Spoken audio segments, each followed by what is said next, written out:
Looking good, race 5.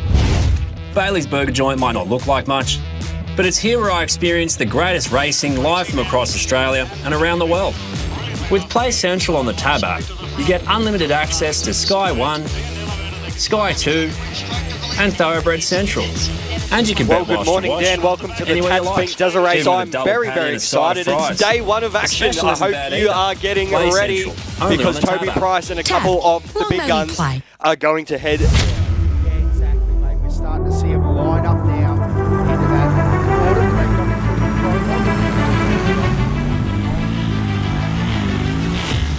part here this morning.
We're here to race. We're here to win. We're not here to watch you. We're travelling at speeds up to 180 kilometres per hour. That's 50 metres per second. If we hit you, we're both gone. The facts are simple. Another serious spectator injury could end the race for good. Don't stand on the outside of corners. Read and observe all safety signs. And stay at least 20 metres back from the trackside at all times. Don't be the reason.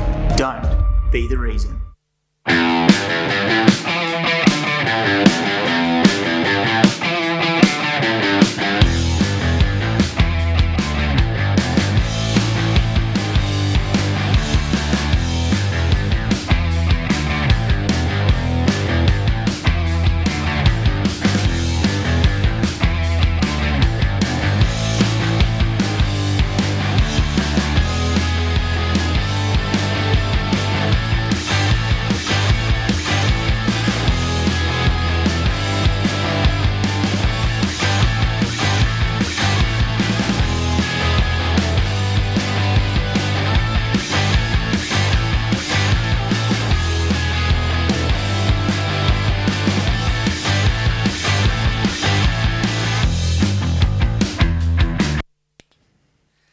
Well, good morning, Dan. Welcome to day one of the Tatts Finke Desert Race. I'm very, very excited. We've got a heap of action coming your way. And yes. Yeah, mate, it is going to be one of those absolutely pearling years. The 2022 Tatts Finke Desert Race has already delivered in spades with the action from the Method Race Wheels Prologue. It was close. Very close at the top, and even for the cars, for the bikes, for all the teams, there was plenty going on. Okay, so down to the bottom to Rihanna.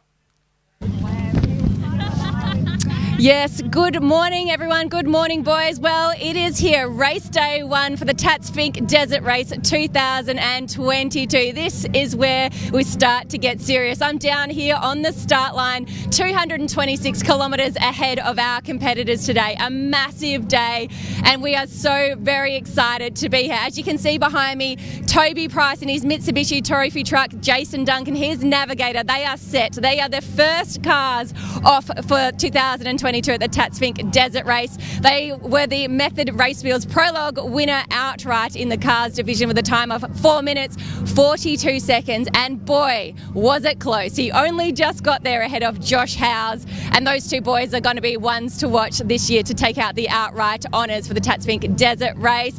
I hope everyone is set for a huge day here in Alice Springs on the journey to Finke. I can't wait. It's my very first Tatts Finke Desert Race, and I'm so excited, in such a privileged position to be standing here on the start line. We're going to try catch up with Toby just before he takes off, but before that, can I ask you to be upstanding for our national anthem sung by local lady Tammy Gamble.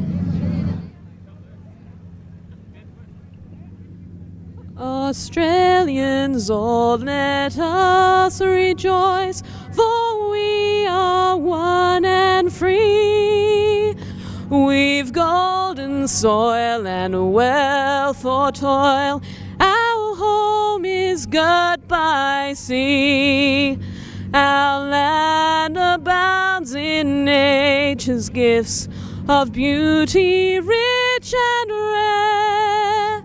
In history's page let every stage advance Australia fair.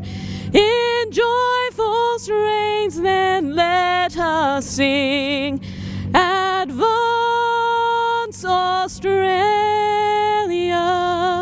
fair.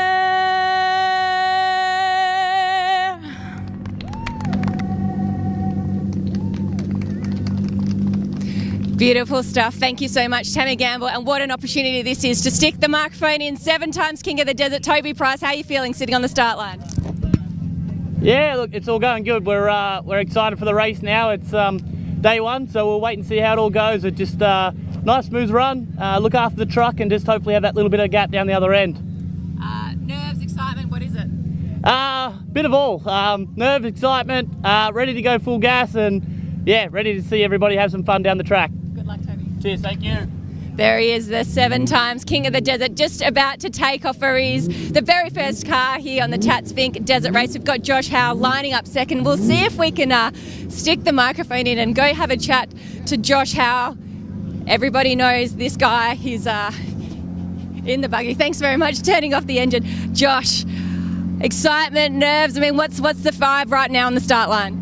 Yeah, look, we've been here before, so we're just going to do what we did last year. Hopefully see everyone down at Finke and come back home. You guys, as you sit right now, Toby, yourself and Aaron James, it is exactly how it was last year, but you want to go one better this year. Yeah, look, I'm sick of standing on the second spot position, that's for sure. So look, we'll see what we can do. We're not going to bin it in the first day. We'll just get down there best we can and go from there. We wish you all the very best of luck, and I think while we're down here, let's go see if we can grab Aaron James. I stick the microphone in here. Thanks so much. This is such an awesome opportunity. Aaron, sitting on the start line, I mean, what's the vibe for you? Sorry, I can't hear the question, but I'm pretty happy to be where I am and I'll have a crack. What's the strategy for you today? Strategy will be to race fairly hard at the start. I think the race is pretty much won and lost in the first 100 Ks here. Wish you all the best. Good luck, guys, up in commentary. I mean, how good is it that we can have a chat to our first cars out here for the Tatts Finke Desert Race right now? Mate, what's so interesting about that is to hear the different strategies, isn't it? Like, even in our top three, we've got guys that are all going to do something different. Aaron James saying that it's one in the first 100 kilometres. That's something that probably not a lot of racers say with the Finke Desert Race. They sort of say it can be thrown away at the start. So I think we're going to see Aaron James split. The other thing that's interesting to note for us is that those top guys are all off the line at 2 minutes, and the dust has been better. I won't use the word good, but better. And with the 2 minute dust gaps, that's going to be less of a factor on the way down. Again, on day 2, which is Monday, they're going to be running home on corrected time. So those guys are going to want those splits, because obviously the key there is the way they shuffle it. It's time on the way down, but on the way home, it's going to be game on, because whoever crosses the line and takes the checkered flag first, well, we have a 2022 champion. Yeah, it's going to be interesting, you know, with those top three having all different strategies. And as you said, that first 100 Ks is an interesting part of the track, and it could be won or done in that first 100 Ks. You never know. It is the Finke Desert Race. It is 200 and something odd K of brutally rough terrain. Yeah, brutal is definitely the word for it, particularly when we get down past Redinga and those areas. It starts really roughing up 50, 60, 70 kilometres of knee-deep whoops where they just run it up and downhill. It is pretty crazy to see down there if you've ever had the opportunity. The other interesting key there is that, you know, we've not even talked about who's sitting in fourth. We've got the big bad Bo Robinson, the OG Hellman, the 413 out there in the new Mason truck. Now, this guy knows how to run through a pack as well. He's, you know, a Finke specialist. He's a lot of things, but he's definitely a Finke specialist, and it's going to be very interesting to see how that plays out. You know, we've got those great footages there, Josh. The helicopters are now floating.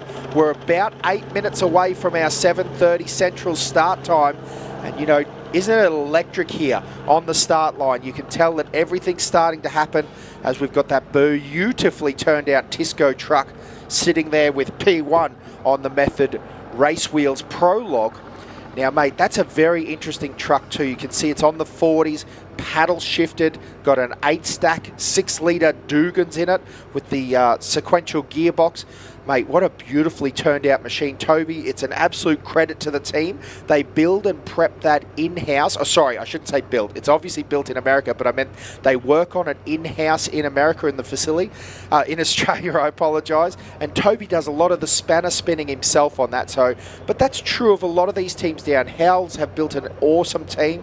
They've come from the motorbike scene, and, you know, Josh Howells, he's going to be on the bopper. We saw him last year come on the bumper of Toby Price. He was literally in the dust. It was that close at the end of 2021, and we also heard him say, and it's interesting too, because, you know, probably last year he had a bit of a championship point issue to contend there.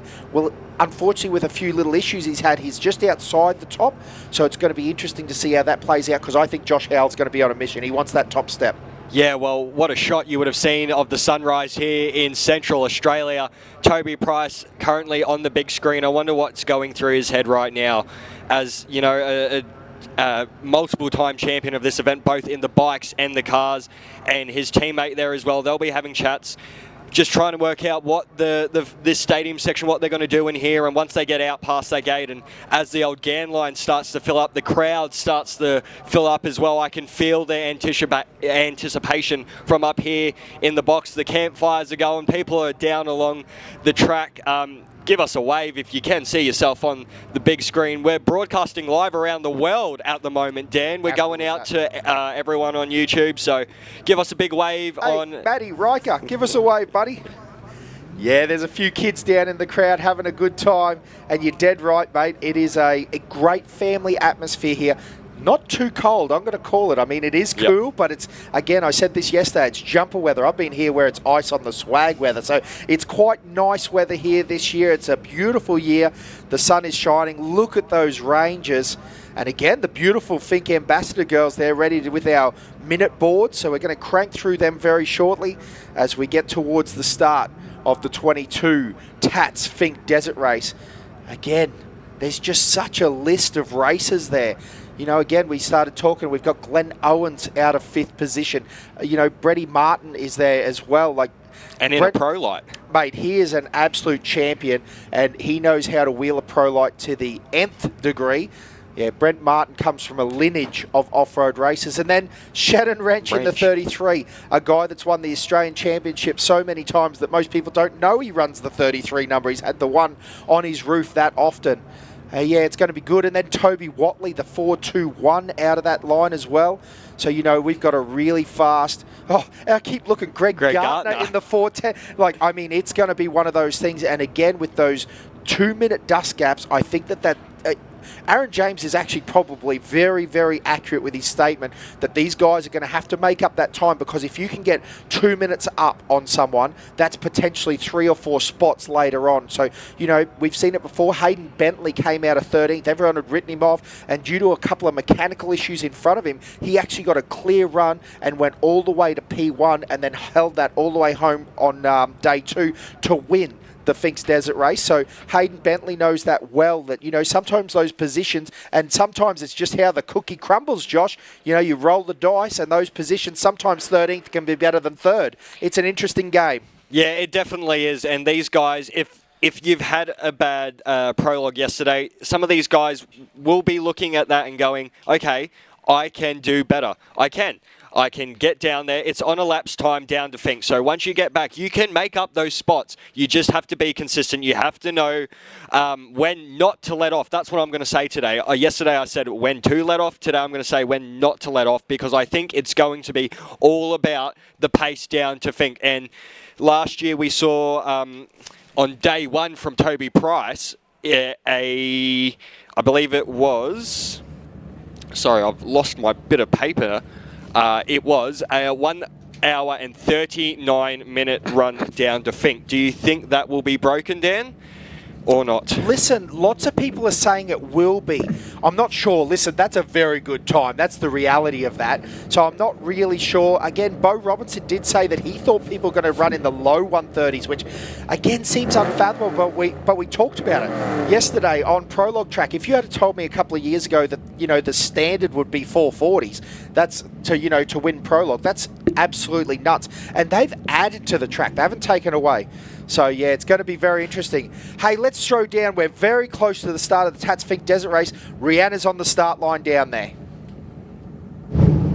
Yeah, boys, as you can probably see and hear behind us, Toby Price in his Mitsubishi Trophy truck. The engine is revving. Our Fink ambassadors standing here on the start line. The 2-minute board is about to be shown. We're just a couple of minutes away from kicking off race day 1 here at the Tatts Finke Desert Race for 2022. They've got 226 kilometres of rough terrain ahead of them. Can we see Toby Price be the first man to get down to the other end? We've also got, sitting on second position, Josh Howe and Aaron James. They are, in fact, the podium of last year, so there is a lot on the line between these 3 competitors.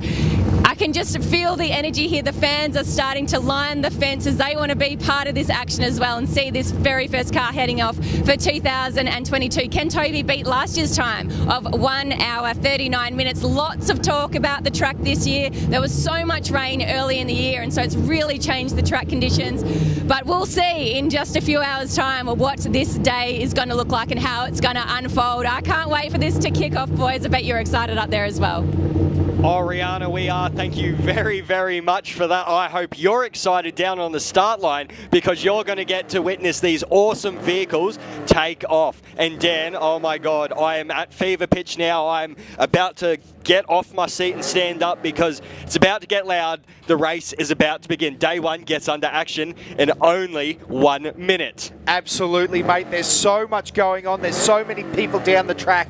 There's so much action as the 1 minute board goes up. And again, you imagine you're down the track, the fire's burning, you're having your hot coffee, and you're about to see Toby Price come through at speeds of 180, 190 kilometres an hour, and it is going to be game on here very shortly. Again, that beautifully turned out Tisco truck from Toby Price, the 487, but a big target on his back. He's had issues before here with motors and bits and pieces. Again, that's one of the things when you're running them on the jagged edge of performance, and all of these guys have got a heartbreak story. But this year at 22, Toby Price off the line, and we are underway with the Tatts Finke Desert Race. That air shift punching through the gears as Toby makes his way through that sweeping left-hander. You can see the track, they've wetted up a little bit this morning to control the dust. That's often a little bit of an issue coming out of the stadium, but no such issue for Toby. Again, multi-time motorbike champion and last year's trophy truck outright vehicle winner. The 487, the sound of that Dugan 6-litre just ripping at the cold desert air. The Charging Bulls, how good does it look, Josh? The suspension working perfectly as he makes his way through this stadium area. Yeah, the car looks on song so far. It is only very, very early in the morning, but Toby looks to be set as we see Josh Howes given the 2-minute board.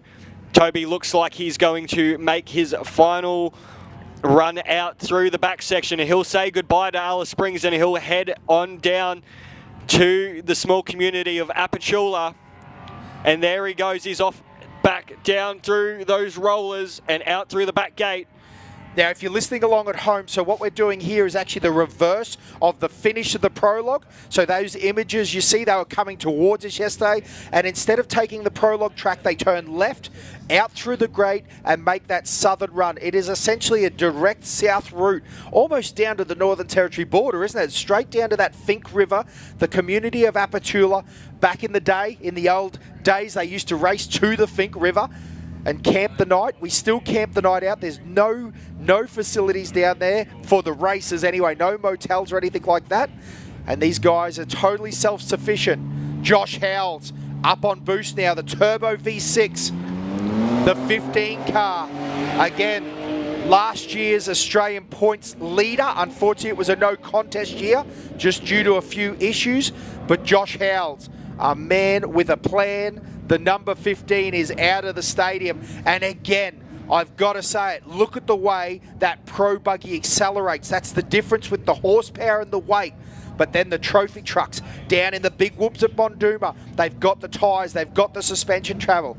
Very interestingly, Josh Howes, again, looks like he's on his normal race tyres. He hasn't gone bigger tyres for this off-road race. That's an Australian spec Jimco Turbo V6. And again, look at the way it is clawing.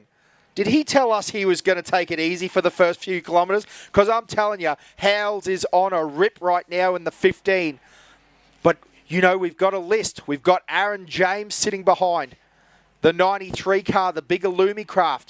He's going to be one to keep an eye on. And you can see that dust, Josh, completely settled. The 15 car has no issues there.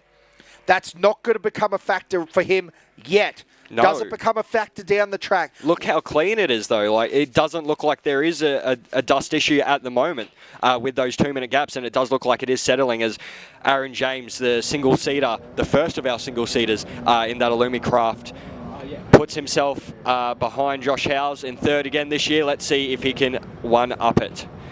Yeah, absolutely, mate. I mean, Aaron James is a fierce competitor, and he has the right equipment. That is a big Pro Buggy, you know, out of the States. The Illumicraft cars, those beautiful radius rolled roofs and everything. They've got a very unique look, and it's got all the big shocks, all the coolers. It's got all the part, and it's been said many times, AJ, he loves going fast in the rough stuff. That's when he really shines. He shines all the time, obviously. He's third in prologue, and he's stood on the podium multiple times, but he loves going fast through the big stuff. So it's going to be interesting to see how he can go, and we're going to be looking very closely at the split times there. The Ford 3.5 litre. Now, that's a pretty cool motor. It's an Eco Boost motor out of the States. They actually run them in the Ford trucks, the F-150s and the Raptors over there. Now, this one has got a lot of modifications done to it. So this is going to be very interesting to see how AJ goes. So, nice run around the berms. Now, quickly, we're going to shoot down to Rihanna on the start line, talking to Bo Robinson. Boys, boys, I don't want to interrupt, but just final comments from Bo Robinson, mate.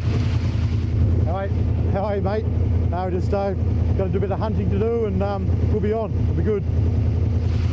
And you can see his navigator there. He's got the iPhone set, so they're going to take their own in-car footage. Big bad Bo Robinson. He's been on the podium 8 times, never won, so he'll be looking to get the job done this weekend. He definitely will, Rihanna, with that brand new truck out of the States. Only landed here on Tuesday, Dan, as Aaron James makes his way out through those back rollers. This is the vehicle I'm very interested about, very interested about, Dan. Let's see what this OBR car and team can do with this new Mason-built vehicle out from the States. Yeah, Mason absolutely smashing it over at the States at the moment, at the hands of the likes of McMillan's and a number of really high-end competitors. They're running the four-wheel drive system. Bo running a two-wheel drive truck here with a 6-litre, obviously. It's got the Dugan's KRE combo motor in it. But what we want to see here is the way it hooks up. It's got a lot of technology in its traction, and OBR, Bo Robinson, the OG hellman of Fink, these boys know how to get it done. The 413, he's going to be on the bopper, and I tell you what, he's going to be on the charge. Shane Hutt there in the passenger seat. Yeah, Shane doing an amazing job of navigating Bo, really comfortable with Shane in the passenger seat. And again, the black and yellow truck, have a look at it. The way it accelerated out of the corner, it's got all the traction, and I'd say Bo is going to be on an absolute tear here. He has stood on the podium at Fink an impressive 8 times. Unfortunately, never on the top step. It has eluded the OBR boys all these years, and I mean all these years. Brian Robinson used to come down. Travis was obviously an absolute machine in the 13 and had stellar years, and Bo's here having a charge. At some points they were running a 3-car team, and super impressive out of the OBR guys. Yeah, we're going to throw down to Rihanna on the start line with Glenn Owen, another big name. I know we've got so much happening on track, but I don't want to miss these opportunities. Glenn Owen with his son Jack. Glenn, just some final words before you take off. Yeah, we're ready to rock and roll, race down to Fink as quick as we can, and hope we have a good run. We hope you have a great one too. Good luck. Yeah, as we get that footage of Bo flying out and Glenn Owen obviously on the start line there. Hopefully we get to see Bo go through those rolling whoops, because that's where that Mason truck is really going to hunt. But Owen of the 30 on the start line and ready to go. And again, Glenn Owen, no stranger to winning this thing. So it's going to be very interesting. And he's come here with nothing else on the line other than coming to compete at the Tatts Finke Desert Race. So he is going to be on the bopper in the 30 Jimco, the turbo-powered car. Again, Bo Robinson has checked out. We've seen him fly through those rollers, and he is on his way down through the checkpoints. Again, we're going to keep you updated with all the splits as we have them. But the 30 off the line now. Again, have a look at it. Tear at the ground. Glenn Owen. It's got the Holden V6 with the turbo. Again, that's the Ecotech or the Alloy Tech for all you Holden fans. There's a number of these, or Cadillac if you want to put it that way, originally designed by Buick. But again, lots of technology have gone into these motors. They've got them really strong, really well developed. And now I hope I'm not letting any secrets out, but again, I've heard rumors of 1,000 horsepower out of these turbo pro buggies with these Cadillac motors or these Holden motors in them. So the 30 is definitely going to be one to watch. Yet another guy that has just said, we're going to push on the way down. So that's going to be interesting again with this dust the way it is, or the lack of dust this year.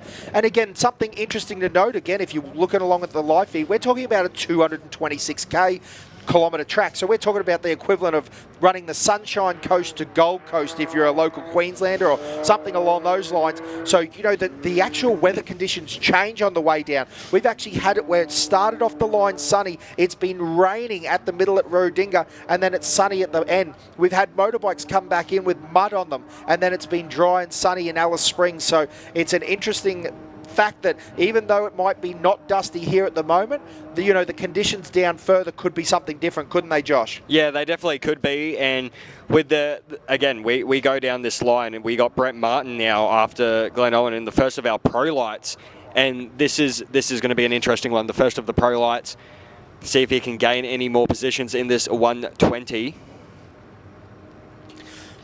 Yeah, that's right, mate. It's going to be very interesting to see how he goes. He is very fast, has excellent corner speed. What we're going to keep a good eye on, we're going to keep a good eye on the deep well checkpoints as well. Oh, have a listen to Brent Martin's little V6 scream. I love that noise. Yeah, listen, the one cars, the pro lights are such an excellent class. It really is a great option looking around. Again, I hate when people say it's a budget class. There's no such thing as a budget in off-road racing. These cars are every bit, as expensive and as racy, but it is a driver's class. It limits it down to, you sort of get 400 horsepower out of these little V6s. And again, that's a stretch. They're definitely on the limit of getting 3.5 litre NAs to run at that sort of pace consistently. But, Brent Martin has done such a great job. They've run a 2-car pro light team with Dale running that little Tatum. And again, I mentioned it before, Dale, I'm excited to see what happens in the future with you guys. I'm hoping to see you in that big bad Alpha because, man, if there is a car that I love, it is an Alpha car. And that one is one of the best, no doubt. So the Martins have got that tucked away. But Brent Martin at the moment in the 120 on the bopper. It's a nice clean run there. As we've talked about many times, not really a dust issue as they line those big whoops up. No drama coming from that way. Now on the line next will be none other than Shannon Wrench. The man, the myth, the legend. Multi-time, the most winningest Australian off-road racer. He's got that new Jimco Hammerhead. Nissan V6 twin turbo. What's interesting about this car, a bit hard to see now, but it does have the long trailing arms. It's almost like a trophy truck in the way this pro buggy is set up. Again, the brand new Jimco for this year. And the boys will be on top of this car very, very fast. Mid-engine. See that low slung rear tyre. And the 33 is off the line. Interesting, I was just having a little listen to it. It sounded a little bit like it was breaking up, but it's cleared up now. I wonder if it's a little bit fuely from sitting on the start line. We saw a little bit of, and it was definitely black smoke in my opinion. But yeah, the 33 off the line now. It did take a second to clear up. Hopefully that is not an issue for the boys. They've got a long 452 kilometres, but that beautifully turned out Jimco Hammerhead. Again, slightly different to the car that the guys over in the States are running, the Wilsons, Wilson Motorsport, one of the big teams. Again, it really does look like a little bit of black smoke coming out of that car, which is interesting on the live feed that we've got. Again, if you're listening along at home or around Australia, big shout out. Welcome to the beautiful sunny Alice Springs, the Tatts Finke Desert Race. We hope you're enjoying all the footage that the live feed is bringing you. But again, if you're joining us here at the racetrack this morning, thanks for braving the cold. Thanks for coming out and seeing your favourite racer take off. It's going to be a beautiful day here. The sun is shining, the dust is under control, and the 33 is checked out of the stadium as he makes his way towards those big rollers and south towards Apatula. Yeah, Toby Watley on the start line now. This car looking very, very good. Looking ready to get off and raring the 421. Yeah, Josh, what's cool about this truck is that it is built in-house at Loveday 4x4 Park. Watley, the man, the myth. Honestly, he's about the only bloke that has at least as good a mullet as Toby Price does. Toby, it must be something in that name, and they all drive like hell, man. The Loveday 4x4 truck, always at the pointy end, and you're going to see Toby Watley on an absolute charge here in the 421. Here you go. If I was after a sneaky podium spot, and I'm not sure it's sneaky from where he started, Toby Watley is well and truly going to be in the charge They've had a few little mechanical issues over the years, or over the development of this truck. It's not over the years.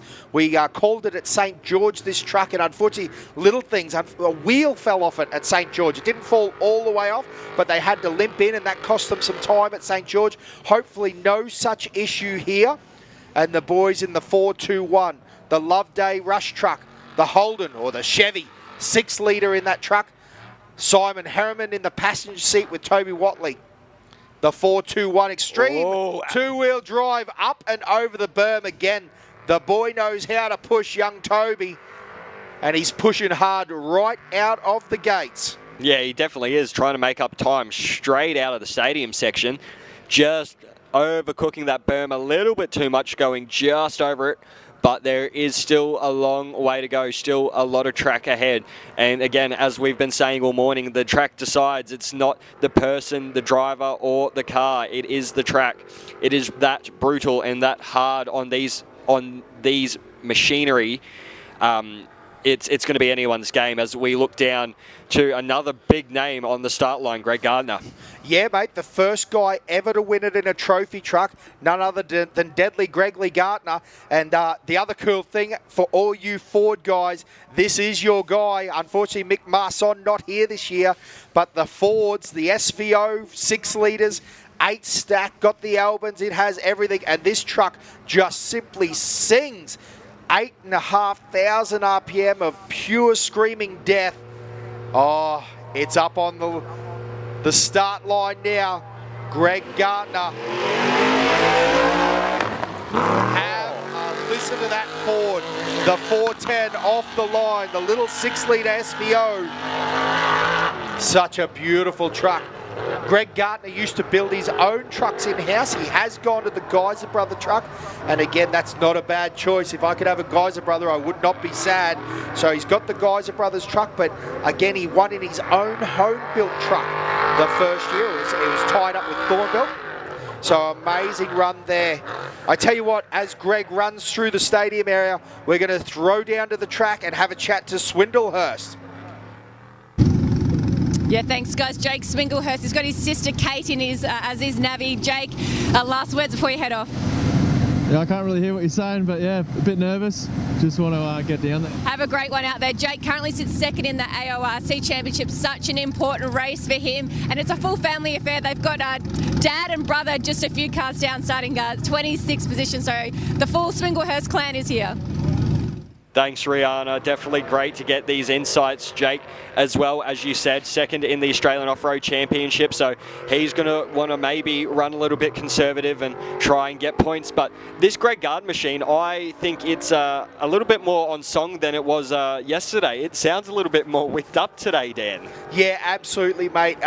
Listen, Greg knows only one pace, and that's full throttle, so it's going to be great to see how Greg goes. Now, something interesting to mention about this Swinglehurst car, this is actually the ex-Shannon Wrench car, which was the like a Comiskey Mining Services. Brett Comiskey had it for a little bit, but Jake's only had this car since the start of the season. So he's running second in the Australian Championship, and he stepped up to the Pro Buggy class in the last 6 months. That is super impressive. Come out of the side-by-sides racing, always very fast, but Jake is doing a stellar job at the absolute knife's edge of competition. But he has got the right machinery. Again, that car has had a one on its roof. It is the old Hog's Breath Jimco, but Jake doing his own work with it. And Swindlehurst Motorsport, the 49 car. Nice clean run out of the stadium. Now, this is the first guy that we're going to talk about. Does he push as hard as he can possibly go for a fink position, or is he looking to conserve and have a look at his outright Australian Championship?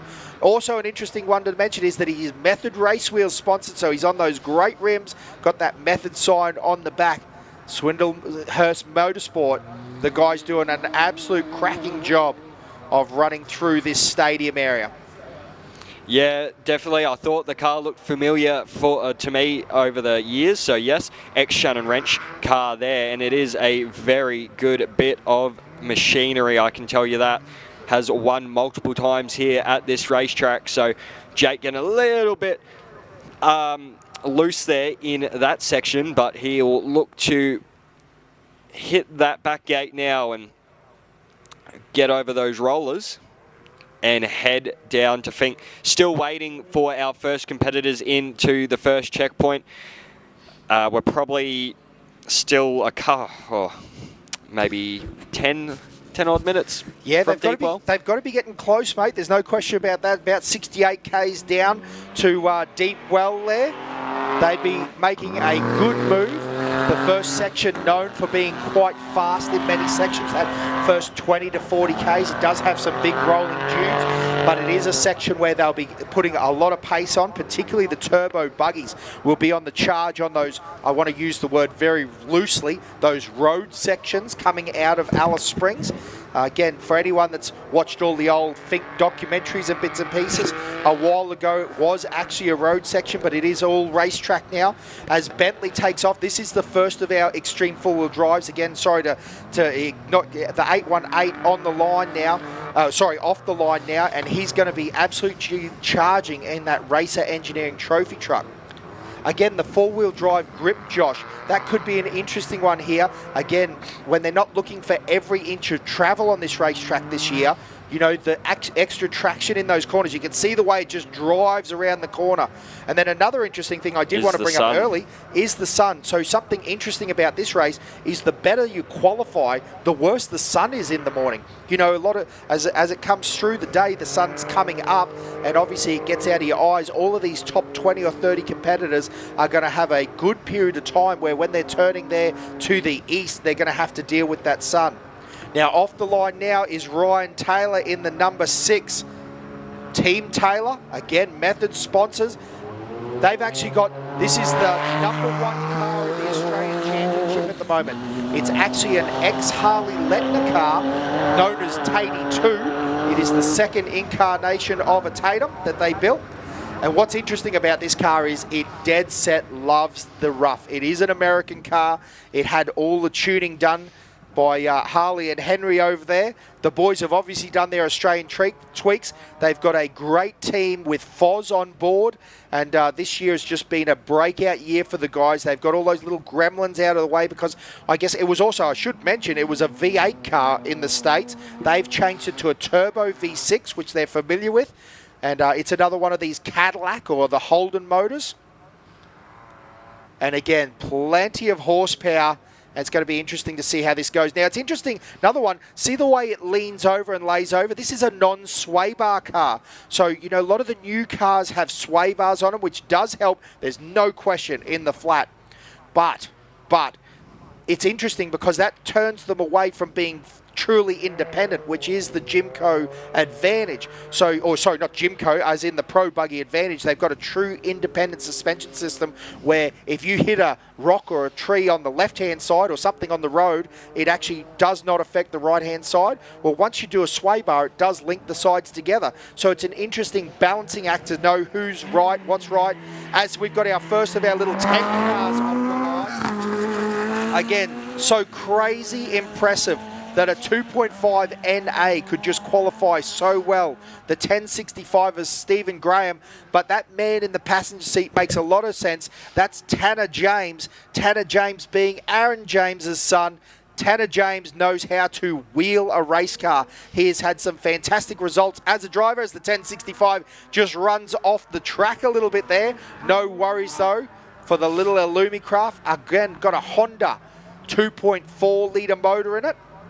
And I tell you what, they'll be revving this thing to the moon the whole way down the Fink track. This is like riding a 125cc two-stroke back in the day.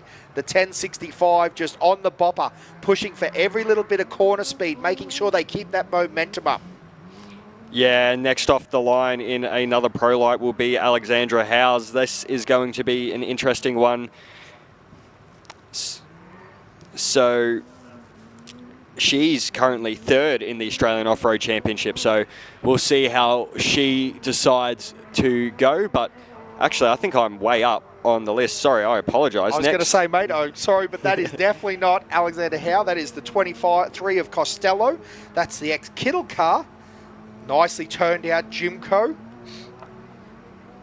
So the 23 is going to be off the line here very shortly as the boost builds up on the Turbo V6. They are away in the 23. Again, the Pro Buggy Got Nick in the passenger seat there.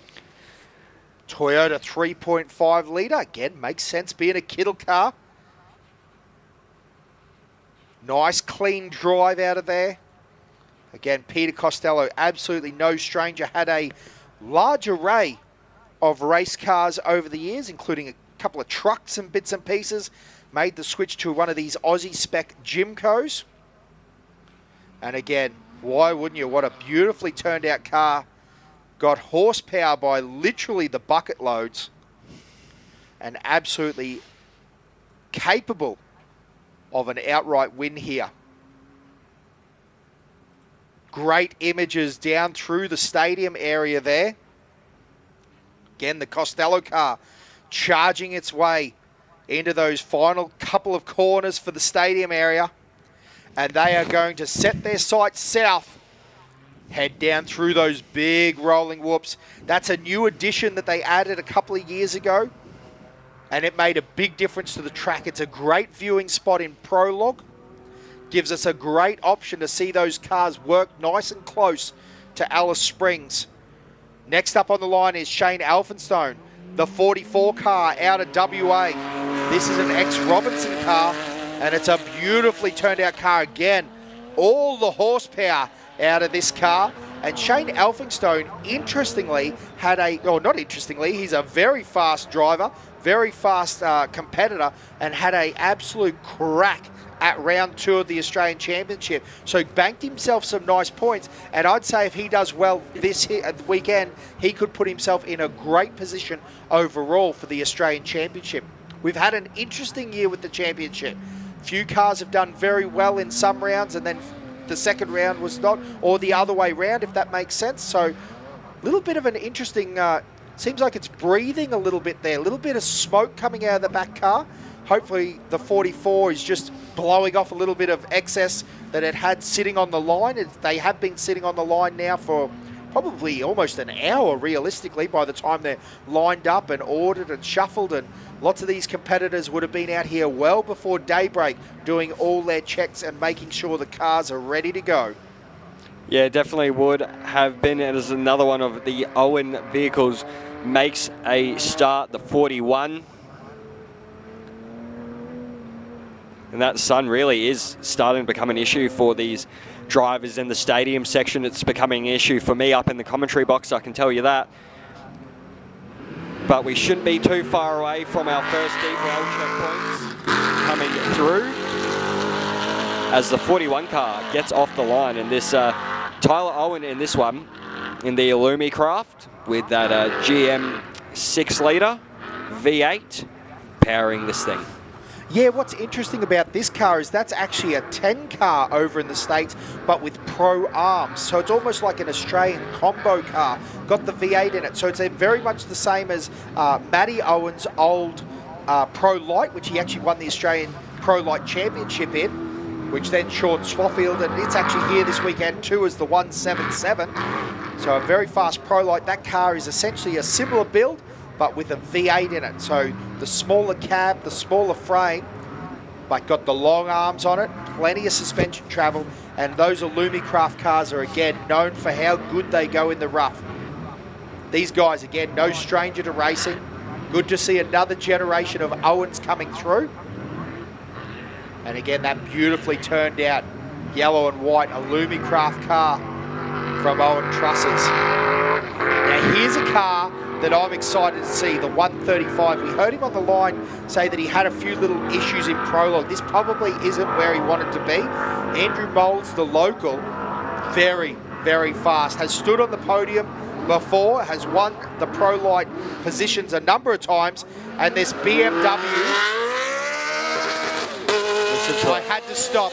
Have a listen to that motor. It is a D-stroke V8 BMW motor, and I've heard numbers of 11,000 RPM. That thing sounds like a Formula 1 motor. Super amazing. Now, out of interest, the other thing is that it is a manual car. We heard that off the line, a clutch. So that's something a bit different. Particularly, it was back in the day, everyone had manual transmissions. Now we've all gone to, or not all of us, but everyone's gone to converters. So it's interesting that that is still a clutch car with Andrew Moulds. Whether that's an issue later on or not as in it's an issue, but it's more starting them off because they've got a very high first gear. Once you're rolling, realistically, that clutch, you're just going through the gears, aren't you? So the 135 off the line, Australian-built Razorback, the off-road shop putting out that frame, one of the original buggy frames in Australia, but they're renowned for being really, really fast. They've got fantastic suspension geometry. Ryan Taylor actually used to race one of these as the 24 and did very well in it. Now here's a guy I am excited to see. All you SMU people, put your hands up and get a cheer on, because I tell you what, we're backing Matty Hansen in the 7. This is the car that came in on a strap. It didn't go off the line very well there yesterday for Prologue. Unfortunately, they had some issues. We are cheering for them loud and proud. The number 7 SMU, the guys have got it ready. They've got seated, and they're going to be away here at the Fink Desert Race. These guys have had some stellar results, and they've had some wild rides at the same time. Oh, and doesn't look like it's a good shot. As they get up and rolling now, hopefully those SMU guys, I'm wishing them all the best of luck this year, because I can tell you they haven't had the best over the last couple. No, exactly right, mate. It's been a tough couple of years for the SMU guys with that Jimco, but reality dictates sometimes you're at the top, because these guys have run the number 1 plate. They've been Australian Championship. They know what it takes. And again, Matty Hansen looking very fast there, very clean. Again, maybe just rolling off the line. Maybe they knew that it was something that happened yesterday, and they just want to look after the car until they get out of the stadium. That's what I'm hoping it is anyway. And again, Matty Hansen charging through the stadium area now. Again, we can see that dust in the eyes. Beautifully turned out. These boys have had a number of race cars over the years. They've had some interesting race cars too. They actually had a Porter with an M5, BMW M5 V10 in it at one point. Whoa, bit of gear, plenty of motor. They had all sorts of weird telescopic suspension. Matty Hansen has always been at the cutting edge of technology. Now Jason Richards in the 119. Beautifully little turned out Shenny here. This was the standard of vehicle not so long ago. Again, Shannon Wrench in the 33 won a couple of Australian championships in the the Tony Falaba car, or Falhaber. Again, the 119 off the line, one of our pro lights that will be chasing down and looking for a good position, not only in class but outright. Christy Richards and Sam Richards double nommed as the navigators in the 119. A little Nissan V6 in that one. Again, I believe that's the ex-Danny Brown championship car, and he had 2 turbos on that. It is a bit of a great option to buy a pro car and take the turbos off it and run in pro light. Now on the line, Billy Geddes, the CQ local, the 441 Hellboy, the red trophy truck. Billy's been coming to Fink for a lot of years now. Had a lot of really good cracks and a lot of great results. He's had a fantastic prologue here.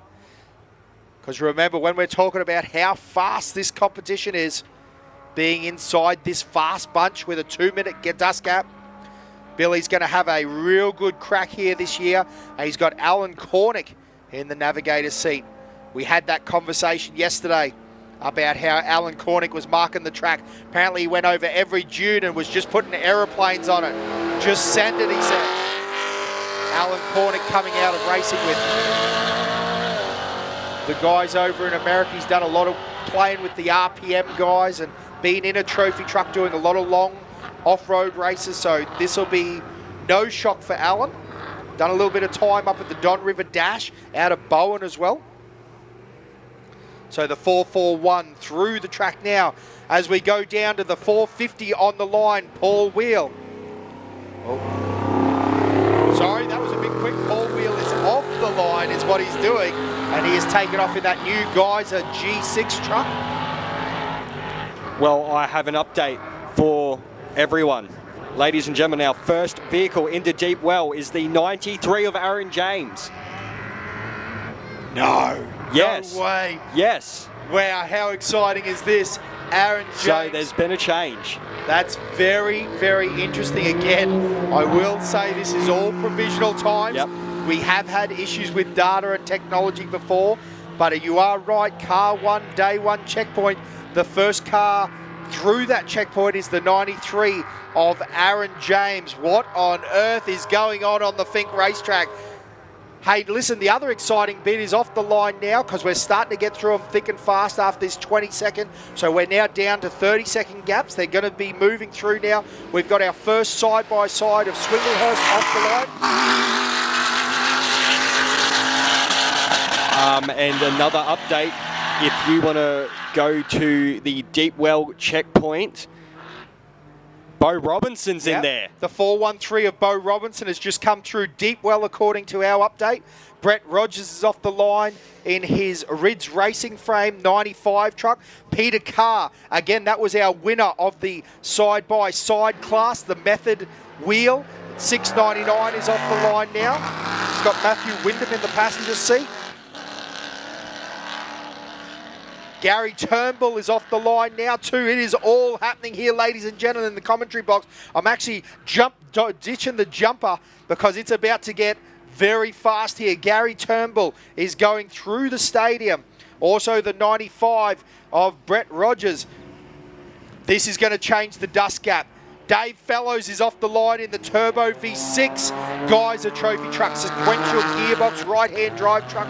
This is a very cool, this is the Rhodes Racing team.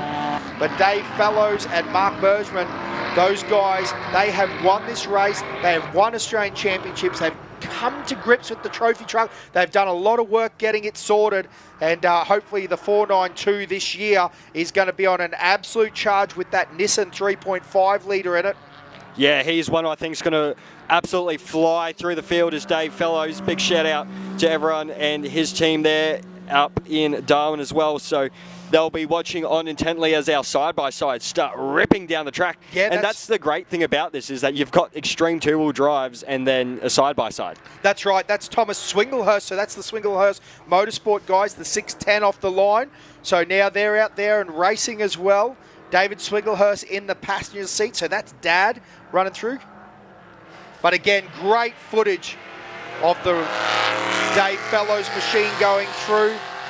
As the first of our Brenthal, the 479 of Nicholas Cummings is off the line with Andrew Cummins in the passenger seat. Again, the LS-powered 6-litre trophy truck from Brenthal. 604 is on the line now, the JSW crew.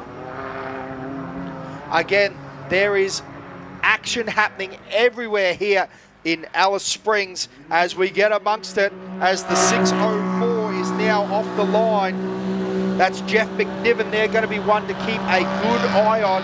McNiven's always ridiculously fast. They've actually been in third position outright at Gundawindi. Throw down to Rihanna, please. Yeah, thanks, boys. I just wanted to give you an update. You said that Aaron James was the first car through to Deep Wells. We're hearing down here on the start-finish line that Toby Price and Jason Duncan may be stopped on the side of the track. So we're trying to frantically get as much information as we possibly can. But if that is the case, it is huge news for this year's Tatts Finke Desert Race. And I'll bring you as much info as I can get it from the team. There you go, Josh. That's the update. It's crazy what happens down here. But the other one there is it still means we're missing Josh Howells as well. So it's possible that AJ is currently leading the Tatts Finke Desert Race. It would seem that, I don't want to say the word confirmed, but it may be that Toby is doing something to that truck. He's got the right people online. Now, interestingly, and again, there's so much, Phil Lovett is just gone off the line in that four-wheel drive truck that he's just bought from Brett Comiskey. You're going to hear that word with race cars a lot this weekend, but Racer Engineering, they pulled the turbo big block out of it. It was an American truck that had been raced at the Mint and the Baja and bits and pieces. They put a 6-litre NA V8 in it, and they are racing it. Big step up from the Can-Am that they were racing the 420 off the line as well now. That's Chris Coulthard. That's what I was going to say. Chris Coulthard, a man steeped with history out here at the Finke Desert Race. Yeah, he'll be one to watch as well, making his way up through the pack in that Auto Fit 88 machine. He's got Justin Watt in the passenger seat on the way down, and he'll have Melissa Watt on the way back. Yeah, and listen, Justin Watt and Melissa, the Watts up, those guys have raced on their own accord. They've had some very fast cars. Brent Martin is actually their old car, so that just proves how quick those guys are. The 412 of Peter Simpson and D. Simpson off the line as well now as that four-wheel drive truck of Lovett's heads south. Now, what other option? We've got Brent Martin through deep well as well. So that'll be... Does that mean Brent Martin is in our top 3? We've got a Pro Light currently running top 3 on road. Yes. That is completely nuts. Brent Martin is super fast here. As Ali Howes take off, no, she's sitting 3rd in the Australian Championship at the moment, tied with Brad Kaminsky, and they're having a good crack this weekend. The 115, again, running in Pro Light. So they're racing for a class championship as well. Yeah, it's very interesting to see how this is panning out. We don't officially know where Toby and Josh are at the moment, but as we've said, a Pro Light in the top 3 is just unheard of here at the Tatts Finke Desert Race so early on in the race, and with such high competitiveness. We'll see once we can get that information out to you. We're still waiting on these deep well checkpoints as they come through. More vehicles will continue to come through as we continue to let off our side-by-sides. Yeah, absolutely, mate. Well, also the 149 of Harry Wycott in the SS Race Tech, the great Australian frame. The 149 has taken off, and as you said, Josh Ferguson in the 646. Again, there's a championship within a championship here. There's the Australian Side-by-Side Championship, again brought to us by Kin Chrome. So something to think about in there is all these side-by-side guys are having their own war, aren't they? They're in it for the sheep station, as you would say, and they're all going at it. Oh my goodness.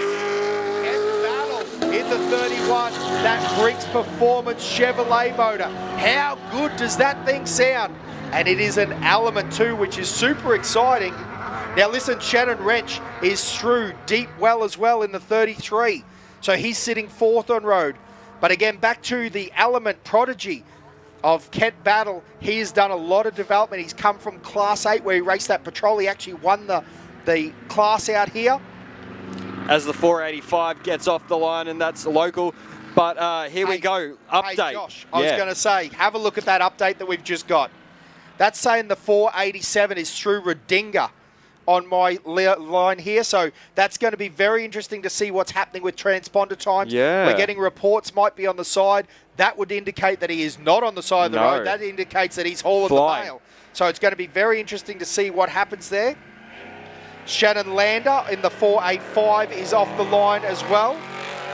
And that is the 482, the TSCO truck that you can see on our board. Mick Magga and Johnny O'Connell is in that truck, the 6-litre Dugan's motor in the spec trophy truck, the Aussie spec trophy truck from Tisco. So that's going to be interesting. I wonder what information comes out about this race here, what happened there. But anyway, the moral of the story is that it would seem like Toby Price is still charging on track. Brett Smoothie is off the line as well, the 447. They have had a very eventful start to the Fink, and now they'll be looking for a nice clean run all the way to Apatula and back. Now you can start to see that dust from our position is starting to hang. That's the difference between a top 20 qualifying position and being a little bit further down that order. You get that huge advantage. Although this year, clearly, from where we are, the dust is nowhere near as bad as it has been previous years. The 61 of Cooper Weston off the line now. Got the Rush Pro buggy. Got the 5.7, the LS1 in it, by the sounds of that. Oh, now Brett Smoothie just had a little bit of a moment there up on the berm, but he looks like he's got it under control. The 447 back and moving nicely. Reese Burgess in the passenger seat of that truck, and these boys are going to like it when it starts getting rough. The 6105 off the line now. Yeah, I wouldn't be putting my money on Brett Smoothie's ride being all that smooth. He is a madman behind the wheel, I can tell you that. He came in the other year with almost no panels on the car. He is absolutely throttled down. Josh Weidman off the line now, and that's one to watch. Young Joshy has a red-hot crack in that Can-Am X3. Bryce in the passenger seat with him. The 6182 is off the line now as well. So again, look for a war with the side-by-side crew because there's going to be plenty going on as Brent Story and Lachlan Waring are off the line again in a Can-Am Maverick X3. Glenn Towers is on the line in this Brenthal Trophy truck, the 480. He's going to let her eat. This man knows how to wheel. Fast, dangerous, take chances. Glenn Towers loves it on the bopper as that turbo truck comes on song. Yeah, very interesting vehicle, that one, with the turbo strapped onto it. Yeah, absolutely, mate. And a Ford motor, which is always cool to see. Got David Towers and David Spokes in the passenger seat, nominated Navas. But Glenn Towers is actually the Brenthal dealer in Australia. So after a Brenthal, go and catch up with Glenn Towers as we get some great footage of those Can-Ams rolling through the stadium areas. The 656 is off the line at the moment. Again, they may only do 120, 130 k's an hour, but they get there almost instantaneously. Toby Whatley and Simon. Through deep well. Ah, yes, through deep well, you're right. Bradley Belcher is the 656. I've got to keep up to date with this ever-changing timing. But yes, you're right, through deep well, which is a great spot for them. The 70 off the line now, the Porter. Young Boothie in the X-Sporties truck, buggy, making his way out there with young Samuel Glotter as well. So watch these two. Young Jacob Booth is quick behind the wheel, and he'll be driving mad. He won't be happy with the position he is in at the moment. Now, Josh, check out the 410 just popped up as well, which is Greg Gartner down there at Deepwell, and it looks like he is only about 20 seconds behind Toby Whatley. So he has made some good time up there, and that is actually, well, it's about a minute 40. So he is now in the dust of Toby Whatley, possibly looking for a pass, so that's going to be very interesting. Now, the only guy that has not flashed up yet is Josh Howells, so we wonder where Josh Howells is. Yeah, that's the interesting one, especially with his position in the Australian Off-Road Championship at the moment. He is down quite a bit, so we'll see whether we get an update on him anytime soon as James Cook leaves the start line. And then we also have Stephen Phillip in his Echo Pro buggy with that Cadillac. Yeah, absolutely. They're starting to really roll through here. Again, there is multiple cars in the stadium at any given time with these 30-second gaps. Burrows now on the line in the 1-2-3. I believe Mark is riding passenger in that car this year. Matthew Burrows is driving. And again, the MBR Jimco was running as a pro buggy. Very, very successful. Mark Burrows, multi-time Australian champion, and the first man ever to beat the bikes here at the Fink Desert Race. He was touted as saying he'd rather give up an Australian championship to win a Fink. So there you go. That's how much they love this race. The 625 off the line. Now, Aaron James is through Redinga now at 22.47. So we'll keep a good eye on that. Tony Whatley off the line now. Toby and Tony, we're going to have to keep an eye on that, just keeping up to which one is which. But the 621 is off the line. Jody Veron in the passenger seat of that side-by-side. And again, that is Toby's father racing the side-by-side. Again, great images of the 1-2-3 Pro Light making its way out. Jake Swinglehurst is through Deepwell as well now, so that's good. They're moving along nicely in the 49 Pro buggy. Glenn Brinkman was off the line in the 6104. So out of Alice Springs. Bailey Motorsports, the 622, about to get their start now. Again, straight up on the bopper for that Can-Am X3. Lockie Bailey with Hannah Bailey in the passenger seat.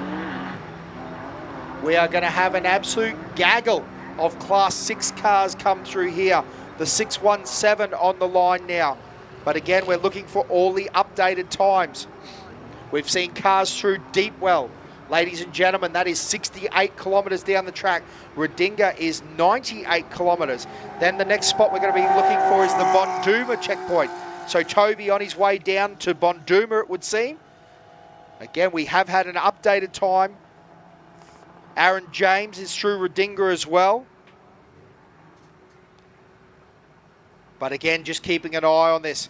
Remember, they all had 2-minute starting gaps at the front of that pack. The big mover was Greg Gartner, I believe. He has definitely closed up his gap coming into Deep Well.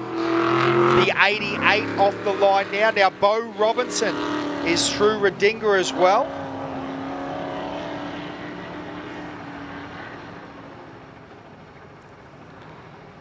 Just having a look at those times that we've got, 47.19, 49.08. Yes, so it's still very close. Aaron James and Bo Robinson very much on same times at the moment. They'll be pushing along fast. The 4.84 of Justin Montesalvo. The Patriot guys are off the line. Ryan Taylor through Deep Well with Adam Maguire in the passenger seat this time. Kai Floyd, his normal navigator, actually chose to race a side-by-side with the Evans Motorsport team, so unfortunately not in the passenger seat, but I tell you what a fantastic pickup. Adam Maguire, he is a talented navvy, works with Clayton Chapman and a couple of other races, but Clayton Chapman's normal navigator, so knows the deal out here at Alice Springs. The 639 off the line. Again, we get those great shots of the Get Performance trophy truck of Patriot Campers going out through the stadium. Built by Gene Towler out of sunny Southern California. Gene was actually involved with building the Alpha cars back in the day, and has then gone out on his own. Jake Williams off the line in the 639, but we've also got the 424 now off the line. That's that beautifully turned out Holden Malou, Jack Mildwaters with Amy Mildwaters as well. These guys do some great social media stuff too with that 424, show plenty of videos. You know, they had the race to Brekkie Bash, which was a big deal for them. But it's a very cool car that they've done a lot of work to over the years. Yeah, Bentley, sorry, as an update as well, into Deep Well, the first of the extreme four-wheel drive vehicles in there. So he snuck through while we were talking about Josh Smith taking off the line in the 445 for the Smith & Sons MK Nissan, and that thing is a very stout-looking vehicle. What a great bit of footage that we just had there on our live stream on the big screen. Two trucks just going at it, and both Australian built, which is absolutely a proud moment for us Aussies. And here's another great Australian truck, the 430 of Nichols. But again, that was the 445. John Smith snuck off the line in that Smith & Sons Mark 1, the loosely based on a Patrol turbo 6-cylinder. But David Nichol, again, built in a 2-bay shed. The boys have welded her up and built a race car, and they've done a lot of work to that car as Smith & Sons takes off into the dust. The 6165 now off the line. Great drive by Nichols there in the 430. Beautifully turned out truck. Again, iconically Australian, that look. Great looking early Ford F-truck body. And have a look at the way it just chews at the dirt there. Completely sending it through the stadium area. Again, the Nichol boys know how to get it done. Brett Comiskey, the 434 off the line now. I think he's going to be driving angry today, trying to make up as much time as he can. Yeah, well, that's going to be an interesting one. Whilst I totally agree with you, he is another one that we've got to talk about, his championship. Does he throw it away? He's sitting in third. He will have a 3 on his roof if he continues his trajectory. But what's interesting about that is true. He wants to win Fink. You know what I mean? You want to do as well as you possibly can. He's got the right machinery, the right gear. So I totally agree. That's going to be an interesting one to know what's going through in his head. But Brett Comiskey, that's actually the ex-Toby Price trophy truck. Paul Wheel has also owned it. But that is the truck that has previously...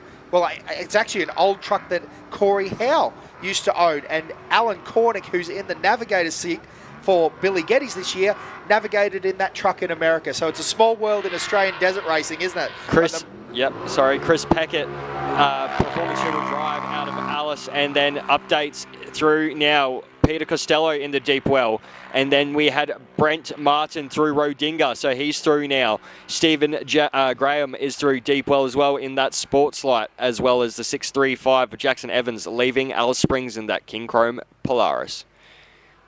Yeah, the King Chrome guys are doing an awesome year this year promoting the Polaris side of this racing. The Evans team have absolutely been killing it. Now, mate, the 58, this is one of the original Element cars. It's actually a Southern Cross Element group, if that's what you want to call it. A bit of a modified piece of equipment, but such a cool bit of gear. And Ivan Schmocker has been around a long time, has been racing a lot of finks, and this is going to be interesting to see how this goes. This car was famous at Millicent, the single-seat Element buggy, where it was just flying through the air. There's photos of the underneath of it everywhere. And talking of number 3, well, here we go. Yeah, Greg Campbell off the line now. Greg Campbell Motorsport, prepping, building, they do all those roll cages and that for those cars. And Greg not only builds amazing pieces of equipment, he's out here racing it. So he knows what he's doing. Greg Campbell has been around the scene longer than, whew, that's a name just synonymous with racing and off-road. Cool to see Lockie Campbell in the passenger seat as well. And again, Greg Campbell was fast enough in 2000 and must be 18, 19 to get that number 3 again. The 1057 off the line now. That beautiful little 10 car, Sports Light as you were saying. Rodney Visser. Now he's an interesting man. He's been building his own race cars for a while, Hayabusa powered. So yeah, again, if you've heard that name, it's not a trick. That's Rodney Visser. And he's had a lot of nice cars over the year. He's got this little Illumicraft 2.4 Honda VTEC motor, very fast. Tyler Owen is now through deep well as well in his Illumicraft, as the 147 of Glenn Collis is off the line. Jason Hampel in the passenger seat of the Rimco as she spits some flames out there, and he is on his way. A lot of kilometres to go here, Josh. Lot of kilometres to go. Yeah, a lot of kilometres to go as the number 33 of Shannon Wrench and Ian Wrencher through Rodinga. Off the line now, Angus McKay, the 182. These guys will be pushing hard. They've done very well here previously in the Pro Light class. Little Jimco 2000 with a Toyota 3.5 on it. So going to be interesting to see how those guys go.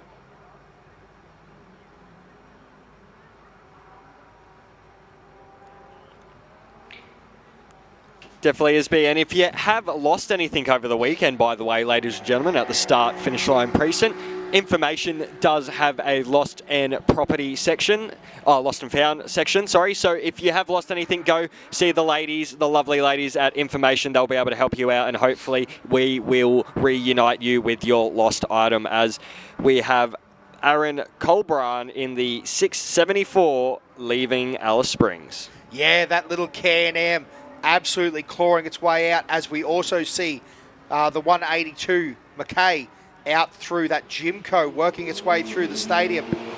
There you go, so that's interesting. A little bit of information there on the live board. So there was some very quick times there. Yeah, I think that one was saying that it was Aaron James quickest to deep well so far throughout the day. We'll just update the checkpoint list, and as you guys are probably doing the same as us up here in the commentary box, you've got your Fink website up and running with the checkpoint list going through. So the 670 was off the line as well, but we've got an interview with 408 at the moment. Yeah, just as they're going to take off, so we're going to follow them to their next little checkpoint, but I wanted to have a quick chat with Dean Miller. It's the Miller family about to take off. Dean, just a couple of words before you take off. Yep. Yeah, no, happy to be here, and hopefully to see you back here tomorrow afternoon. Your strategy for today? What's that? Your strategy for today? Yeah, plan for today is to get down there in one piece. Check it over and then come back. That's what everyone wants to do. Get down there in one piece and then come back and obviously get that survivor spike.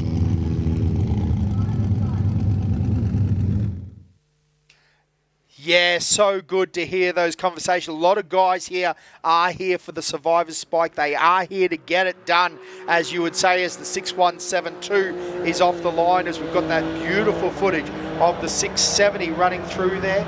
Again, Stephen Henry went off the line. Stuart Zielinski went off the line. Brett Lewis in the Superboot RV2 was off the line. Now, Andrew Bowles is through Deepwell in the 135. And Aidan Cummins in the 6172 is also off the line. That's how fast we are punching through these race cars here, as the 52 Element is off the line as well. Man, that thing sounds cranky too. That is a nice car, these Elements. Royden Bailey and Tyson Warner got the Toyota 3.5 in it as it comes on boost. The wicks are up. 1018 will be off the line next. That is the Bentley Motorsports little 10 car. Toby Price is now through Bonduma. So ladies and gentlemen, the 487 has updated its time, and it is through Bonduma. Sam Bentley off the line in the 1018. Those fantastic bits of footage there through the stadium. Bentley running a 3-car team here this weekend as he 3-wheels around the stadium. What a great time we're having here. The 28 off the line as well, as we get that great footage of that Element Prodigy car. The 52 making its way through. Royden Bailey, again, a beautifully turned out car. Element's a very unique look. They have some amazing suspension geometry, and those cars work, and I mean work in the rough. So have a good look out for some of those Element cars. They'll be running some fast times. The 28 of Shane Greening through. The 408 off the line, the Miller Trophy truck, but also the 421 of Toby Watley is through Rodinga. We're going to keep a good eye on where the 410 comes through, because he was only 20 seconds behind Toby Watley at the last checkpoint at Deepwell. And there it is. Greg Gartner is also through Rodinga. That split has not changed. He is 23 seconds in the dust of Toby Watley. Look at this, 2 cars at a time now off the line. The 433 off the line, as well as the little side-by-side. And I tell you what, the side-by-side got the jump there. Not a bad move by him. He definitely jackrabbited out of that racetrack. That was Brent Fowler, 669. And again, the 433 of David Bird. That is a Bennett Trophy truck with the big Chev V6. Again, off the line, 2 at a time, 676 and the 636. Jason Richards is through Deepwell now in the 119 Shenny Pro Light. Nathan Shivers and Simon Evans. We had a chat to Simon Evans on the Dirtbag podcast as he comes around the outside. If you want to hear some mad stories about that man, jump on and have a listen, because he talks about having a broken leg and still competing in the Australian Rally Champion. He was a madman in the the Australian rally scene. And I'll tell you what, he's having a good crack here too. Him and David having a good race there. But this is going to be true of up and down the field now, as Nathan Weissel and Nick Hicks takes off. Billy Geddes is through Deepwell with Alan Cordick guiding him through. Young Tim Button on the start line, 221, the first of our Super 1650s, and the 68. Tim's going to get left off the line by that pro buggy, but it's all about getting down and back. Go young Tim, go young fella. Yeah, the 68 is Craig Barnett, the Southern Cross race car, another one of our great Australian cars, and Tim Button in the Hunter Rivmaster, the little Toyota 1600cc, getting it done. Elizabeth Button in the passenger seat there in the 221. Next off the line, we got the 220 and the 657. They are smoking off the line. We're going to go downstairs and talk to our person who is doing the double, Troy Daly.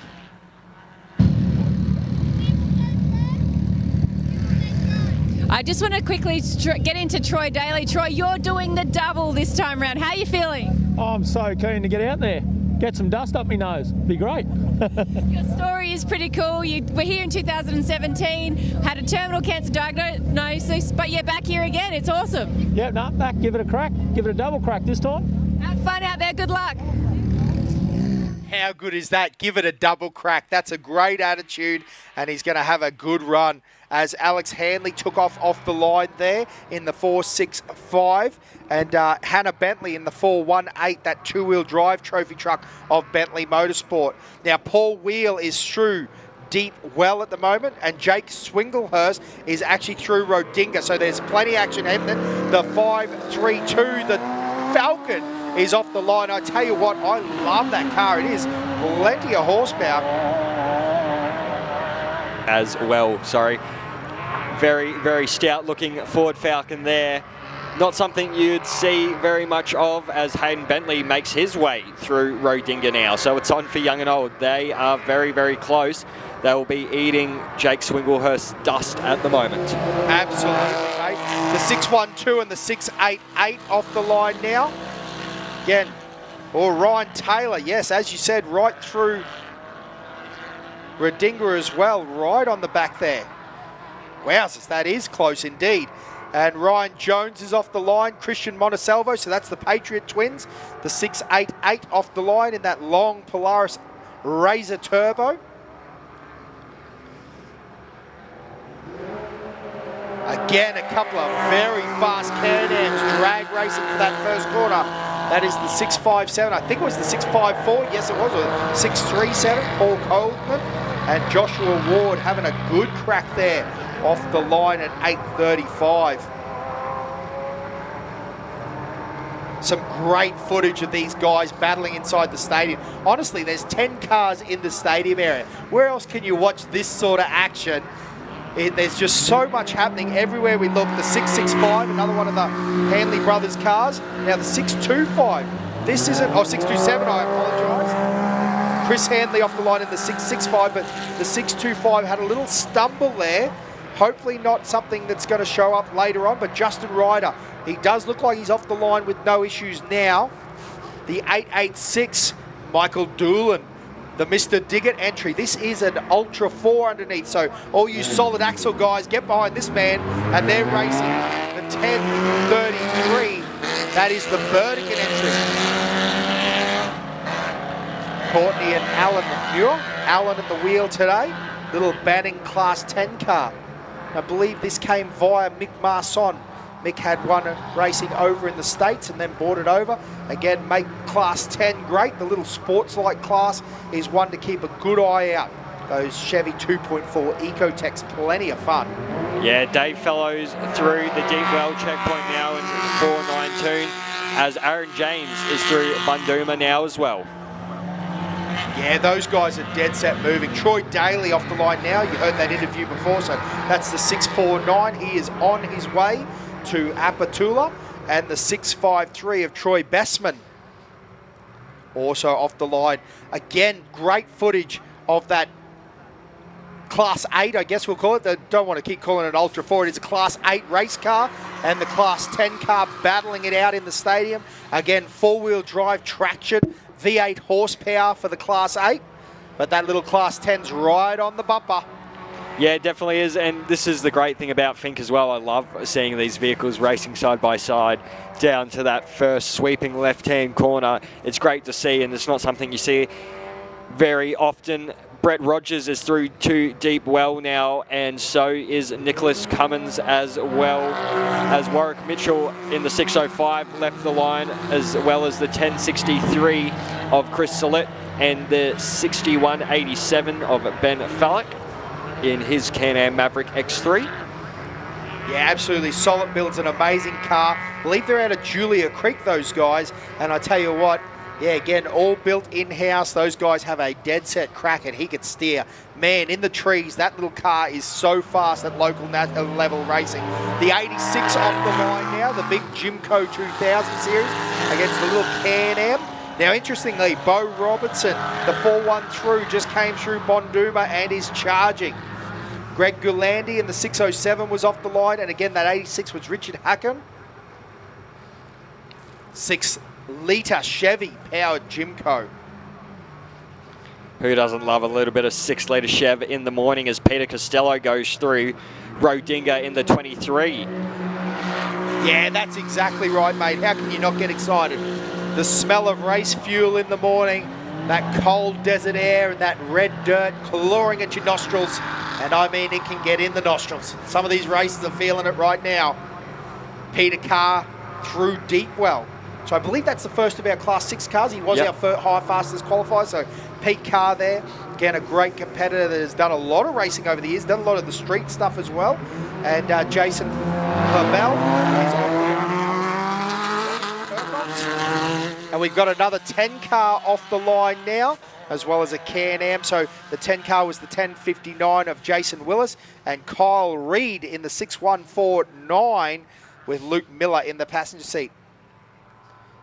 Man, there is a lot of cars out there racing now.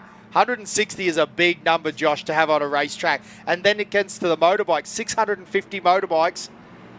The 508 off the line against the 486. Yeah, so two Aussie Utes going at it here, Dan. Yeah, and I think that's the first of our Class 5s as well. Yep. Our door slammer trophy trucks, as I like to call it. Opening and shutting doors, tin roof.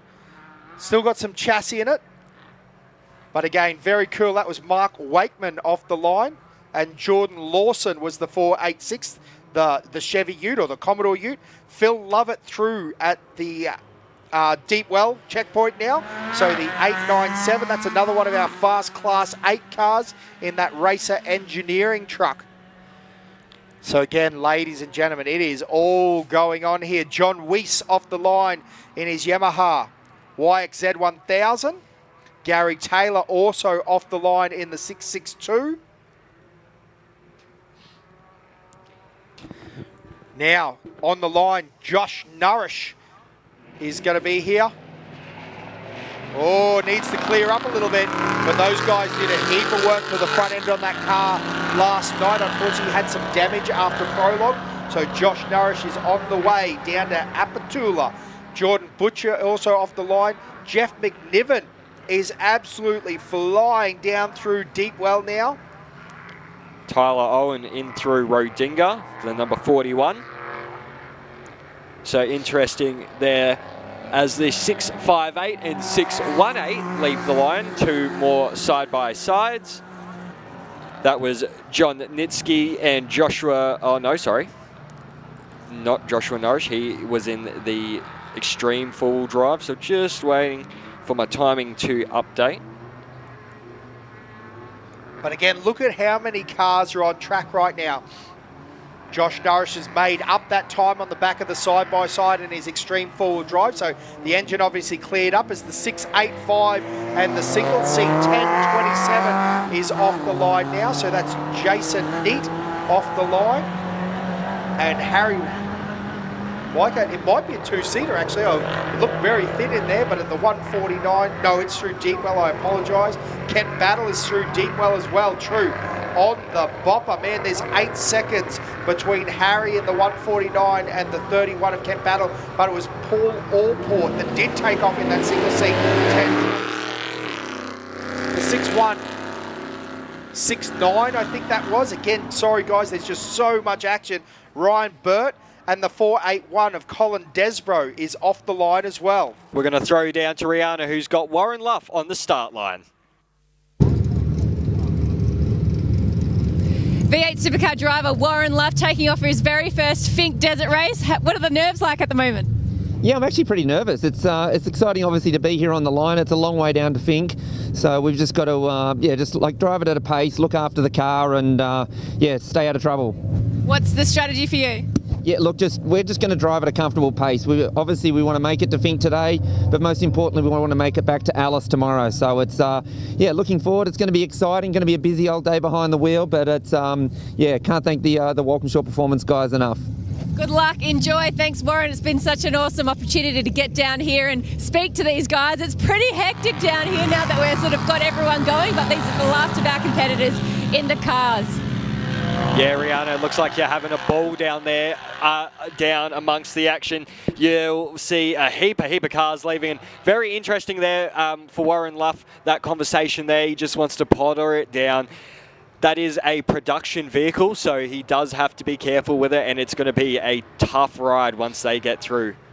Now, mate, exciting updates as always. The 487 of Toby Price is through Mount Squires now, the Mitsubishi Tisco trophy truck. So still moving along nicely. Brent Martin, I apologise, is through Bonduma. Peter Simpson is at Deepwell. Mick Magga is also at Deepwell. So plenty of cars off the line now. Daniel Callanan is out of Alice in the 6157. The 6159 of Clint Brumall is also on their way. The 6669 of Rick Chambers has left. The 217 of Peter Bulk is through Deepwell. Is leaving Alice. The 646 of Josh Ferguson is through Deepwell. Through Deepwell, that is. And the 682 of Tim Wadlow off the line. The 695 of Clayton Linden also off the line. So again, ladies and gentlemen, if you're listening for your racer anywhere in the world, literally any in the world, the joys of modern technology, we are having a great time in Alice Springs here. The 155 now, mate, that is going to be one that people are going to have to watch their mirrors for. Lockie Weir, or Jack Weir, is very much out of position there in that 155. Obviously, qualifying didn't quite go as they want. Those guys have run well inside the top 10 outright and won classes in that little 155 Gymco. So keep a good eye out on them because they are going to be charging hard. And hopefully with this lower dust, again, I hate using that word, no dust, but in this lower dust situation, they're going to be on a charge. The 525 also went off the line there. David Kerman. And the noise, I was going to say, the noise you heard in the background, ladies and gentlemen, was the 38 Porter of David Beavis. Now, David Beavis, an very fast motorbike rider, just a privateer, but was always super quick. So it's going to be cool to see. I believe he had a Class 5 truck. He's now stepped up to the Pro Buggy class with the 38 and a Porter. What a great choice. Eden Evans, also off the line, part of that Evans Motorsport family. The daughter of Simon Evans has taken off beside that very noisy David Beavis. But the 687 off the line of Rex Spencer and the 684 of Franz Schmedbauer. Yeah. You have a chop at it, Josh. I don't. Sure, someone will tell me how that is. Shemabra, it looks like. Either way, they're a family that are racing together and they're going to have a damn good time down there. Shannon Wrench through Bonduma now, the 33. So Shannon Wrench is down in the rough stuff of Bonduma. Yeah, going to be getting very rough down there as Warren Luff now gets off the line, as well as Cooper Weston as well. Good luck to Warren Luff for his first Fink attempt in that VW. It's going to be a bit of a ride, but we wish him all the best, and we hope to see him through as Cooper Weston makes his way through Deepwell. Yes, he's been having a great Australian Championship, Warren, so it's going to be cool to see what he can do. And yes, the 61 now down through Deepwell. Kai Floyd is off the line in the 624.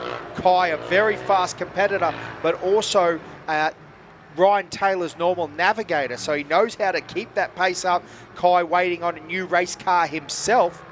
6684 is off the line as well. Beside him, Matthew Lavis in that Yamaha.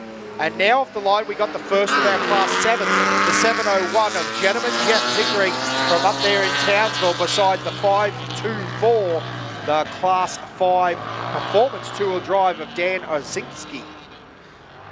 Again, so good to see these guys cranking out. And again, the 701 of Jeff Pickering is exactly where he needs to be. He's going to set his sights. He's very, very fast in his Class 7 car. The 119 now, Jason Richards is down Rodinga. And Brett Smoothie, the 447, has just come through Deepwell in his Geyser Trophy truck. Smoothie's actually waiting on a new Mason himself, a new Mason Trophy truck. I actually believe that one's going to be four-wheel drive with all the Goodyear, so that's going to be interesting to see whether he leaves it over in the States or brings it over here. The 648 of Michael Fraser is off the line as well as the 6683 of Stuart Glover. As Bad Billy Geddes, the 441, comes through Rodinga in his Geyser Brothers truck. So he's halfway, or nearly halfway down the track now, holding a wide. Joshua Weidman down at Deepwell as well. What a run. Les Shivers is off the line in the 677, and the 6190 of Simon Brown is off and racing. So again, great footage brought to us by the Tatts Finke Desert Race live stream. The big screen set up out here. Everyone's having a fantastic time. There's food, drink, vendors. Jody Allen in the 778 is off the line as well now, as well as the 651 of Stephen Grant. Now Paul Wheel in the 450 is through Rodinga as well. So he's chasing down Billy Geddes and Jason Richards just in front of them. Again, those guys started on 2 minutes corrected time. Billy came through at an 18:17. Paul Wheel at a 19:19. So that would indicate that Paul Wheel has actually made time up on Billy. So that's going to be interesting because they would have started on a 2 minute gap. There's only a 1 minute and 2 second gap now, unless my math is terrible, and then I just apologise. Don't listen to a word I say. But Brett Story is off the line. Oh no, he's through deep well, and he's 6182 as well. And the official sweep vehicle is off, and Adam, that means the last of our vehicles are off.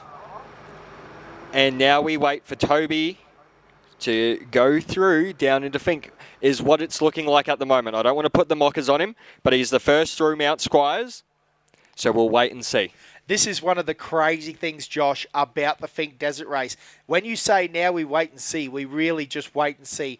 There will be, you know, little scratches of information, little text getting sent around. Essentially from about 20 Ks out, there is no reception, no mobile data. Starlink does not work here. Believe us, we've tried everything to try to get updates. The only thing I will tell you is I just got a text from the Method boys, the Race Wheels Australia boys. They're sitting down the far end with a satellite dish, and he can actually get texts and videos. So they're watching the live stream down there. So awesome. Amazing. So, and hopefully that also works for the live stream for the guys. We have sent our commentators and cameras down there as well. So we're going to see some awesome footage come in from the far end of the track. But as you said, now all cars have left Alice Springs and we are about to go racing. Everyone's headed south. Yeah, Aaron James through Mount Squires. Yeah, they are moving down there through Mount Squires. They're 172 kilometres down. And that's the final checkpoint before Fink. So that's crazy. Honestly, I know I could say that every year, but it's only been, so it's what, 8:51 local time. So they've been at it about an hour and a little bit at the moment. So we're actually expecting to see Toby Price come through. If they're truly on that 1:30, 1:35 time that Bo Robinson toted that was a possibility, we're going to see some cars through the finish line any minute now. I think it's going to be low 130s. That's crazy. It's looking that way. That's how quick Toby is running through. And I'll try and see if I can pull up some stats on him as we go through here.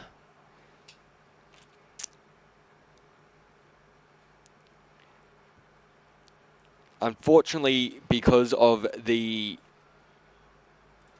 deep well checkpoint that he missed, well, that we didn't get for him, we don't have a current time for him to deep well, but Aaron James was the quickest, and behind him was actually Bo Robinson was the quickest, the second quickest into deep well behind him. Yeah, so very, very close. And I tell you what, it's all happening on the track too, because Bo Robinson is through Mount Squires at the moment, so he's running very hard behind Aaron James. But we've got Ali Howes through Deepwell, Darren Williamson through Deepwell, Toby Watley's through Bonduma.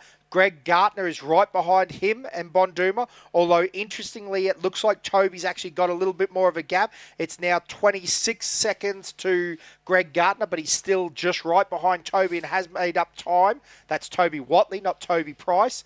Bo Robinson through Mount Squires, as we said, so he's right there as well. David Fellows is through Rodinga. Then Lockie Bailey is through Deepwell as well in the 622. All the guys listen along for the Patriot Campers guys. Justin Montesalvo in the 484 is through Deepwell in his Get Trophy truck. Glenn Brinkman in the 6104 is through Deepwell as well. So there is tons of action happening here. Again, all the information, or as much as we've got, is on the live stream on finkdesertrace.com.au. There is the live stream on YouTube as well, if you plan on just nipping away or having a look. But if you are here at the track, please enjoy the drinks, enjoy the good time. And we are having a great day out here in Alice Springs, and we're going to get underway with the motorbikes in the not-too-distant future. But first, we're going to throw down to Rihanna and have a chat. Yeah, thanks very much, guys. I thought we'd just take this opportunity just to take a bit of a deep breath. That was pretty hectic morning. Our final cars have headed off on their way to Fink. It's the 226-kilometre journey all the way there. We had 113 cars take off this morning, so such a huge effort and achievement. And as you can see behind me, some of our officials, our St John Ambulance crew, just taking this opportunity to have a photo. You've got to soak in all the memories and soak in this atmosphere. What a morning we've had. Obviously, you said Toby Price in that Mitsubishi trophy truck is the man. They are all hunting down in the 487. He was our prologue winner and currently in the lead of this race. And Bo Robinson, he's also a man to watch, one up there too, hunting those guys down. Unfortunately, haven't got any updates yet on Josh Howes. He took off second, but we're just trying to chase up whether he has any issues with his transponder. Ones to look out for a little bit further down the track. We caught up with Troy Daly. He is doing the double this weekend, so look out for his name. Obviously out there in a Can-Am at the moment, and then we'll be on a bike a little bit later on. His first attempt at this was in 2017, and he is back here this year to do the double. Another one doing that is Danny Foote. She's in the Can-Am with her dad at the moment. She's navigating her first run, and then she'll be back out later on in the bikes too. So a bit of a logistical nightmare for both of those competitors in order to get themselves there in time, get in the helicopter, race back down here, and then start the mission all over again. Now, it's a 3-hour roughly cut-off to Bunduma, so if competitors aren't there in that time, that means that their day is unfortunately done. We need to make sure all of our competitors get there to the checkpoints in a right amount of time. Obviously, we saw the official car doing the track sweep. That will head to every single track point on the track, following all of our competitors to make sure the track is in tip-top shape for everybody and as safe and as fast as we possibly can have. I've loved my morning down here on the start line for the cars on the way to Fink. Starts to get pretty hectic down here. It was great that we had the opportunity to speak to some of our competitors. I hope everybody's enjoyed the coverage so far this morning. You can follow along on the live stream. Of course, all the information's on the Tatts Finke Desert website. The Instagram page will have highlights throughout the day so you don't miss any of the action, and you can also check out the Facebook page as well. I hope you're enjoying the coverage from home, wherever you are in the country, or of course internationally. We're loving our time here down at the Tatts Finke Desert Race for 2022. The bikes, of course, will be up next 11:45 this morning. They will be taking off. Jacob Smith, he will be the man that everyone is hunting down. Boys, I hope you've had time to...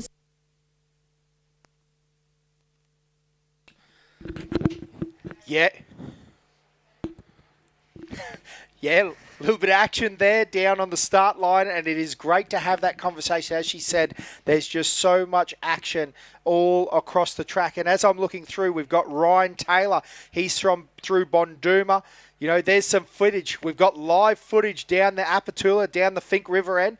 This is what's famously known as the Fink finish line jump. I'll tell you a good story, Josh. I'll do a little bit of a personal story, but we came to it, and I'd never pre-won the first time I rode. I know, that's a very silly move, but anyway, rode it. I got to the finish line, jumped it, and then went, I don't know where I go from here.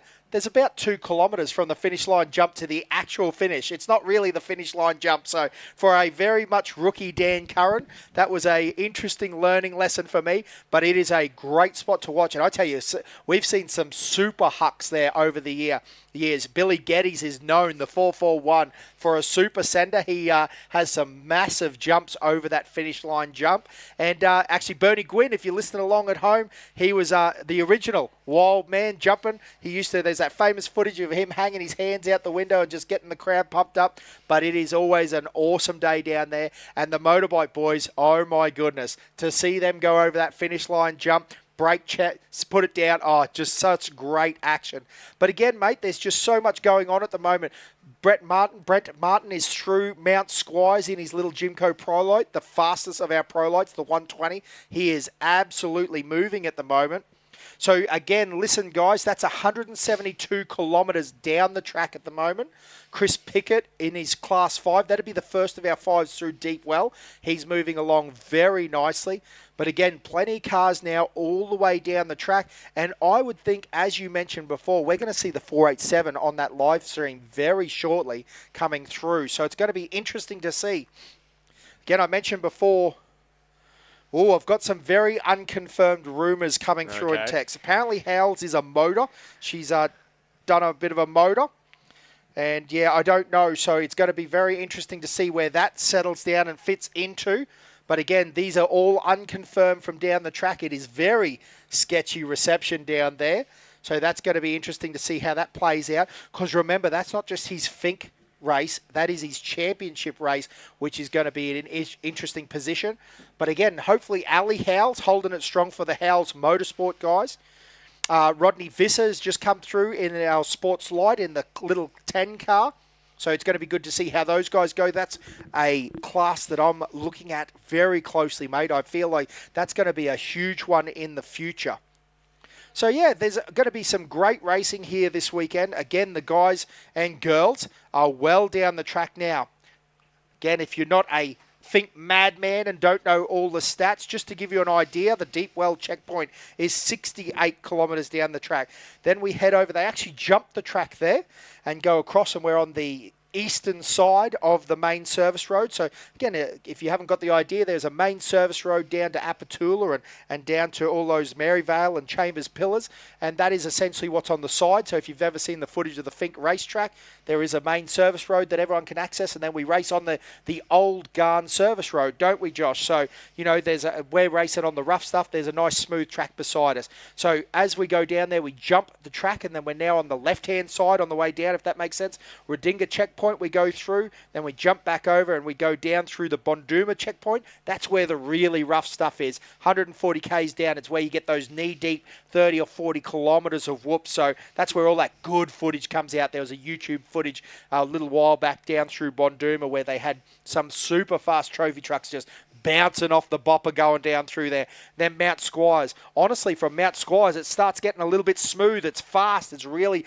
open road section. You jump down into the Fink River and then you head out through, and there's some rocky outcrops and bits and pieces down there, Josh. So it's a very, as you would expect with 226 k's of racetrack, it is a changing scenery, it's changing racetrack, and yeah, the grip, the gravel, you've got to prepare for everything, don't you, Josh? You do, you really do. It's a little bit of everything. You don't know what's going to happen, and as we talk about Mount Squires and that checkpoint, the number 33 Pro buggy of Shannon Wrench is through there now as well, so definitely interesting to see. We're not very far at all away from seeing the first cars into Fink, and really some record-breaking times, I do think, as well. Last year, day one, the fastest time was a 1 hour, 39 minute and 15 second run down to Fink. Josh Howells was the second best with a 1:41.32, and Bo Robinson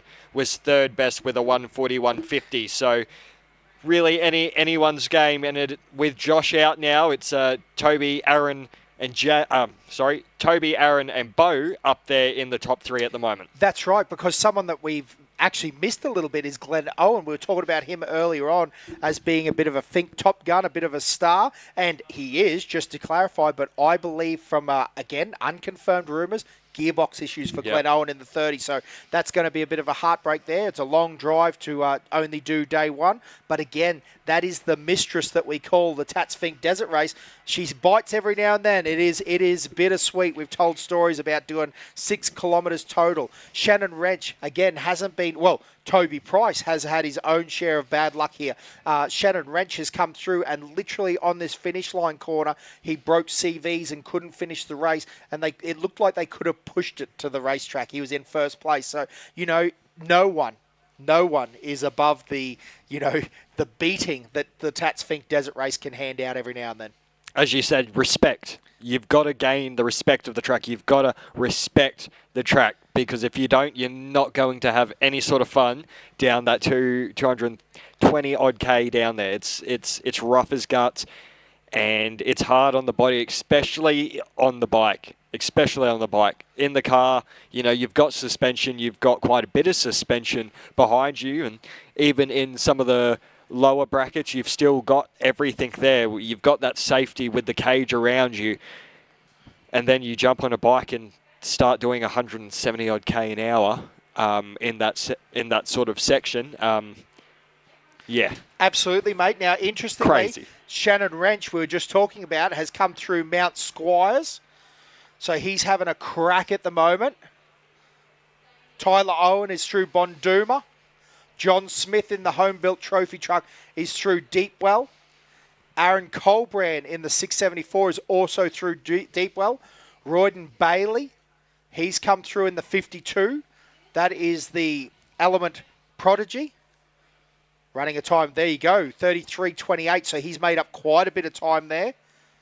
Again, he'll be dealing with the dust and the dirt and the changing. So that's what we talked about with qualifying. Qualifying is so super important out here, especially if you want to have a real crack here. The 123, the Pro Light of Matthew Burrows, is through Deepwell as well with a 33 time. Yeah, it's going to be a very interesting race here. And again, I wouldn't think it's too long until we start seeing some action down the far end. Aaron James through Mount Squires as well, the 93. So Sam Bentley in the Sports Light makes his way through the Deepwell checkpoint as well. That's right, and Sister was right behind him as well in that Class 4 truck, the two-wheel drive truck. So that's going to be something interesting to watch. That race, Dad, is quite a fair bit way. Hayden, a previous Fink Desert Race winner, so he knows exactly what it takes. And actually, out of interest, the year that he won, he came out of 13th position. This year, he was starting in 11th, I believe, from memory. So, he's in a good position, a position that he knows and a position that he can run very fast with. Alice Springs local, Shane Greening and the Pro 28 buggy makes it through to Deepwell. So young Shane Greening, all the Alice locals, will be very proud, and I know his mum Brenda will definitely be very happy to see that number through the Deepwell checkpoint, because she's got both young Shane and Cody plus her husband to worry about there as well. And it looks like Toby Price is making his way down into Fink right now. This is headed towards the finish line jump that I was talking about. Fortunately, the dust just smoking a bit there. The guys have run down through, and he is this is at going to be the a record. finish line. It's going to be a record-breaking time. It is. Wow. The 1:36.38 for Toby Price. That is very, very fast. That's minutes quicker. Wow. We weren't expecting it to be that quick. Yeah, that's a super impressive run from the 4.87 of Toby Price. Price got Jason Duncan in the passenger seat of that Mitsubishi TSCO, the Tisco trophy truck. Now, again, remembering that there is 2-minute dust gaps or starting gaps, so we're going to keep our eyes out. We are expecting AJ, Aaron James, to be the next car. So, again, ladies and gentlemen, if you're on the live stream, we've got cars starting to roll in at the Fink. Toby Watley and Greg Gardner are 10 seconds behind each other. Yes, absolutely. So again, that gap's closed. So, and that's through Mount Squire. So it's anyone's game down to Fink. It is going to be on for young and old. That's right, mate. Greg Gardner is a man on a mission. He's been right in that dust the whole time. And now I suppose what he's got to decide is he going to make the pass? He's already picked him up on corrected time, but it would indicate that he's losing time on track if he's made up that time, wouldn't it? So it's going to be very interesting to see what happens here. Again, as we scan the screen of the live feed, waiting for AJ to come in. Now, again, now that I've actually thought about it, I've had a second to grab it, AJ was actually 4 minutes behind Toby starting. So we are not expecting AJ for another 4 minutes. And, hopefully if he's looking for a positional change, he's going to have to, run less than 4 minutes. That would give him a start spot on the way home. But as you see now, with the conditions the way they are, all of these top 20 cars that got the 2-minute dust gap, maybe with the exception of Greg Gardner, will probably not have too much issue with dust. AJ has a clean run. It's basically a fresh track. He can run whatever speed he wants. He's setting his own pace. 136.38 for Toby Price. An absolute stellar run there. Jason Richards in the 119 down through Deepwell, and Billy Geddes in the thick of it, the 441 at Bonduma now. So he is on the bopper and running in the country that he loves the best. Billy Geddes loves it when it gets rough. So the 68 of Craig Barnett through Deepwell. Yeah, Jake Swinglehurst now through Mount Squires as well. So he was behind Greg Gardner, as we said, a couple of minutes. So we're still looking at that big screen attentively. Oh, now that's another one. Sorry, Josh, but the 450 of Paul Wheel just popped up through Bonduma as well. So Billy Geddes ran through there, and there's only 20 seconds between Billy Geddes and Paul Wheel. So that G6 is on the hunt right on the back of Billy Go Geddes. I actually think what's happening is that down the track, as you can see, all the dust is cleared from our end. I think that the dust, yes, as we said, it's not the best that it's been as down levels, but I think it's producing that you can follow in the dust sort of capability. So I think it's going to be pretty close down into Fink, and then it's going to be pretty close back into Fink as well, just as we had last year. So yeah, absolutely, mate. Yeah, the times are going to shuffle and the positions are going to shuffle, as you're saying. So Ryan Taylor now through Mount Squires as well, in the big Tatum AK-47. Again, the ex-Harley Letner car. Again, guys, if you're listening over in California, big shout out. J-Rad, hope you're having a good time. Harley, all the crew over there. The 647 Nathan Weissel is down through Deepwell as well. Again, we see that great footage of Toby having a couple of minutes on the start line alone. Oh, finish line, I apologise, not the start line. Well, it'll be the start line tomorrow morning, yeah. But getting checked out, this is one of the great things that the officials do down here. They pull you up, they give you a bottle of water. You've just done an hour and 40 minutes of driving. It's been hot, hard work, believe it or not. In those trophy trucks, you definitely warm up pretty quick. Simon Tucker down through Deepwell. Yeah, the first of our Super 1650s. So that does hold me a little bit worried for the 221 of Timothy Button. I have not an update on him yet. I will try and provide an update. Absolutely, mate. So again, we're getting that footage down there. The camera's on Toby, the 487. Again, the man of the moment. Can he make it happen again this year? It's going to be very interesting. He has the right car, the right team, the right people around him. He's got the experience on the track. Obviously, his motorbike credentials speak for themselves, and his driving ability, second to none. Ladies and gentlemen, if you think that he just does Fink in a trophy truck every now and then, you would be very wrong. Although he doesn't race a lot in a truck in Australia, he has a lot of time overseas racing in America. Again, we actually had an excellent opportunity to chat to him on the Dirtbags podcast. Again, available where all audio podcasts are available. But we chatted to Toby, and he was telling us about how he was washing windscreens for Jesse Jones, and that's how he got his start. They said, hey, mate, do you want to have a wheel of this thing? So he's done quite a bit of time in Mexico and over in America racing a trophy truck. And so, again, the kid has absolute talent in spades over there and has plenty of miles under his belt in a trophy truck. So just an interesting side note there. He has done a lot, and he is a very talented driver. Deserves all the credit that he gets. Not only in the States as well, but here locally in Australia as well. He tends to race some of the circuit racing. What are they called? Those little rear-wheel drive stadium trucks. There you go. Sorry, super stadium truck. Super trucks. He's also raced the V8 Super Utes. So you are right, absolutely. Although I wouldn't say that he's become too much of a specialist in that field. It would be great to see him racing on asphalt, though. I think those talents cross over, and we've seen him do some fantastic stuff over the years and doing promotion and videos. Again, he's one of those guys that is really accessible. You can see lots of his stuff, and it's quite enjoyable. But I tell you what, Chris Hanley is through Deepwell. Troy Bessam is through Deepwell. We've got plenty of cars coming through. Deepwell looks like it is completely packed with race cars at the moment, Josh.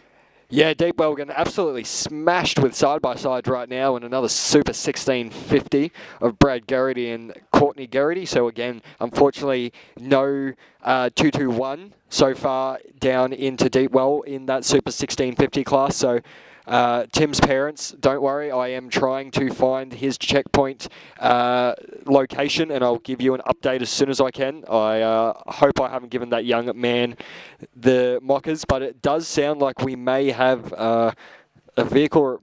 I don't know whether that is dust off in the distance of that picture. This is one of the best things about being down at Apatula yourself.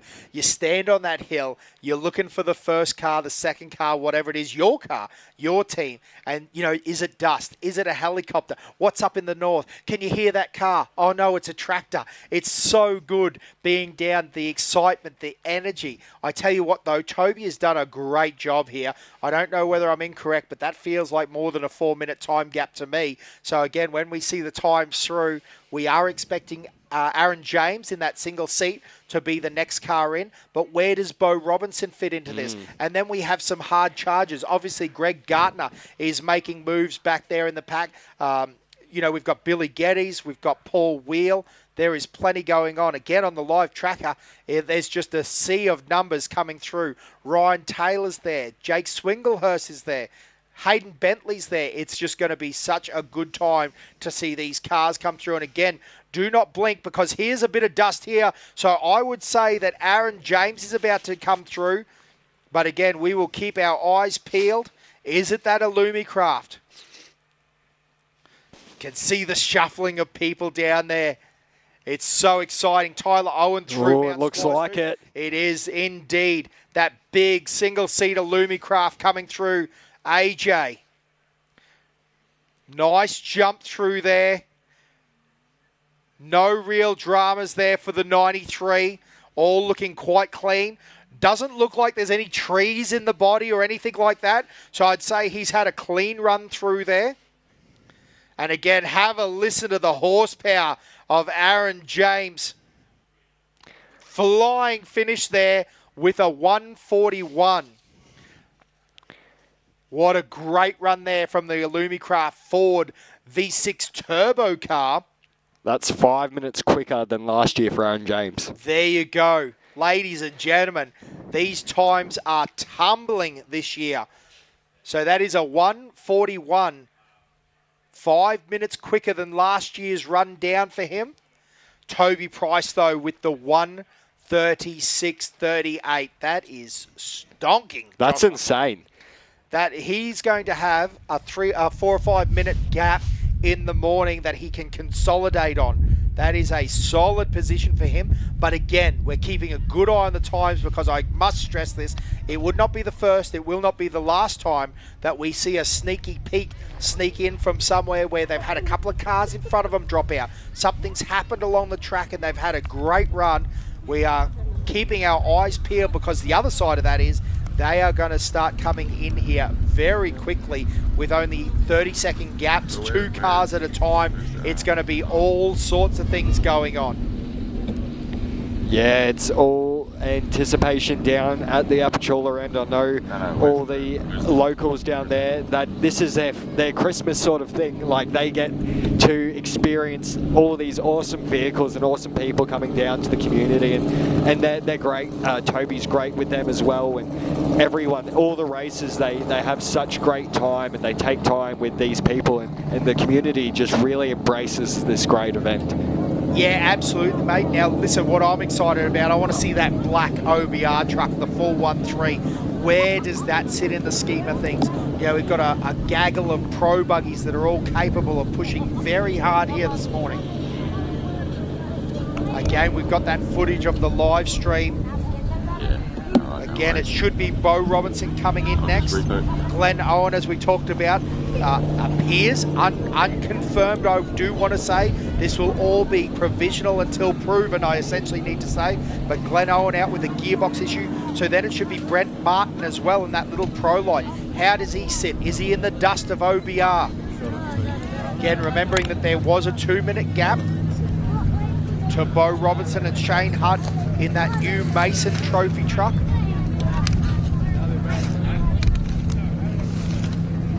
again, we're scrolling through all the information. Phil Lovett now through Bunduma in 8.97 in that extreme four-wheel drive. And I think that might be a chopper in the background we can hear. Yeah, definitely sounds like a helicopter. Just looking for those little hints of dust. Again, I'm very, very interested to see how Jake Swinglehurst and Ryan Taylor are going, because remembering that that's the Australian Championship there. Also, something to note is that with the Australian Championship, they get section points. So you can get section points even if you don't finish section 1, which is day 1 down. You can get section points on the way home, day 2. You can tow your race car down, fix it overnight, and as long as you line up for section 2, that does take you out of the outright points for the Fink. Obviously, you've got a DNF for section 1, but it is interesting to side note that, because again, there is a championship within a race here. Obviously, Tatts Finke Desert Race is a standalone, what's that, sorry, Jane? just behemoth of a race that has its own life force, I want to say. But again, there is championships, there's classes, there's a lot on the line for all of these races up and down, isn't there? Yeah, there definitely is. There's so many different stories up and down the field. You really don't know what to expect, especially with that Australian Off-Road Championship. We're only the 3rd round. There's still 3 more rounds after this, and this season of the Australian Off-Road Championship has been jam-packed. It's been a great calendar so far, and I can't wait to see how it's going to turn out in the end and who's going to end up with that number 1 plate above their head. I think what's really cool about it is it's gone back to being, obviously we've had a few years with a lot of things going on. I don't like that C19 thing, but like whatever that. Now it's gone back to a truly national championship. Yeah. We got a round in WA, it is a national championship. Queensland, Victoria, all over the place. South Australia, it's been a great one and we are enjoying it. And obviously the Tatts Finke Desert Race being the centre one, it is the 3rd one, so I suppose not really the centre, but in the middle of the year it's something exciting, and it's definitely something that changes your position. If you've done well here, we've seen it time and time again, where at Finke, if you've had a good Fink run and got some good points, they'll end up competing for the rest of the season. So it's going to be very interesting to see how that goes. Again, shooting across to this dust every now and then, Josh. Yeah, so with Apachula, we do have to remember that. So these pitches aren't the best. They are coming from a remote community, 220 odd K down the road. There's a very, very sketchy 4G reception, if you're lucky, even out there. So we do really do thank all our production crew and everyone who's working behind us to get these pitches to us right now and down out around the world. So ladies and gentlemen, if you are watching from home or around the world, please do understand that we are at in the middle of nowhere is that community, really, in the centre of Australia. You can see a local Holden Commodore driving down. The locals are loving it. Doesn't get any more Australian than that shot right there. Now discontinued, sadly. Holden Commodore, one of our great Australian brands, which we stood strong with for many, many years. But again, isn't it interesting that when you say remote, we're not 20 kilometres from a track. So again, if the Americans are listening along, the closest real township here with, all the stuff that we're talking 120, 130 miles of dirt road to get to this remote community. This truly is almost as remote as it gets in Australia. This is the Simpson Desert. This is out back. So it's crazy to think. Oh, and we do have dust up, Josh. This is going to be great. Yeah, well, let's see who is making the dust. Is it Robinson? Let's see how this one will go. Well, that's right, because I think the interesting thing, and it's not. It's Brett Martin. Oh my goodness, Brett Martin is flying in here in a pro light. Look at the way he's attacking. Oh, that thing sounds awesome. The 120, ladies and gentlemen, have a look at the way that he is charging here. Oh man. Man on a mission. He has come out of 6th position, ladies and gentlemen. Goodness. In a pro light. In a pro light, just ran a 1:42.56. Brenny Martin. Oh my goodness, ladies and gentlemen, I hope you're as excited as I am in the commentary box. But what does that mean? Where is the OBR truck? Now, the other one that we have to watch now that we've seen that is, where is Shannon Wrench in the 33? Shannon Wrench, multi-time Australian champion, multi-time Fink winner, and he is in that new car. His name has been coming through the list. He has been through Mount Squires, we know that. Yeah. But again, where's the 413? That's the big question at the moment for me. Yeah, we have had information about the 15. We did know about Glenn Owen. It's going to be very interesting to see what happens here. Billy Geddes through Mount Squire. We're going to keep a good eye there because the 450 through Mount Squires will be another one that we're trying to keep an eye on. That usually, and Ashley Foote is through Deepwell now in his Can-Am, the 638. Yeah, Danielle Foote actually there in that one as well. So one of our double competitors this weekend in the bike and the car. Shout out to 221, young Timothy Button. There you go to the Button parents. They're both through Deepwell now. So the sports Super 1650 is there. And now that's very interesting. Have a look who Jason Richards came through the 119 through Mount Squires. It's all changing on us, Dan. It is very much changing. So out of interest, Billy Geddes has actually passed the 119 Pro Light now. So now we've got to keep an eye, a really good eye, on where the 450 of Paul Wheel comes through. Again, we're looking at it Mount Squires, but Paul needs to get around Jason Richards to run with Billy, doesn't he? So that's going to be very interesting. But old Slippery Muldoon, Deepwater driver, 441. That's going to be very interesting. Dust off in the distance now. Let's see who this one is as it starts to make its way into the picture now. It's Shannon. It's Shannon Wrench. Shannon Wrench in the 33, the Jimco Hammerhead. So here we go, ladies and gentlemen. Again, something has obviously happened to the 413 of Bo Robinson, which is an absolute heartbreak. We have that time, but obviously that for the 33, Shannon Wrench, one of our fantastic competitors. He's been he's had more wins than I've had hot dinners. Actually, that's not true. I've had a lot of hot dinners. But what I'm telling you is Shannon Wrench combo in that new car. Now, 143.39. 43. That's so fast. Guys, that is a winning time from not so long ago. That is so crazy. Man, this year is just absolutely flying. I cannot get over that Brent Martin. I mean, I expect him to do very well. Brent Martin is an absolute madman behind the wheel of that 120 Jimco. But oh my goodness, to come in at that pace and on the bopper with a naturally aspirated 3.5, he's got 420 horsepower compared to these 1,000 horsepower monsters. What a man, what a machine. And you look at that, the top three, Extreme two-wheel drive, Pro and Pro Light. So 3 different categories in that top 3 as well. And I bet you any money by the time we see that top 10, it's going to be chopped and changed with all different types of categories in there. Oh, absolutely, mate. There's definitely, I'll put my money where my mouth is. There will be a 10 car up in there. So particularly that 1065, if they have a clean run with Tanner James in the navigator's seat, they are going to be right in the thick of that mix. He was coming out of 13th. So I suppose that's a pretty safe bet if he has a clean run down, because we have had some cars drop out. But again, he's going to be very, very fast, the 1065, if he can keep it all together. And again, it's a long race here this weekend. There's a couple of cars that I'm definitely looking for. Brett Smoothies through Bonduma now in the 447. Josh Ferguson is also through Bonduma. Clayton Linden and Tim Wadlow are through Deepwell. If you're looking at the Class 6 Championship, those guys are all still having a good crack. Now, this is the next little interesting battle. 421 and 410. This is what we were talking about, the 2 trophy trucks of Toby Watley and Shannon Wrench.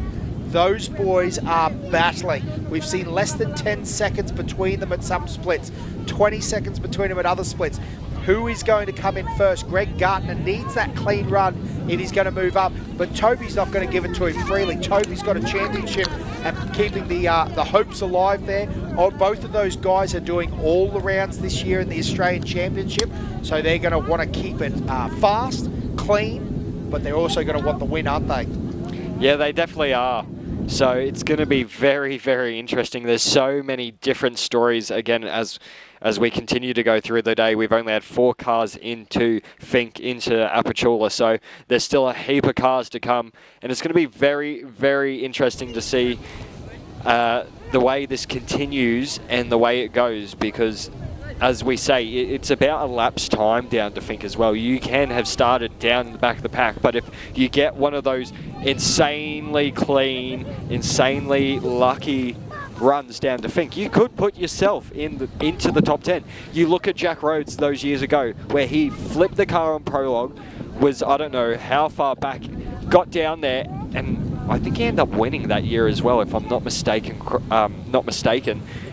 It was insane. I think one of the biggest shows of that was Hayden Bentley. The year he came out of 13 was the fastest down there, had a clean run all the way home. He literally popped Bo off that top spot. Bo thought he had it by a mile, and then all of a sudden from, again, literally nowhere, out of 13, Hayden Bentley ran the fastest time down, and that was that year we got that amazing footage of him running down past the Alpha in the Bonduma whoops. I tell you what, that was a cracker of a year, but aren't they all crackers of years, really? Yeah, they are. Fink every year puts on a show. That's the great thing about this event. It's anyone's game, anyone's year. It's not a reoccurring thing. It's not certain that you're going to bring the best vehicle and just show up and win. It's not how it works. It's the track, it's the prep, it's everything that goes into it. There's so much behind this event. There's so many different things.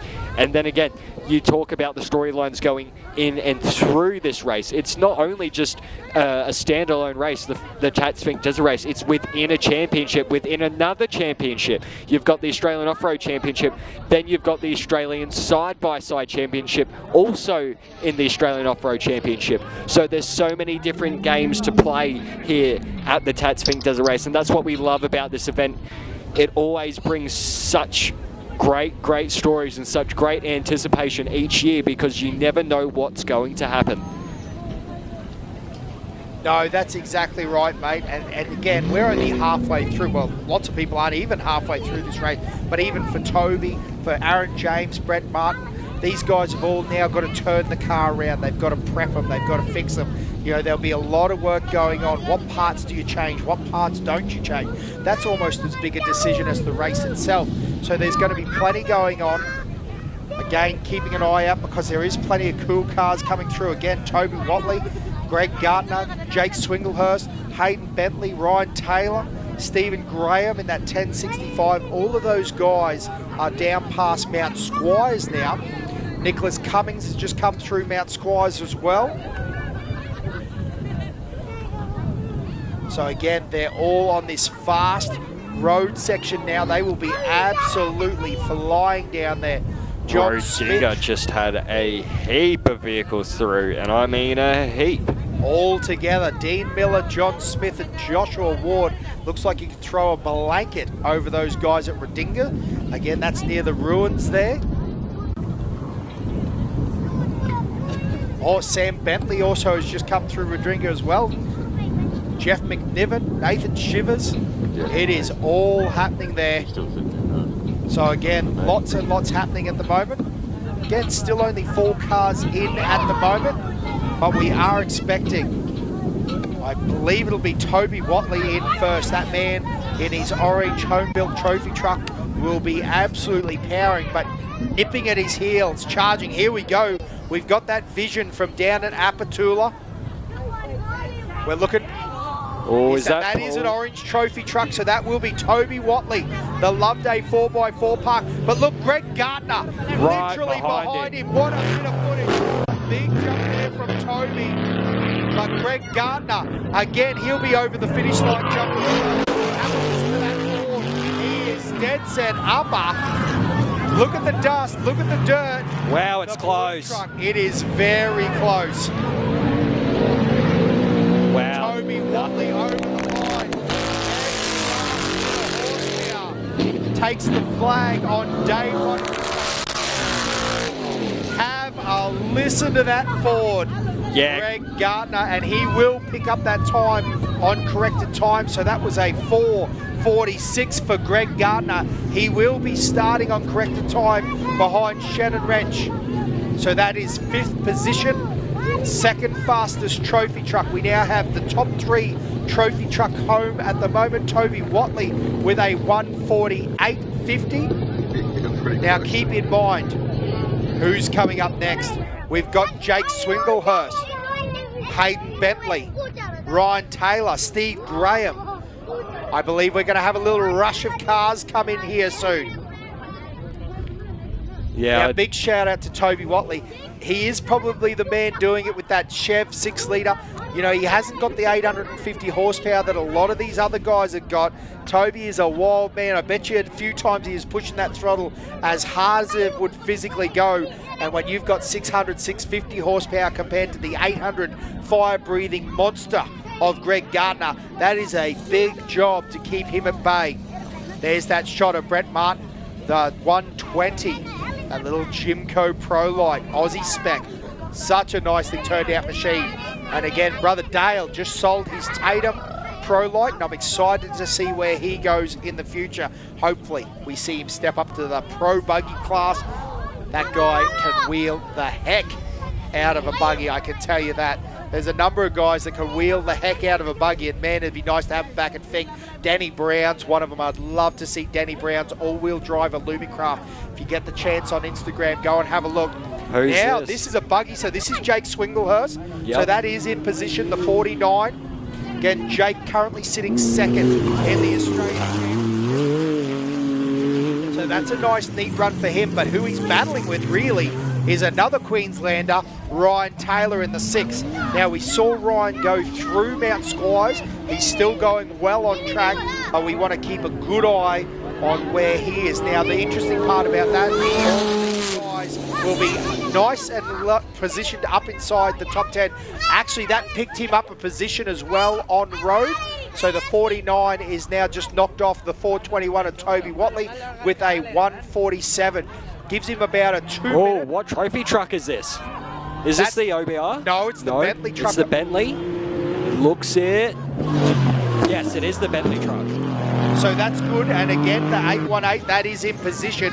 But where does that put him? Because that doesn't feel like a 2-minute gap to me. No. Might be close, but he may, possibly knock off Jake Swinglehurst from that position that he just grabbed off Toby Watley. Keep a good eye on the times, ladies and gentlemen, because they are ripper time. Have a listen to that truck.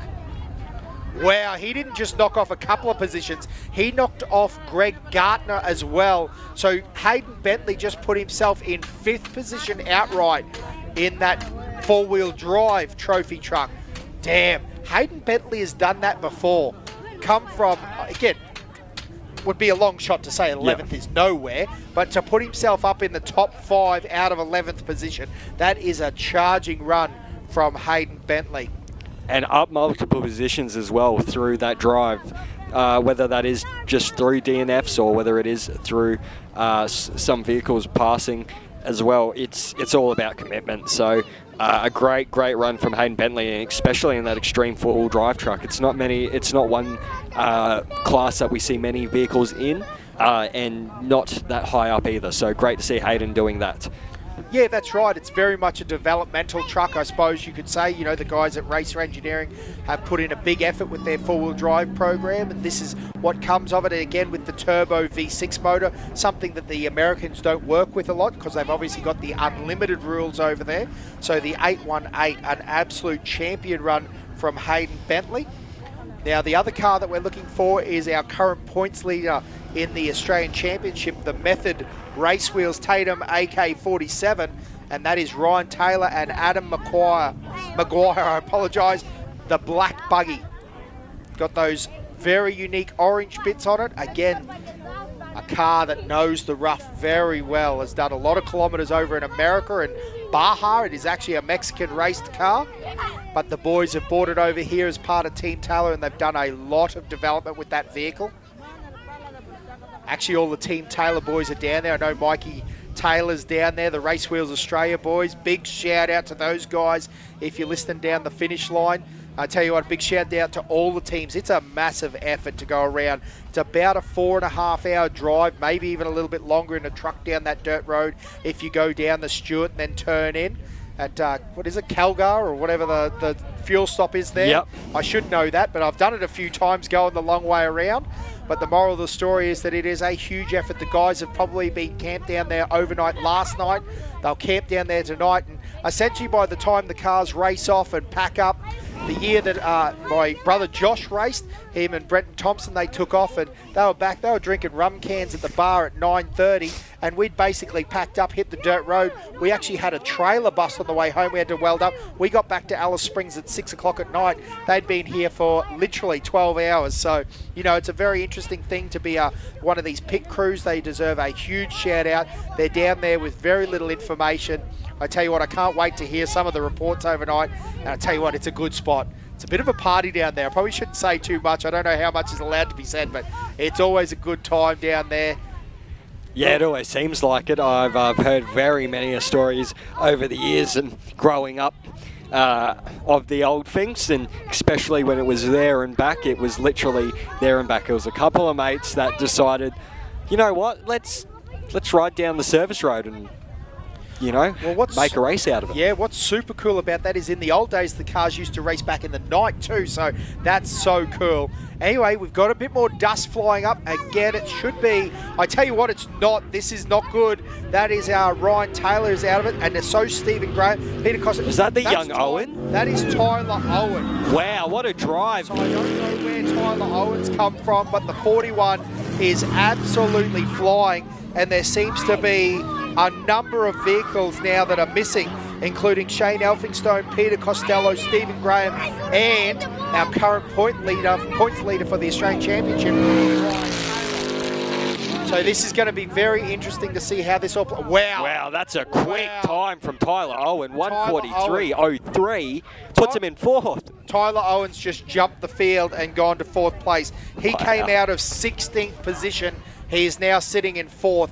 Oh my goodness. This is really turning into anyone's race. It really is. Tyler Owen. The doors are opening. Good show here. Remember, he's had to run through that dust. Whew. What a quick run. Wow.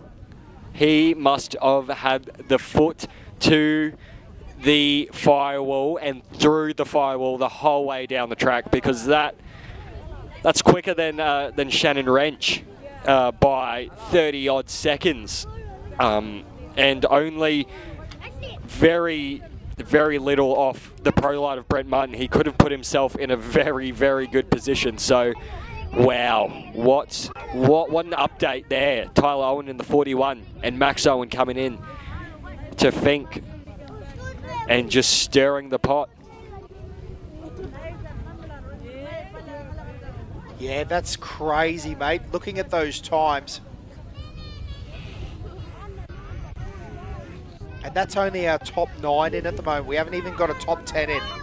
Again, I'm sort of looking through this list and just wondering what on earth is going on. We've obviously got Ryan missing, which is no good. Stephen Graham, again, that's that 1065. The Illumicraft. Peter Costello, the Jimco Pro buggy, and Shane Elphinstone, the 44. Now, obviously, it is possible that Tyler Owen has gone through the pack there, but it would be an interesting, to be able to do that. It would indicate to me that there's been some sort of stoppage on track or something going on down there. Again, this is where it gets tricky. Few cars moving around, shooting us dust on our live feed. That will not be a race car, I reckon. That's a car down the service road there. Someone's Hilux, probably. But yeah, very interesting to see as we still have vehicles going through certain checkpoints. I'll give you an update. You've got Jeff Pickett through Bunduma, Chris Pickett as well, Dan Obisky through Deep Well. I did see that Warren Luff was through Deep Well as well on that production four-wheel drive vehicle, so he'll be happy with where he's sitting at the moment, in that being his first run down to Fink. He's made it to the first checkpoint, so Good on Warren. There is Jake Williams, comes through deep well on the 6.39. And I've got to say a massive shout out to everyone who's stuck by us this morning at the start-finish line precinct, who's watching on the big screen. You guys have been amazing. It was pretty cold this morning, and now the sun's out. You guys are all sitting in front of the big screen enjoying all the updates. And remember, the TV screens behind you under the shed do have timing on them as well. So if you want to have a look at some of the live timing, or if you're looking for someone certain, make sure to go up and have a look at those boards. But a massive shout out to everyone who's stuck by us here at the start-finish line precinct this morning. You guys are absolute legends, and it's awesome to see you guys here enjoying it. We still have a heap of action to come. We've still got bikes to come as well. So we're not even into the top 10 into Fink yet, so still a heap of action to come. Yeah, that's right. It's going to get absolutely crazy here in a minute, because no doubt there's going to be a sea of side-by-sides coming in that side-by-side Australian Championship as well. Those guys are battling. Peter Carr was our fastest qualifier at the Method Race Wheels qualifying yesterday. What a great day that was too, Josh. We had an absolute pearler of a day, seeing those guys running absolutely crazy times. It was true for the motorbikes as well. There was a shuffle up and down the order there. We had plenty of bikes come through late that had upset the top 10, particularly our top 5 and bits and pieces. So it's going to be very interesting to see the race down to Fink today. We heard Davey Walsh, obviously not overly happy, but again, it is a long race. He's been there before, 3rd and 4th off the line. He's not going to be a huge drama. Ivan Long also having a good crack there, and like a desert racer from a long time, and he's going to be interesting running his own team. We also had a quick word with Ben Grabham, and I tell you what, the king of the desert. At the day, back in 08, 9, 10, you know, in that era, he was the man in the desert. Essentially taught Toby Price a lot of the things about desert racing, still talks to Toby a lot, and you know, what a great depth of field we have here today in the motorbikes. It is going to be very, very exciting. But again, we're all holding our breath. We want to see what's happening with these cars. Again, this is one of the crazy bits about the Tatts Finke Desert Race, is the lack of communication. We've got sketchy, you know, coverage from 4G, some guys trying to text, people listening along at home, sending messages. Again, big shout out for all the information. We truly appreciate it. But that is the crazy thing about Fink. Again, if you're remote, if you're out, or sorry, we're remote, but if you're over anywhere around the world and not an Australian local, it's probably hard to describe how remote this is. I don't want to pay out on anyone, but I often laugh when the Americans talk about remote. They talk about remote with the Ultra 4, the king of the hammers. They've got motorhomes on the bed of Johnson Valley there. They're 20 Ks from a pizza shop that'll deliver. Hey, ladies and gentlemen, there's no pizza shop at Apatula. There's no phone coverage at Apatula. There is nothing down there. It is very, very much remote Central Australia. Red dirt, plains. It is the most beautiful place in the world, in my opinion. I love it. I actually had an awesome experience riding a dirt bike through the Simpson Desert and arriving at Fink for the Fink Desert Race. And what a great time that was with family. Again, that's the constant chat, isn't it, really? These stories about families that race together, families that enjoy it together. We've seen guys on enduro motorbikes, the big Dakar-style bikes, where they've been touring around Australia, and Fink's the centre point of the race for them. So yes, it's going to be a very interesting time. Again, there is quite a gap. This does happen a little bit with the dust and the dirt. Often we do have a little bit of a gap from our front runners, let's say. Yeah, there's quite a few names. There's Nicholas Cummings that we're missing, Bo Robinson, Ryan Taylor, and actually it looks like we've got one vehicle coming through now. I'll give you an update as soon as I get that through. Timothy Button, the absolute young legend, is through Rodinga. So good on young Timmy Button. Putting the foot down now is that young fella. Tim Wadlow and Scott Elvish right behind the 221 of Timothy Button in their Can-Am. They're also through Rodinga. So Ryan Taylor missing, Billy Geddes we're still waiting to see as well, Jason Richards, Paul Wheel, was the last one that we're sort of expecting through. So there are multiple vehicles sort of lost to us right now between Mount Squires and Fink. Is there a better track that is undoing all these vehicles? Is there mechanical issues happening that far down the track because the engines are working that hard and these guys have been on the loud pedal the whole way down? We don't know. That is the great thing about this event, is we have to wait until we get the chats from down the Fink end. Yeah, mate, that's exactly right. And I suppose that's the thing. We don't know what information we're going to get from the Fink end too. You know, there has been reports. I actually saw on Facey, I've just been sort of trying to get updates.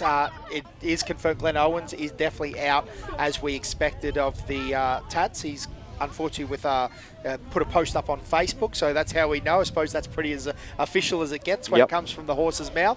So those guys, unfortunately, putting a post up there. And again, it'll be very interesting to hear the story of what's happened here.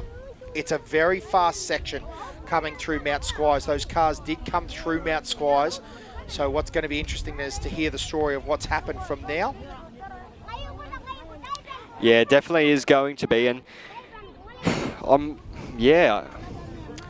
Righto, so we've just had word that there will be a car coming through very shortly. Does seem to be some dust kicking up there. I'm trying to keep my eyes peeled because this is going to be an interesting one. I couldn't even predict who this is or where it fits into the time because Tyler Owen essentially came from nowhere. On us. We did not expect the yellow and white Illumi craft of Tyler Owen to come through. Here we go. The dust coming now.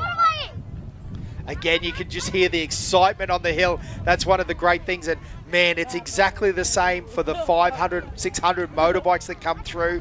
There's so much noise, so much. It's Jason Richards. That's the Chinoth. So that's the 119. So that's interesting because Matt Hansen, that means Moulds. Andrew Moulds is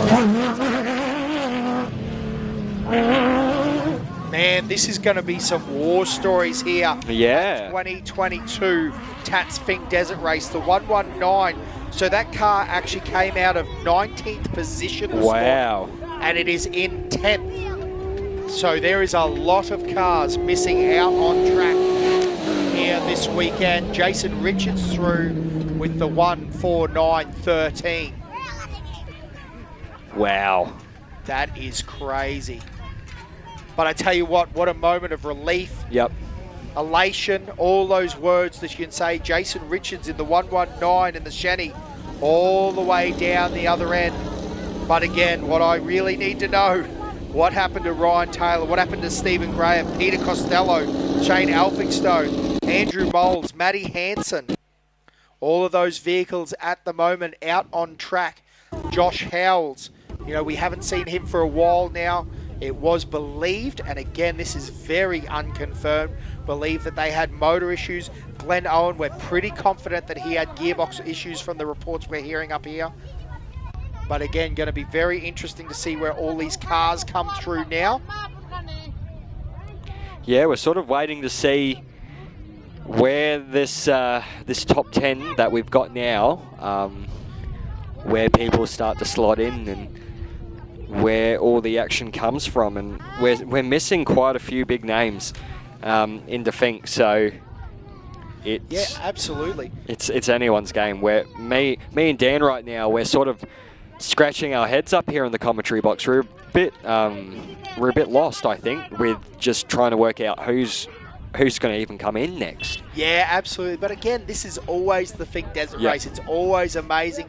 Well, again, been down there on the side of the track often, and you're just like, wow, how did that happen? You know, it's one of the stories of the Fink Desert Race. It's almost, I don't want to say it almost makes it a little bit enjoyable, the unknown of it, the shock and of what's going on. So that's one of the things that always plays out in this story of the Tatts Fink Desert Race. Again, obviously, we've shown it again. The Method Race Wheels prologue is only part of the story here this weekend.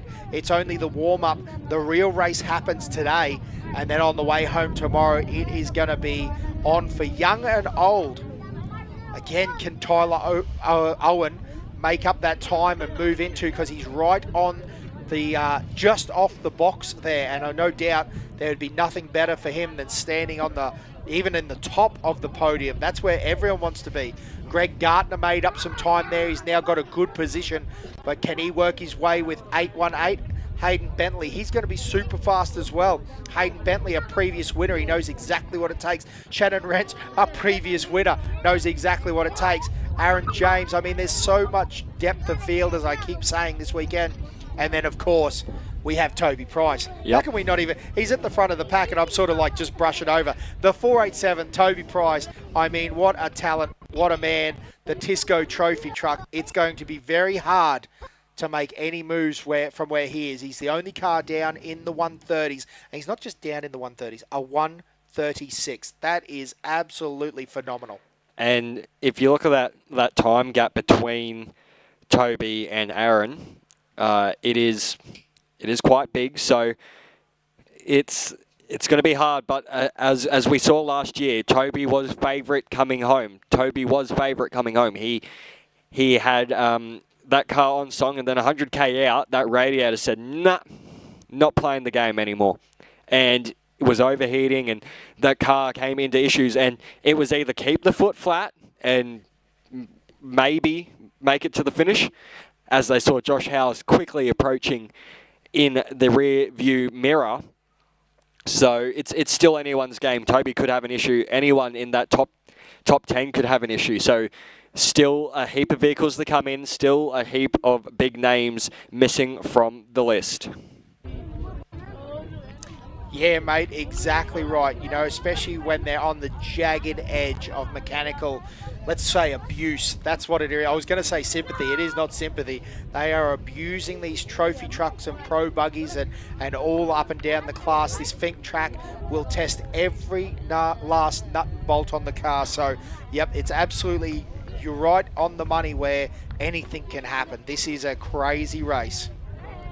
Tell you what, it is turning into a beautiful day here, though. As I look around, not a cloud in the sky. That gorgeous blue that you only get out in the desert. The red sand, the colours, the atmosphere. Where else would you want to be, Josh? Yeah, I wouldn't want to be anywhere else but here in the Red Centre right now. I love this place. I've tried moving. You get brought back. It's the red dirt, it's the scenery, it's the picturesque backdrops. And you know, I live pretty much next door behind us here at the start finish line. I live at the drag strip and the burnout pad there. So there's a heap of stuff going on here in the Red Centre. It's not just the Tatts Finke Desert Race. There's so many great events. Like after the Tatts Finke Desert Race, you've got Desert Nationals coming up, which is the Australian Drag Racing Championship round, their first summit round here, and then you've got Top Fuel here later in the year for the Father's Day weekend. So a heap of events still to come in the Red Centre. So if you are looking to extend your Red Centre trip, or you want to come back to the Red Centre, there's still a heap of events to come later on in the year. So write them down, look them up, and explore the NT, because there's so much to do here. There's so many lovely different sites and places to visit. This place is truly magical. Yeah, it absolutely is, mate. And I think that's one of the great points about the Fink race. So a lot of off-road races, you know, if you can do it within 6 or 7 hours, you sort of tend to run there for a weekend. Oh, as we've got some dust coming up, so this is exciting for us. But again, just a quick one, as you said about the Alice and the Fink, because it's a big trip for most people, we do tend to come for a week, 2 weeks, and you know, so you can really immerse yourself in the culture, in the things that Alice Springs has to offer. And that's one of the great things that I've always loved about Fink.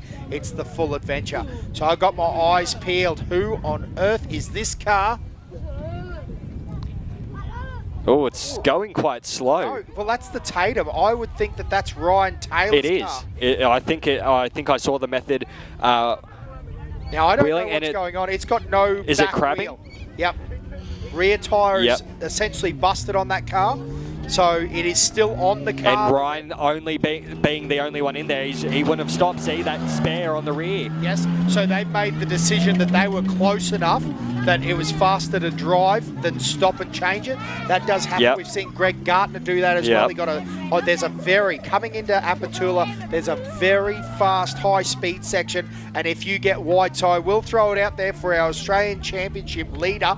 And whilst it's not what he would want in any way, shape or form, he would be quite happy with this fact that he's going to get section points and he's still going to be okay with his Australian Championship competition.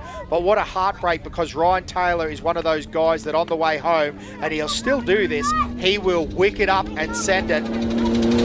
So there you go. Those boys will have a little bit of work to do tonight. Yeah, definitely will, as it looks like the Lander trophy truck is going to put itself in a really good position as another one of the trophy trucks makes its way through as well. Yeah. Sorry, no, that's not the Lander truck. That's the Chris Coulthard truck. That man has come from way back. Yeah, absolutely, mate. Yep, that's the Illumicraft truck. So he's had a great run there in the Illumicraft. So it's going to be interesting, because that's an interesting one, because that means that we've lost Billy Geddes, Paul Wheel. There's been lots of cars. This is going to be an absolute crazy year. I think there's going to be a wild story that comes out of this. No idea what is going on. But again, Chris Coulthard's through. We are all looking. Nicholas Cummings has come through in the 4.79. So remember that these guys have started out of 27th position. Do you know who else isn't there? Josh. Wow. What on earth is going on at the 2022 Fink Desert Race? We've lost the Geyser brother of Paul Wheel. We've lost Billy Geddes. I don't know what to tell you, ladies and gentlemen. Something big is going on. And it's between that Mount Squires and Fink section there. That's where the issue seems to be. So whether it is more tyre failures or stuff like that, as you can see with Ryan, it is going to be interesting. And sorry, I did say that was the Lander track. An update on the Lander truck, why it was in my mind, unfortunately, isn't DNF. So the 485, the Extreme 2-wheel vehicle of Shannon Lander and Keone Lander, are unfortunately out of the Tatts Finke Desert Race, officially on our timing screens. But yeah. I don't know who's going to be next in the Fink. There's a lot of big names missing, and it's really, really anyone's game. Chris Coulthard had started way back on the grid. So definitely anyone's game. Yeah, wild, mate. So again, you see those Taylor boys and Adam Maguire in now. That car looks quite good other than the tyre. Again, they must have made that decision.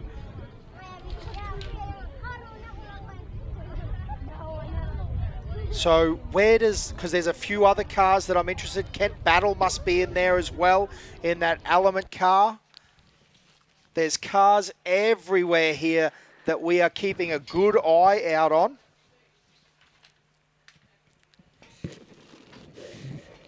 Ali Howells is out there as well. Again, Phil Lovett, Mel Brandel.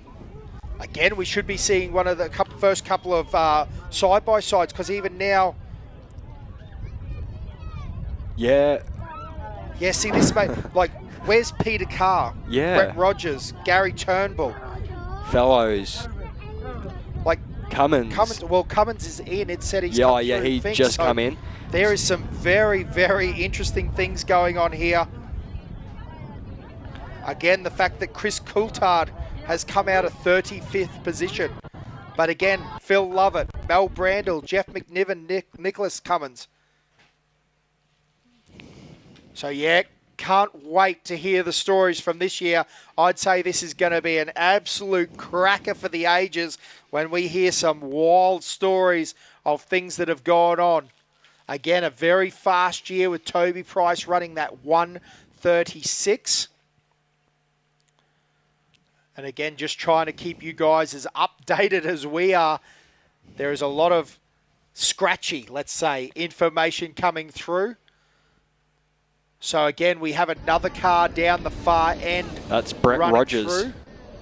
Brett Rogers into Fink in the 95. That is the 95. So he started out at 23rd, the Rids Racing frame.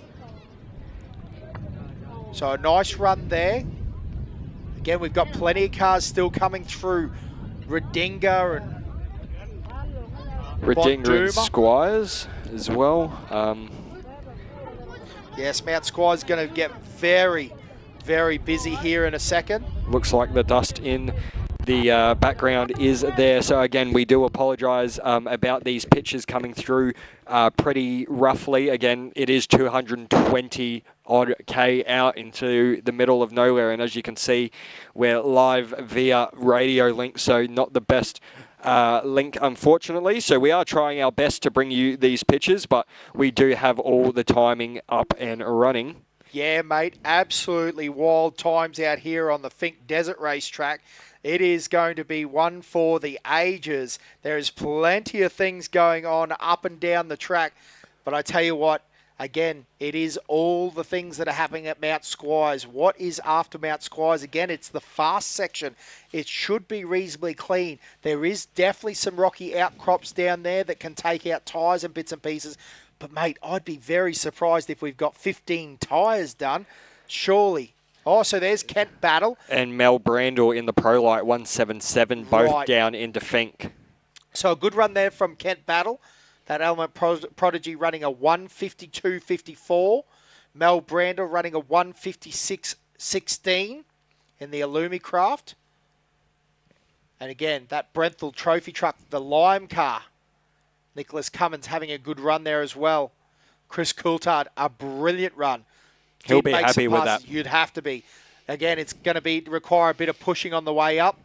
I tell you who is going to be a little bit unhappy with that position. Probably, I don't want to speak for him, but Toby Watley is definitely going to have to push on the way home. Again, few visions there. Doesn't look like there's any damage to that Brenthal truck down there. Still got the panels at least on the left-hand side of that truck from what we can see. But again, Kent Battle and Heath Lawson with a nice run through. The North Queenslanders. Again, great atmosphere here at the start-finish line. We've got all the food vendors.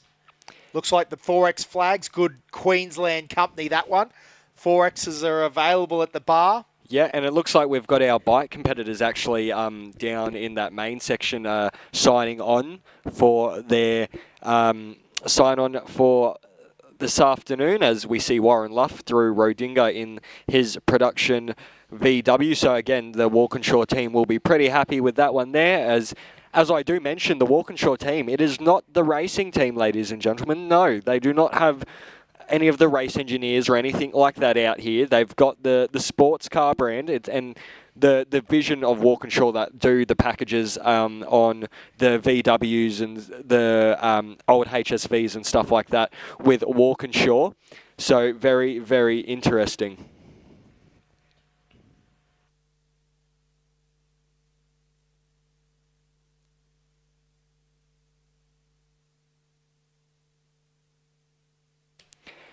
So with that DNF that we had through the Landers, it was some spectacular footage that we've just got sent through from around about, is that the 30K jump? Yeah, about those dunes, so it would have been pretty early on. Yeah, and unfortunately a bit of a wild right 35K mark. Yeah, there you go, we're getting the nod. So it is definitely a wild bit of section there. And this is what we're talking about, knowing when to lift and knowing when not to lift. This actually sounds funny, Josh, as often, this is a big statement, in a pro car, in a trophy truck, things like that, the off the throttle is what gets you. You want to be on the throttle as you come over those big dunes. You want to have the nose up, have them nice and light, and they'll fly much nicer. It's that de-acceleration, unsettling them coming through those whoops. And again, this is what I was talking about. There is literally whoops up, down, round corners. There's berm corners that have got knee-deep whoops in it. It is truly, I say this not lightly, there is nothing else like the Tatts Finke Desert Race, because I think the difference there is I've actually been lucky enough to experience a bit of American racing. Now, they have big holes. There's no question about that. They're every bit big, but the difference is the pace. The guys run through the Fink track at 180 k's an hour, whereas those guys tend to manage and then get through. So Harry Reckett into Fink with a time of 156.46, as well as Brent Smoothie into Fink in his Geyser truck, 154. as we see the first of our side-by-sides. Peter Carr, 6.99.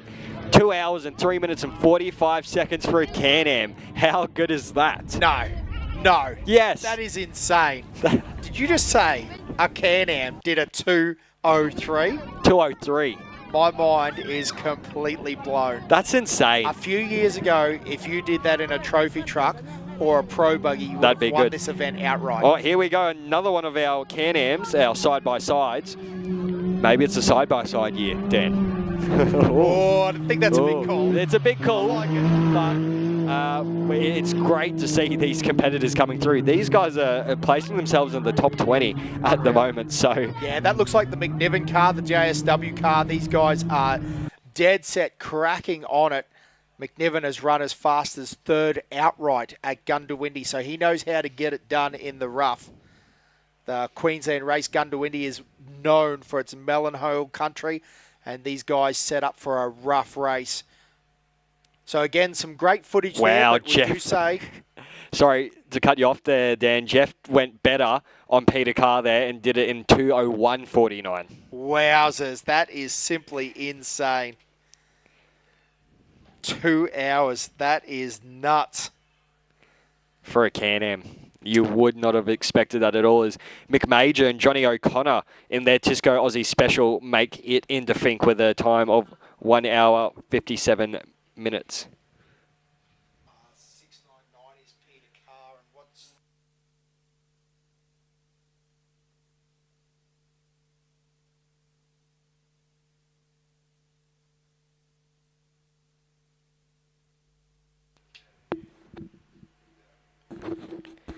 So a lot going on down the Fink end now as these cars start to come in and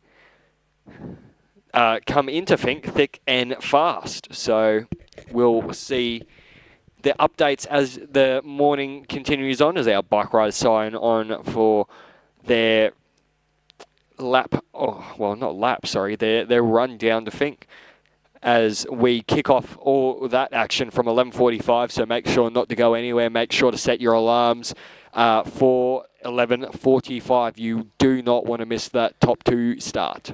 No, it's going to be absolutely crazy, mate. And that's the thing about the motorbike boys. They do bang coming out of this stadium area, as we saw when it was 2 up.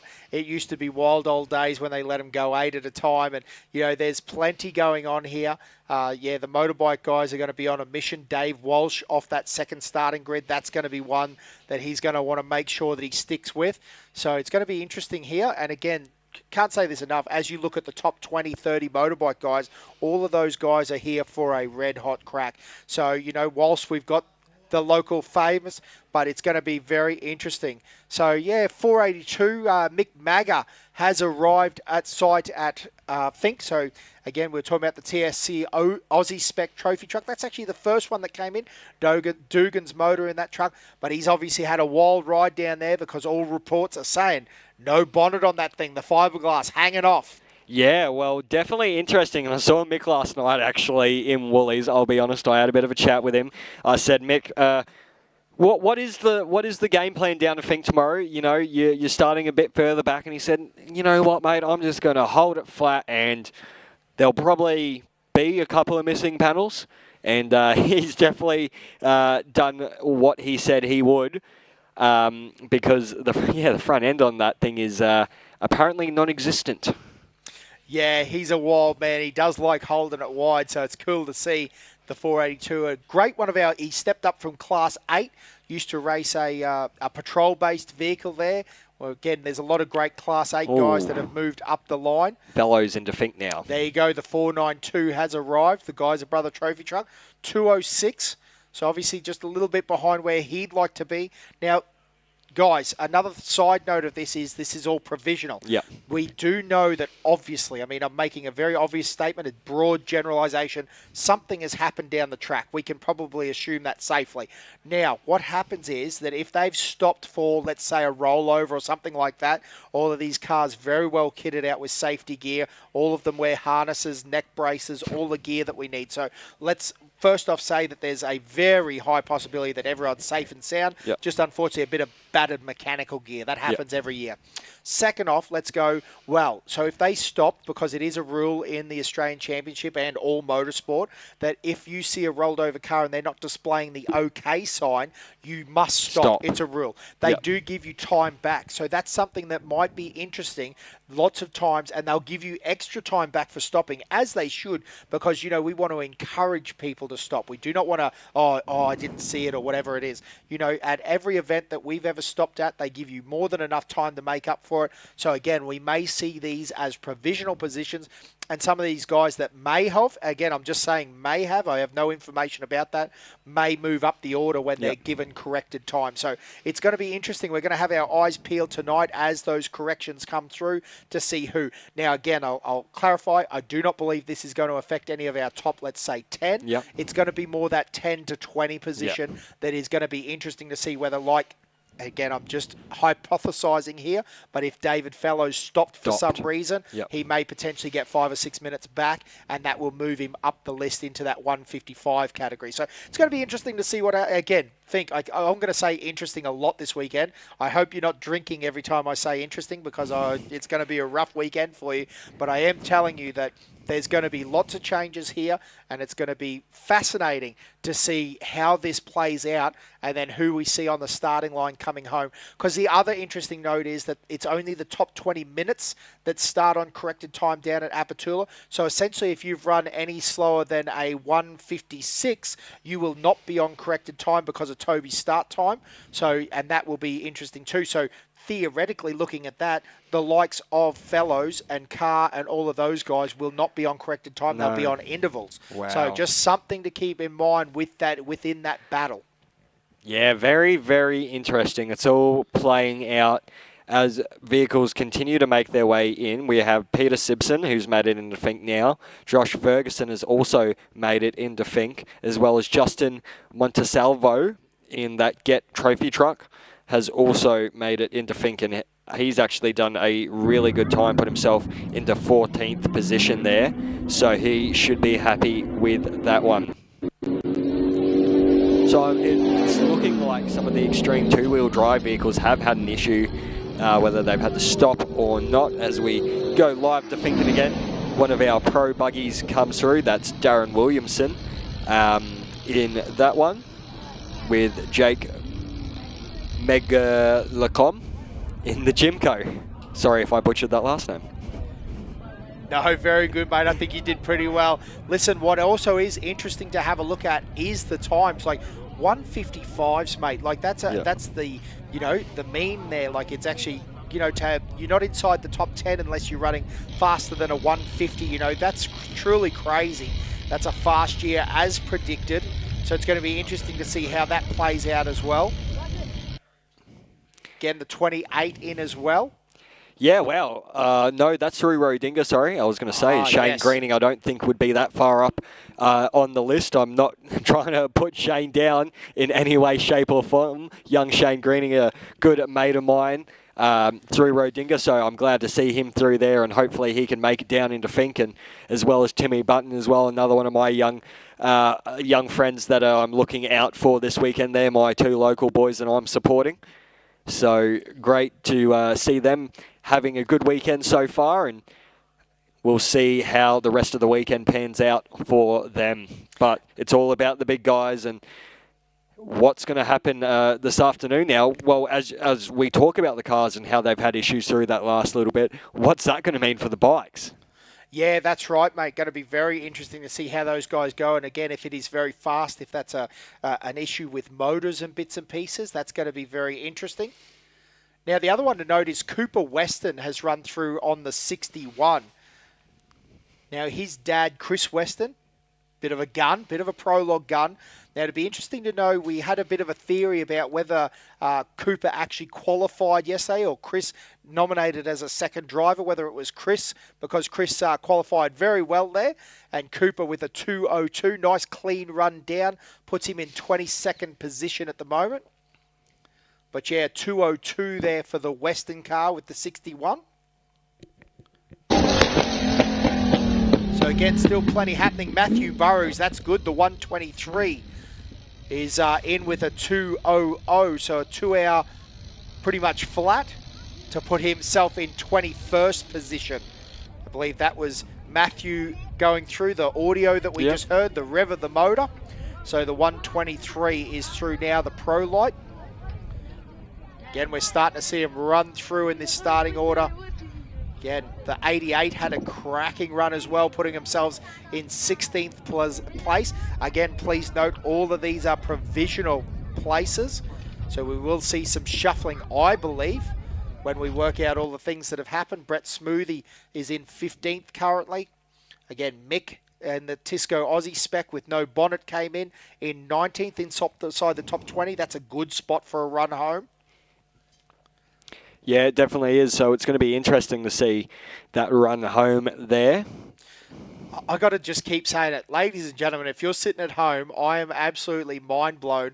I'm looking down the list. Jeff McNiven with a 2:01 is outside the top 20. That's 22nd place.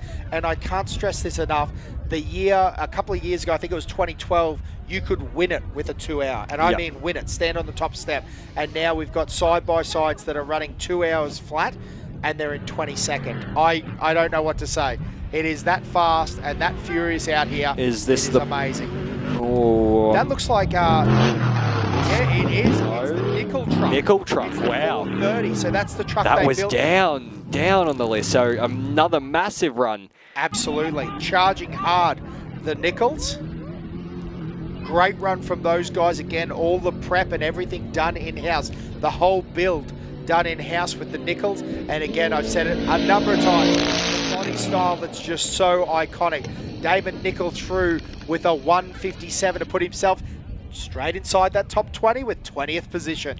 Great drive. Yeah, it's insane that you've got to get under a 2 minute to get in anywhere in the top 20 at the moment. That's stuff unheard of here at the Tatts Finke Desert Race in, you know, previous years. And as long as I've lived, I can tell you definitely I would have never expected to see a time of 1:36.38 down to Finke. That's ridiculous in the scope of the grand scheme of things, really. 220 something odd K of rough as guts terrain. And this one, another one of the trophy trucks. Not going to call it yet though. Now, again, slightly difficult here to, again, we can't stress this enough. The level of reception down there is very sketchy. It is a remote community, one that we all love down there, but it'll be interesting to see who pops up. Obviously, a V8. Imagine it. Sort of sounded like a pro buggy to me. I know that's a big call. Have a listen to that, Chris. That's a turbo car there. But yeah, so that might be Middlewaters. It is too, yep. Jack Middlewaters. So a great run from those guys. And one of those flying Can-Ams on shot now. They are so quick. Listen to it, just up on the bopper straight away. James Cook there in the 6.122. Again, a 2:05, so blisteringly fast, those Can-Am X3s. Wow. It's insane. It is insane. Again, beautiful shots here across the desert landscape. The dust starting to sit a little bit as more and more cars roll in. Again, we will have an absolute gaggle of side-by-sides coming in. I've got to be honest, ladies and gentlemen, I'm not even going to attempt to call who these are side-by-side. But definitely side-by-sides are going to start rolling in thick and fast. Again, there is a championship within a championship. That's Brett Comiskey. There's the Comiskey truck. Currently sitting in third in the championship. Now that's interesting. Someone I haven't seen is Ali Howe. Yeah. So that actually gives Brett a mile upper hand for section 1 of round 3 of his Australian Championship. So Lockie Bailey and Hannah Bailey in that side-by-side making their way through. As we said, Brett Comiskey. Wow. Really, really quick there through the start-finish line down there at the Apachula end with a 1:59.13 as the assault of Can-Ams continue to make their way into Finke. Yeah, there's just so much action happening up and down the field. And again, there's tons of actions happening here. It's getting very busy down here as the bikes start rolling, or the bike competitors start rolling in. And Rhiannon's down at the bike competitor side on right now. Yeah, thanks very much, guys. We've got just over an hour before the bikes head out for their journey down to Fink. I've just come down here. It's just on the other side of the start line. The riders are all gearing up. They've got to do their signing. They've sort of got to organise what they're doing for their grid position, because obviously we've got, hundreds of riders that are about to take on this epic journey. So the sort of people just wandering out, a couple of kids just enjoying themselves. Luckily, I've bumped into Brodie Waters, who's starting off 4th for this year's Tatts Finke Desert Race. Brodie, what is the feeling like at the moment? Are we nervous, excited, or how are we feeling? I'm quite nervous. I just want to get underway and get going and see what I can do. And I'm starting off with one of the fastest in the desert with David Walsh, so just try to go with him and see if he can drag me along and see if I can stick with him. So the strategy today, is it really to just keep up with those top guys, knowing that they're probably the ones that are going to be setting the time? Yeah, I think he's going to be one of the ones that's definitely going to be setting the fastest time, so I think I'll just try to stick on for as long as I can, and hopefully I can get up to the Fink end as close as possible to him, and see how we end up. Now, Waters is a very famous name in the two-wheel industry. Your brother Brodie, he's also starting off 4th. Your cousin Josh, he's in the Australian Superbikes as well. I think he's here watching on, so the whole clan's are involved. Yeah, so it's actually my brother Josh and cousin Cam in the V8. And my little brother's starting off in 7th, so he should be all right. But it's a little bit of competition there, and we'll see how we go. We wish you all the best. We'll let you get ready and get going. You've only got just over an hour before you hit the track.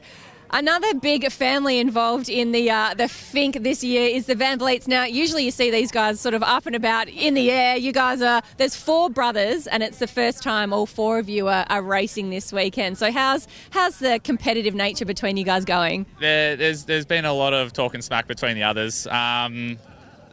We bully each other a fair bit and whatnot, but Harry's been going around saying that he's going to smoke us all, but he hasn't done a Fink since 2015. But it should be all right as long as we all get down to the other end safe. That's really all we care about. And if we get a decent result or decent overall, then that's a bonus. But pretty sure all Mum cares about is as long as we get there in one piece, that's it. And what's the strategy for you heading off this afternoon? Sorry. I don't know. The first 20 Ks, everyone's always trying to get their jitters out of the way, or they think they can sprint the whole thing. So sort of just, I don't know, go one section at a time. If you do that section fast and safe, then you're winning. So, yeah. Well, we can't wait for it all to take off. 11:45 this morning is when the first bikes will hit the Fink track. Of course, Jacob Smith, he's the man that was the prologue outright winner, and he will be the boy that will be off very first. Now, we've got our Fink ambassadors. Lizzie, she's come from Albury to be a Fink ambassador this year. How's your weekend going? Yeah, amazing. I absolutely love it here. It's incredible to watch all the riders and all the bikes and buggies just go their absolute hardest, and the energy with all the guys is awesome. And you girls are in charge of not only making sure they go off on time, but making sure they actually are here. What are you guys up to right now?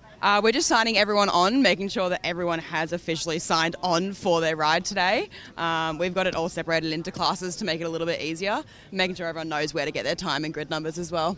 We absolutely couldn't do this event without our Fink ambassadors. There's over 300 volunteers that are part of this event, so we very much thank our volunteers all throughout the track, the ones that have been here for weeks as well, getting everything set up and organised. A huge shout out to our volunteers, and I can't wait. Bikes very, very soon will be on their way to Fink.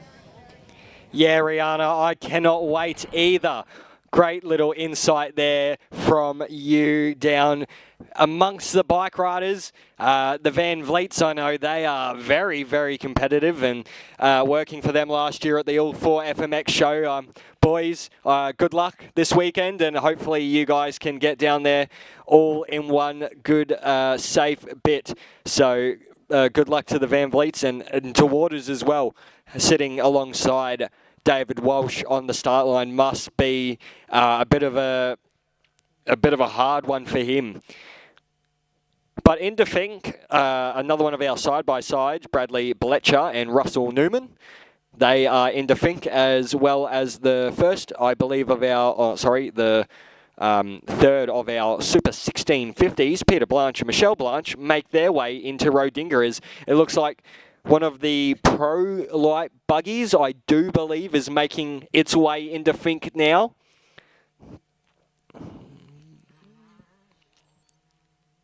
Yeah, definitely looks like the Confab 1057 there, and has definitely had a bit of an off, as you can see the tree in the front panel there. And we'll wait to see this car nice and close and see what the time is. Rodney Vizar in the Sports Light, 10:57, makes it down to Fink in 2 hours, 2 minutes and 42 seconds, as it looks like another one of our Sports Lights starts to make their way through. No, one of our Pro buggies actually. I do believe the 52.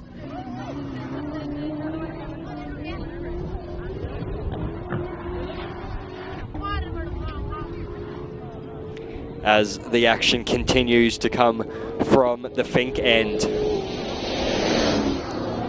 Rodney Bailey in the Element Prodigy does it in a time of 1 hour, 59 minutes and 20 seconds. As a massive jump there from one of our competitors. The first of our Class 5 vehicles, I do believe, or maybe our second of our Class 5. We'll wait until I can get a confirmation on that one.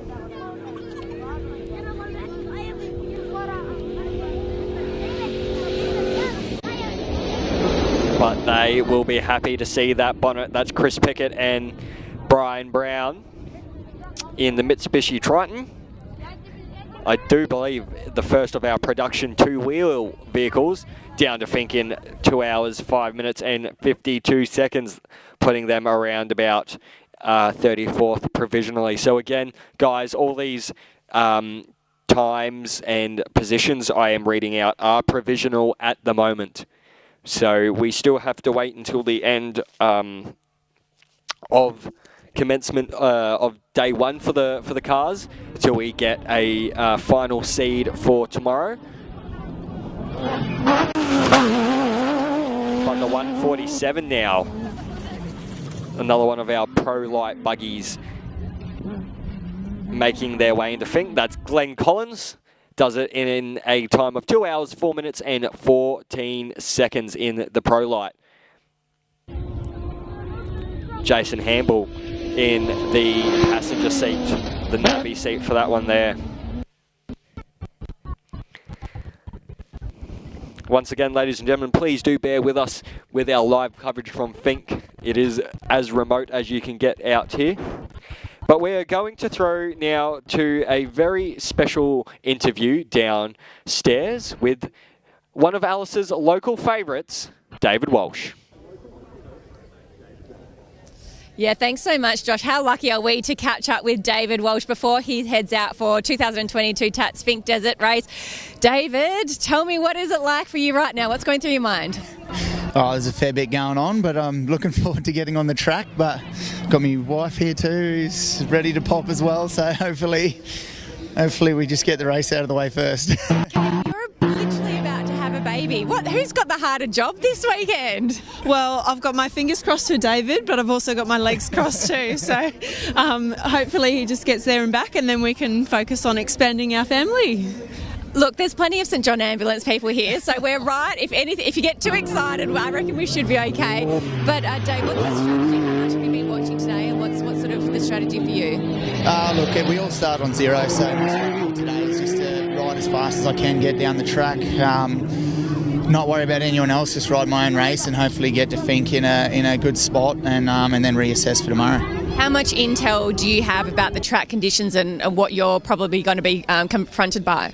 Well, the time that Toby's done seems to be pretty blistering, which to me means it's probably going to be quicker than I thought it was. But yeah, I'll know, I guess, once I get out there and yeah, have a look for myself. Well, we wish you all the best. Thanks so much for giving us your time. Good luck, and I hope it all goes well. No, thank you very much. Thank you.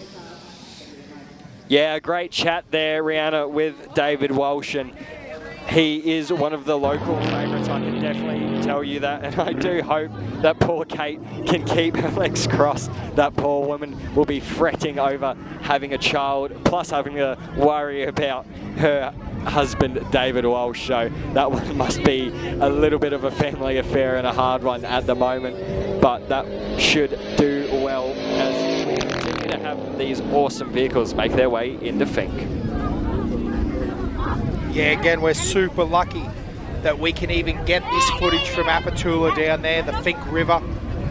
Beautiful spot. There's so many great opportunities to come and camp down along the track.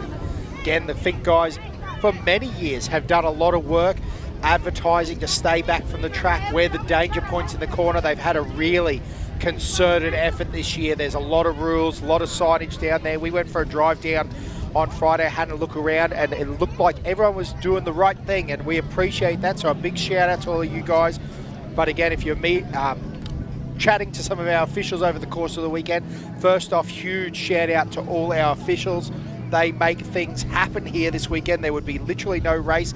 We heard Yoff say that the other day. But again, the big key there is that make sure you're respectful, have a chat to them. If they ask you to do something, it's much easier to just move out of the way and make sure, you know, these guys, they've been doing this for a lot of years. So again, watch out for the outsides of corners. And remember, these guys are going super fast on these cars and bikes these days. I can tell you as a now very much retired one-time driver that we were completely out of control for a lot of that race. Might have looked good on camera, but I tell you what, we were on the bopper and floating. So again, these cars can have mechanical failures, there can be issues anywhere, so keep that in mind. Now that's the Bentley little 10 car coming in, the Sports Light, getting that vision from down at Apatula. So again, it'll be a good run there with Bentley. He's through with a 2:04.28 by the looks of that. Again, the vision must be slightly behind the corrected time, such as the joys of data. But again, that'll put him in 35th position overall, which is a great run. 83rd and bike numbers 4. So there's plenty of cool cars coming through. Again, that pro buggy of Royden Bailey through now as well, the 52 with a 1:59 to put himself in 23rd position. Brett Comiskey, we were talking about him before with that great run in 22nd. That will be solid for him for his points. Now, interestingly, Josh, I'm sorry I did nip out of the commentary box for a second. Were you talking about Ali Howes? She is definitely a notable exception that we haven't seen on this list at the second, the 1:19. Yeah, Ali was is definitely a surprise, and unfortunately, it looks like the Howes team has had an unfortunate an early end to the weekend because from tracking from transponders that I can have a look on tracking, they've both stopped at the side of the track. At this point, that's not official. That hasn't come through any official lanes yet, so it's only speculation. But unfortunately, we have not seen the Josh Howes machine or the Ali Howes machine, which does have quite a bit of weight to the Australian Off-Road Championship for both of those. Ali was up there in 3rd position, and Josh really needed to get down to Fink in a good spot and get back home to try and fix his championship. As David Bird makes his way across the line in that lovely Bennett. Yeah, great run there with a 2:04 for David Bird. Puts him in 36th position. They'd be pretty happy with that, I reckon. So there's plenty going on down there, and there's plenty going on here. Let's shoot down and have a chat to Luke and Sam Hayes, some of our fantastic motorbike competitors. Yeah, thanks. And they are local lads. Everyone would be familiar with the Hayes family here in Alice Springs. Luke Hayes, teammate to David Walsh. We just had a quick catch up with him. So for you, you're off grid 8. What's your mindset right now?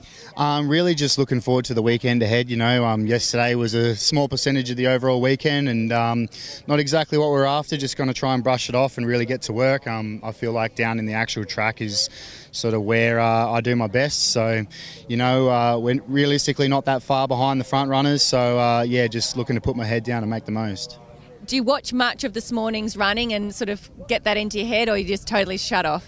To be honest, I just totally shut off. I mean, at this point, there's not really much you can do. Like, you can't change anything. You just got to, ride the track as it is. And, I've been keeping sort of one ear on the car results and that sort of thing. But, we got a job to do today, and that's where my mind's at. Sam, younger brother to Luke, second time for Fink for you. I mean, how are you feeling? Yeah, pretty well in the same boat as Luke this year. Didn't have a very good result yesterday, but excited to get out in the desert and do what we've been training for all year and hopefully make up a few positions along the way. What's your preparation been like? How much running have you been able to do? Just working really. Working at Newcastle Water Station at the moment, so been pretty flat out with that. Pretty active as well, so that's kept me fit up till now, I suppose. I bet it does, Luke. Toby Price did a very fast time. Do you think the bikes are going to be quick also? Look, 1:36 is an absolute blistering pace. I was pretty taken aback when I heard that. So, congrats to Big Tobes. I think the bikes will be setting down a bit of a heater today. Like, there's no denying that the track's still very fast. Obviously, we're going to be sort of left to deal with what the cars have left behind in their wake with the track. So, there are some very fast guys this year, and the guys up front will be pushing pretty hard. So, we're expecting some pretty quick times down there. Yeah. Awesome to get your insight. Good luck, guys. Enjoy. Thanks very much. Thank you. Thanks, Rihanna, for that interview. The Hayes brothers are definitely a force to be reckoned with. And I can tell you, young Sammy Hayes, big shout out to him. He's done quite a bit of work. And, as he said, he's been working a lot. So he hasn't had much prep time. And he's been in the ASAP shed for the last week, prepping that bike, him and the JSR team. So a big shout out to them as well. I won't forget to shout those boys out. And again, to KTM as well. Luke riding with David Walsh this year, so it's on for the Hayes boys. Yeah, an amazing family that races together, and they're very, very quick, so it's going to be great to keep an eye on those guys this weekend. But again, so many great family stories up and down the track at Fink. And it's going to be interesting. Again, a few of the things, we're just sort of having a look at the information coming through, keeping up with all the Facebook updates. There's so much information out there, isn't there? But again, we do say that this is all provisional at the moment. There is a lot of information that may or may not be correct. I wouldn't stand on in the courtroom and say that it's true, but it's one of the great things about Fink is all the time and the enjoyment spent looking at what's going on, what's happening, where the cars are.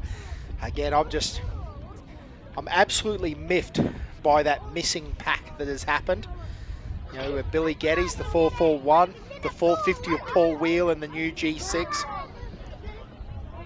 I'd say we're going to get a report at some point very soon, and where we start, putting the pieces together and understanding what on earth has happened down there, because it's all happened past Mount Squires. They were all there. They were all running and they've all disappeared, so it's going to be very interesting. Yeah, it was as on we see for a bit more young and dust, Josh. Yeah, and as it looks like... side by side. Sorry, and that's side by side, two cars, not side by side racing, yes. Far out, these two are coming in hot, and it is close. Eating dust, I'll tell you, eating dust all right.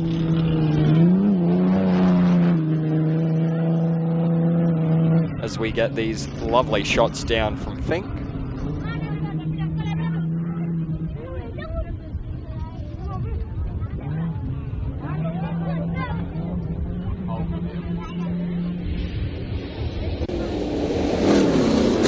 Now, what is awesome to see is Ali Howells in the 115 has come across the finish line.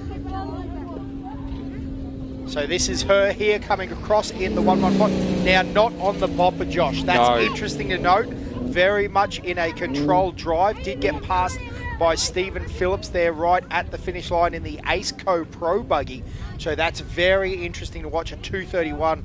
A long way off the pace from what she would expect. So it's going to be very interesting to see how that goes and how that plays out for her. But we've got an interview down now with Corey McMahon and Rihanna. Yeah, thanks so much, guys. Really cool to have a chat with Corey McMahon. You're starting off grid number 7. Now, I just want to get an understanding of what did you do last night and what do you do this morning to get yourself ready to get off there? We'll start off this morning with mum's made meals, and then a little bit of stretching, and then I'll do a little bit of warm up, and then we'll get on the bike and look forward to getting to Fink. Have you watched much of the Vision this morning? Have you seen sort of how it's been going? I've had a quick look. I watched a live stream of the pro buggies and that leaving this morning, and it looked pretty slippery in the stadium here, but doesn't mean nothing when we get out there. So I just look forward, and hopefully we can improve on our prologue yesterday. It's a pretty disappointing run from my behalf. I was just way too timid. So we've got a big race ahead, and the race starts today, so we'll get into it. You said to me just before, you've only done half a race because obviously you didn't get to finish last year when it was cut short, but what's your strategy just getting down to Fink this morning?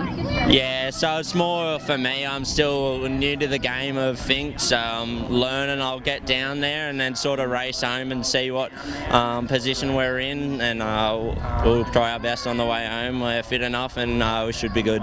Wish you all the best. Stay safe. Good luck. Thank you.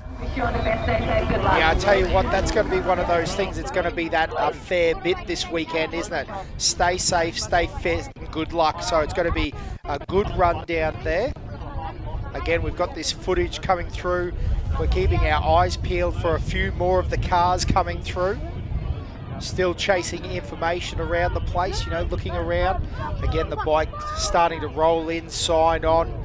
There's a good pack down there. We're going to have a riders briefing down there in not too distant. I'm sure that, again, that respect word will come up in the riders brief. Again, obviously it's game on for all the top guys. They are going to be at it. Yep. But again, I think that, if you're looking for that spike, if you're looking for that finish, one thing is going to be just take your time, work through the pack, get into the groove, get warm, do all of those things, because, again, the difference between 123rd and 126th, there really isn't that much, but that spike on your mantelpiece, well, that's a big deal, isn't it? So for all of you guys out there, if you're listening from us commentators, you guys are complete legends. You're at the start of your adventure. It's going to be a wild 452 kilometres there and back. Make sure you put in the work and put in all the kilometres. And I tell you what, just when you don't think you can do any more, you can find it, dig deep and go a little bit more. And yeah, it's an amazing race, and it's something that is definitely, a life-changing experience being out here. Mad respect to everyone that has one of those Fink spikes.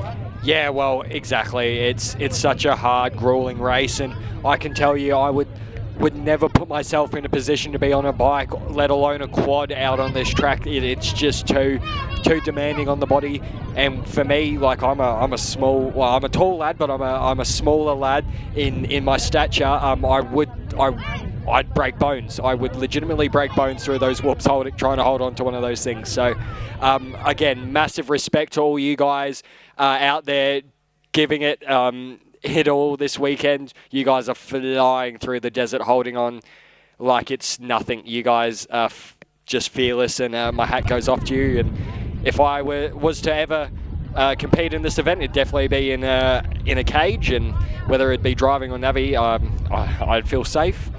A lot safer than being on a bike. So yeah, again, massive respect to all our bike riders today, and get down there, safe, sound, and remember, guys, dig deep. You can get there. You can do it. There you go, Josh. The wonders of modern technology too. I've just been getting some tailors off none other than Mickey Taylor. Did I say some tailors? Some texts off none other than Mickey Taylor.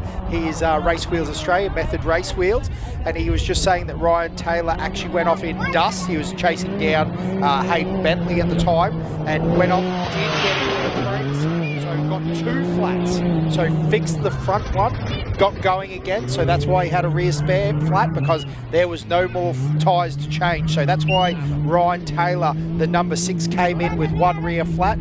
He didn't have any more spares, so 2 in 1 go. That's heartbreaking, but the boys got it sorted, and they've got through to the finish line again to keep their championship hopes alive. Now what that does do is make it very tight, because what we've got is the Swinglehurst have had a great run down there. So those two, they're actually both sponsored by Race Wheels Australia Method. So it's interesting, they're not only teammates, but they're having a good crack at the Australian Championship 1 and 2 positions. Yeah, they are, and it's great to see that as well. It's it's ever changing, especially in this scope of things as well. This race is really going to turn that championship on its head. I think it's going to be anyone's game again.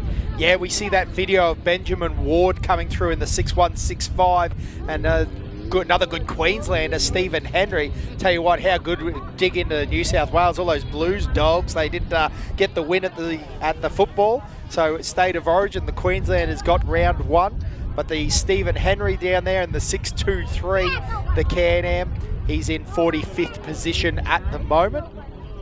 Again, no updates to the top 10 as we expected from down in this order. Obviously, you know, all our really fast guys have come through. Actually, this is cool to see. This is Alex Hanley. So this is this Pro 2 that we were talking about coming through. Racing, they've had some, let's say, mechanical dramas over the course of their Australian Championship. They've had a few issues. So it's great to see the Hanleys having a good run here with Jack Batty in the passenger seat. So again, great vision of that Pro 2, the 6-litre Chev, screaming into the finish line. And he has run a 2.14. So that's a nice run there, and a 45.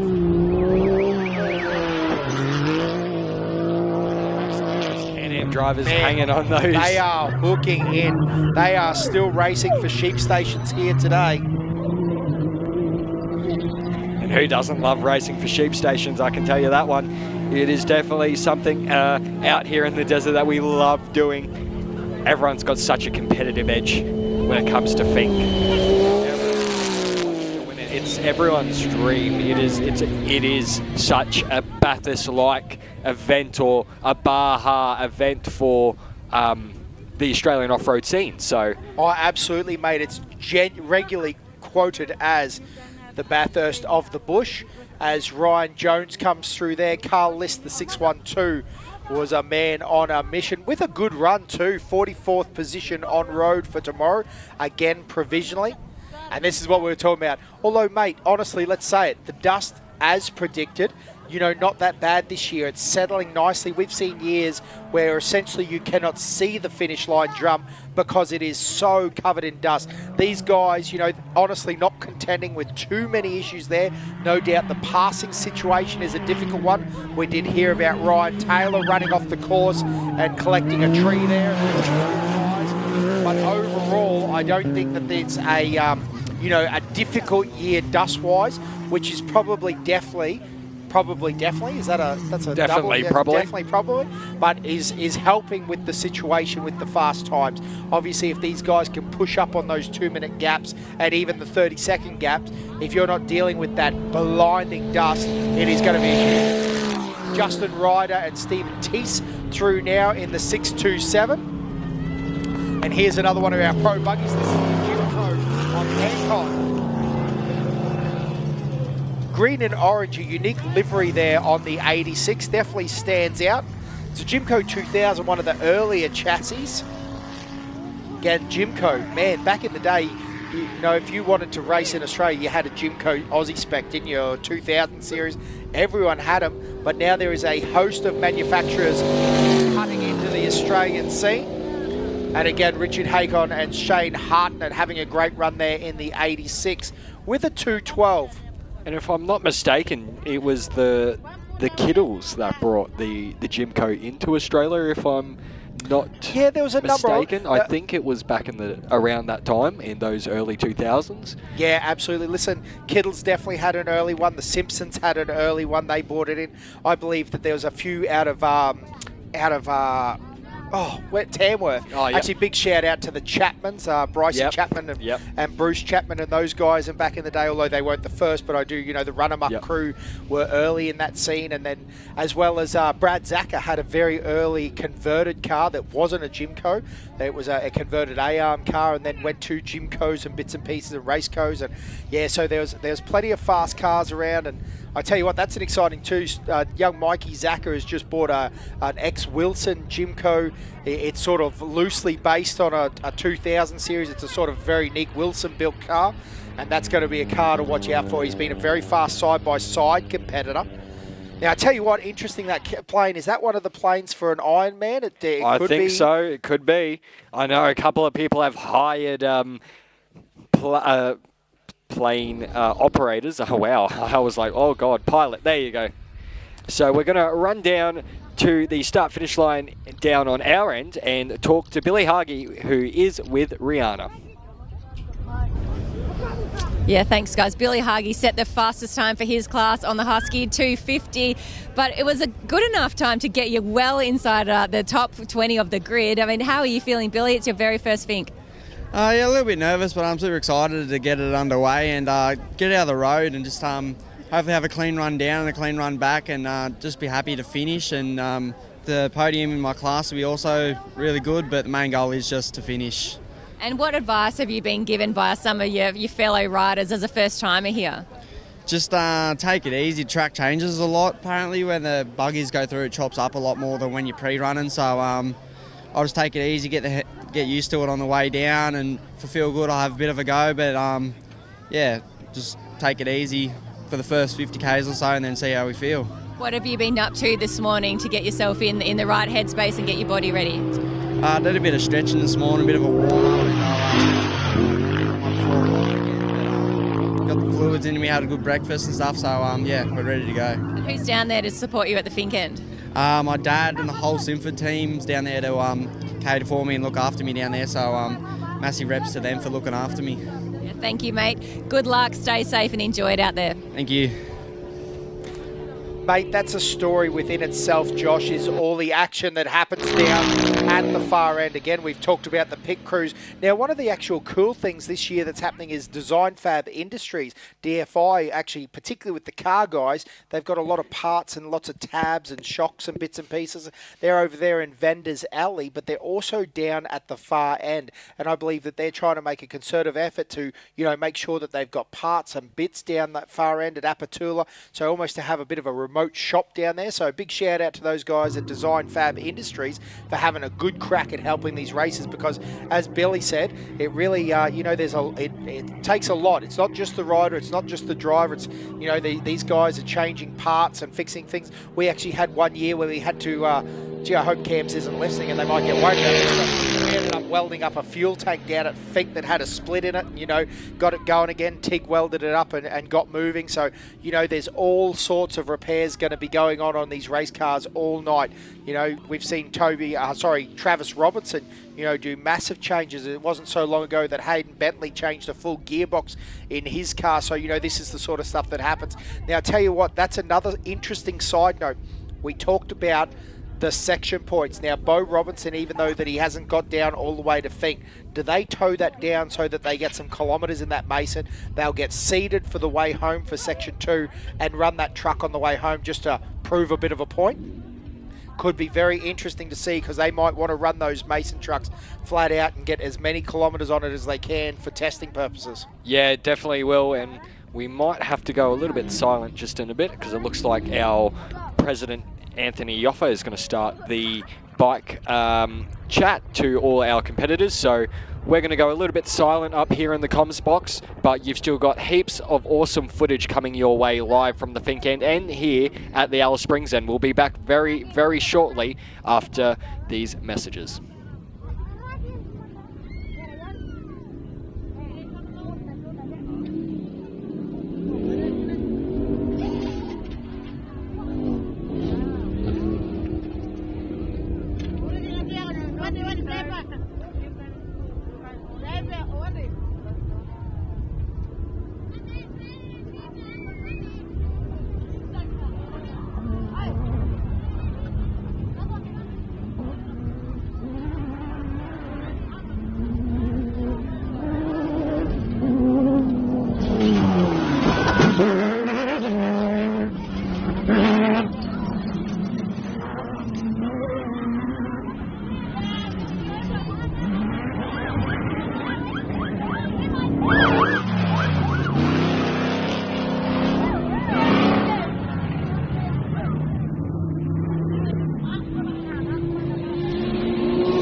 This briefing just took a little break in all of the action here at the Tatts Finke Desert Rally for 2022. But I've caught up with Bradley Greenfield now. You're about to take off for your 4th Fink, son of an absolute champion, Stephen Greenfield. Now, how are you feeling?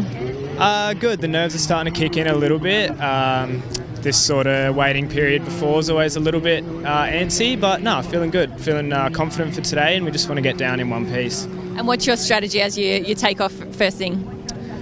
Basically just survive the first 40 Ks. It's always pretty hectic. You can't see much and there's always everywhere. So if we can get out past that 40K mark and then start picking them off, hopefully. And who have you got meeting down the other end at Fink for you? I got my old man heading down. He's left this morning, so he's probably getting down there sort of as we speak. So yeah, he'll be setting up the camp and then waiting around for us to get there. Who do you think gets more nervous, your mum or your dad in this situation? It's pretty hard to say. Dad's a bit of a quiet one. He doesn't tell us, but I think he does get a little bit nervous.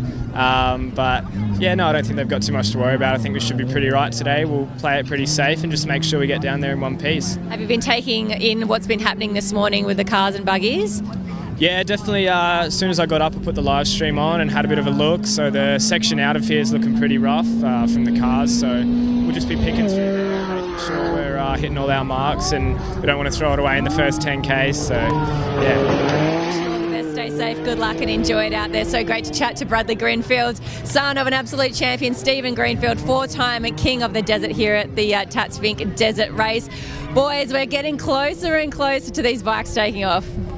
Yeah, we sure are, but there is still a ton of cars coming through Fink, running through them after Riders Brief. The 657 of Kane Jones is now home, as well as the 532 of Andy Maxwell. The 38 of David Beavis has made the run. The 6157 of Daniel Callanan, safe and sound in Apatula. The 844 of Josh Norris, after a rough prologue, they'll be very happy with that. Josh and Ben in the 844 have finished in Fink. Not a bad time either for an Extreme 2 four-wheel drive that's still solid axle, a 225. It's just something to keep in mind. The 605 of Warwick Mitchell Mitchell is down there as well. The 1033 of Alan Muir will be, or I think David Muir might be driving that, and 1033. Anyway, the Queenslanders, the 1063 right there as well. Chris Sollett, the 658 of John Netz, and then the 6169 Ryland Burt, the 6610. They are in as well. The 481, I apologise, Colin Desbro has made it into Fink in the Holden Commodore. We saw that footage while we were in Riders Brief. The 685 of Jason Neat, also safe and sound down there. The 638 of Ashley Foote. The 1027, the single seat of Paul Allport, again running a 232, great time there. And Tim Wadlow, the 683, again made the track down. They've got through the Fink River safe and sound. Those great shots coming down from the finish line jump and then across the finish line itself.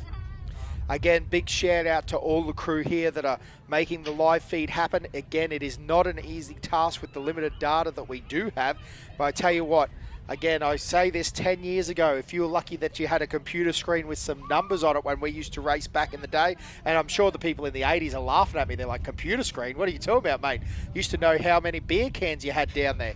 So, you know, like, the technology has come a long way, and it's not going to be too long until we can start live streaming up and down the track. But unfortunately, again, as mentioned, without Starlink and all the other things that are a potential future satellite setup, you know, we are a bit limited down the track. And I've been talking, there's been plenty of texts. Big shout out to Lee Wells. I've been messaging Lee down there in Victoria back and forth and trying to find out some information. But everyone is in the dark as we are with respect to that middle pack. It's about those mid-20s. You know, Billy Geddes, Paul Wheel, all of those guys. We've got a few cars missing out of that group. Coulthard came in that group, I meant. And yeah, but again, there is a few people there that seem to be missing. Andrew Moles was one of them, the local in the BMW-powered Razorback, the 3.5 D-stroked V8. So it'd be very interesting. Again, we saw some footage there in the break of Ali Howells down there, and nice and safe and sound. They were moving around from the Fink official. So they'll be down and sorted, probably passing information back and forth about where that Josh Howells car is. Again, we do believe it was motor issues. And then the flip side is I'm getting photos from Kai Foyd. He's sitting over there having a beer over there. Their weekend finished very soon, early, I want to say. And they're over there with Team Taylor having a good time and enjoying, well, I don't know, it's not the spoils of their work, is it? But anyway, getting rid of the sorrow, I guess is the word. Yes. Unfortunately, this track bites hard, and it makes up its own story. It writes its own story every year, and it really does take a toll on a lot of riders and a lot of machinery as well. Like the amount of vehicles that go through parts and broken bits and all that kind of stuff. It's very, very hard indeed on the vehicles and the machinery itself. So big shout out to all these people that have made it into Fink. It's a big thing to make it down there. It's a grueling track, and it's hard on the mental as well when you're sitting in a car for that long and you're concentrating on trying to make it through the dust and through all the different sections that have some really tricky bits. It's not easy, as another one of our side-by-sides make their way into Fink. Kelly Reid and Luke Miller made their way just before in the 6.149. Great to see these Can-Am drivers down at Fink as they hit that famous Fink jumper, jumping on their little horns to rev up the crowd down there. So that's great to see from the drivers down there, pumping up the crowd down there at Apachula. So it's great to see all these pictures and footage coming down from the Fink end as Warren Ward and Darcy Yap in 6.59 make their way across the line at Fink in 2 hours, 33 minutes and 22 seconds. Again, not bad at all for a Can-Am whatsoever.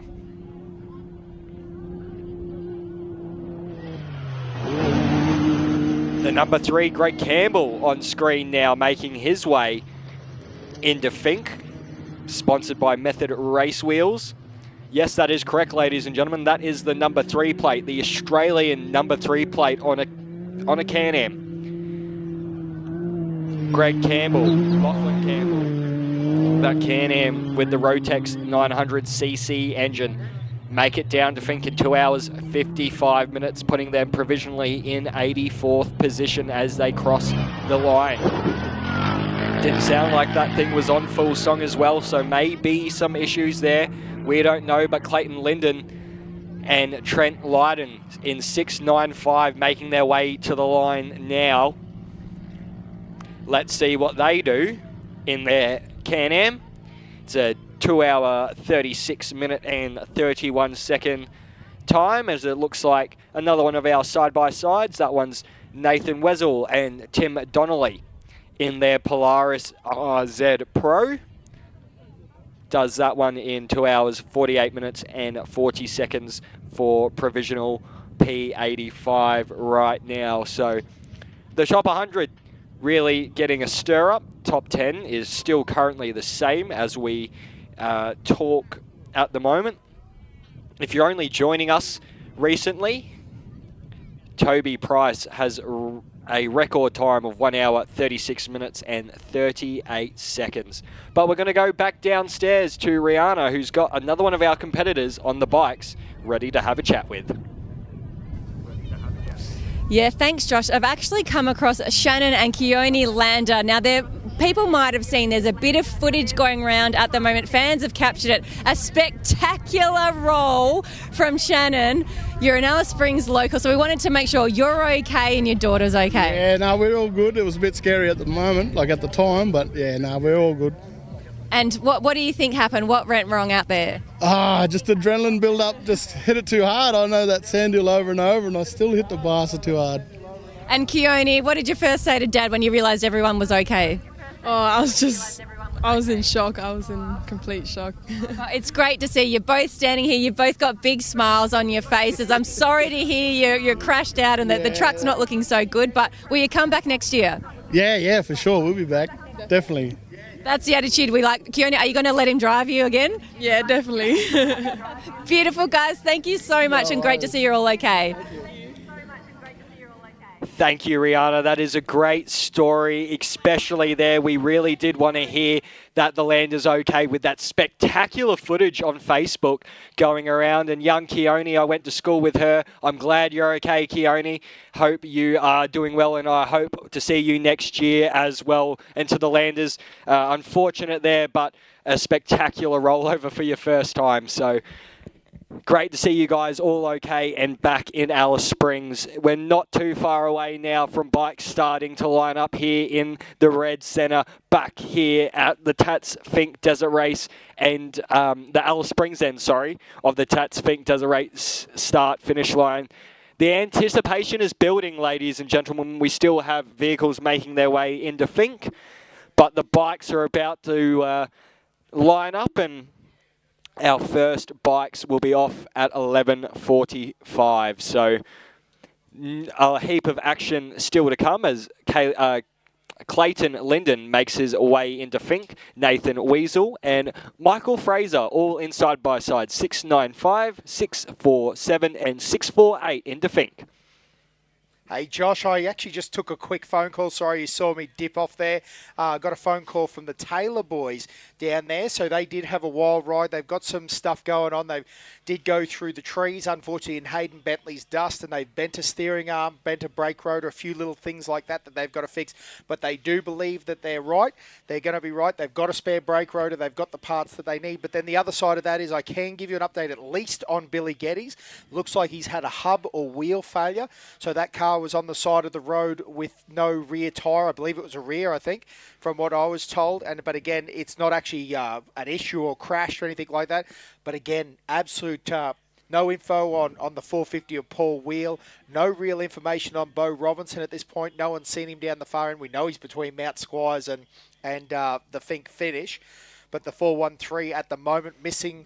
I'm sure somebody's got some information out there, but that's what we've got at the moment. So, yeah, Billy Geddes, unfortunately, some sort of failure, had only 3 of the 4 wheels on the truck, so that's never going to be a good thing. Hopefully they can get that going and probably run down to Apatula. They've still got time, so a 4-hour time limit on this, so they do have a little while where they can patch that up and get it going, and again, still get good section points or even just on the way home. Yeah, it's still all to play for here at the Tatts Finke Desert Race. There's still quite a bit of time left for these vehicles to get down there as the 651 on our screens makes its way towards Finke and towards the finish line. That famous bonnet saying, "Honey, I made it to Finke." Yeah, I must admit, that's one of the crazy bits too, because when you think about it from someone sitting at home and having a good time, you know, they're watching their partners, their sons, their whatever, you know, and they might be sitting down in Canberra or Victoria or anywhere, you know, really they've only got this information that we've got. So, you know, got no doubts that all of those people, they've got people just wondering where they are, what's going on. Yeah, exactly. Even that phone call, sometimes that phone call, I don't want to say doesn't happen. They're safe and sound at Apatula, but there's just no reception. There's no information. There's a transponder issue. You know, we've had years where we've been looking for people, and actually this is a big shout out. Make sure you know where you are. I'm sure Yoff actually probably said this in Riders Briefing, but it is always a big year every year. They've been looking for people, and it turns out that they're halfway back to Darwin or down, you know, in South Australia, you know, because they've had a motorbike failure or a fall off or whatever and decided to call it. They jump in their ute and start heading and home. just go, yeah. Then they're gone. And then we're still looking for these motorbike riders on track and no one knows where they are. And their transponders say that they're in New South Wales. It's a pretty interesting situation. So, again, ladies and gentlemen, riders, family, make sure you keep us updated and keep all the Finke officials updated. But it is a interesting race with, again, we keep going back to this, you know, lack of internet service. Again, we are very, very remote desert. It's funny because we are only just out of Alice Springs where we are. Yep. But once you start heading down that Garden service line, it is a long and dry and dusty trip into no man's land. So, again, ladies and gentlemen, if you famously know about the Simpson Desert Crossman, the French line and whatnot, that's what, you know, really starts at Apatula, doesn't it? Mount Dare and those areas are all down in there. The hot springs out there, It is one of the most iconic parts of Australia. I know a lot of people want to explore it. I tell you what, when you look at it, one thing I always think of, Josh, when I see these images on the TV in this remote area, you imagine Burke and Wills and all those early explorers walking through there in the 17 and 1800s. It is a very tough land, our Australia. It's a beautiful brown land, but it's going to be interesting to see. Again, we still got our eyes peeled. Every now and then you see the flash on the screen. It turns out just to be one of the vehicles driving up and down the service road. Some people moving around down there. Again, there's about, 30,000 people camped down and out on the track and having a good time?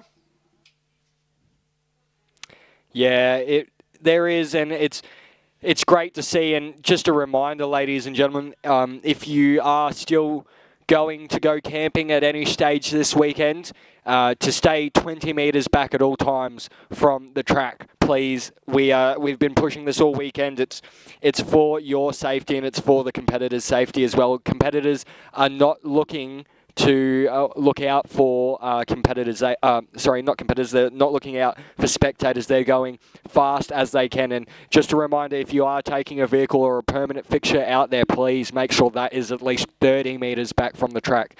Just these safety messages that we have been pushing this weekend, it's all to make this great event go on for another 40-odd years as well. So please, ladies and gentlemen, if you do have a spectator marshal or anyone like that have a chat with you this weekend, please do respect them and all their needs, because we want to keep this great event going. And again, a massive shout out to all our officials and volunteers this weekend. Without them, we would not have this great event. And I always like to push this one out because volunteers, they give up their weekend to make this great event happen. So a big shout out if you see anyone in a volunteer vest or an official vest this weekend and you are participating or you're out here enjoying the weekend, make sure to say thank you to them, because otherwise we wouldn't have this great event. Yeah, absolutely, mate. Fantastic point. It is really volunteer driven, this event. Mate, as we've been chatting away, there's been a ton of side-by-sides coming through. Kyle Reed's through. Warren Ward is through. Greg Campbell.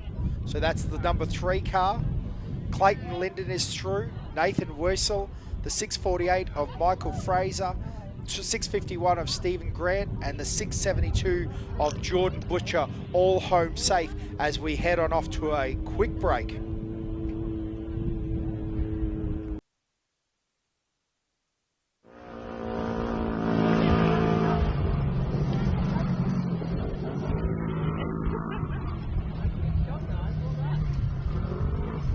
Oh, those shots. Live feeds from down at Apatula. Stuart Crammon through now. Jordan Butcher. Again, some beautiful footage rolling in down the Northern Territory flag waving. Again, only halfway through the day. Sorry, not the day, through the race for these guys. They've got a lot to go. We're also halfway through the day because it's not going to be too long now until we get our motorbikes off the line. Smith off the line first. I tell you what, he knows how to lead. He knows how to go fast. Plenty of experience even in the safari era. He's been around a long time and he's going to be a fantastic leader of this race. It's going to be a fast year. We've already seen it with some of these times. It's crazy. We've talked about it a number of times, but to be inside the top 20, you would have run better than a 2-hour time this year. Inside the top 20, it is complete and utter madness. Yeah, it definitely is, Dan. Like, to see how these times continue to tumble over the years and in these recent years as well has just been amazing to see the machinery and the step up and all the R&D that goes into these vehicles and into the motors and stuff like that. It is just insane. With these bikes now about to head off in around about 12 to 13 minutes, it's going to be a race to that back gate after this stadium section for those top 30 bikes. It really is. It's going to be on to that back gate and trying to get that dust-free run. Yeah, you're absolutely right. I suppose what's interesting about the bikes is that there is plenty more options to ride different lines, isn't it? Like, you know, you'll see these guys, they'll get right on the edge of the track. They're looking to get out of those deep set of whoops that the cars and buggies and trucks set up. So they're going to run right on the edge. Again, I say this many, many times. If you're out there spectating, get back from the track, because these guys are basically going to be on the grass, because again, they're looking for the smooth line. But with bikes, we can pass on left and right sides of the track, whereas we've seen it with the cars. You know, there's sections out there. It is a little bit wider in many sections in the road section than that, but some of those race car parts are only a buggy width wide. So you've actually got to get off the racetrack to essentially put the pass on, or you know, you go half and half. There's many different options. We do have a number of systems in place. We've got sirens and flashing lights and all the stuff that the race cars have. But again, what I guess I'm getting back to is that with a motorbike, there is options. You can even go 3 wide, obviously, if some guys got the guts and the grit and the determination to go through the center of the big whoops flat out. So it's going to be interesting, but those guys are going to hold their line. They're going to be fast. And again, see, it's all nice to be gentlemanly, but in the top 10, the top 20, really, you're going to hold your line and hold it wide open. Exactly right. You're, you know, you really are playing for those sheep stations. You're going to want the Fink victory, and those top 20 plates are just so coveted, aren't they? They are wanted. They are something that if you've got a top 20 Fink plate on your mantle, again, soon. Oh, the 220 coming in there, a little bit of a misfire there. But again, the boys making their way nicely through that. Yeah, while we were talking, we had Simon Brown in 6.190 and Rex Spencer in 6.87 across the line down in at Fink, as Simon Tucker and Kyle Tucker make their way into Fink, the first of the Super 1650s, with a time of 3 hours, 1 minute and 48 seconds. So not bad at all there for the little Simon, for the little Super 1650. But we're going to go down to the start line now, where all the anticipation is building. Rihanna is down on the line. Yeah, thanks very much, Josh. We're just going to take a little break and reset and get ready for the bikes, as they'll be out in just under 10 minutes' time for the Tatts Finke Desert Race for 2022.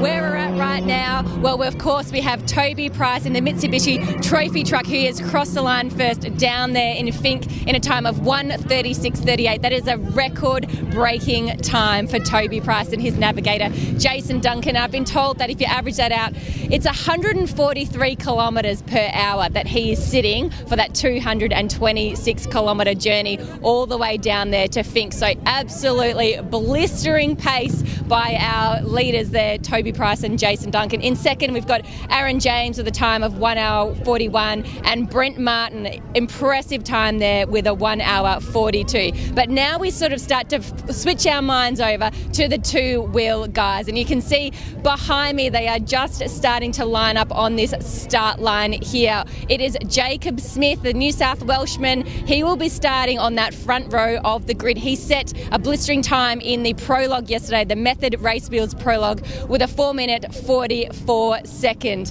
So he is the guy that they are all chasing down. Of course, our local lad and our local hero, David Walsh, a little bit disappointed with his prologue, but he is not too far behind, sitting there in third position. So we're gearing up. We cannot wait. These bikes are about to take this Fink track to the test, the 226 kilometre journey.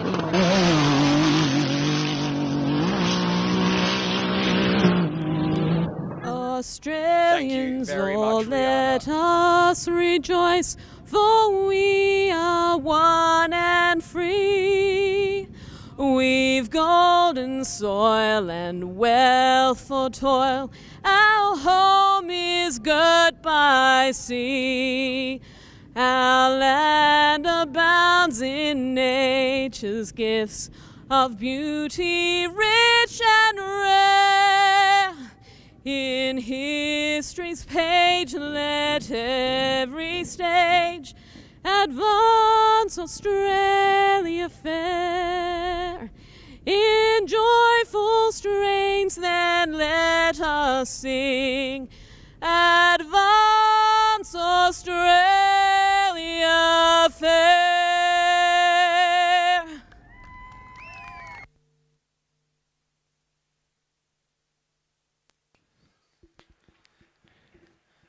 I do apologise about that little cut-off there into the national anthem, but as we were doing that, the Super 1650 of 221 Timothy Button makes his way into Fink, as well as the 639 of Jake Williams also making his way into Fink, and Shane Greening in the Pro 28 buggy got passed by young Timothy Button. So he's really, really not going to be happy with that one, I can tell you that. So Shane Greening going to be driving home angry for the young Alice. But as we look down to the start line, it's on for young and old. It's about to get loud and wild.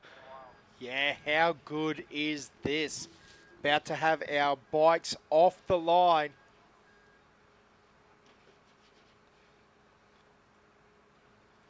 Jack Simpson on the number 2 bike. Smith there as well. These guys are ready to go to war. Our Method Race Wheels top qualifier. Look at the focus in the eyes. What an epic position to be starting the 2022 Tatts Finke Desert Race out of. Again, the Smith boys. They have been here before, no doubt. A position that comes with its own little bit of pressure, a little bit of nerves. But again, the boys have had wins here before.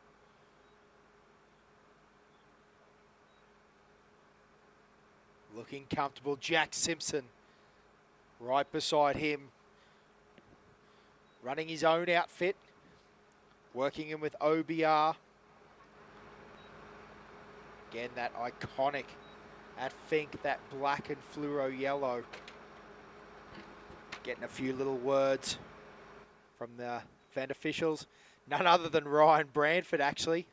A previous winner himself. Absolute legend of the sport, Ryan Branford. One of the crazy fast locals. Yeah, that famous 06 year where Ryan took it out is definitely going to be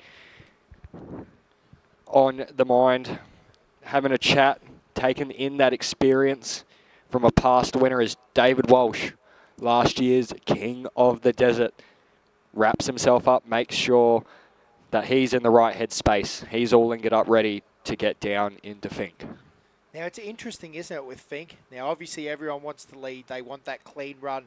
But when you think about it, Dave might be in the perfect position here to keep an eye on what's happening. He'll have a good bit of information through his pit stops, because he will do 2 pit stops on the way down, I believe. You know, history would say. So, you know, he'll know where the other boys are, what's going on, how much of the time gap they have, whether he needs to wick it up. So it's going to be interesting. It's actually, I do often feel that obviously number 1 on road is always a fantastic position, but we talk about it time and time again. You know, sometimes when you've got that information, that can be a big advantage. So it's going to be very interesting to see how this all plays out. The number 5 and the 298 on the line as well. The boys just limbering up. Can you imagine the pressure sitting on the line here right at the start? Oh, I can tell you that there must be nerves galore. You can see Jacob Smith getting himself ready, taking that last deep breath, trying to compose himself, trying to think what he's going to do down to that first corner. He's up against Jack Smith.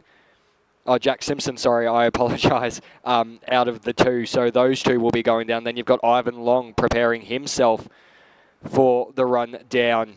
Another big name that could play havoc in this field. The top 10, the top 20, the top 30 all have massive, massive names. It's down to anyone, and I can feel the anticipation rising here in Alice Springs at the start-finish line. It is at fever pitch. I'm getting goosebumps as we talk right now. I cannot imagine what those riders are feeling right now. Yeah, absolutely crazy. And again, we get the info. First bike will be departing in 2 minutes.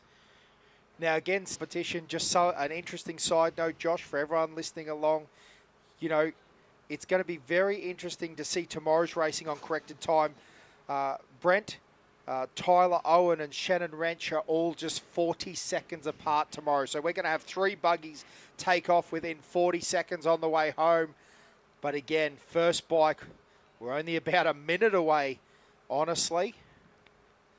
And it is going to be game on here.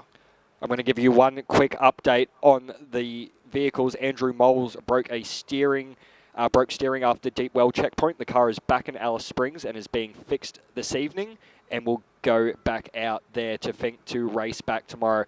But that 1 minute board comes up, so it's all about the cars now, ladies and gentlemen. Get your phones out. Fever pitch is about to happen. Ladies and gentlemen, if you're watching on the live stream at home or around the world, get ready for some of the best desert racing in the country. The Tatts Finke Desert Race. Jacob Smith versus Jack Simpson. Off the line, P1, P2. Yeah, how exciting it is. The roar, the thunder. We go to the lights now, ladies and gentlemen. As soon as the ambers start to flash, they'll put their heads down and get ready. Once that green light goes, it's on for young and old, down to the first left-hand sweeping corner. Here we go, and it's off. The Tatts Finke Desert Race Day 1 for bikes is off, and it's Jacob Smith and Jack Simpson. Oh, Jacob getting the elbows out and pushing Jack out there. And Jacob leads into the first horseshoe section, Dan. Yeah, absolutely wild, mate. But again, it is just going to be non-stop here today. Jack Simpson out. Oh, man, this is getting wild as Jacob Smith, the Condo local. What a ride around the outside there. Jack Simpson from WA holding on in that black and yellow gear. Again, they've got a long way to go, but on the line we've got Brodie Waters out of Mildura, Victoria, and Davey Walsh, the Alice Springs local. Yeah, a lot of local favourites have this man going all the way. Can he play catch-up? He's in a good position. He's only on the second grid. It's David Walsh versus Brodie Waters, both on KTMs, and David Walsh gets the jump off the line. That is good for the Alice local. Let's see what happens into the first left-hand corner. Yeah, absolutely. Look at that experience on that desert bike. David Walsh absolutely hole-shotting that off and into the first corner. He's up nice and high. I tell you what, though, old Brodie Waters is down low and he's done the over-under. He's in front at the second, but David Walsh won't let that stand. On the outside, look at that suspension working as he goes the long way around. David Walsh has got the line, and I tell you what, he's gapped the number 6 of Brodie Waters there. Northern Territory versus Victoria. On the line, we've got the 299, and we've also got the 5. That's Callum Norton and the 299. Of Sam Davey there. So it's going to be interesting to see Callum Norton versus Sam Davey off the line. And they're off and racing. Yep, very good. Yeah, the boys are there. Sam Davey on the 298. Sorry, I might have said that wrong. I think I said 299. But yes, the 298 and Callum Norton on the 5. Those boys are away. Again,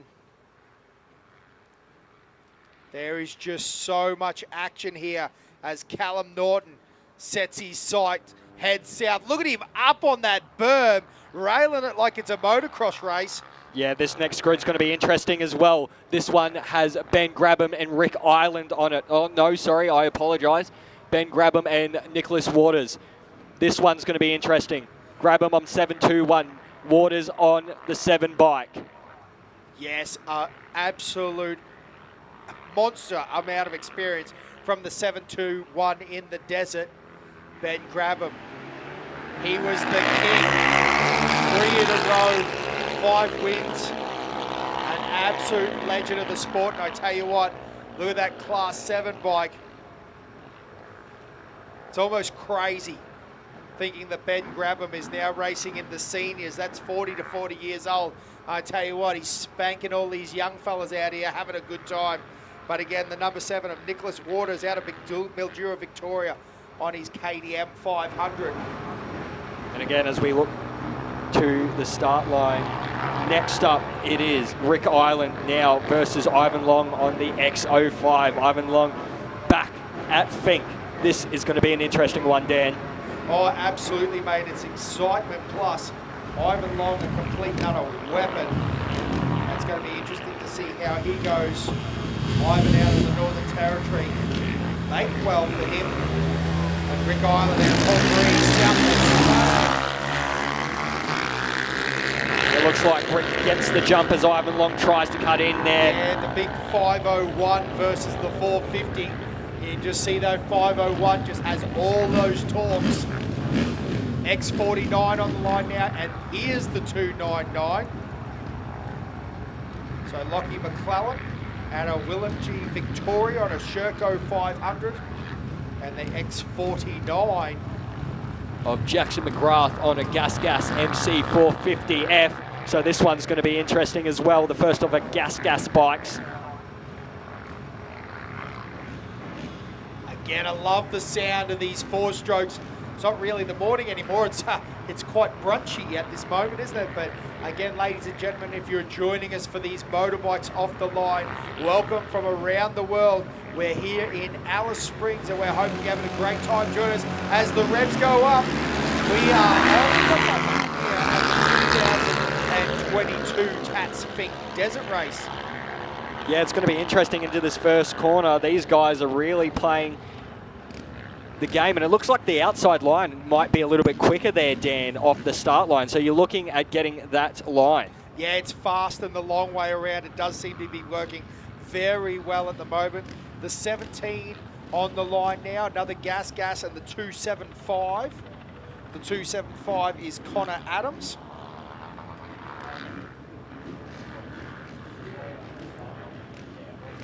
Says he's on a Husky, looks like he's actually on a KTM, so might have had a bit of a change since he put that one in, but let's see how this one goes between these two. Again, another interesting grid. Absolutely, mate. Corey McMahon off the line of Currajong, New South Wales. And yes, he's on the... Wow, the wheel was already spinning. Whoa! Oh. Come right across, looking for that outside. Oh, wow. This is a fight for young and old. These two are not playing nice with each other. No. A pass there as well. That was quite wild. There's no question about that. The X16 on the line now, as well as the 12. All up the inside. Sorry. Hayes. No, that's right, mate. Absolutely. There is action everywhere we look. And again, the 17 on the Gas. He moved all the way. I'm going to call that a block pass, that one. Yep. He made sure he made it happen. Yeah, next up, it's going to be interesting as well. The next grid, Luke Hayes and the X16 of Daniel Banks on that Yamaha. Let's see what this grid does. Luke Hayes focused on those lights.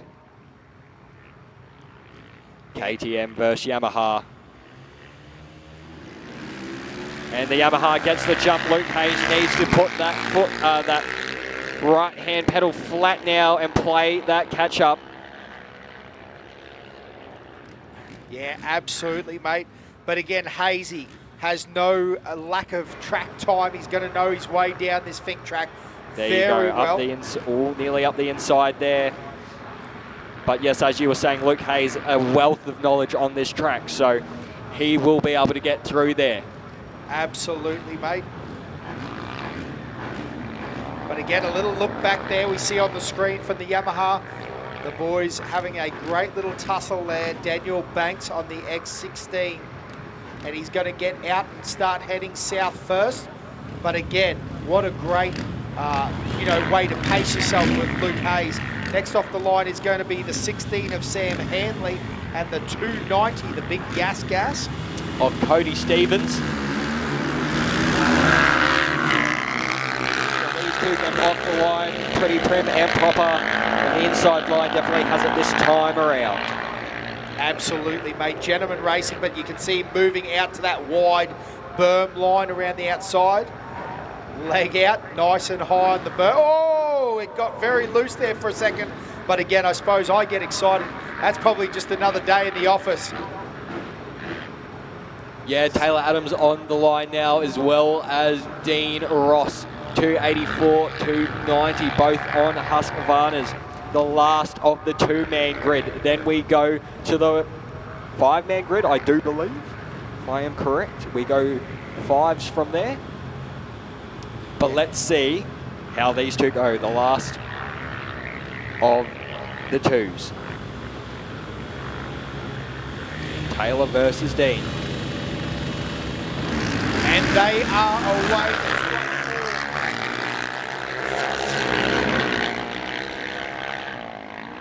As you said, Taylor Adams having a charging run there. Cody Stevens off the line as well, the 290. Great high line there. Again, beautiful shots. Those cameras capturing the excitement, the essence, and as we said now, X17, big mono all the way down the straight. But ladies and gentlemen, it is going to be non-stop here. We have Nicholas Turner, Jay Simster, Jaden O'Connor, Corey Hammond and Jake Coleman off the line now. Those guys have left and it is a battle pack. Look at them jostling for position. Class 2s, Class 5s. Great shot of the 18 going around there now. Next off the line, charging away, we've got Kurt Spence, Billy Hagi, Ryan Cossins, Nicholas Turner, and Ryan Cossins, I apologise, Jaden Pilgrim, all off the line. Yeah, Talon Andrews off the line as well on that X50 bike. Jaden Pilgrim as well. Watch that X50 of young Talon Andrews. He's got a lot of time on this track, the young Alice local as well. So he'll be looking to make up some places as we drop the flag again for the next 5. It's thick and fast action here at the Alice Springs side of things. It's Callan Herberman, Brock Dean, Kay Radcliffe, Joshua Burfly, Brad Luff in that grid of 5 there. Yes, they're charging off now, getting very exciting here. And I tell you what, that dust is just starting to lift up and there is action aplenty. You can already imagine them banging through. And now let's just fly off the line. It is Jason Parker, Rory Hill, Jesse Moore, Bo Taylor and Bradley Greenfield on the 279. Keep a good eye on him. Yeah, he's another one to watch as well, ladies and gentlemen. Son of past winner Stephen Greenfield, so that bike will be wicked up and ready to go, especially through those whoops with that GDR suspension. Got the right suspension for sure. As we go down to our next group of 5 making their way off the line. Yeah, Kyle Simpson, Will Ashby, Seaton Battles in there, Tom Reddy, Lars Carlton. That is a great run. They're all cleanly away so far, but can you imagine just the excitement, the nerves? Look at that little look back there from the Yamaha. That looked like Lars Carlton got the jump there on his Yamaha YZ450. Charges off into the unknown. Yeah, that next group of 5 leave, and it's Matt Pearce, Ben Miller, Samuel Stockman, Corey Banks and Matthew Prott there off the line. And these groups of 5s are great little battle packs, great lots of little action happening all around the track. This stadium section is absolutely packed with bikes at the moment as we go to the next grid of 5. Oh, Rev Limiter pocket there. They were on the bumper and ready to go. I tell you what, such great action here. So away is Darcy Annell, Simon Gower, Jason Stewart, Dylan Rivers, and Thomas O'Connell off the line. There was a couple of 1 bikes in there, a couple of 6s. I tell you what, this just makes me excited watching this live footage all underway. Yeah, these groups of 5 are getting real rowdy into this first left-hand section, and it's starting to get rough already. Oh, the commentary tower's shaking up here, isn't it, Josh? As these big 4 strokes just power off. Yeah, it is definitely giving us a little bit of a rattle up here in the box. We're loving all this action coming from the start-finish line here at Alice Springs as we go down to the next 5. off and Adam. Yeah, Seth Carpenter, Zach Watson, Scott Riss, Jack Larder, Scott Huggins, all off the line now. Fantastic positions to be off and racing. A gaggle of 450s that time, but Seth Carpenter on a 250F, that high revving little Yamaha. So the next group of 5 line up and they're off, and Adam making that line run down the fink, and the dust off in the background is starting to get thick and hard. So it's going to be a bit of fun for them to make their way through. Absolutely, mate. Off the line too, Jesse O'Shea, Ty Ransom, Nathan Norris, got his Spreadborough, and Cam Vanstand. Look at that, the dust just starting to work its way into the track through those whoops, but the stadium area is still looking very nice at the moment.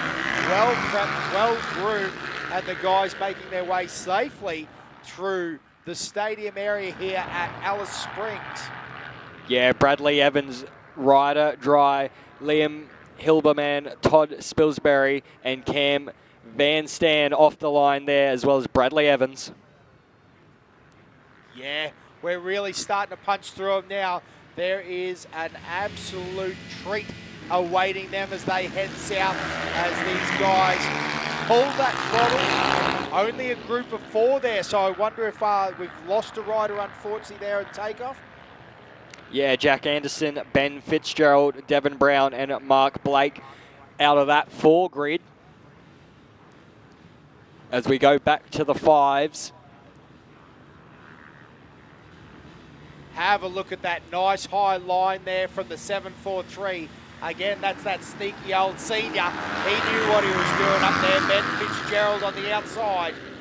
Watch the 4-4 off the line. It's Braden O'Cass, Sam Hayes, Thomas Foster, and Tat Prime, Adam Connor in that 5 battle pack. And that one is going to be very interesting to watch. Sam Hayes, Luke Hayes' younger brother, on that KTM 250. Well, also Braden O'Cass has done a lot of time in the Steve Sanderson trophy truck. So he's done a number of runs down here at Fink. So good luck to Braden there on his YZ 450F. Sorry, 250F, I apologise.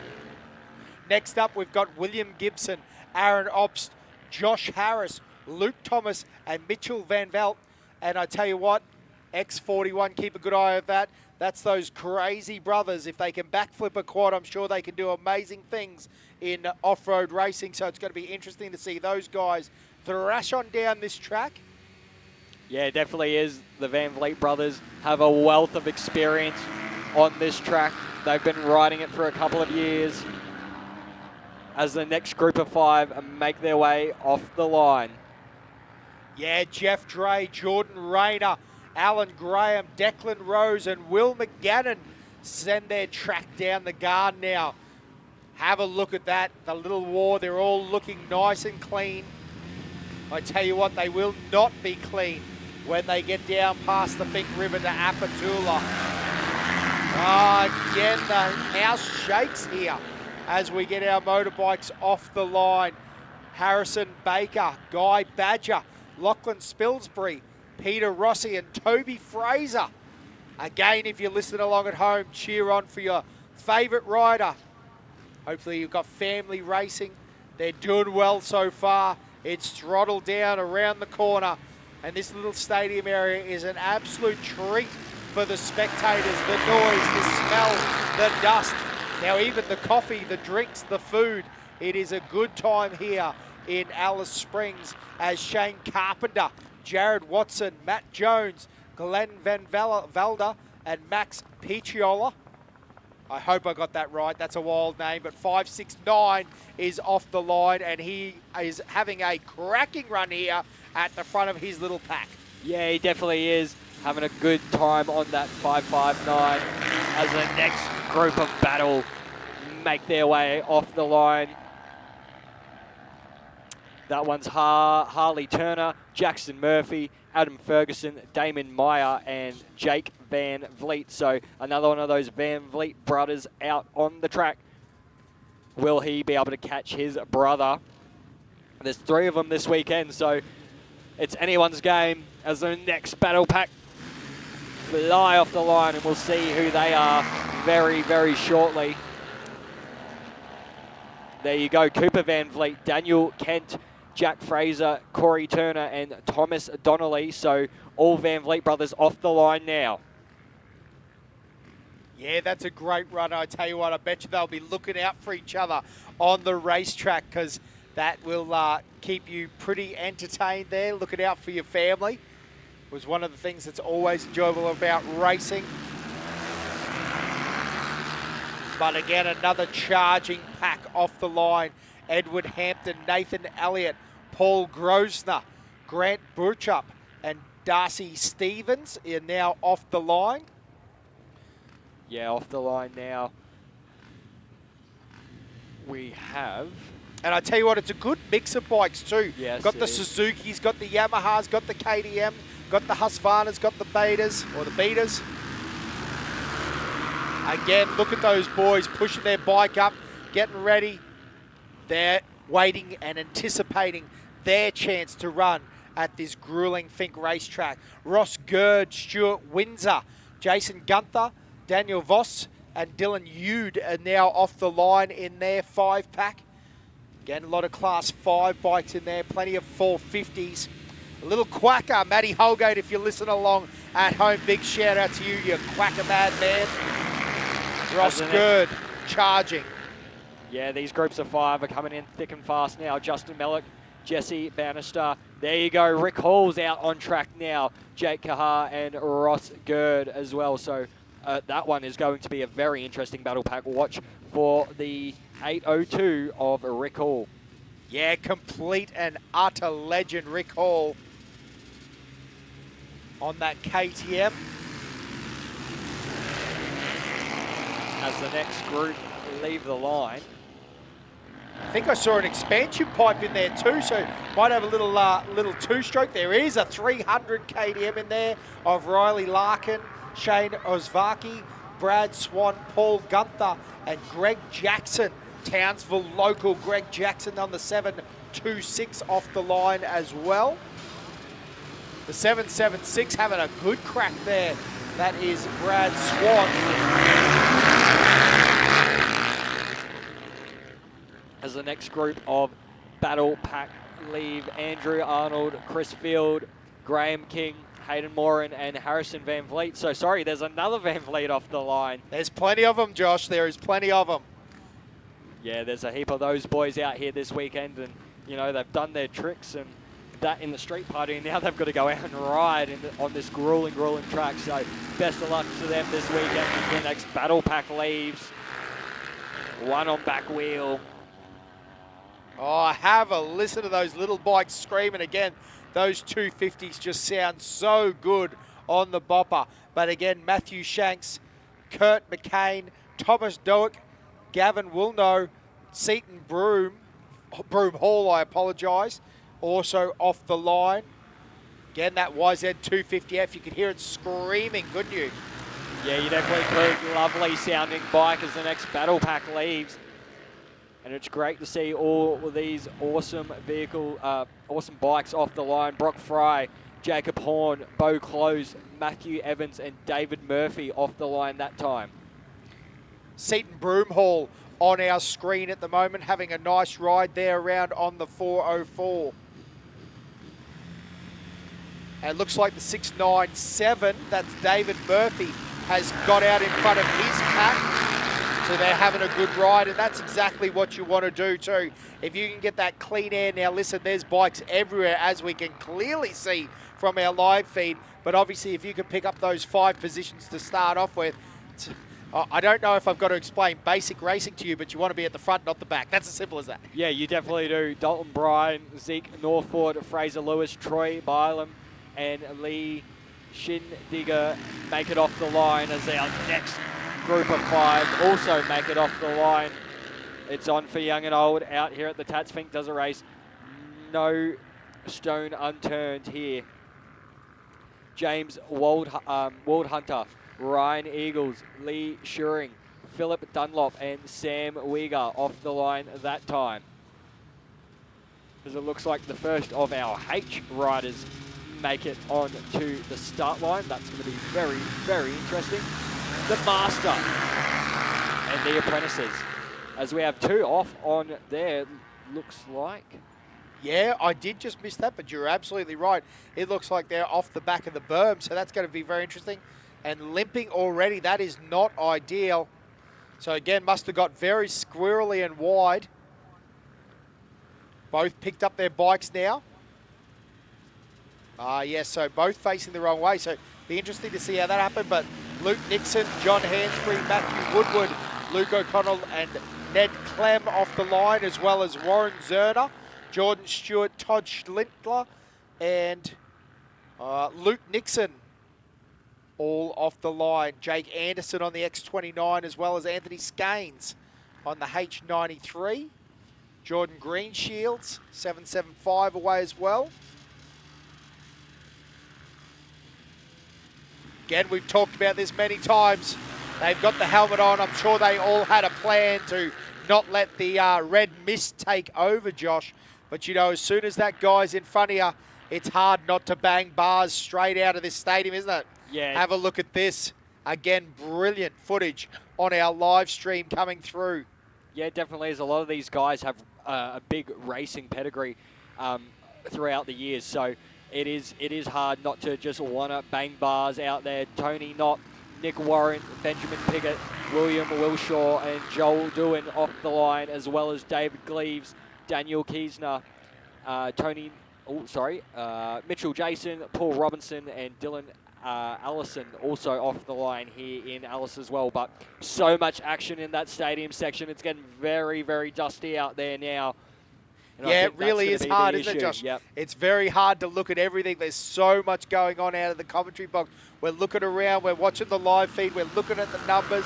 It's all happening here today as Jason Mitchell, Paul Robinson, yeah, they're all fighting for positions here. Nice, neat ride through the stadium as Tony Hardman, Scott Rhodes, Craig Hillier, Thomas Jacobson, and Tyrone Marcus on the X46 head off and out into the stadium. It's really like heading into the unknown, isn't it? There's so many bikes. There's going to be passes. There's going to be people passing you. It's going to be on. And that track that you pre-run, it's not going to be the same.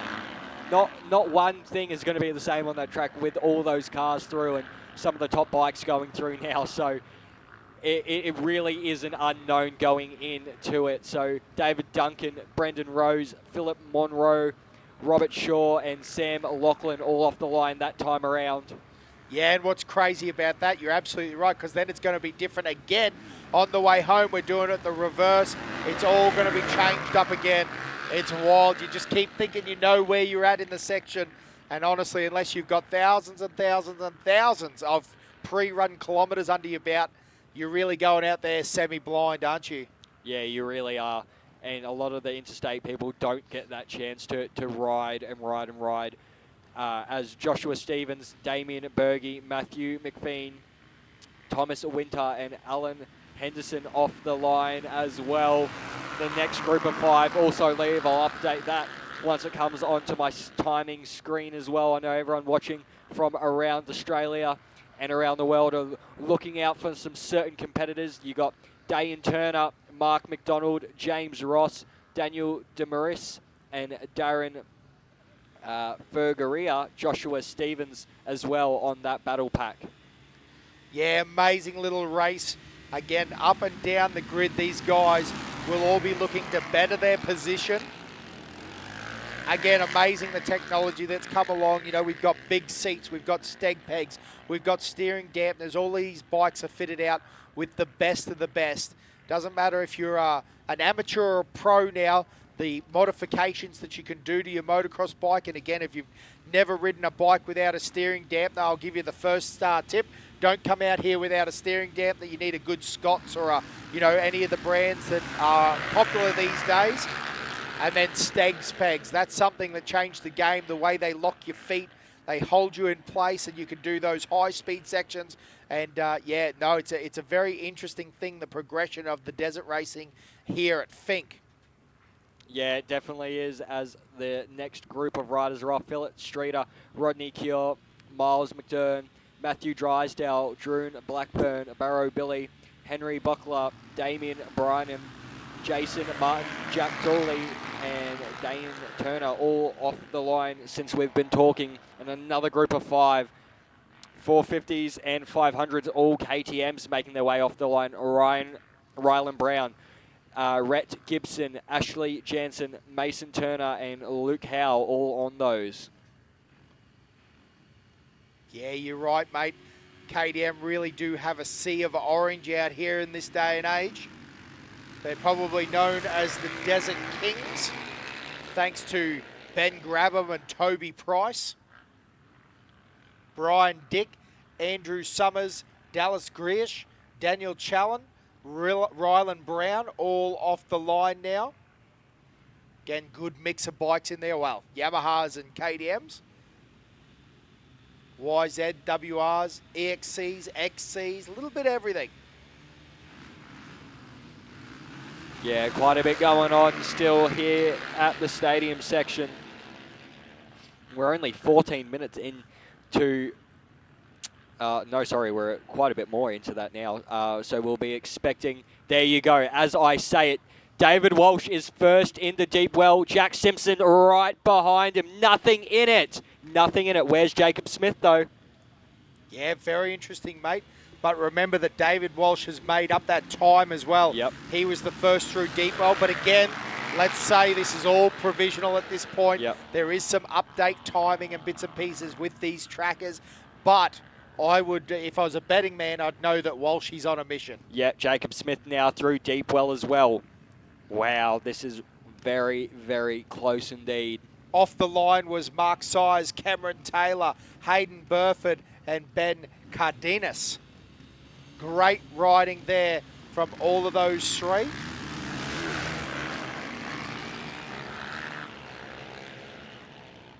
Again, we're keeping our eyes peeled for more bikes coming through our deep well checkpoint now. I think you're going to find a few of those top guys are starting to charge pretty hard as Ben Stevens, Luke Morrison, David MacArthur, and Jeremy Hart are all off the line as well. Great ride there. You can see the boys nice and high. It looks like the 295 there. Ben Stevens having a great run there on his KTM.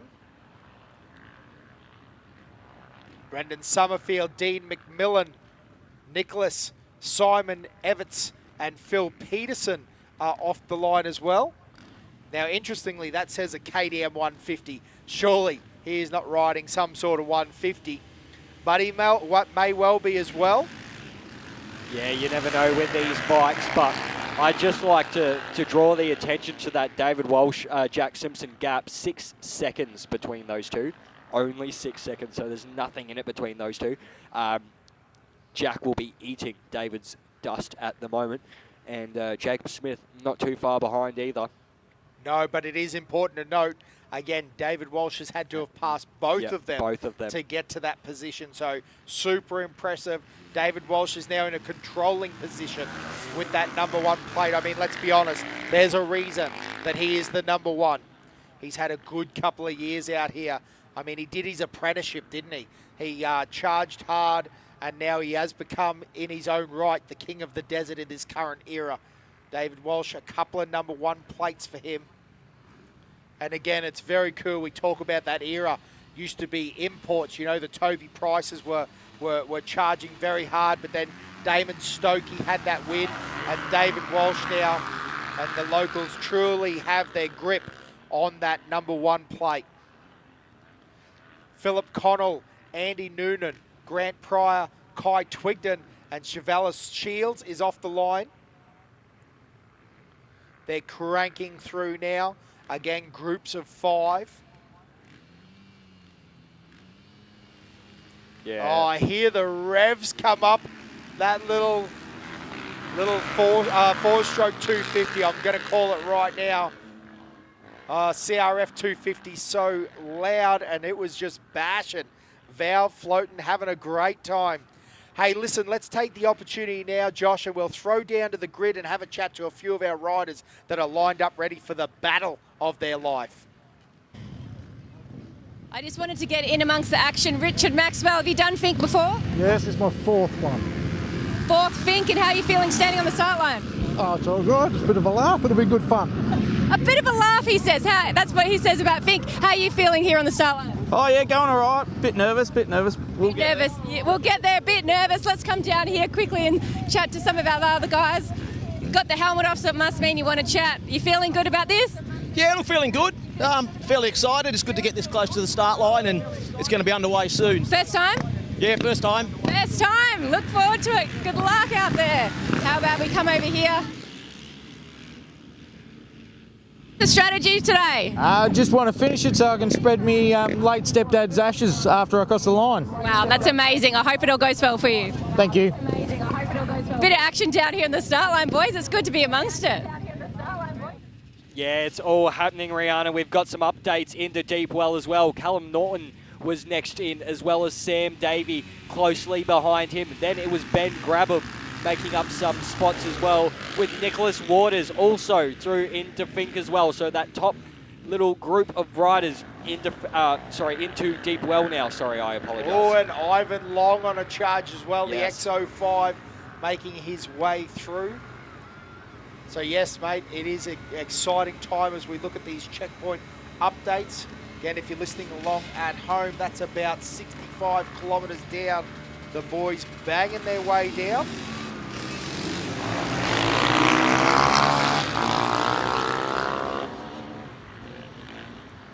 Next checkpoint we're going to see is at Redinga.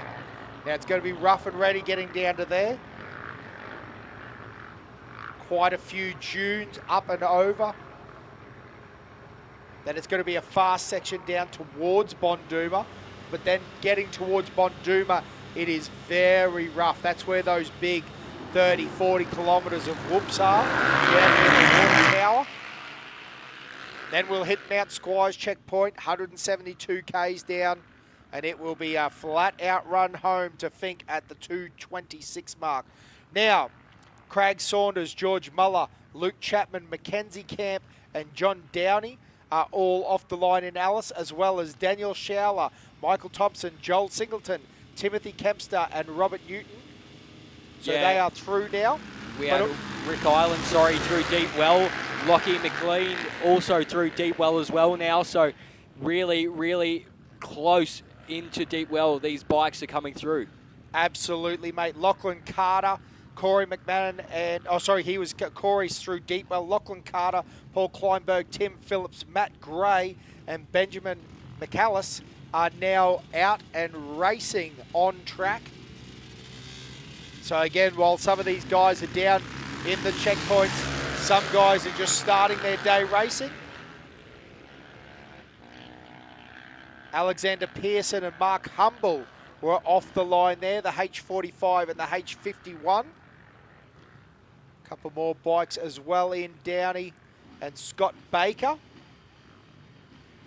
What a blistering time to Deep Well for David Walsh as it's come up on my screen now. He does it in 28 minutes and 33 seconds. Went through that Deep Well checkpoint, clicking 140.7. Insane amount of speed. Yeah, that's completely nuts, mate. Can't believe they are going that fast. Yeah, that is completely nuts. Jackson McGrath is now through Deep Well as well, X49.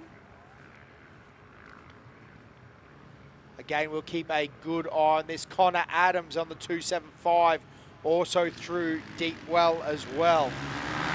Only 7 seconds separating those two.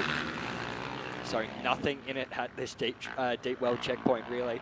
Yeah, that's completely nuts, mate. It's insane how quick those guys are going through there. And Jack Simpson was only 0.5 down on David. We're going to throw back down to Rihanna on the grid, talking to our bike riders. I've got to say, they must have the nerves creeping up now. To grid number 82 now. Jason Willis, how are you feeling? Yeah, good, thanks, Rihanna. Yourself? Yeah, I'm fantastic. You've been here before? No, first time. I'm the virgin, so everyone's got to take it easy on me. And what are you hoping, like, when you get out there? What are you expecting? Oh, just to enjoy the ride and, come back for that spike at the end, mate. Yeah, absolutely. That's what they're all chasing, the Survivor Spike. Good luck there, mate.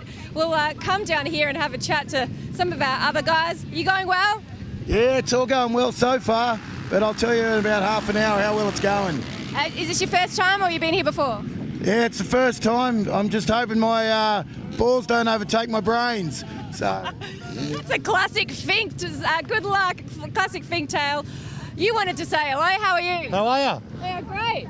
You good? Yeah, I'm a bit nervous. Bit nervous? We're all nervous. What are you expecting out there? Dust and lots of it. Good luck. Enjoy it. These boys, you know, a lot of them are just here, first time, having a great time with their mates. They've got their mates lined up along the fence, taking the photos for them. Really cool atmosphere to be in amongst it.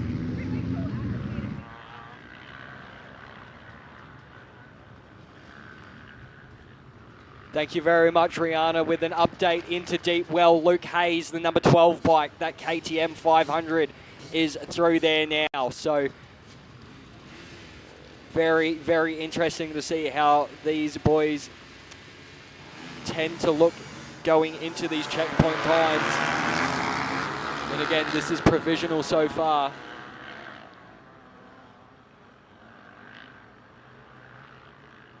Cody Stevens in the Deep Well now as well. David Radley, Shane Waters, Tom Curitin, Glenn Chambers, Sam Watson, and Jason Griffin off the line here in Alice Springs as well. And I can smell the premix in the air. Don't you love it, John? That is a beautiful smell. Yeah, it is something that makes Fink and motorbike racing very unique, is that beautiful smell of premix oil in the air. Daniel Cummins, Alex McCarthy, Justin Wright, Daniel Ferdiotto, and Paul Elborn off the line here in Alice as well. As we're continuing to go through our competitors.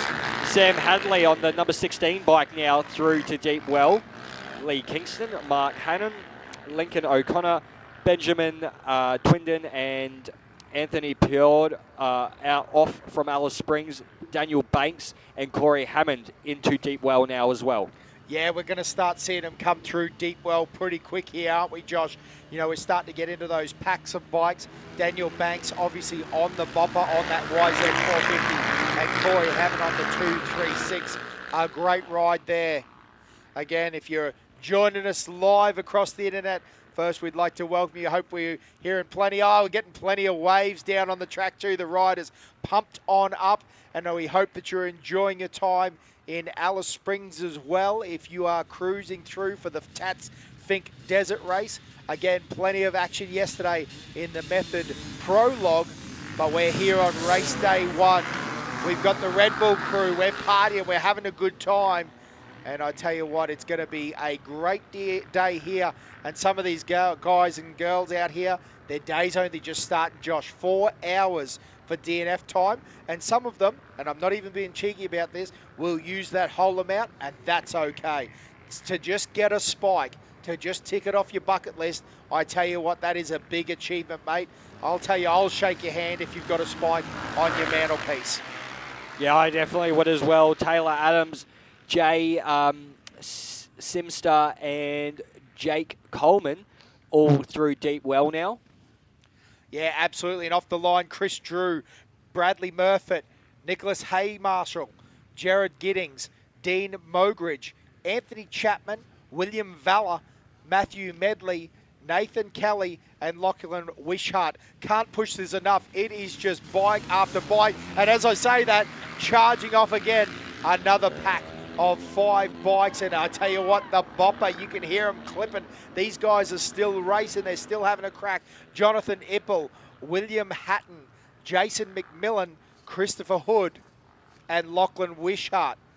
Yeah, Nicholas Turner now through to Deep Well as we go back down to the start line to talk to some more of our raring competitors ready to make the trip down to Fink.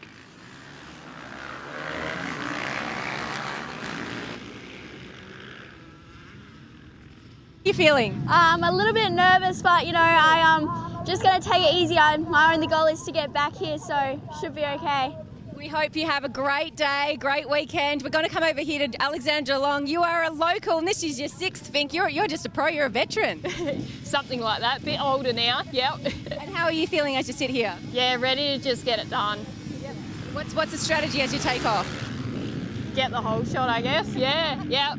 Love it. Enjoy. Good luck. And we'll quickly say hello to Catherine. Catherine Scover, we spoke to you yesterday. You feeling good? Yeah, feeling really good. Really excited to get going today. Is there any nerves? A couple of nerves, yes. A couple of nerves. You've got to have a couple of nerves. Good luck. Enjoy it. A couple of our female competitors. So good to see so many women here at Fink as well. And on the bikes, Rihanna, as well. That's the thing. They're not just all in vehicles. They're on the bikes. They're giving it a go. And those young girls are awesome to watch as well. They know how to ride bikes. As we had Jaden Pilgrim and Ryan Cossins through deep well as well. So this deep well field is getting very, very deep now. Billy Hargy on that 499 bike as well is through deep well now. So yeah, we heard him say before that he wasn't happy with his qualifying position, so hopefully he can work his way up through the dust, mate, and have a real good crack here. But again, talking Jacob Russell, Matthew Wheatley, Charles Hunt, Samuel Nelson, Adam McDough, Darren Sheriff, Blake Vinehursten, Pierre Delary, all off the line now, having a look through, and we've had another lot. Adam Clark, Peter Bedford. Again, Nick Byrne, Roy Chamberlain, Troy Dunn, Jack Brumby and Michael Thompson. Again, this stadium is still packed. They are running out, getting ready for their run south down to Fink. Yeah, well, X50, I told you, ladies and gentlemen, to watch that young fella, Talon Andrews. He's in the deep well now, so he's made up some positions. It's going to be interesting to see if he can keep riding that thing like he is, because the number 14 of Callum Herberman is right on his rear end. So it's going to be very interesting as we keep updating Joshua Burgley through deep well now. And Bradley Greenfield, the other person we told you to watch, young Greenfield's son, is making a push through the desert as well. Absolutely, and off the line in the last group was actually Lucas Puckle, Liam Johnson, Martin Simmons, Jock Blakeney, Brad Perryman. And in this group that just took off on the line, Duncan Davidson, Kyle Anthony, Michael Ingerson, Bretton Simpson, and Jason Willis. Having a good run there. Looked like Duncan on screen there for a second. Looking through the list, 304 of Kyle Anthony having a good run, getting out in front of that pack. Yeah, Kai Radcliffe and Bo Taylor also now through deep well, as we had Rowan Adams, Lachlan Massey, Samuel Hurt, Chloe Barton, and Garth Hamill off. And Garth Hamill off the line, and then we had Jesse Moore and Jason Parker through deep well. We're going to go back down to the start line with 754 rounders got them. Yeah, to some people, Fink is everything, and others it means so much more. Racing for Alex is a very important cause this weekend. Corey Evans means a lot to you guys. It does, yeah, that's right. Racing to make awareness, not to come first, obviously, but yeah, just to get there and back, and people see the big bright pink and know what to look for. Yeah, if you can check out the Facebook or the website, Racing for Alex, that has all the information. These guys are raising money for child brain cancer, so such an important cause, and you can check them out and help them out with some donations.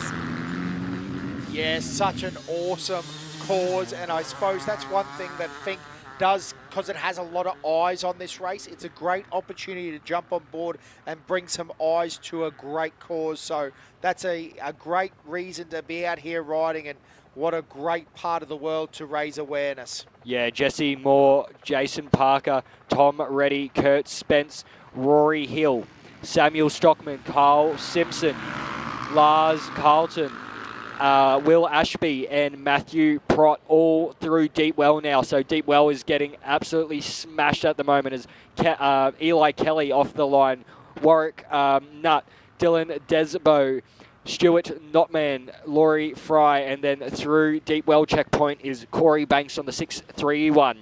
Yeah, there's so much information coming through again. Off the line was Robert Kennedy, John Bruce, Adrian Copeland, Drew Fraser, David Caldercote. If any of these guys are your guys, wow, getting into it there in the whoops. I like it early on in the berm. The boys still having a red hot crack on our live stream. And again, hope you're enjoying the coverage no matter where you are. Yeah. See your favourite racer, see your local, see a guy that you have a beer with on the weekend. I bet you there was a lot of talk. because I know that that's one thing that always happens down the pub, having a chat. Nah, I'd do Fink in 2 hours. Yeah, nah, you wouldn't, brother. And there's a bit of a bet on, isn't there? Yeah, there definitely is, and we're going to have a bet, and we're going to go back down to Rihanna now. Oh, no, I have not. First timer, so what's going through your head right now? Lots of nerves. I'm getting pretty close now, but just making it to the other end and then back. So You can definitely see the start line. We'll let you go and let you get sorted. Shani Muller, have you done Fink before? No, I haven't. How old are you? 16 years You're old. 16! My goodness me, you're so young. And what are you thinking right now in your mind? Oh, a lot. A lot of things are going through my mind. Nervous or excited? A bit of both, but mainly nerves, I reckon. Okay, we'll let you get set. She's only 16. How's that for a first time here at Fink and getting to have a little chat on TV? So cool. We're getting down to the last of our bikes and I'm loving it down here on the grid. Yeah, Rihanna, it is great to have her on the grid. And if you didn't know, it's a family affair there. She's racing and her sister's actually one of the grid ambassadors. So it's great family affair here at the Tatts Finke Desert Race. And I can't keep up with Deepwell at the moment. Everyone's going through there. Updates on Jason Stewart, Zach Watson, Jed Gould and Brad Luff, as well as Gerald Crow, all now through Deepwell. Darcy Annell as well, Simon Gala that I missed, Ben Miller as well, and yeah, they just keep coming through. Dylan River as well in through Deepwell. We've also got a ton of bikes off the line. Brett Kenny, Andrew Downey, Warren Smith, Michael Jackson, Samuel Horn, all off the line, as well as Richard Crowley, Zach Sawyer, Casey Crisp, Nick Arthur and Scott Brooks, all safely off the line in Alice Springs. Again, you can still see that there is a ton of bikes to go. As you were saying though, Deepwell now starting to really flash up. Alex Dre, Miles Nichols, Kit Ballin, Alexandra Long, and Jake Saleems. Oh, sorry, I apologise. Jake Saleems is actually down through Deepwell on his KTM 350, so that's the X03. But the rest of those guys were off the line in Alice Springs. Yeah, Samuel Gibbons and Jack Lada also through Deepwell as well on their respective numbers. As the battle packs just keep coming through, it's thick and fast action here in Alice Springs. Lachlan Brown, Dave Hardy, Catherine Scoble, Luke Symes and Adrian Donaldson all off the line here in Alice as Bradley Evans goes through Deepwell on 5.97. Yeah, some great shots here. The 892 of Adrian Donaldson leading that pack out through the stadium. Again, another 5 off the line. Mitchell Patton, Matthew Gray is off the line as well now on his KTM 500. Derek Rowe, Nathan Price, Shane Sullivan as well in that pack on the 4.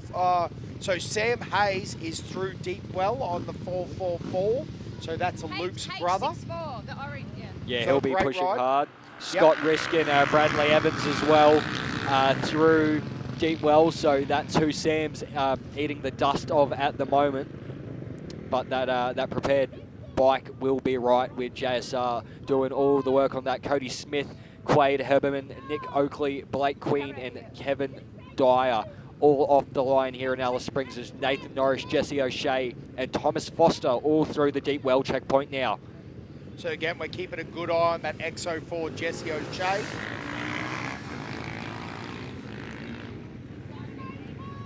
Again, the guys off the line there. Nice clean run out of Alice for Brad Ashman, Anthony Mitchell, Mark McGannon, Alexander Benclow and Corey Evans.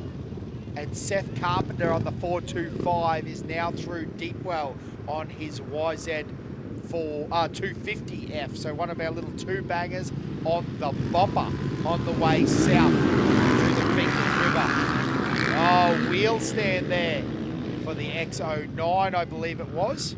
The 110 there as well of Brad Ashman getting a little bit of berm time, warning in the 2-banger. Again off the line, Bradley Bannister, Mitchell Island, Richard Bauhammer and Ronald Perryman. Seth Carpenter through deep well.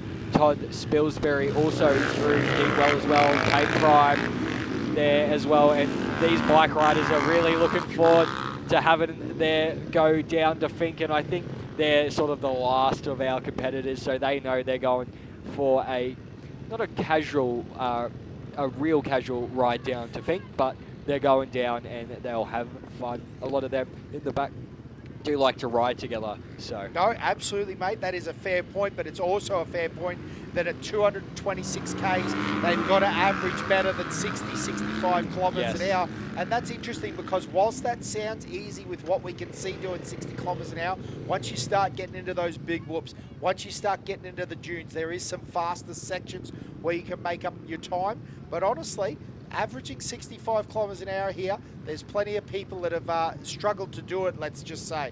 So especially if you have a little time off the bike, you know, if you go for a little excursion off the track, it can be quite an effort. So again, a big cheer out to everyone out here racing. Look at these guys. They're still having a good crack. They've got wheels up over the whoops and they're having a good time up on top of the berms. Great to see. Now, Braden O'Cass is through deep well as Ty Ransom. But Clark James is off the line, Peter Welsh, Shani Muller, Jared Smith is off the line, Gareth Farr, Carol McCone is off the line, Seamus Reed, Christian Bitterscone, Zoe Mockery. There is a ton of bikes still going off the line here. Richard Green on the 718 is off the line, Mark Harradon, Neil Turner, Ian Ross taking off on the 879. Mitchell Van Vliet is through on the X41 as well as Ben Fitzgerald. They must have been right side by side there, Josh. Yeah, well, there's Mark Blake and Jordan Rayner are literally a second between each other. So that deep well little pack there of Van Vliet, Fitzgerald, Mark and Rayner are all going to be very, very interesting. I'm sorry, I did both first and last names in there, so hopefully you know what I'm talking about. But the that deep well checkpoint, yes, the 889, I knew you. The checkpoints are thick and fast. They're coming in through, but we will be expecting the top three bikes down the track as well to go through that second checkpoint as well. Yeah, that's right. Soon. Absolutely right, mate. We're looking for a Dinga checkpoint, which is at the 98 kilometre mark. And if they're on track for a 2-hour time run, we should be seeing them very shortly because that's close to the halfway mark. And again, are we going to see a record year? Are we going to see the speed down at that far end as Josh Harris comes through on the 115 through deep well on his KTM 300? Shelby Turner, Matthew Masterson, all off the line. There's a bit of throttle jockeying going on there. I think they're just having a good time. And again, sorry, where was I? Glenn Van Valenda, Jonathan Egan, Chris Walsh, and Paul Harradine all off the line in Alice Springs. Again, really starting to get down to the end of that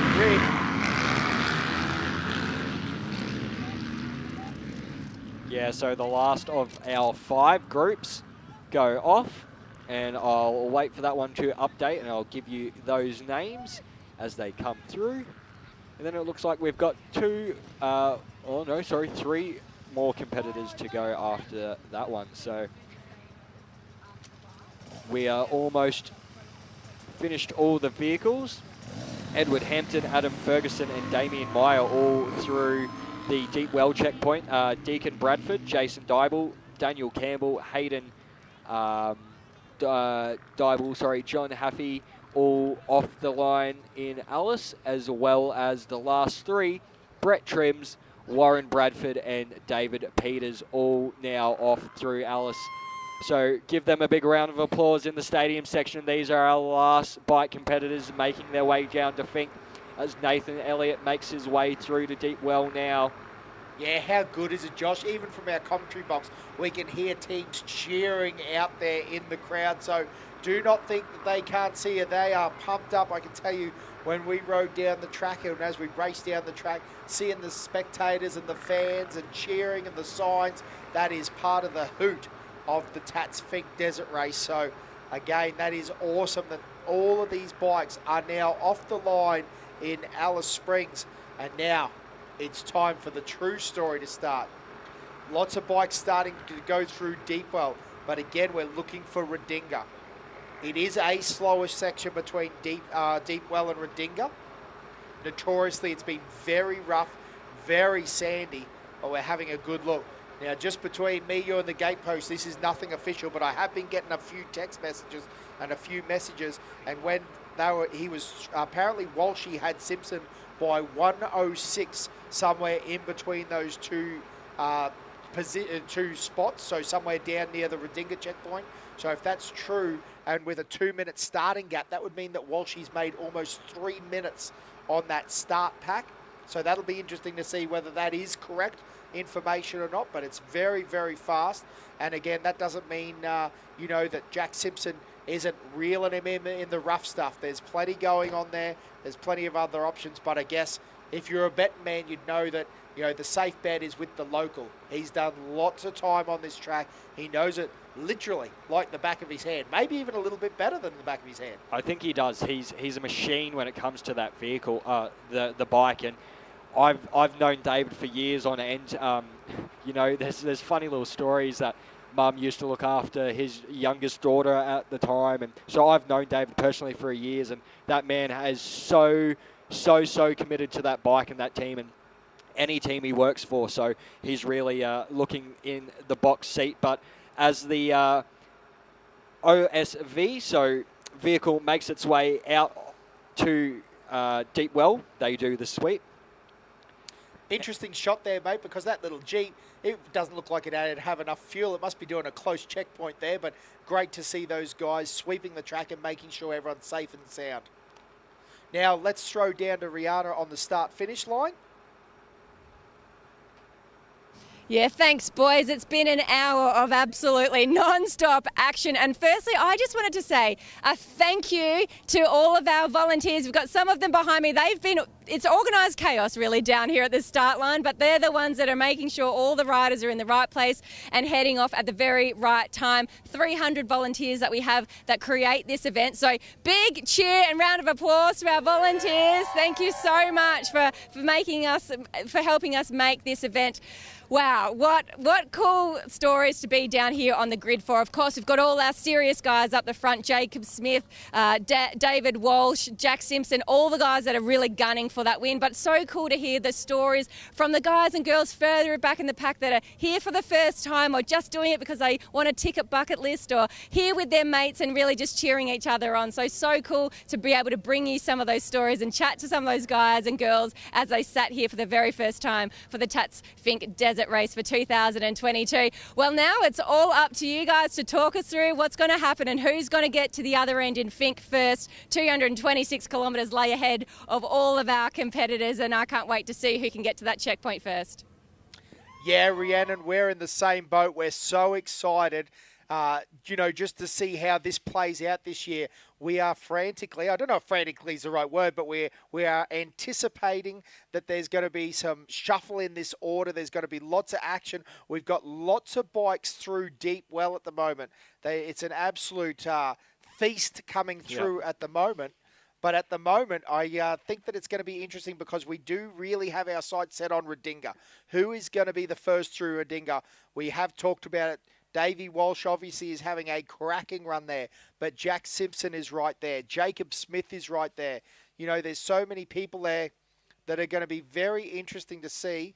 Oh, well, and just like that, they've all updated. Look at that. Wow. I'd say that was just a catch up on us. So, interestingly, we're gonna have to work through that. So we've just got an absolute information dump from Redinga.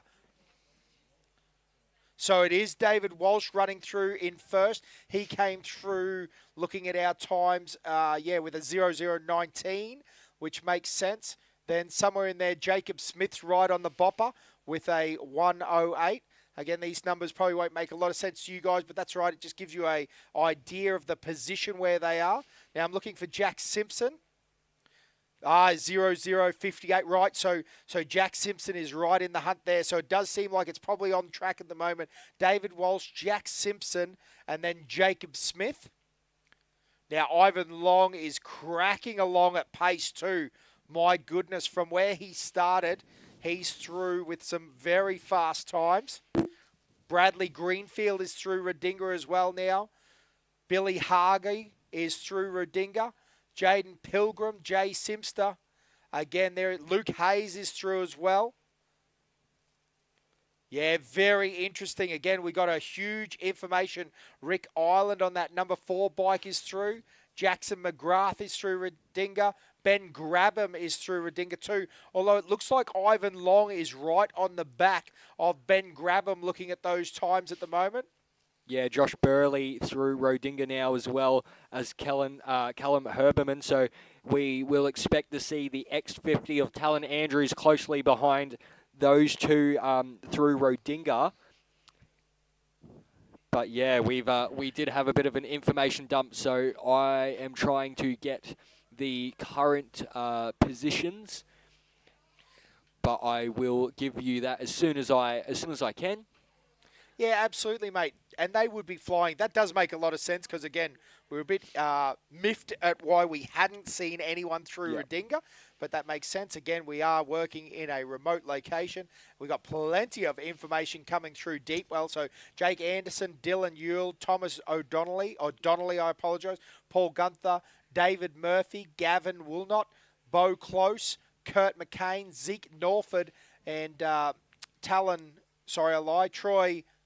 Blyman all through Deepwell now. And again, Redinga starting to really tick off as well. Again, ladies and gentlemen, all the information is available on thinkdesertrace.com.au. So if you're enjoying the live stream, try to get 2 screens up because you want to be on the live timing as well as enjoying our beautiful live feed and live commentary. So far, this is provisional. David Walsh in first, Jack Simpson in second, Jacob Smith in third, Corey McCannon in fourth, Ivan Long in fifth, Ben Grabban right on the tail of him in sixth, Callum Norton closely following behind him, Luke Hayes, Sam Davey, Connor Adams, Rick Island, Cody Stevens, Corey Hammond, Jake Coleman. Sorry, the list just goes on and on for Rodinga now. Jackson McGrath, Jay Simster, Adams Taylor, Sam Hadley, Jaden Pilgrim, Ryan Crossens, Nicholas Turner, Daniel Banks, Billy Hargey, Bradley Greenfield, and Jaden O'Connor so far. So the top 25 so far through to Rodinga.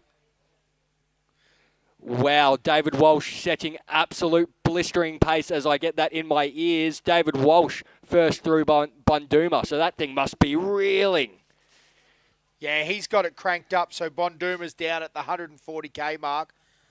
We're about, an hour 20 from when he started, maybe an hour 10 from where he started.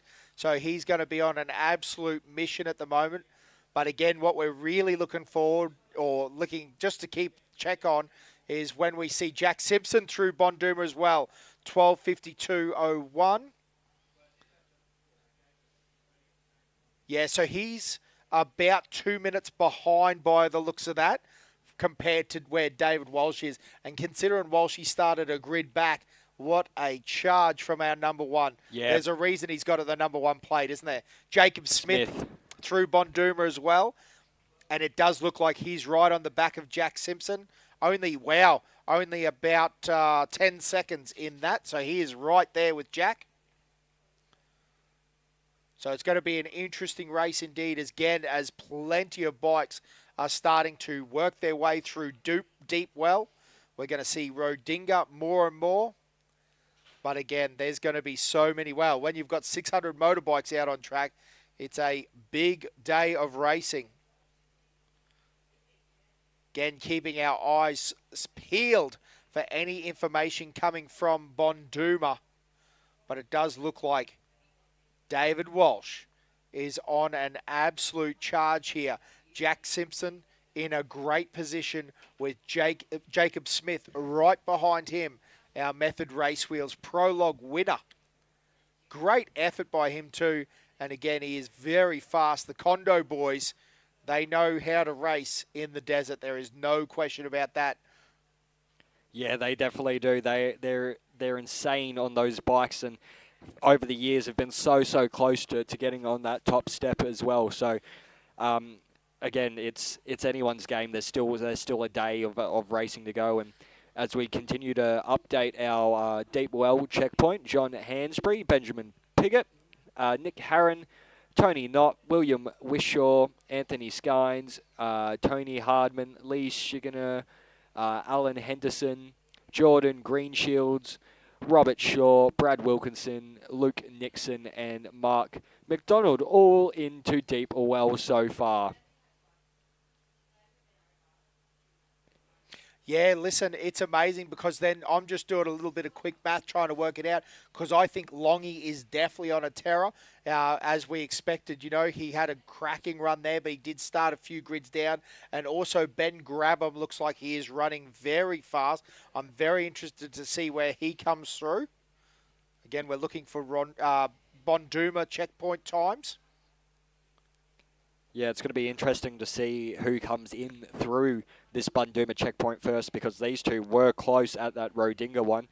And again, it's so many big names go down this list. So that top 10, top 20, again, it's anyone's game. And it is elapsed time down there as well. So absolutely. It is. It's important. Again, you can have a bad prologue and sit in the dust, but you could get lucky and have one of those runs where everything goes right for you. So it's up to the track, and we'll see how it goes as Deep Well continues to get updated. There's a heap of vehicles making their way through as we continue to wait very, very cautiously and intentively to see who comes through that next Bunduma stop. Absolutely, mate. Now, listen, Matty McFerrin just came through 268 through Deepwell. So that's McFerrin on the XR600. So the beast of the bike is making his way through. It'd be interesting to catch up with him and know what he thinks now. He's done 68-odd kilometres down through there, and he's made his way to Deepwell. So what's that, like 1/8 of the racetrack or something like that? So he's still got a little bit to go. But he's having a good run there. Again, lots of bikes starting to roll through Deep Well. David Duncan, Jake Tooley, Joshua Stevens, Billy Barlow, Craig Hillier. They're all through Deep Well as well. Yeah, Darren Farguria, sorry, I apologise. 12:56.20 the time he went through the Deep Well checkpoint. His race number 7:15. So again, great to see all these boys and girls getting through the Deep Well checkpoint. Looks like we've got a majority of the field through there now. Just waiting on those last couple of the slower ones probably, but we'll see how we go. Again, all eyes on that Bunduma checkpoint, and there you go. Callum Norton, as I say, it is through the Bunduma checkpoint. Yeah, the number 5 now through Bonduma, more than halfway down this grueling track and 4th on road at the moment on his Sherco 500. But as we say, that's Sam Davey right there as well on his Husqvarna FE. So we're going to see a little bit more of this now. The boys will be battling it out. Again, I would expect to see Ivan Long, Ben Grabham, a few of those names starting. Luke Hayes will be right there as well. Yep. So these boys, they've found their groove. They've particularly the Desert Masters. This is where they're going to shine. Josh, those big whoops. That I don't, but it really sorts the men from the boys, does that when they get down there. We've got a lot of fast guys that run, through the rough quite well. But then once you get to the 30, the 40 kilometres, that's where it takes the training. It takes the strength. Even it sounds funny. Let's talk a bit about the physics of it. Like some of these bigger boys, we see them, they get beaten off the line, but it takes a big, strong desert racer to run through those Bonduma whoops at the pace they do. I got to be honest, I think that's why Ryan Branford did so damn well. He was so fast, and, he just had that power. And there we go. Ben Grabham.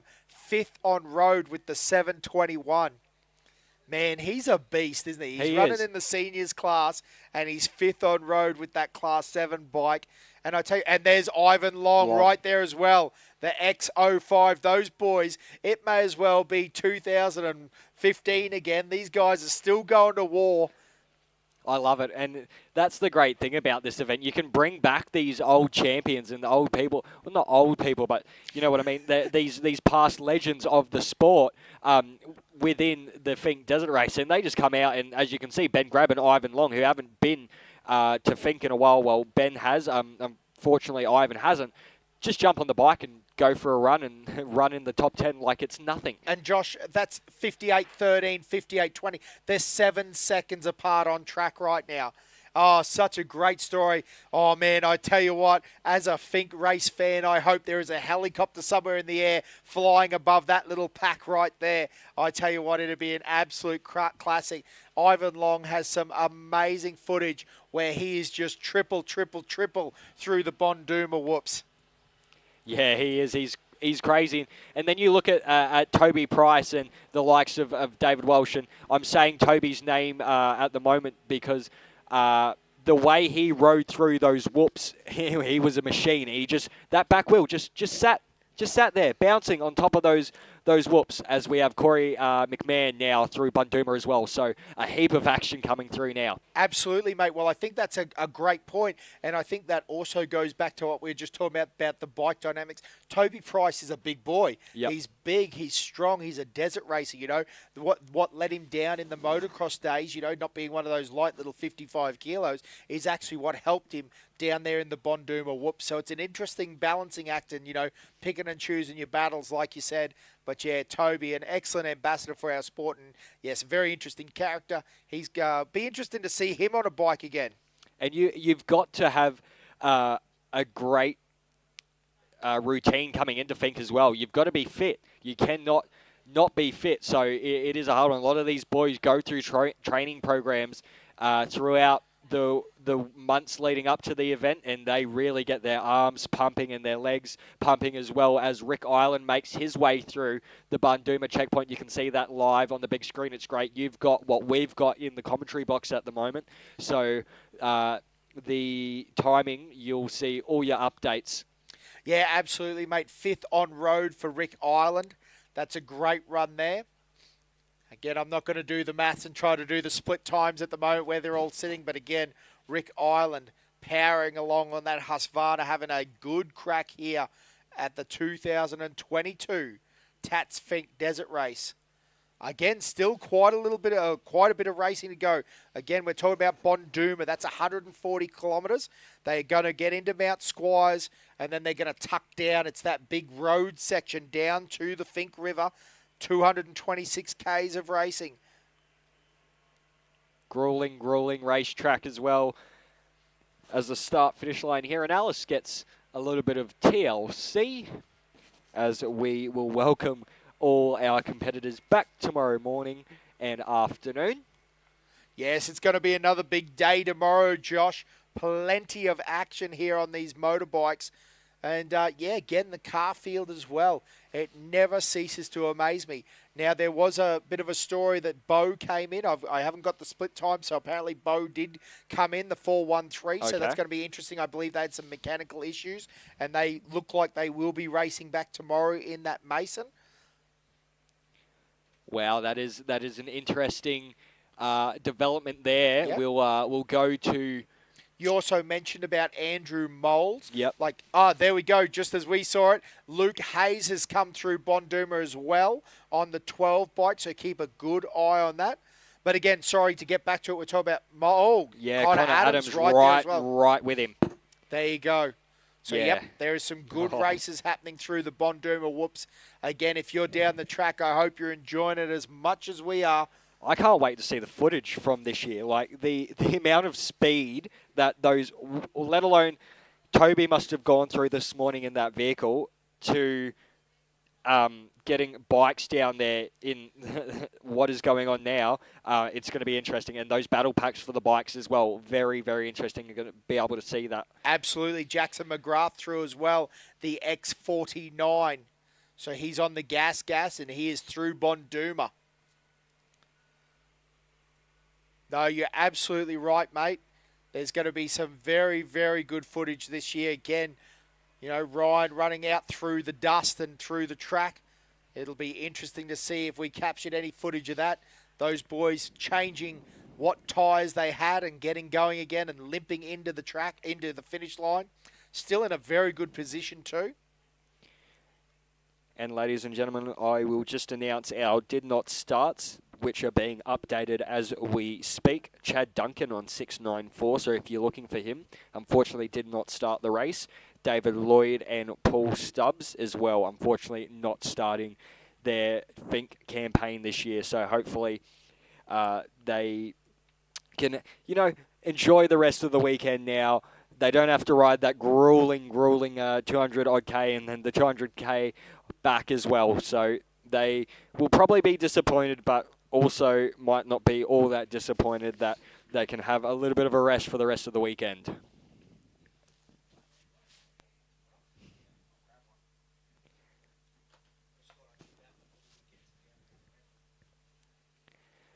Cody Stevens now on his gas through Bunduma. So around about a 2-minute gap between Cody and Jackson McGrath. So that's interesting as we continue to see, as you can see on the live stream or on the big screen at the venue, Deepwell continually getting updated. And just a reminder as well, if you are in the start-finish line precinct and you're looking for a certain bike rider, you can go to the shed in the middle section there where those TVs are, and you can check all your classes and what checkpoint they have been through. That's always a great addition, and we really love Fink doing that as well. I know there's a lot of families and friends that are watching this race from here locally and, you know, internationally around the country as well. So a heap of eyes and ears on this event.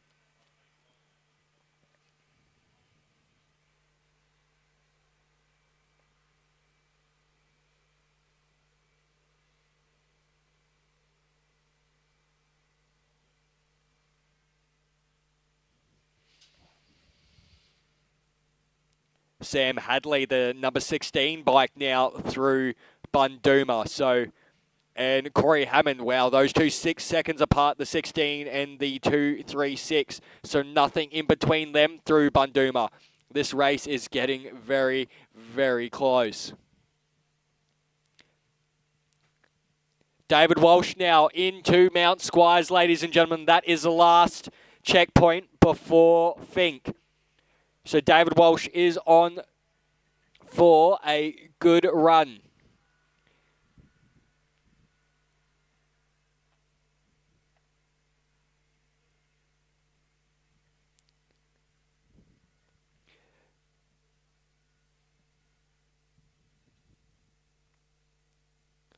So now we eagerly await the next Mount Squires checkpoint update, and that will look to be Jack Simpson.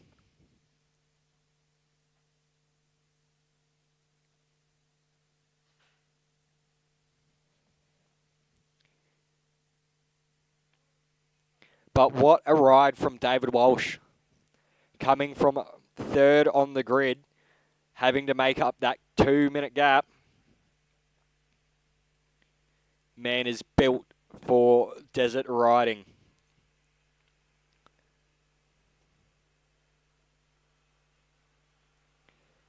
Heaps of people continually going through the Deepwell checkpoints. Just to update you, John Downey, Andy Nukin, and quite a few others. Jake Coleman now through Bunduma, as well as Jay Simster as well.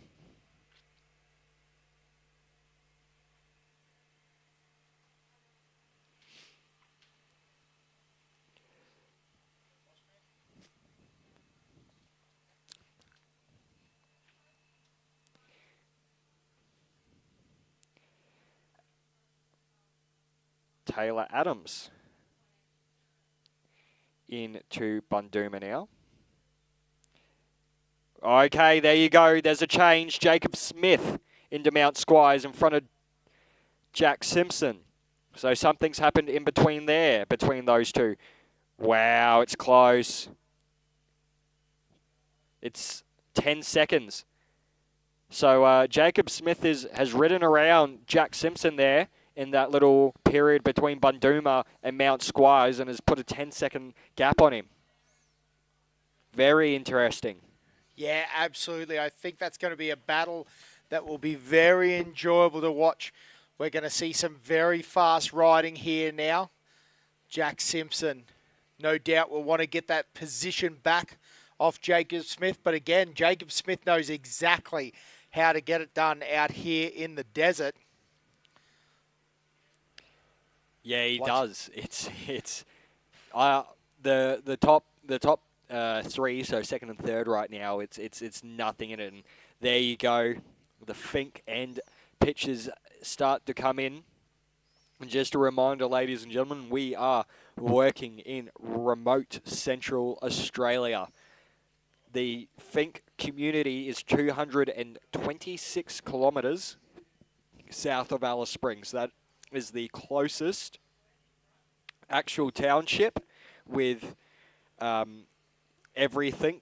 So a reminder, these pictures are coming through Radio Link, so they will not be the clearest of pictures, but we are very, very lucky to be able to get these pictures down here in Alice Springs and be able to broadcast them out around the world, around Australia as well. A big shout out to the legends at Global Headquarters who have been making all this happen this weekend.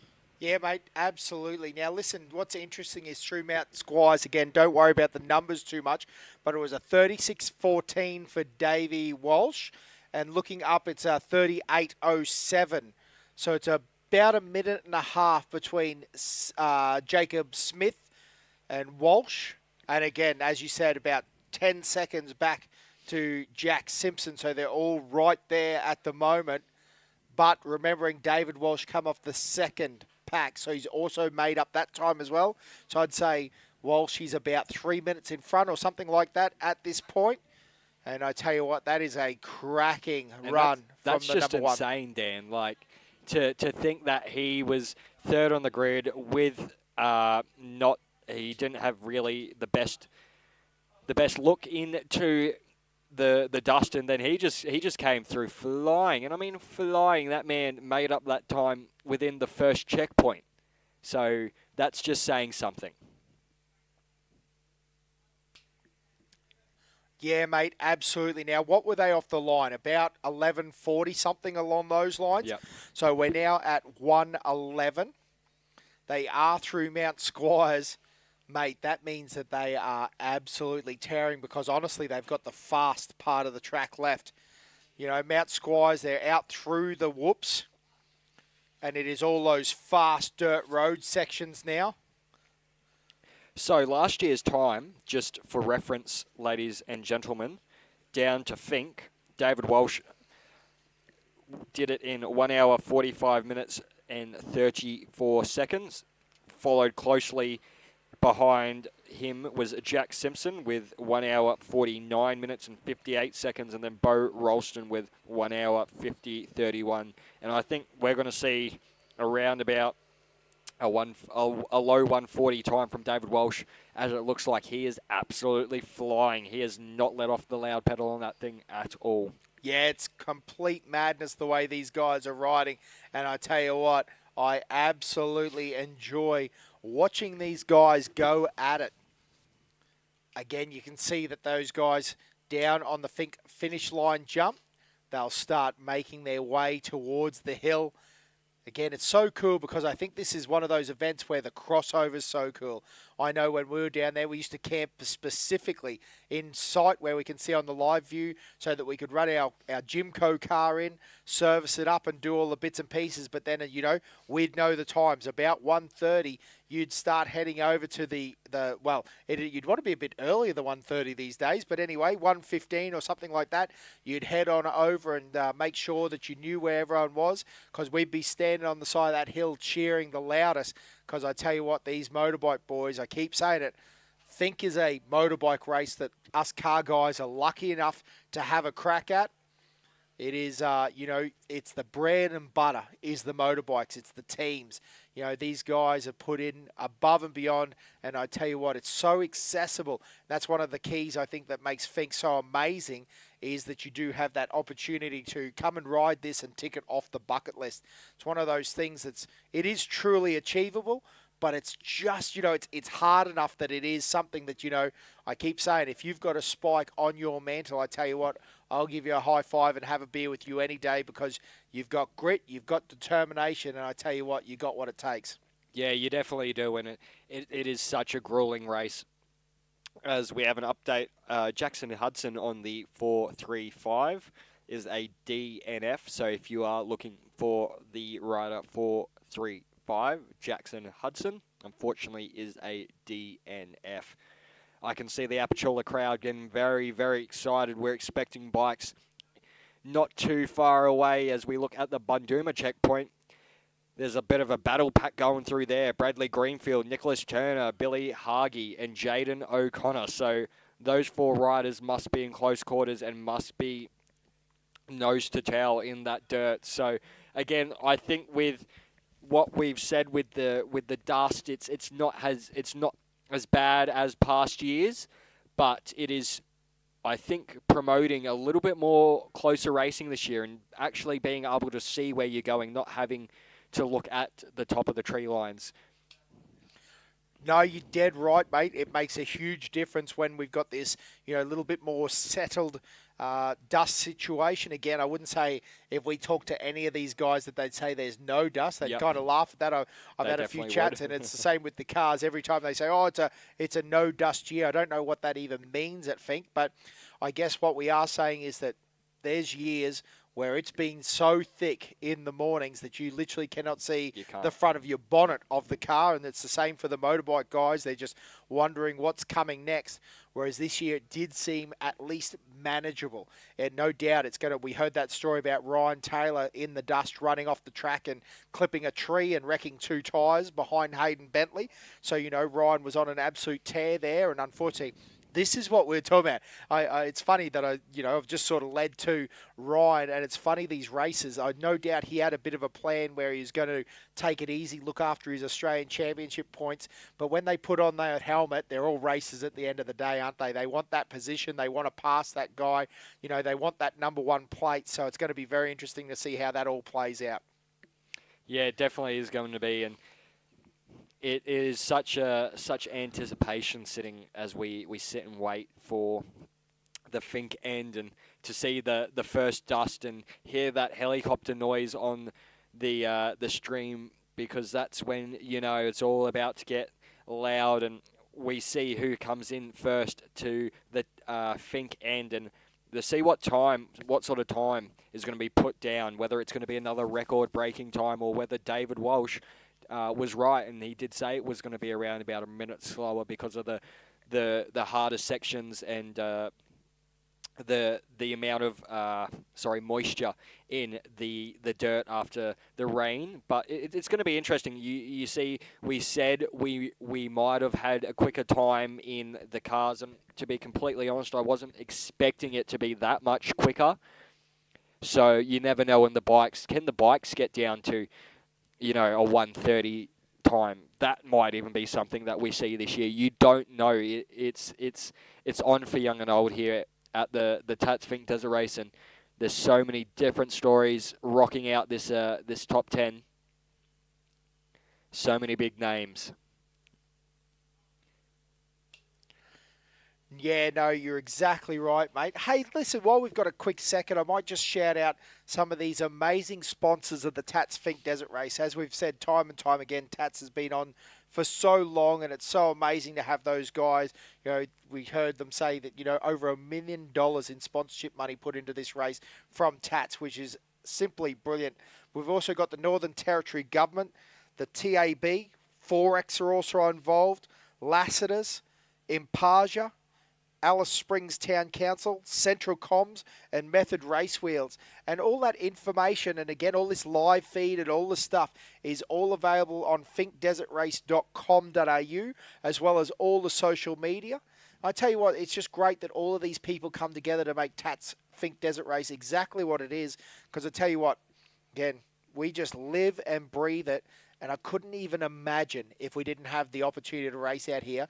But as we've said time and time again, you know, all the spectators, all the officials, all the volunteers, everyone that's here, the ambulance officers, I mean, it really is such a huge event. It's a monstrosity of an event, if we're really honest with ourselves. It's just ginormous. Now, is that a little bit of dust sitting down there? No, not quite yet. I was going to say I'm getting a little bit excited here because as the camera flicks on over, you just don't know, and you can hear the crowd there. I tell you what, often down on the start-finish line there, you can tell because it just becomes heightened, doesn't it? The action down there. There's a lot more cheering, a lot more noise. They know when the bikes are about to come through because, again, I keep saying it, the bikes are going to be the key. And we really would like to thank the Method Race Wheels satellite that's out at Fink at the moment. Dan did do a little bit of a setup with some of the boys down there, and we passed that on to our lovely production team. And without that Method Race Wheels satellite out there, we wouldn't be putting these pictures through to you. So we really do appreciate them for getting that satellite out there. Yeah, that's awesome. Mickey T, if you're having a listen along, big shout out, mate. You guys go above and beyond. This is Ryan Taylor's older brother. And again, when I talk about a family that lives and breathes off-road racing, it is the Taylor family. Team Taylor is, well, I don't know what to say. It's an institution in off-road racing.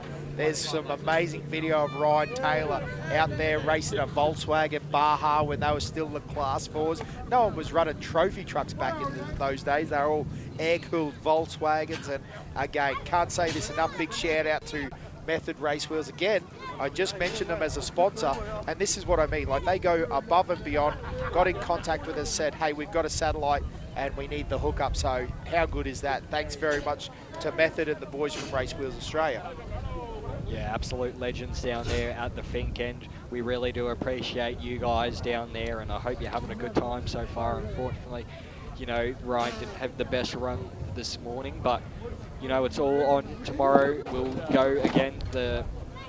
We turn around and come back to Alice, so you never know. You never know what could happen in those 200 odd Ks back to town in the cars. It's going to be very, very interesting to see if there's any mechanical failures. Like we say, there were so many big names out in day one.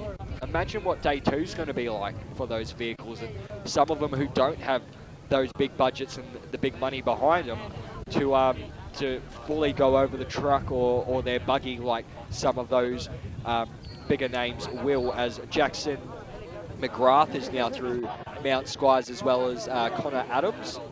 So some updates there. That's the checkpoint before Fink. So still, we shouldn't be too far away from the first bikes making their way in. So I can tell by the anticipation on the start-finish line here in Alice. I can see people sitting on the edge of their seats. They want to know who's going to come through first. I'm sitting on the edge of my seat here. To be completely honest, in the commentary box, I don't know who's going to come through in first position. I really do think it will be David Walsh in that first position with a stellar run, but you never know with this grueling event. Yeah, that's exactly right. What's interesting to note, again, we've got our live timing up there. You know, Michael Ingerson, Lachlan Massey, all those boys, they're just working their way through. They're at Deepwell, so realistically, while David Walsh is getting close to see that finish line jump, these boys are just warming in. They've done the first 68. They're starting to feel fresh. The hands are loosened up, and they're starting to make it happen. Again, the X49 of Jackson McGrath as well. Through Mount Squires. Good time there on the gas. Again, some great action down there. Again, as we look down, there's plenty through Bomduma as well. Jack Larder's through. Very good. So they've moved. The Method boys have actually moved their truck up to give us this footage. They've got the satellite dish streaming live beside the office. How cool is that? Again, big shout out to the old Effie there getting the job done. Race Wheels Australia Method. That's just so cool. Like having that sort of technology and method being able to do that for us. And that wasn't planned either. They brought their satellite. We ended up needed one. So again, a massive shout out to Method Race Wheels and Race Wheels Australia for hooking us up with those images down from the pink end. And I think I hear a helicopter in the background. Absolutely, mate. Yep, there's a bit of flying going on around there. Again, I haven't heard. We should have chased a little bit of an update of any of our Iron men and Iron women to see how they're going. Again, they've all got off the line now, and I'm sure, I actually think I did see Troy got off the line there. Yeah, I did see Troy got off the line. So that's good. I think we were looking for Danielle Foote. I don't know whether she ended up making it. I know she made it down to Fink in the side-by-side. I don't know whether she made it back in time for the bike run, though. So that will be interesting to find out once we get info on that one.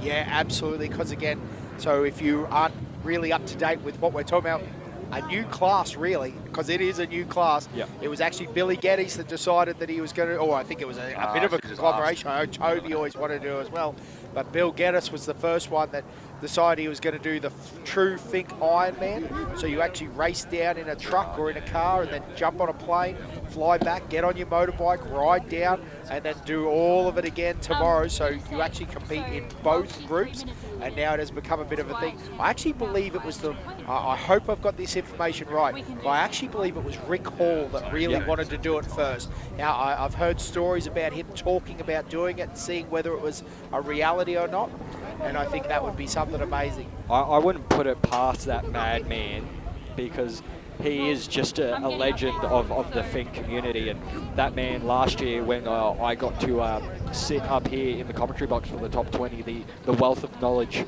and the amount of, and just the stories across the years were absolutely amazing. So big shout out to Rick Hall, who's racing this year. He's in the historic class, and Did you say historic? God, yes, I did say historic. I'm probably going to get in a lot of trouble. I know my dad watching at home is probably going to kill me for that, because him and Rick Hall are not historic, as they would say, but that large, the older age gap. Absolutely, mate. I think they're legends. I think they're called in the aspect of things. Yeah, and they are legends, mate. They are. Absolutely.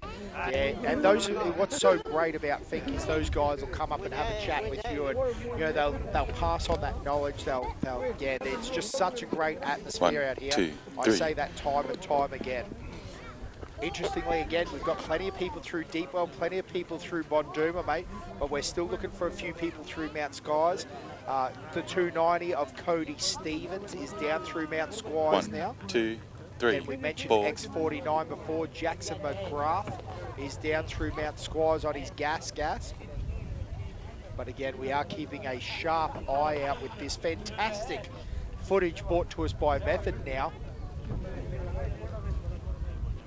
Yeah, great footage thanks to Method, where eyes locked down towards Alice Springs as we're looking at the moment, waiting for those first bikes to come hurling down towards that big Apachula jump. We can't wait to see some of the action. Those boys get over that jump, and I can tell you David Walsh does not lift for that jump. So doesn't Jack Simpson, and so doesn't Jacob Smith as well. So those big boys on the bikes love to get nice air on that jump. So get ready to see them over that lovely, lovely jump towards the finish line.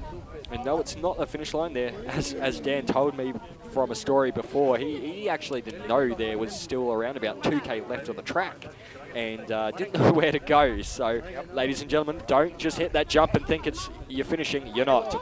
Yeah, exactly right. They're already on their way. But yes, that was my big lesson when I got down the far end. I worked out that there was a little bit more racetrack down there that I'd never pre-run. So I was pretty green when I went racing down here. We only basically pre-run down to somewhere near Bonduma was pretty much the furthest that we went. We went, oh, well, the track's all the same down the back. We thought we had it under control. So that was a bit of a lesson for us, but it was a good time. And I tell you what, that's one of the things. Actually, again, we've done it. I've done it as a navigator. I've also done it as a driver. But I think if I had to, have one spike on my mantle, the riding it is the one that, really, set me in stone for my little fink travel, because I just loved it. And I knew it was something that I always wanted to do. Again, I read about these legends out here.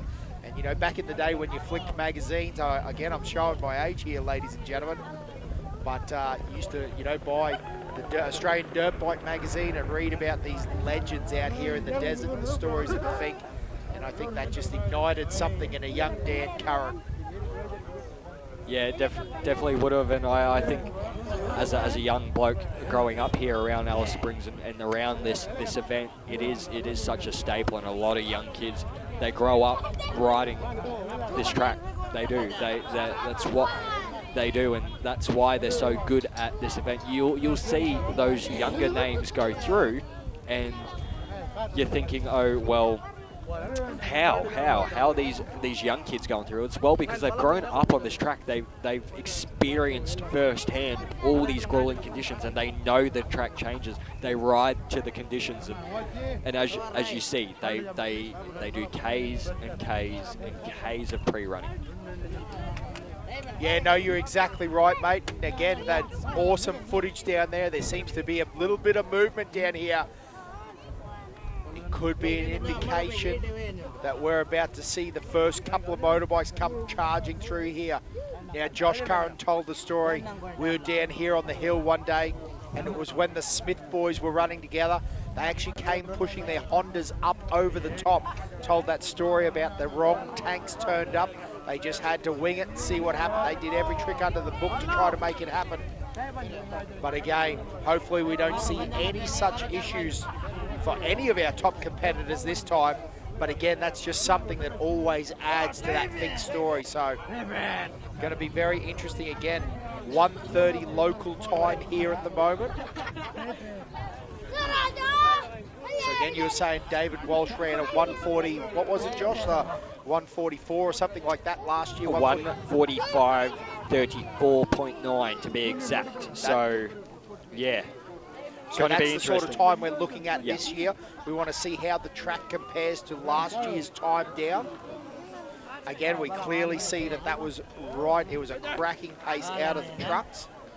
But again, David Walsh did predict about a minute slower. He was saying just due to the thick sand that it was going to put a bit more load on the bikes and whatnot. So that'll be interesting to see how that plays out. Just getting power to the ground through that dirt as well, especially with all those big suspension vehicles making those ruts, making like very, very hard. You'll see that they're up the line, holes everywhere. And I know David hit one of those holes last year just outside of Fink, and he was worried that he was going to come off, and there was a bit of a scary moment there for him. So yeah, absolutely, it's on right until that finish line. You've got to stay laser focused, and that's what just blows my mind with these riders, is that the commitment and the mental focus you've got to have to race that 226 odd K trip down. And here we go, there's the chopper. Let's see who comes in first.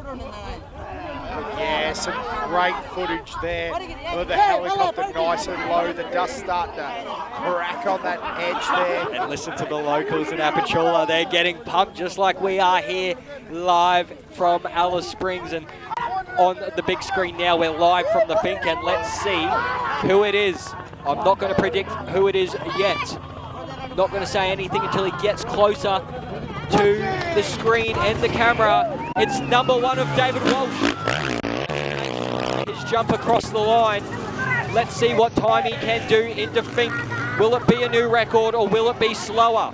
It's going to be interesting, but David Walsh has come from 3rd on the grid and driven through Jacob Smith and Jack Simpson. So what a ride from the Alice Springs local. Ladies and gentlemen, put your hands together for David Walsh. Yeah, absolutely awesome there to see the number 1 of David Walsh flying through the finish line. honestly, looked like he was doing it easy after what some would call the hardest 226 kilometres nearly in Australia. It is very tough, very fast, and mate, he made that look very comfortable, didn't he? A very quick pace. Again, we are at 1:33 local time. Just waiting for some time updates here for David Walsh.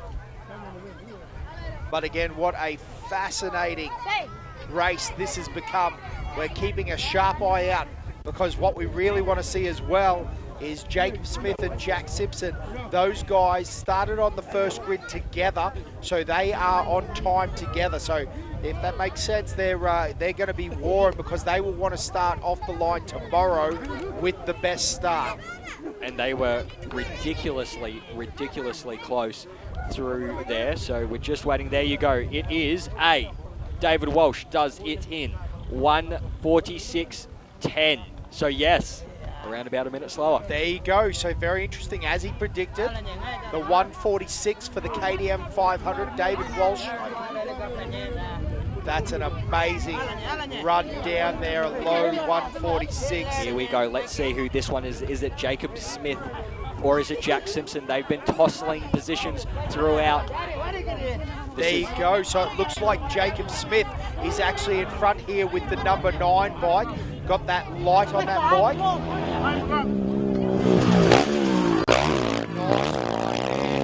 Lean jump over that finish line jump.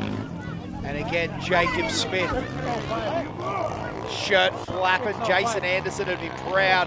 The style. Good ride there as he powers all the way through. But Josh, I can't see Jack Simpson in the dust there. We're looking for the 2 bike. Eagerly awaiting to see who gets through. Oh, here we go. I do believe this will be the 2.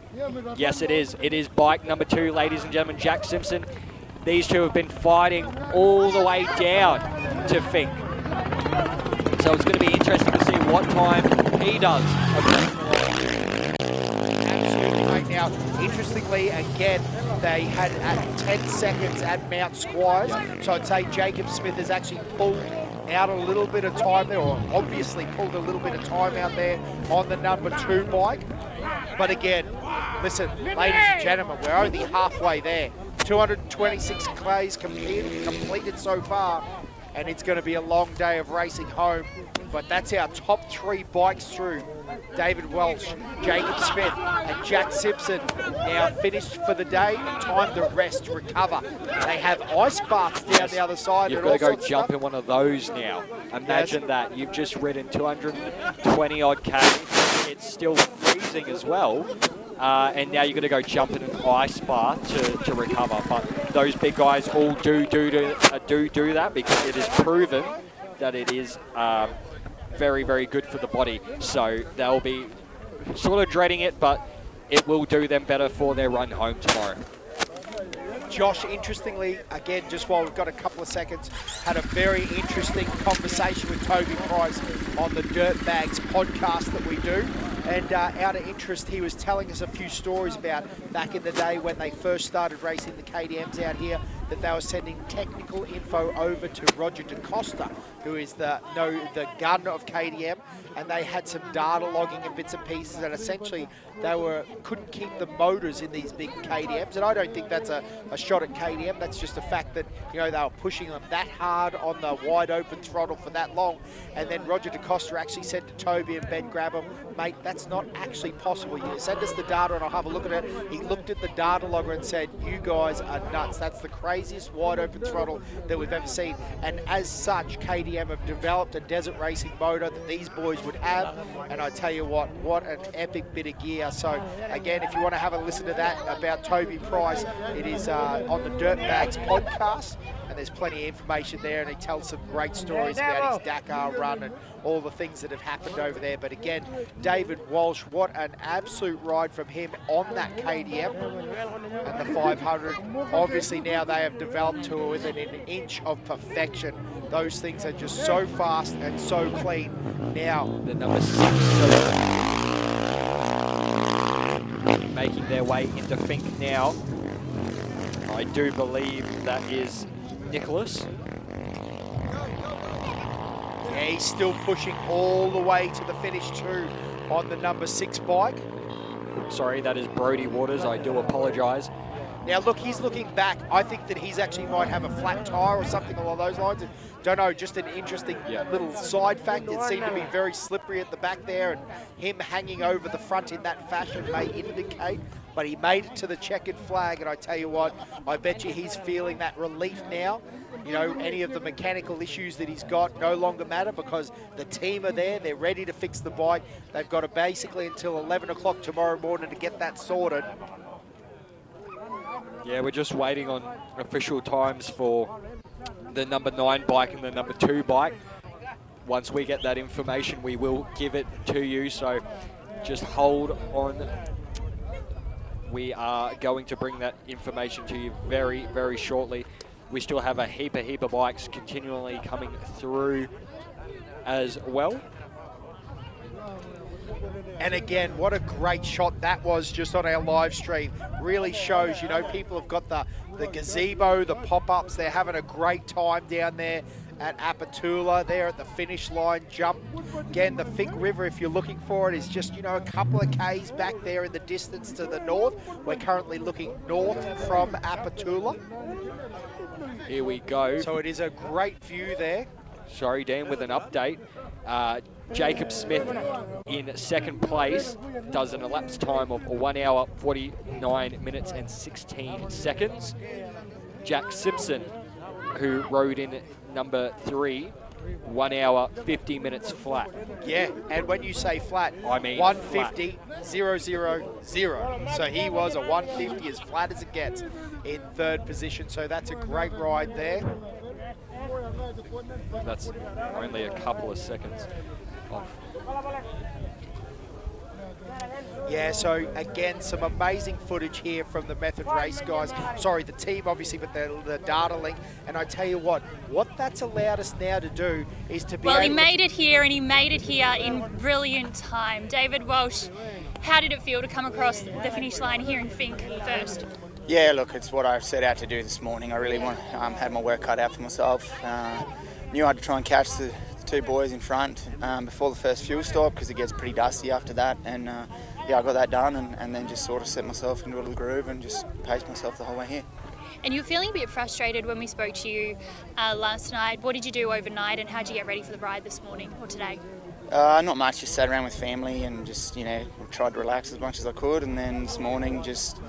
Oh, look, I was still pretty angry with myself and pretty disappointed, but I knew the job I had to do, and I'm just glad that we're here now and safe, and yeah, we can rest up tonight and just try and get home safe. I think if I can say, there was a few swear words getting thrown around last night. You must have been a lot of drive, but you must be feeling really relieved now. Yeah, look, I am really relieved now, but I don't know, the prologue's so crucial out here just with dust. I mean, we've been pretty lucky this year with that little bit of rain. It makes it easy. We can start with clear air, so beat myself up a bit, but you know, we work our asses off to be here, so that's why. And talk us through the ride, because Jack Simpson was saying you might have clipped his shoulder a little bit when you passed him, so talk us through the ride and give us a bit of insight into what it was like. Yeah, I just I sort of come up on the bike and I could see that it was Jacob Smith just from his gear, and then I felt like there was a car or something dusting us, but they were actually just sort of grouped together. So once I got Jacob, I just sort of tried to bide my time to get Jack, and then yeah, I think I must have got him with a rock or something out of the rear, but yeah, and you know, that's just racing unfortunately, but hopefully he's not hurt and we're good to go tomorrow. And getting up close to them, did you have a bit of fire, a bit of drive, just, you know, you're here, you've got them, you can get in front and you can get that good position? Yeah, I was sort of nervous the whole time riding until I sort of caught him, and then the nerves sort of settled a bit, and I was like, all right, you know, I've done the work now, I just need to get him and keep going, and yeah, that's all I did. And tomorrow is a new day. You've got the second half, the trip back. Some people say it's tougher than the trip here. So what did you have to do tonight? No, my team's so they'll take care of the bike and that, and I'll just kick back and relax and just set my sights on tomorrow and just trying to ride home smart and safe, and yeah, you know, the race is only half done, so still got a big job ahead tomorrow. Hopefully get a little bit of peace and quiet and a bit of sleep tonight as well, fingers crossed. Ready for the next day. Thank you so much for your time. I'm sure we'll chat to you again throughout the night. Be out here camping with you. back to you guys for a little bit more on the riders as they are coming. Yeah, sounds like a heap of action making a way down into Fink. So unfortunately, we don't have numbers on the two other riders that have made their way into Fink currently. But as soon as we get that, we will give you that information. Yeah, plenty of action though, as you said, Josh, as they're flying in through here. Again, that Northern Territory flag waving on that finish line straight. That's going to be packed on the way out tomorrow morning. Again, the same time, about 11:30, it's going to be all action. David Walsh kicking off first and making his way north. And again, remember that there's competitions within competition. So the other thing is we're going to see the two-stroke classes, the masters, the vets, all of those sort of things. You know, guys jockeying for position within these classes. So, you know, there's still some great battles happening. Oh, look at that. Bit of a big moment there. Absolutely. And again, I always laugh because I agree, we probably get excited, but for them it's just one of the moments down the track. But it looks so good, that footage. 17 making their way down into Fink, and I'll give you an update once I can. That 17 will be Corey McMahon on that one. Yeah, and he's flying. Look, one hand off on the throttle, right down on the tank, looking for every little bit of... Well, Jack Simpson, you started in second place, but you finished here third. Talk us through the ride and how to go. It was pretty exciting at the start. I hooked in behind Jacob and was pretty close to him considering the dust, and then I made a pass on him at the 30k June, and then I was leading for probably 30, 40 odd Ks, and then I don't know, I just had a heap of dust or something in my eyes. They were watering really bad. No excuses, but yeah, then Welshie come I was sitting second for a fair while, and then right at the 160 pit stop for fuel, Jacob went around and chewed all his dust all the way in. So hopefully tomorrow's semi-clean air, I can, you know, charge back, make a pass on Jacob, and then you go for Welshie and just see what happens. And what do you do tonight to prepare for the race tomorrow? Just relax, good meal, and ice bath. So that's all we'll do. And the bike's all good, no problems? Bike's awesome. Couldn't thank TuneTech and OBR enough. Thanks. Brilliant. Well, thank you so much for your time. Get a few more riders as they keep coming in. Yeah, as we look to the big screen in the timing, I've got Corey McCann into Fink now with a time of 1:52.49. Closely followed behind him was Ivan Long on the Husky in 1 hour 53.41. Then you had Sam Davey into Fink on his Husky, a 1:54.02. Ben Grabham closely followed behind him, a 1:54.11. And then Rick Island with a 1:55.44 in it, within the top 8 into Fink so far. There are more. We do have more than the top 10 in. We're just waiting on official times for them, though. I tell you what, Josh, I know that he's been talked about a bit this weekend, but Ivan Long, what a man, what a machine. He had that conversation down there on the start-finish line where he essentially said, oh, you know, I just want to get a good starting position so I can have a crack next year. Mate, he's sitting in 5th position outright. What a complete weapon. Longy there with the X05, but again, Luke Hayes right there as well. Yeah, he just came in. What a great position for him to be in. And I tell you what, that's true of everyone. Ben Grabham's there as well. So excellent times. We're going to throw down to the Fink end for another interview with the top 3. Well, Brodie Waters started 4th and finished 4th. Brodie, how was that ride for you? It wasn't too bad, really. It was pretty good. I got out of the stadium section and copped David's dust for a little bit, but I always sort of knew that because, really, he's the man up here.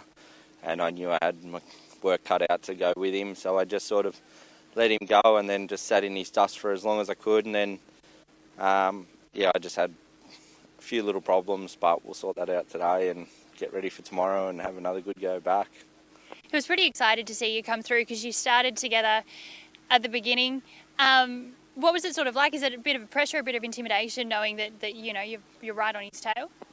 I was just nervous more than anything. I'd put a fair bit of pressure on myself. I put a lot into this event, and a lot of people put a lot into me for this event, so I didn't want to let anyone down. So I was quite nervous and just probably didn't help the fact either. But yeah, we're here now. Nerves are gone. Concentrate on day 2 now. And real quick, how do you prepare for day 2 tomorrow? Go back, have an ice bath, have a good feed and good night's sleep, and then get up and do it all again. Cool. Thank you so much for your time. Thank you, Keezer, down at the Fink end. I hope you're enjoying your time down there with the top 3 as the bikes continue to come through in thick and fast fashion. Brilliant footage there. It looks like, is it the X49 coming through now, I think? Yeah, it does look like it. Yes, it is. It's Jackson McGrath. He gets down into Fink on the gas in a 1:50.12, so not bad at all for him. Yeah, really nice run there, but again, bikes are going to be coming in now. Look at that dust starting to get a little bit stagnant there. And again, this is why we keep talking about Prologue. You could see the emphasis Dave Walsh put on it. And it's funny, even now he's halfway there. He's in first place, but he's still got that pressure, hasn't he? He still knows, you know, that he's got all that racing to do. He's got half a track. Jack Simpson, I tell you what, good to see a big smile on his face. Obviously did not have a perfect run down, but those boys, he's ready to have a crack, and you know he's going to wick it up tomorrow and send it for home. Yeah, Connor Adams now into Fink as well, the 2:75 in an hour and 57 and 28. So as you can see, you'll get the live timing up now as well on the screen.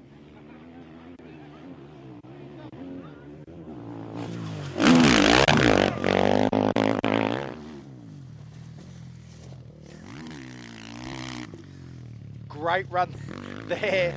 Have a look at that. Yeah, Cody. Oh, still bopping. Yeah, he's bopping it hard.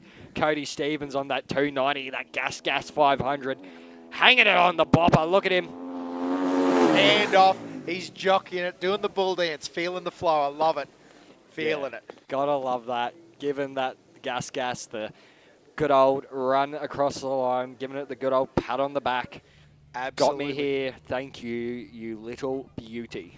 You little beauty.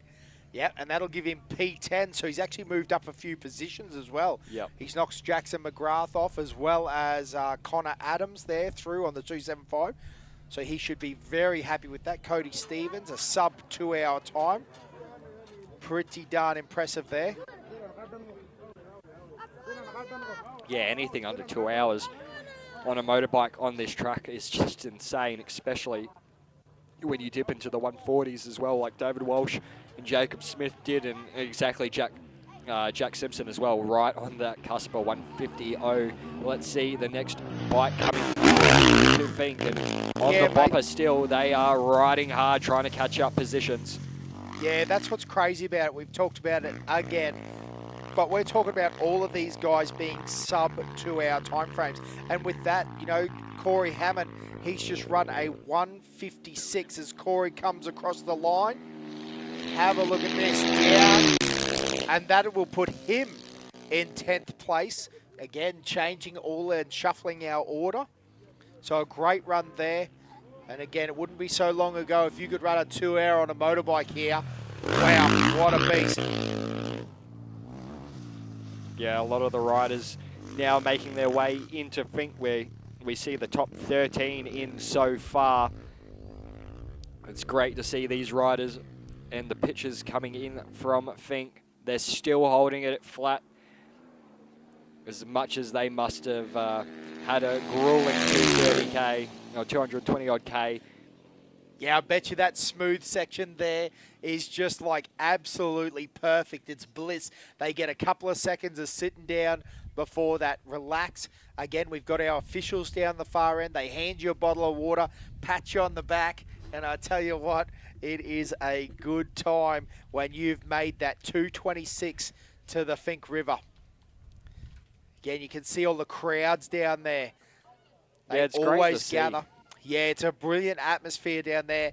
If you ever get the opportunity to go down to Apatula and, you know, camp out overnight and pick crew for a team, it's something I would highly recommend. I'm pretty sure that no one goes down there unscathed. They've all got a story to tell. And I tell you what, it's one of those things that are just making memories. Big air there. A good ride there. The boys sending her off there. And I tell you what, that's one thing that happens pretty much constantly is everyone sees that Fink finish line jump, Josh, and they just wick her up and send it for the moon. We've seen some big jumps over the years, as you can see on our live feed. I remember one year a guy in an RMZ dead set jumped the whole thing and landed off to the left. How he made it through was just simply amazing, but that was one of those things that I'll never forget, that vision, seeing live.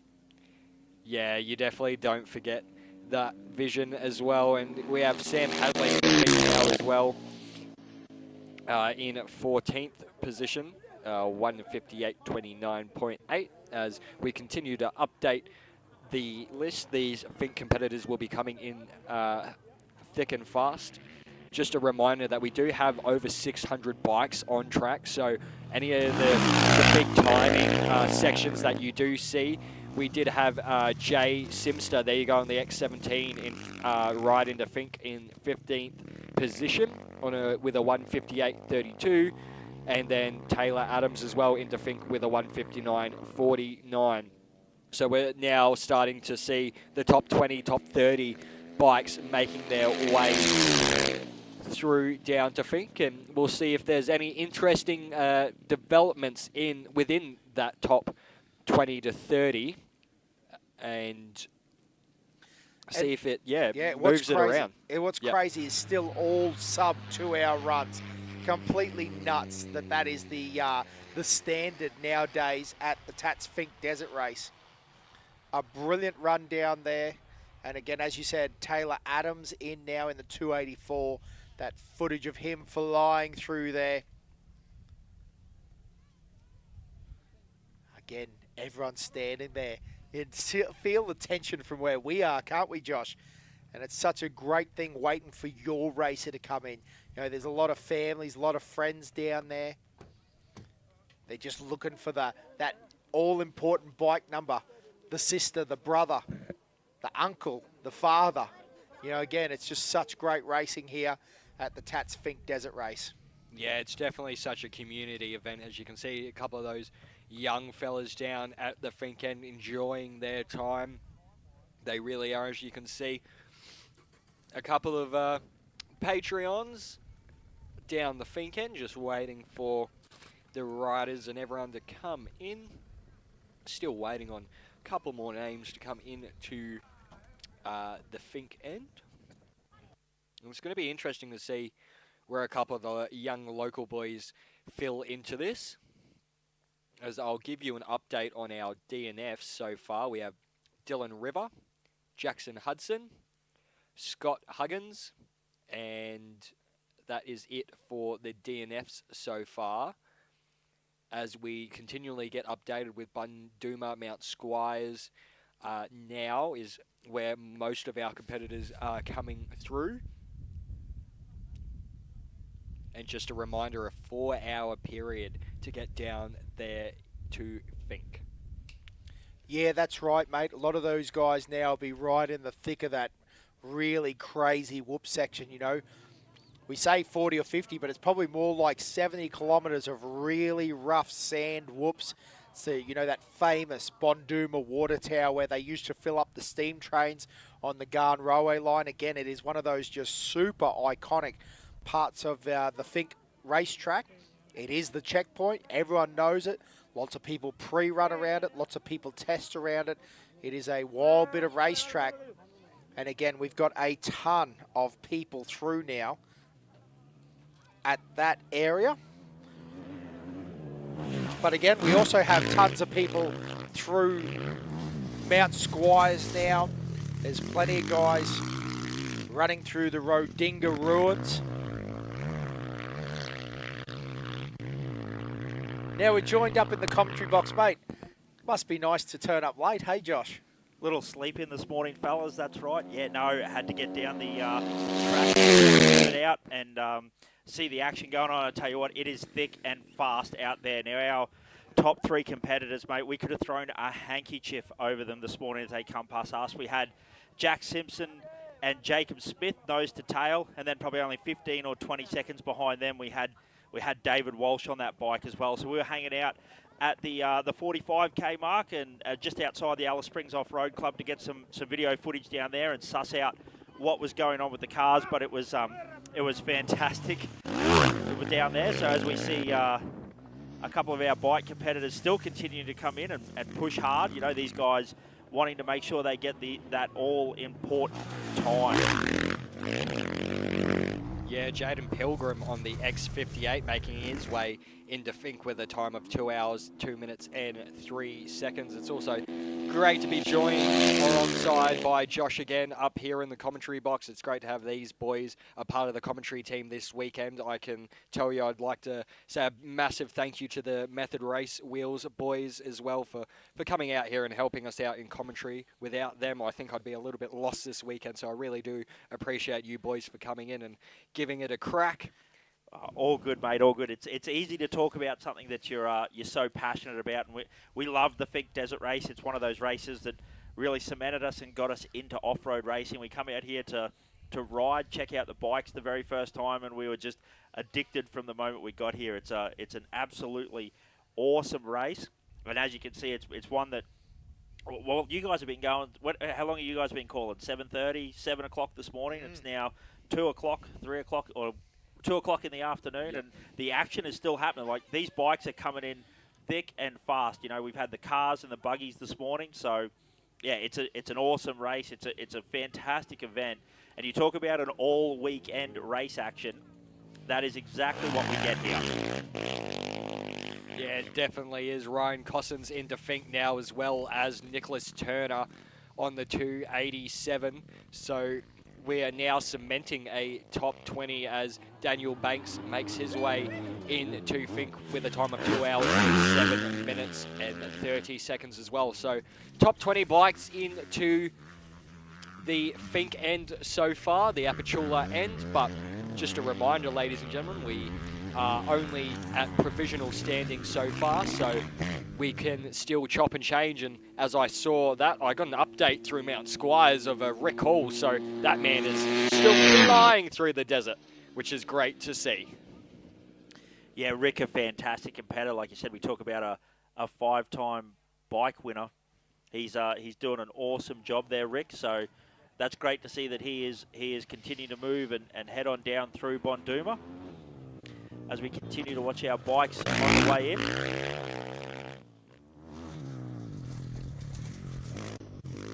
I tell you what, it doesn't matter how close. You can see some of this footage here. Now that's very close to the finish line jump down at Apachula, and he heads his way along to that start straight. It is still extremely rough, extremely challenging. You know, you start to relax along this start straight or think you're at the finish line jump, and there's still a couple of little nasties along that track that can catch you out.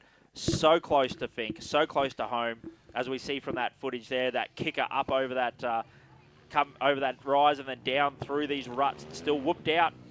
Now, you got to control yourself on this jump as well, don't you? You're excited, you're a bit emotional, you're bloody worn out too by the time you get here. So it's great to see that these riders doing the smart thing, making sure they get across the finish line, consolidate a result, and get themselves ready for the return leg.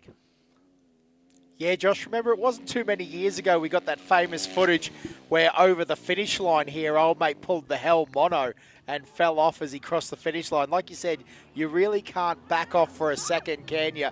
You need to be aware, you need to be ready. Oh, as the double bounce off the Fink finish line jump. Again, the boys having a good crack there. Again, Daniel Banks now into Fink. Jayden O'Connor, Jake Coleman, Billy Hargy is in as well. Bradley Greenfield, Samuel Stockland. Again, our top 25 or so are in. Daniel Banks is in as well. So a good run from all of these guys. Have a look. And again, they're still racing because, mate, one thing that is super important for these bike boys is that top 20 position, isn't it? You get a plate, you can put it on your wall. As good as a spike is, one of those plates is super exciting to have. I think one of the other things that really really helps out in that top 20 position is for the next year. Like you said, I heard you touch on it just before with Ivan Long. You know, this year's really about building to have a good crack next year. So he puts it into that top 20 this year. He gives himself that all-important dust-free run, that singular lap of prologue. So yes, you're damn right. You are very right there, Dan, that it is very important for these guys to cement themselves into the top 20. Yeah, absolutely, mate. Again, maybe before you turned up, we were having the conversation about Longy. Longy saying that he was actually here, and now obviously he's going to have a crack no matter what. But the XO5, he said in the interview that really this was about making sure that he was ready for next year.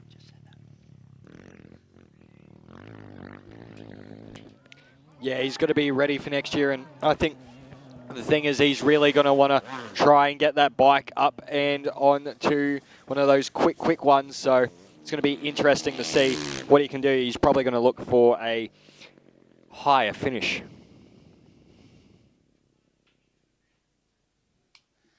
Yeah, still amazing footage coming from the Apatula end. I tell you what, it is great that we've got access to this technology now as the bikes come roaring in. Again, plenty of old farm bikes there, the four-strokers coming through. Oh, a bit of a rev limiter pop. Hey, if that doesn't get you excited, I don't know what will. No, that gets me very excited. Now, DC, one of the questions I got to ask, because as you did say when you introduced me before, that I've been a bit down the track, so I haven't really been updated. You're talking about the farm bike. Do we have any info on Matty McFerrin? He wasn't? He definitely went through a couple of checkpoints. That's all I can tell you. Awesome. We did give a call out later. I haven't seen his name for a little bit on our list, but that doesn't mean I'm very confident. Listen, I'm more confident in the XR600 than I am in Matty McFerrin, and I'm very confident in Matty McFerrin. There is no way that a 200,000K old XR600 could ever have a failure. They don't happen. It's air-cooled. There's no radiators. Yes. Honestly, that thing could be basically dead with no oil and it'd still make it across the finish line. So unless Matty McFerrin is having an issue himself, that XR600, we're going to call him across the line, Josh. Love it, mate. That makes me happy in so many places to hear that. Like you said, he was a little bit disheartened yesterday after his prologue lap and after he'd done a bit of looking around the track. But yeah, Dan, as you touched on before, how great are these shots? We are literally getting footage from the middle of nowhere as this man comes, hits it with a little Bubba scrub as well. Bubba scrub, I love it. He did the Bubba scrub. And then straight back on the gas. Is that a little 250? I think I saw a 4 number on it. It's a little bit hard to see some of the numbers. I think it's a 450 young fella. I think it's Royce Cotter. But I tell you what, Matty Holgate, if you're listening along, I tell you what, you'd be happy with that. There is no more throttle cable left on that KX. I'm telling you, he was dead set upper. Yeah, and a 208 there for the KX. Team green for sure. Yeah, these bikes just ringing through down the Fink end, really getting pushed to the limit. They are. I know these riders are probably like, come on, we're right there. We are right there. Let's get in. Jesse Moore now into Fink as well on the X97 machine. He does that in 2 hours and 9 minutes and 46 seconds. So pretty good time there for him. It was a big bop, a big moment there on the Fink jump.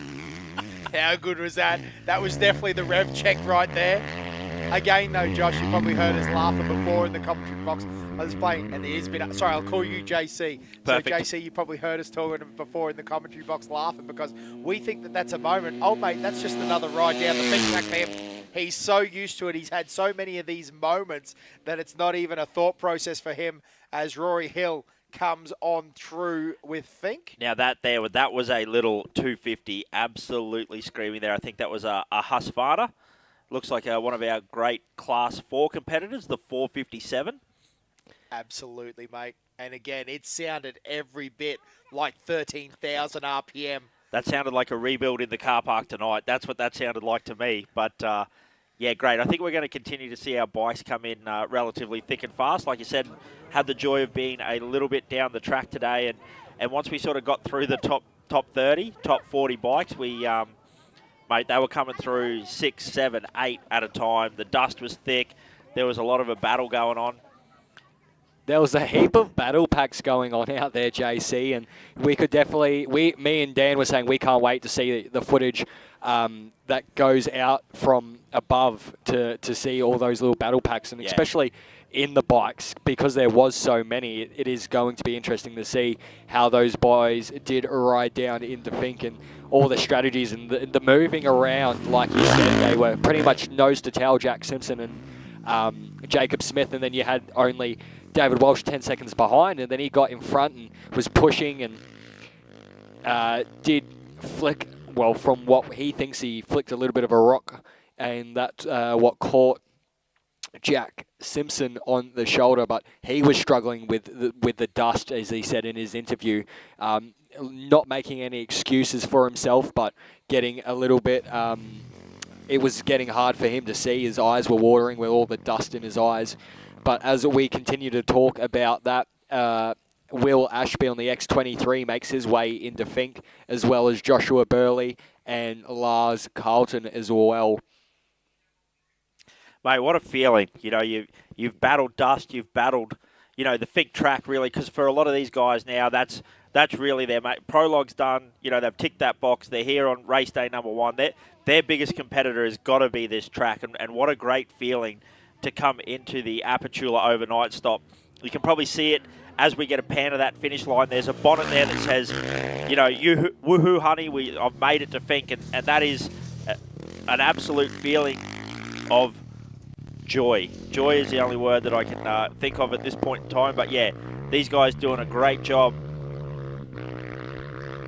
Hopefully some of the boys have done enough pre-running down there. I remember the year we raced, because they called it the finish line jump, I was devastated. And I'm telling you, I guess Dad told this story already today. Great story, Josh. Great story, mate. Old Johnny come lately. Yeah, no, it is a good story. Well, but I did take that. I reckon that is a common story for a lot of people, where you're like, I've seen the videos, I know how this works. You hit the finish line jump, look around and go, oh, I've still got to go. There's still a bit more race. I've still got to go another 500-600 metres down the track. And as you can see from this footage, there are a few little kickers. You go down through that rocky creek bed, and it's that white, silty, powdery kind of dirt that really can catch you out. Yeah, definitely can. It's not the easiest. No, it's a very interesting track, and it is full of traps, as you'll hear. No doubt many people getting caught out. But again, as you said now, Seaton Battle also into Fink. That's a great run for him, 39th. Matt Pearce, Corey Banks is in as well. Cage Radcliffe. Again, every time you chat, there's a few more bikes just piling on into Fink. So we're essentially at our top 40 now. Again, 2:13. Josh was saying the top 20 are all sub 2 hour motorbike rides. Like, that's just nuts. So, again, a brilliant footage from down at the Fink end. Throw to Fink now for an interview. Well, I have Billy Hargy with me. He crossed the line. He said last he checked he was 23rd overall. We'll have to get the exact details, but doing an incredible job in this little 250 bike. Billy, talk us through that ride. Yeah, that ride was super good, but the buggies chewed it out a lot more than I had expected, and yeah, it was super rough. So I sort of just battled with that for a while, and then got comfy after my first field stop at the 80. So yeah, through deep, through that all-road Inga and that, I had a pretty good run. And then, yeah, it got really rough on this side of the 160 again. It was super choppy with heaps of square edges, and it was pretty sketchy. And you said you're feeling a little bit sore now. You got a little bit of back pain. So what do you do to rest up? I'll go back and have a good stretch, and yeah, just get some good fluids into me and stuff, and have another good stretch, and then stretch again in the morning, and then hopefully we'll be good. And, you know, you're just 16 years old, so are you pretty happy with the ride so far and heading into tomorrow? Yeah, I'm pumped. Don't know exactly what I got, but whatever it is, I'm sure we'll just work on it on the way home tomorrow, and hopefully finish up in a good position. Brilliant. Well, thank you so much for your time, guys. I said he's just 16 years old. He's doing an incredible job. We'll get more riders as they keep coming in as well, but good luck tomorrow, Billy. Thank you. Yeah, young Billy Hargy on the 250. What a machine. Currently in 22nd. provisional position. So he's the fastest of the 250s at the moment. Yeah, super impressive, mate.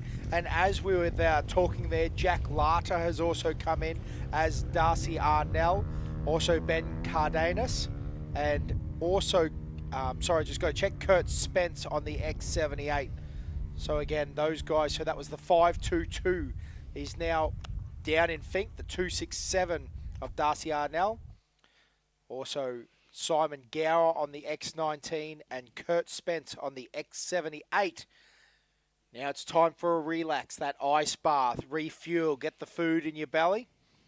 Now, one of the keys here is actually going to be to stay warm overnight, isn't it, Josh? It's very cold down there, predicting weathers of negative numbers, so it's going to be nice and chilly down at Apatula this weekend.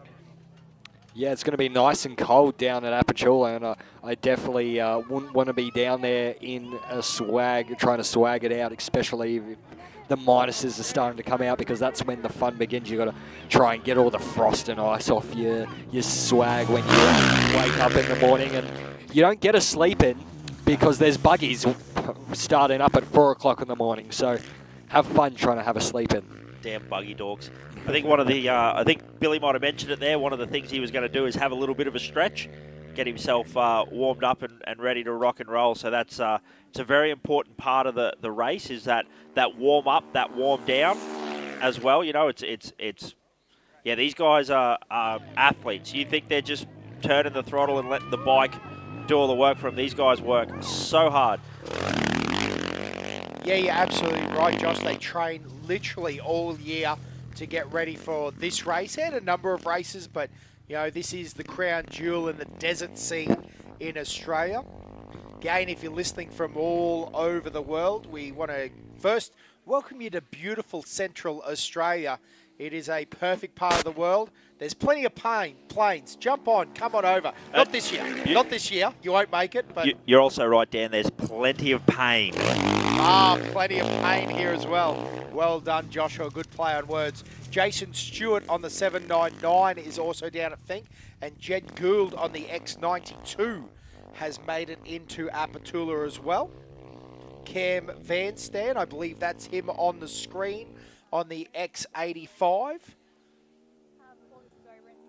Yeah, making his way into Fink, 2 hours, 15 minutes and 44 seconds. So not a bad time there at all, cementing his place in the top 45. Top 50, we're around about at the moment. As we still have quite a few competitors, again, making their way through those Bunduma and Mount Squires checkpoints. Just a reminder, Mount Squires is the last checkpoint before the Fink Township. So a lot of those riders making their way on that final stretch towards the start-finish line here at Fink. Oh, look, the boys doing a little bit of track works there, getting rid of the rocks. That's nice of them, I think. Doesn't often happen. The Mexicans throw rocks in the way. Yeah, that's what I was about to say. Are you sure they're moving the rocks out of the way, or they must be a Fink? They must know there's a Fink local coming in, pushing him through. You reckon, making him fast. All of these boys are fast. We're all top 100 riders, superhuman legends. Yeah, the ability of these riders is just insane. They've been coming in thick and fast now, and into Fink now. That's Brock Dean on the 208. He does it in a time of 2 hours, 20 minutes and 40 seconds. So not bad at all for him. Puts himself in the top 50 provisionally so far. It's a good ride, definitely a good ride. Nice and neat. See the boys, it's funny because you think that you want to just go wide on the finish line jump, but I must admit, when you've done 224 odd kilometres, the thought of throwing it away with 2 kilometres to go is not high on the priority board. No, you're right. Looks like Tom Reddy on the 205 making his way in there as well. You did just hear it on the, you can hear the bike engine. That's one of the great things. Not only are we getting the sights, we're getting the sounds from Apatula as well. And you did just hear him roll it off, gently get himself over that finish line jump and make sure might be, tell you what, might be a bit of a different story if we ran the track in reverse and they started at Apatula and then came to Alice Springs and then went back this way, and they were racing for position at that finish line jump. True. Definitely true. could be a little bit of a interesting setup. Oh, have a listen to that little fella on the bopper. That sounds like a 350 of Jake Salim's, the X03, and going through with a 219. That puts him inside the top 50 as well. He actually picks up a couple of positions on time. Hey, sorry to interrupt, mate. One of the things I just noticed pop up on our screen, which I didn't notice yesterday, is Mitch Vanderkerk. He's riding a Class 7 bike. He's 796. He is through Bonduma on a YZ 125. Man, that dude must be working hard riding a little ball bike like that. So we'll have to keep an eye out. I reckon we'll hear when he comes in. So sorry just to hijack a bit, but I thought that was definitely worth a little bit of a shout out riding a YZ 125. No, that's fine, mate, because it was one of the ones that we listened to on the way off the line. He was absolutely screaming that little 125 two-banger. Yeah, it's very exciting when someone is riding something a little bit different, Josh. I'm cool with that. Yeah, we do love it, and that's the great thing about this event. You have old bikes, new bikes, a little bit of everything. Gerald Crow has made his way into Fink, as well as Brad Luff. As we look towards the big screen now, it looks like this one is Nathan Norris coming in on the 293 with a 2 hour and 19 minutes and 33 second pass. So yes, seeing him come across the line. A little bit of a delay from the Fink end, so that's why we are getting the times before they do cross the line. But it is good to be able to know who is coming in as they go through to the Fink end. These boys really have ridden, and girls have ridden, a hard day worth of riding, and 2 hours and 20 minutes for Zach Watson on his X70, making his way into Fink, as well as behind him, Scott Risk following closely behind as well. Yeah, there's a couple of bikes all coming through together, isn't there? Alan Graham is right there as well. And again, interestingly, a little shuffle in this order because a few guys that we called inside the top 50 have actually been pushed out. Not by a long way, just down to like 56th, 51st, 53rd, that sort of position. But those guys, again, these times, because we are on corrected times today. And interestingly, again, they'll start, how do I explain this correctly? They start on corrected times for the first 20 minutes tomorrow, and then they'll start in packs. So all the first 20 minutes, so anyone that runs a sub 2 hour will start on corrected time on the way home. And then, yeah, they're going to be upper tomorrow. And that the joy of that is that it does truly give us a who gets the checkered flag wins. Whereas, you know, in some of this other style of off-road racing and Baja and that sort of thing, often they've got to wait a good couple of hours to make sure that they know who's the winner, and there can be some changes. Because I guess that's one of the great things that the Fink Committee have done is, again, the person that gets the checkered flag is the winner. That's the reality. So going to be very cool to see. Oh, and I think it creates some great racing as well, Dan, because, you know, if you're chasing someone, you know that all you've got to do is get past them. You don't have to, you know, get past them and get 20 minutes up the road or do something like this. It's simply just get past them, get it all happening, and make sure that you make plenty of dust for them. Looks like we see a couple of the local spectators heading out after a couple of glasses of red tea. Yeah, listen, I don't know. The cordials are on. It was only a 400-metre walk to the VIP tent. Looks like it's about a 300-kilometre stagger back to the rental car. Except for the designated driver, of course, if the Northern Territory Police Force is listening to this. Would never do the wrong thing there, of course. But anyway, Luke Thompson in the 215 now. Aaron Orpst as well, the 675. Making his way into the Fink. Alan Graham is safely home as well on his gas, the 616. So again, very cool to see all those bikes rolling in to Apatula now. Again, they'll get handed the bottle of water. Checked over quickly by the officials, made sure that everyone's safe. I tell you what, that becomes much more of a thing as, you know, we get down this list a little bit. There's a few guys that will have had a few big stacks out on the track. Nice low line there. well and truly on the throttle. I think that's the 7.43 coming now. Devon Brown riding his KDM 350. Nice, neat ride there again. Keeping it low, keeping it fast. Smart man called Nev Taylor once told me that you can't control anything. He was talking about a race car while the wheels are off the ground. So that is a great technique. As you said, Josh, the Bubba Scrub becoming very popular. But again, Devon Brown over the line now. One of our, man, it's a rough word, seniors. 7.43. What class would you be in if you rode, Dan? I'd definitely be in seniors, my mate. I'd probably, he called it heritage before. The heritage class. Hey, historic, more like it, thank you. Retired. I'm definitely retired, boys. I'm telling you, this track would beat me Is that a 3.4 litre Prado? Ooh.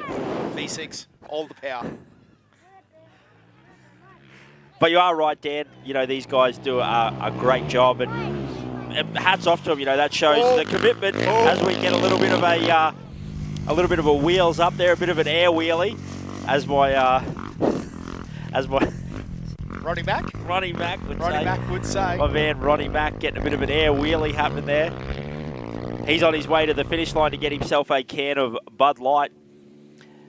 But yeah, surprising that that's the amount of effort and fitness that these guys put in to still have the effort to throw out an attempt to Bubba Scrub at the finish line. It's super impressive. Yeah, these guys are just machines when they get down to fink. To have the cojones to throw a bit of a scrub out there or a whip out there is definitely, you've got to be ballsy to do it. And because you could throw away your weekend that close to the finish line. So you do have to be careful when having a bit of fun. But it looks like Max Tirola on the 5.69 makes his way into fink, as well as Riley Larkin on his 300 TPI. Holy cow, that is a big send there. That was the full Ronnie Mack air wheelie as the guys on Salt and Pepper Hill there get super excited. In the X25. Was that an RMZ 450? Was it yellow? I don't know what it was, mate, but there might be a few shades of brown floating around. Oh, my goodness. Josh, I did happen to tell again, I think it was before you came up, I'm sorry if I'm repeating myself to you, the story about the RM that sent it over the fence that year. Yes. Absolutely loose. So it must be something about Suzuki riders and that jump that has just got them loose as gooses. I think you're right, Dan. I think that was Nathan Elliott, a Suzuki RMZ 450. But I tell you what, a good time at 2 hour 20.56. So he deserves every right to send it like that. Yeah, and then our next rider is Ryder Dre, 560 coming in on his Husqvarna. And now have a look at this. This is where we're going to start to see those packs start to roll in. There's going to be battles right to the finish line, because remember, for these guys, it's going to shuffle them up those 5-pack starting orders. So, you know, even 2 minutes can make a big difference to their day tomorrow. So it's going to be very interesting to see how that goes. Mark Blake through and Todd Spilsbury. That is those lads there that are battling on camera. As well as Jesse Bannister, Seth Carpenter, Josh Harris through now. Those three boys there. So a great ride there, all top 100 riders, Josh. That is a super effort from those guys. They've had a good crack here today. And I bet you what, that 4X gold that they're going to be sipping, maybe even a sneaky black rat, they'll be into it tonight. You'd want to go the black rat, get the sugar into the system. That's Is that from a trained professional? Are you saying that as a coach? All I'm saying is Brenton Thompson told me, OP rum cans after you finish a race, can't go wrong. Can't go wrong. Because either, like, say someone stuffed up your race, unless someone's gotten in your way, what'll happen after the OP rum cans is you want to get in the pits and fight them. So that's wowzers. Said like a good Queenslander there, Josh. The old sugarcane champagne, mate. See, that's why I stick to the red can. Yeah, stay away. Stay on the waters, mate. Hey, Blake Spreadbar is in as well, the 259. So a nice clean run from him, as well as Talon Andrews on the X50. I think that might have been the X50 crossing the line right there. Yeah, young Talon Andrews will be happy with that ride. Puts himself in the top 100 again. And for a young bloke out here in the grueling desert. He'll be happy with some finish as well. So we'll see how he goes on his way back to Alice Springs tomorrow, as all these boys are coming out thick and fast now through that little section. That was Mitchell Van Vliet and Braden O'Cass, it looked like, coming in. So those two boys following closely behind each other. And very close behind each other. It looks like they're going to be stuck together. It looks like they're 72nd and 73rd time on the way down. So unless someone sneaks very close in between, because we're talking about a 2-minute 26.19 and a 2-hour 26.52. So not much of a gap there between those guys. Yeah, John Rayner now also the XO7 into Fink with a time of 2 hours, 26 minutes and 7 seconds. So still a heap of riders to come. We're only in around about the top 80 so far. We haven't had the top 100 go through yet. So still quite a few bikes to come. But again, like I've said, a lot of those people coming through those Mount Squires and Bunduma checkpoints. As you can see, this rider doesn't look like he's wearing his goggles. Yeah, I'm going to say a little bit of an accident there. Looks like his camelback also broken as well and flapping off his back there. We'll keep a little bit of an eye. That might be Will McGang, the X87. But yeah, looks like that camelback flapping off his back there. I'd say he's had a little bit of it off. So hopefully not too much damage done. Yeah, not too much damage done there. So Will, mate, chin up. Keep it going. You're halfway there, buddy. Rest up. Hit the ice bath.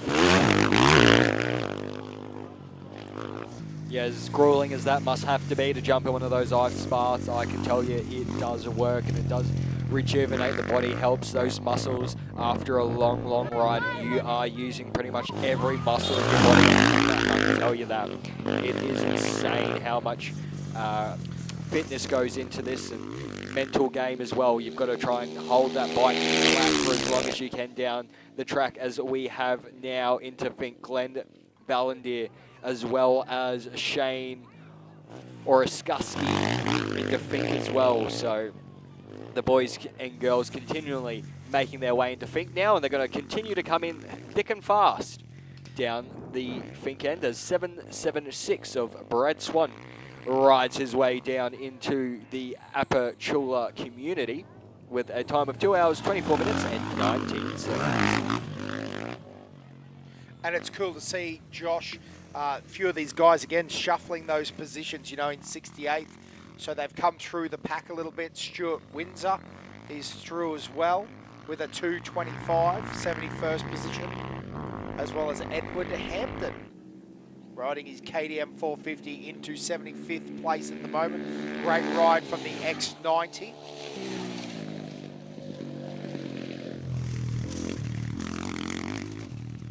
Still looking fresh, standing up on that pegs, doing it the Fink way, the Enduro way. Oh, as a spectator just does a little nip across the track in front of us. Great ride here. The boys on the bomber.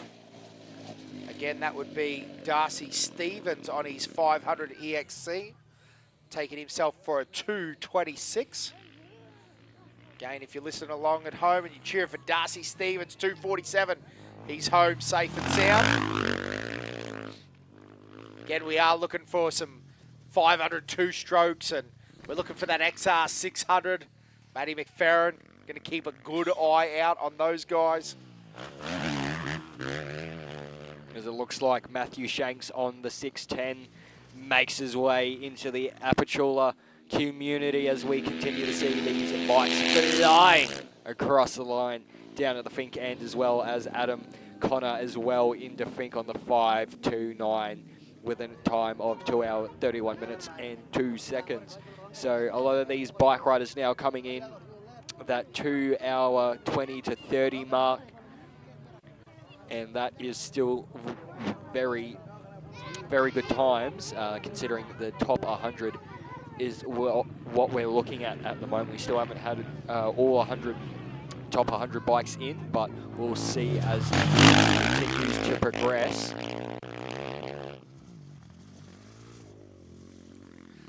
have a look at that great shot of the suspension working on the big KTM. A great ride there.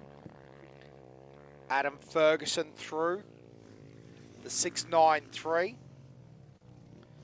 And again, that looks like Harrison Baker on the X15. On the Husqvarna. Another nice jump at the finish line. Great footage here being broadcast from Apatula. Jason Gunther. Oh, a rev limiter, Bob. Why would you worry about shifting gears where you can just clear the valves out? Absolute level of commitment there. You're talking about you got 300 metres left to go. Suppose you just want to let it know, like, hey, you're only halfway there, mate. No, don't let the motor relax. Just send a little bit of a message. Let it know that tomorrow morning it's going to get woken up and it's just going to get treated mean. Yeah, well, Troy Crimmon told me again. Yeah, Troy Crimmon told me that they like that sort of thing. Yes, so, yes. Yeah. Fire them up on the limiter. No, absolutely. Jason Gunther through with a 2:28.15. That's a great ride there for the KTM 450. As the bikes continue to make their way over the iconic jump there, and that KTM not sounding all too healthy.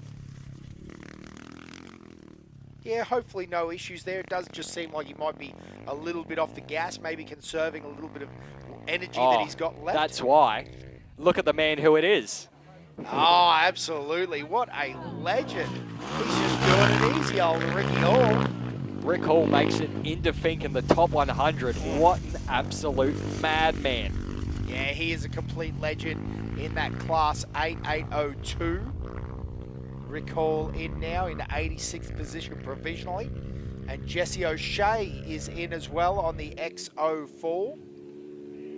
2:35.12 is the time. That Yamaha rolling through. Again, Jesse O'Shea.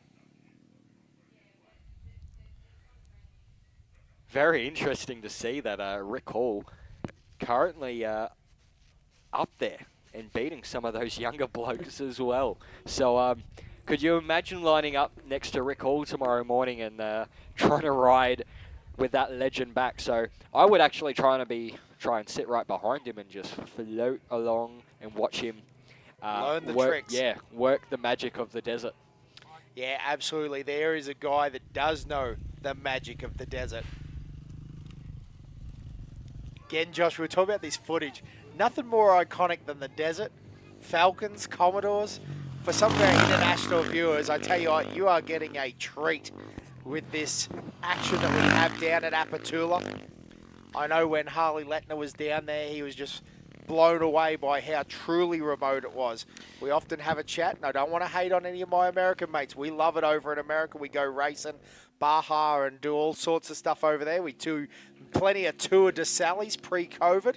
And Salenbacks, if you're listening along at home, big shout out to Huntington Beach, Southern California. And a big shout out to Wild Bill. Happy birthday, mate. Today is Wild Bill Salenbach's birthday. There you go. If you want to know a hellman in a buggy, Wild Bill Salenbach, big shout out to him. I hope he's having a great day over there in Huntington Beach, California. But again, let's get back to they are blown away when we take them out back. We mean out back. Not 20 Ks from the nearest servo, not 20 Ks from the pizzeria. We are talking out in the middle of nowhere, 200 odd miles from the nearest main town.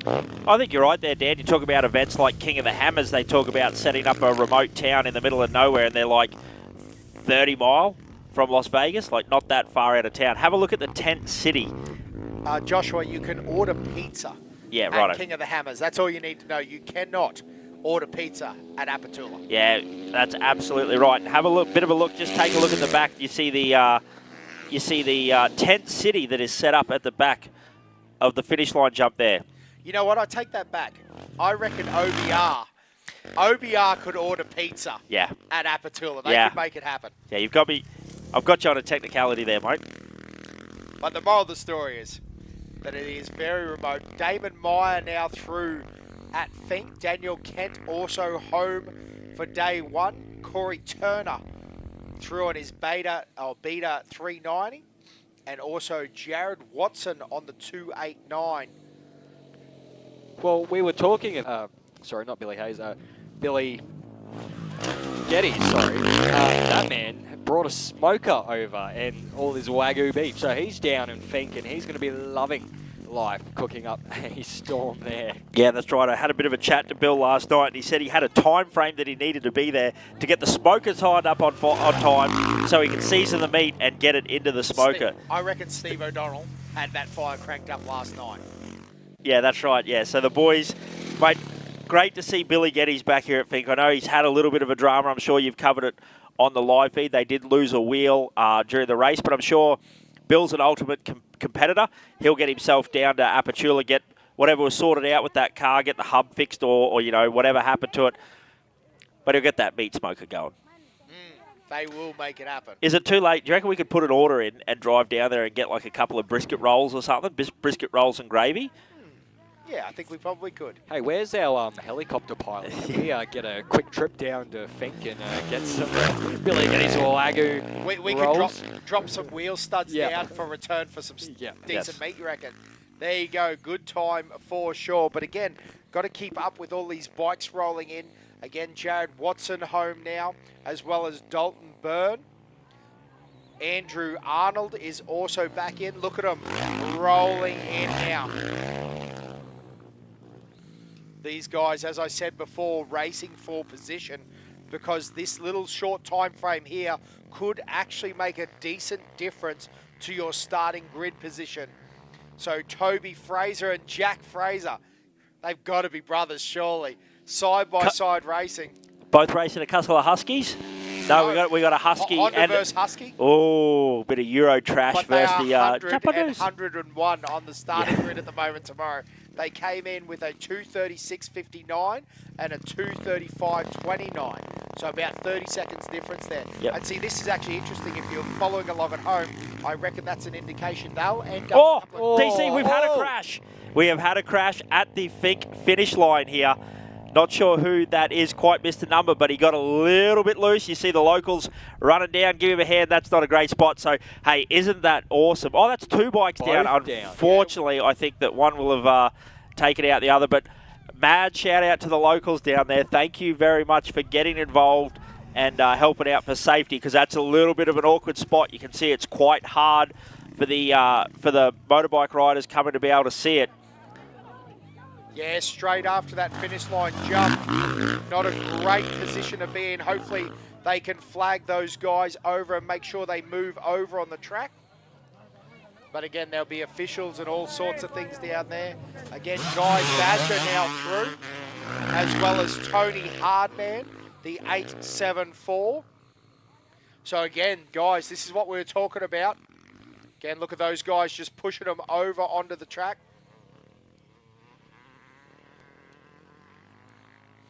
Yeah, locals just trying to wave down the riders because it looks like there is still a rider down in that section. So we'll continue to see who comes across the line, as it looks like Cooper Van Vliet makes his way across the line, the first of the Van Vliet tribe. Daniel Voss is also in the Fink as well on the 533. So yeah, we heard that little 252 stroker screaming across the line. Again, you can see the people on the track. Now, so that old mate is off. He's made his way off up the track. Yeah, he does look a little bit worse for it. It looks like the hand is very, very sore as he's come across the line. Yeah, absolutely, mate. Now, I think we're going to see someone stop here. They're going to get the attention, so they're across the line. Yep. Yeah. There you go, and let them know that there is someone injured down there at the moment. Getting a track marshal down there. Mate, isn't that just awesome to see? You've got sportsmanship, and I think that's something that Fink also has in spades. You know what I mean? That's another rider that has probably cost himself 10 seconds not being able to hold it wide all the way to the finish lane, but he's decided that the safety and the health of a fellow competitor is more important than that 10 seconds on his time, which could mean a couple of grid positions tomorrow for him. So hey, whoever that rider is, hopefully we can get your number and give you a little bit of a shout out. But fantastic job, mate, and an absolute credit to you. Yeah, absolutely. Now, we've had a few people over the line in that period of time where we got a bit excited there. Jay Carr. We've also got Dylan Allison, Thomas Duick. Also got Brock Fry. Matthew Evans is across the line now as well.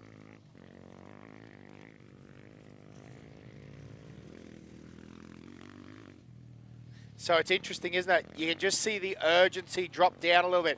Old mate's waving to the crowd over here. Yeah. He's not even racing for a position. He's just he's all about the spectator interaction at the moment.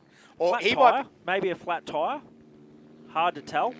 He might be one of us. He's just he's riding in on a steel rim. Yeah, wow. There you go. I tell you what, mate. I might be old, but what about the eyes, mate? I lasered in on that. Knew something was up. That's old school, mate. Can't teach that. That's instinct.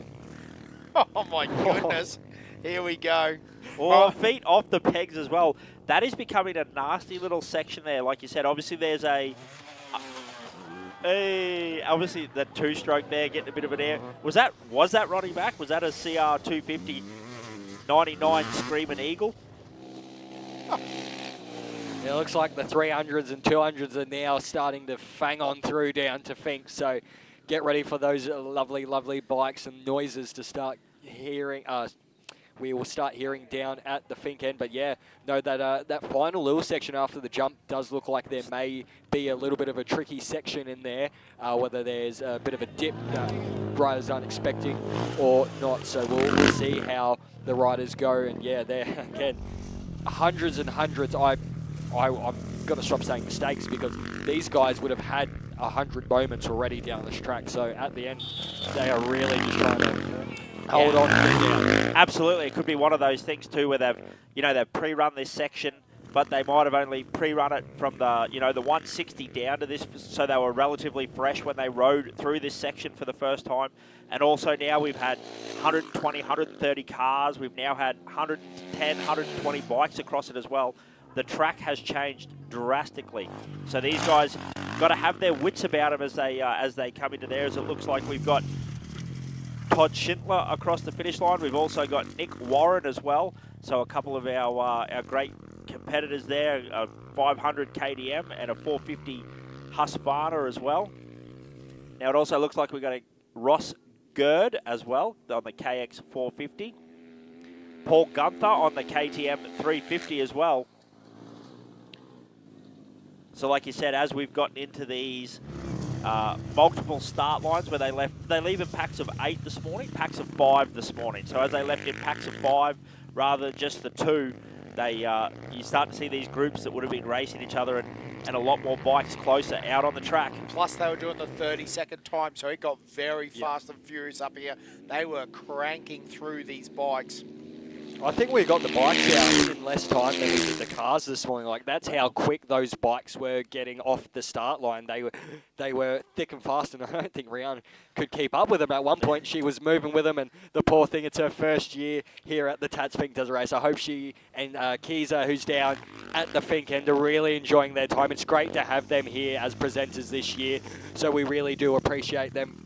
And again, hope you guys are having a fantastic time here in the centre of Australia for the Tatts Finke Desert Race. Because I know me and the Off-Road Cartel boys are definitely having a lot of fun up in the commentary box. Absolutely, mate. Now, what I want to know, I want to talk to Kiza later tomorrow and find out, did she swag it? Because that's the true experience. If you're in the canvas, there's got to be an option there. It's going to be very cool to see, and it's going to be a nice cold night tonight. So hopefully we get a bit of a feedback from what she thought of her first Apatula experience. It's a beautiful part of the world, though, and I tell you what, that red dirt, that gidgy scrub country, it really gets into your blood, doesn't it? The fireworks. I didn't mention fireworks. I said some stuff happens down there. I was being very vague before. I said there was a party down there. It's a good time. Mickey B, man down. I tell you what, exactly. And this is where I was going with that, Josh, is I tell you what, everyone that goes down and has a night at the Finke Desert Race in the desert, and again, we say it's the desert proper down there. I tell you what, we just come back with stories every year, don't we, Josh? almost feel a little bit sad that, you know, I'm headed down there, not headed down there this year. Wow. So I just want to give an update on Mount Squires. Troy Daly, the man doing the double this year, is through to Mount Squires. So he is not too far away from his first double stint on today. How and good that's is a that? lot of miles. So yeah, absolutely it is. It is a big day in the saddle. The 5.63 of Hayden Moran on screen now, I believe. Good ride there. And again, as we were chatting away there, we've got Brian Dick, Justin Mellerick, Rian Eels, Matthew Woodward have all come in, as well as Benjamin Piggott. Got Robert Shaw and Jake Tooley. All have made their way into Apatula down to Fink. Again, the reason the race was called Fink back in the day, in case you were wondering, was used to be to the Fink River. They used to race down through there. And then interestingly, again, the track had a little bit of an extension, didn't it, on this end? On the northern end, we used to race about, it'd be about 10 Ks down there, 8 Ks, where they started a Le Mans style race on the motorbikes on, you know, at that concrete starting barrel. So again, a very famous spot where back in the day, it probably ran that way until, the mid-90s, something like that, until they put the area here and they raced essentially out of town. Again, we're only about 4 or 5 Ks out of the gap at Alice Springs. yeah, just south of the gap, and I can tell you, if you haven't been to the Red Centre, driving through the gap is an experience to behold. Completely iconic. Getting to drive through there, and you have the old GAN line alongside you as well. And if you've ever come through there with a lovely sunset, the Garn going past you as well, it's just picturesque country here in the centre of Australia. And as you can see, 220 odd K down the road, it's still as picturesque. Absolutely, mate. It's got that unique red rock out here. And yeah, you know, it's just absolutely crazy. Yeah, like you said, sunset. What an option and what a time to be there. Up on top of, hope I've got this right, it's Anzac Hill, isn't it? You know, you go up to that lookout and you have a look through the gap, and I tell you what a beautiful afternoon delight. Another one of our competitors riding on, it looks like oh no, not the back rim. It did look like it for the start there. It looked like he was having a bit of an issue with the rear wheel, but not so much. We'll see these bike competitors continually coming through this section as, again, we're into the groups of 5, well into the groups of 5 that left Alice Springs this morning. So these guys are all in small little battle packs making their way into Fink.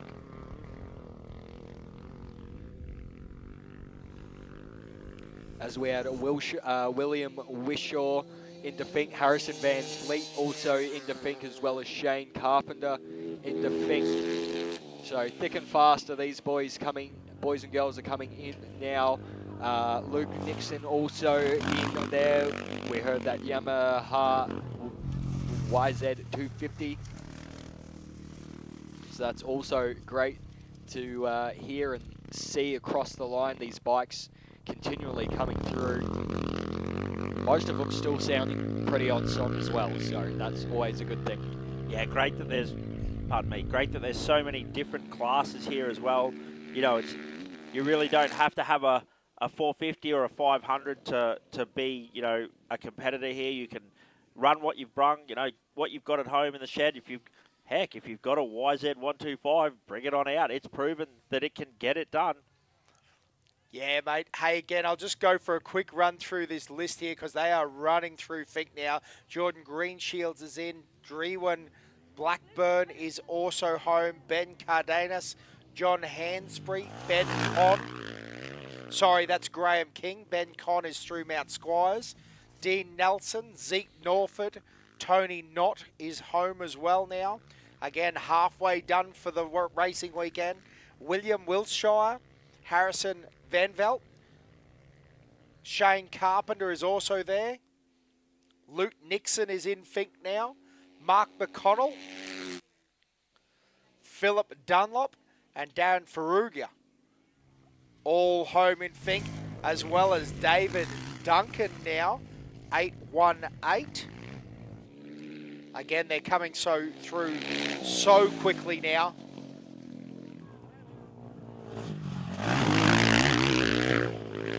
David Geeves is through as well.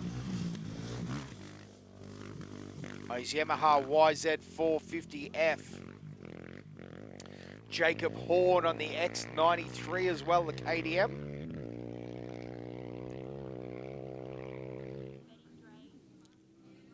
Again, all this information is available on tattsfinkdesertrace.com. Oh, sorry, not just finkdesertrace.com.au. Brought to us by Tatts, of course, one of our our major sponsor.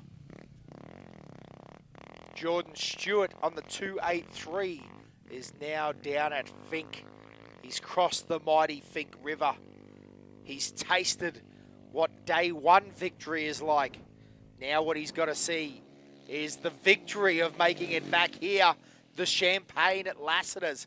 I tell you what, Josh, if you've never been to Lassiter's after party, to Celebration, there's a lot of wild and weary dirt bike riders, isn't there? Do we need to go tonight to warm up? We can warm the place up for them, definitely. Get the dance floor warmed up, get ready to cut a bit of a rug. But you are right, Dan. It's quite obvious. You can usually tell who are the dirt bike riders and who are the four-wheel competitors. There's definitely a difference in the way they walk around and look for a seat, everything like that. It's always an interesting night. Lots of great stories to be told. Even if you're not a competitor, it's definitely worth getting down there to check it out.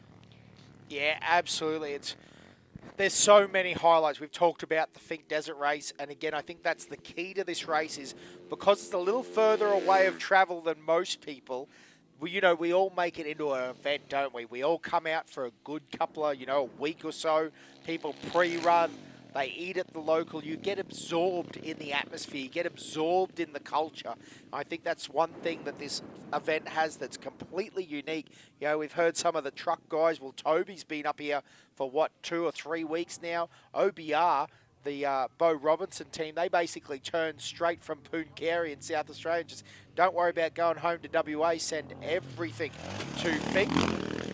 They're actually committed enough to the Fink Desert Race. They've got a big shed and everything out here. So, that's how focused they are on this race. Comiskey's in the same boat. Dan McKenzie and that crew have been out for multiple weeks.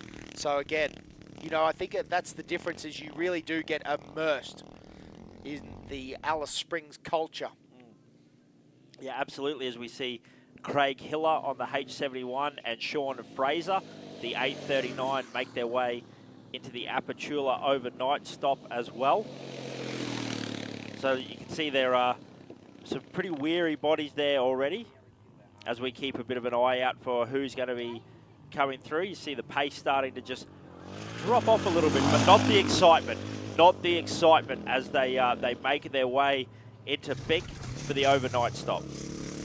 Yeah, definitely a heap of relief coming in over this section here, that final dip where you go through the Fink River and come across and you can see that bonnet, you can see a couple of vehicles moving, you can see the St. John's banister. So if you have come off, you are looking to go to them straight away. And again, those fantastic officials are always down there. You get a bottle of water as soon as you get down there and you're able to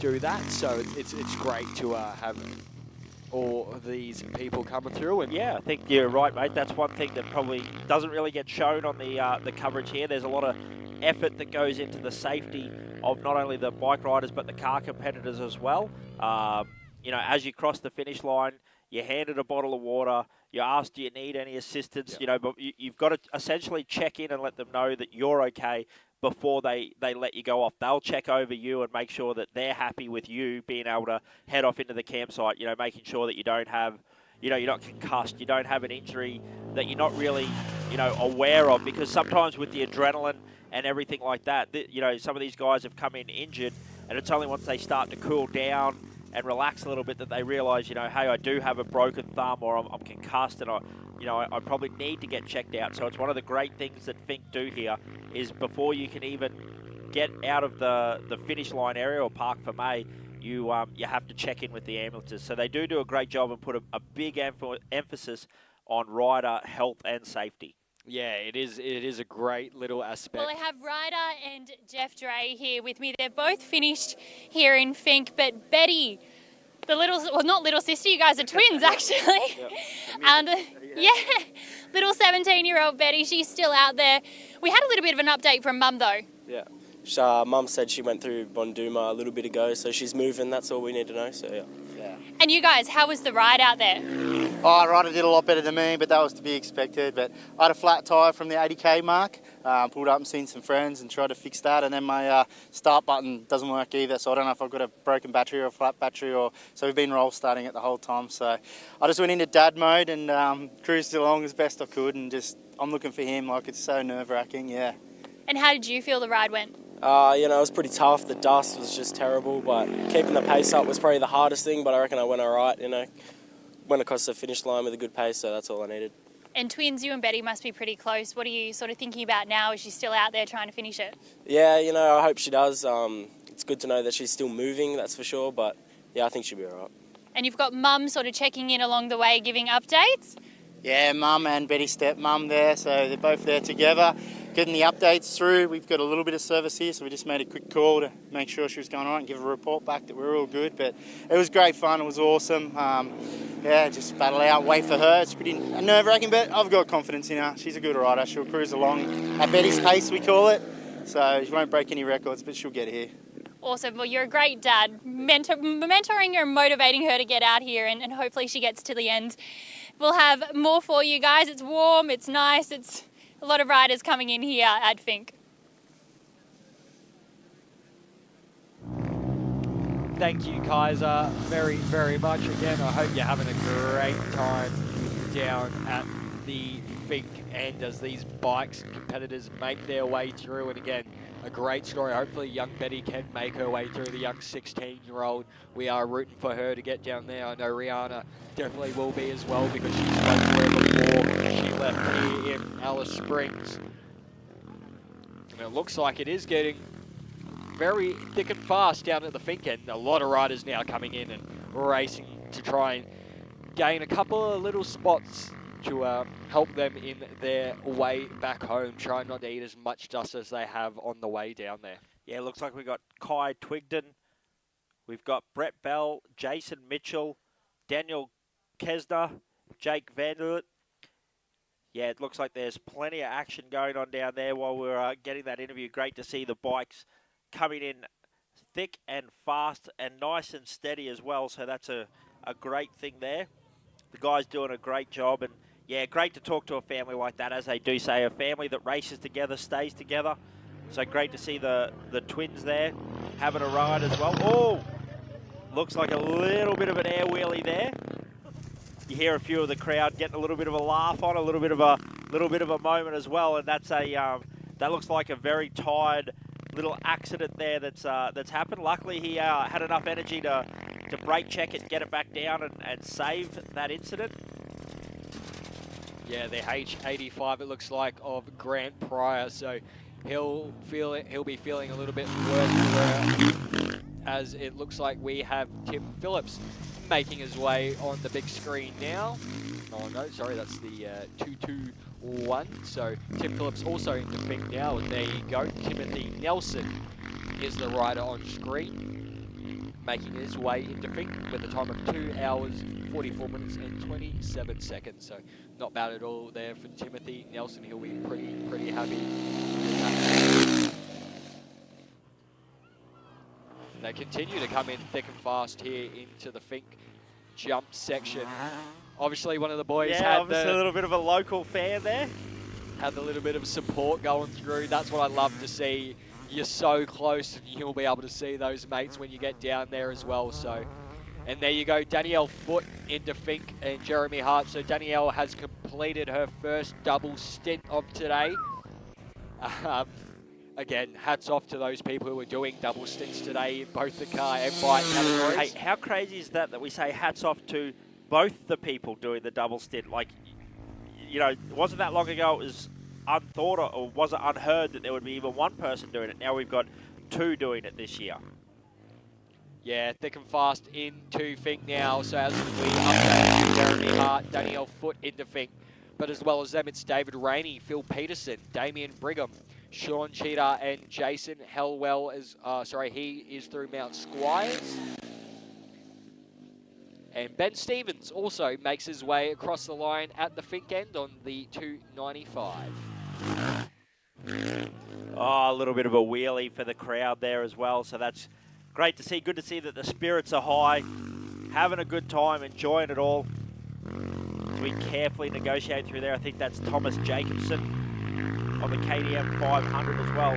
In a nice, neat 200. I'm sure that positional change as he puts it back up onto the rear wheel. You can see from that shot there, as you see a little bit of a helmet dip from the rider in blue there. Copping plenty of rocks to the face, I would say.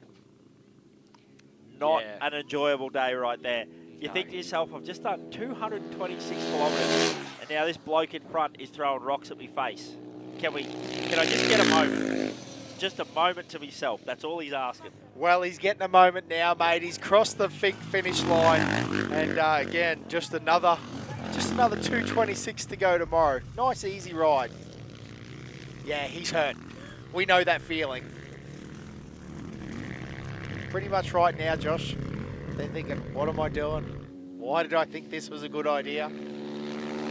How far away is Lassiter's Casino? Yeah, 226 kilometres apparently. Good to go. Good to go. Got all the nerve back.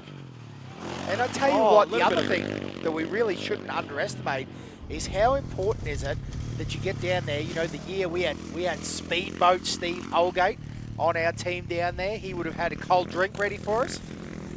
Decent feed. Yeah, cooking up some sausage. Swags rolled out. Wowzers. We were all sorted is the moral of the story. Quick filter change, service the bike, ready for the way home. Fuel her up. Yeah, that's one of the hard things for these guys here. You know, they're not getting into Apachula until 3 o'clock, 4 o'clock in the afternoon. They now have to turn around, you know, like you said, give the bike a check over, make sure there's nothing wrong with it, oil the chain, tighten the chain. Does it need a new sprocket? Does it need a new, or definitely need a new, or at least a filter clean? So, you know, these guys definitely have their work cut out. Now, I'm going to say this gentleman here looks like he's probably had a little bit of a buster here as well. You can see the backpack flapping off. Look like the visor not on as well. So, probably a Red Bull helmet. I know they're pretty adept at losing their visors. Jet Lawrence doesn't usually finish too many races, but I'm going to say that man there has gone head first. Doesn't finish too many races? Has gone head first into the ground. I didn't say he was a Red Bull visor. I'm just saying the Red Bull visor. I'm loving these boys, jumping over the jumping. A little bit of a no-pegger situation. Yes. Why not put on a little bit of fun show? A little bit of no-foot action. Why not? Yeah, classic Mike Metzger move right there. Probably do a heel clicker. Moral of the story is the boys are through. Billy Barlow is through on the 581 as well as the X59 of Alex Swan. Again, there is a swan song of people coming through like that. Also, John Jackson, the 509 there, making his way through. Bit of Team Blue happening there. Yeah, good race bike, that one. YZ450. Can't go wrong on Team Blue, I don't think. Tell you what, you wouldn't get caught dead on is yellow. John Curran, if you're listening to me. Which he's not. Ever. Doesn't even listen to you at home, mate. Moral of the story is, it's all about the good times and the family vibes out here at the Fink Desert Race. A few more bikes floating through now. Again, John Jackson has made it through on that.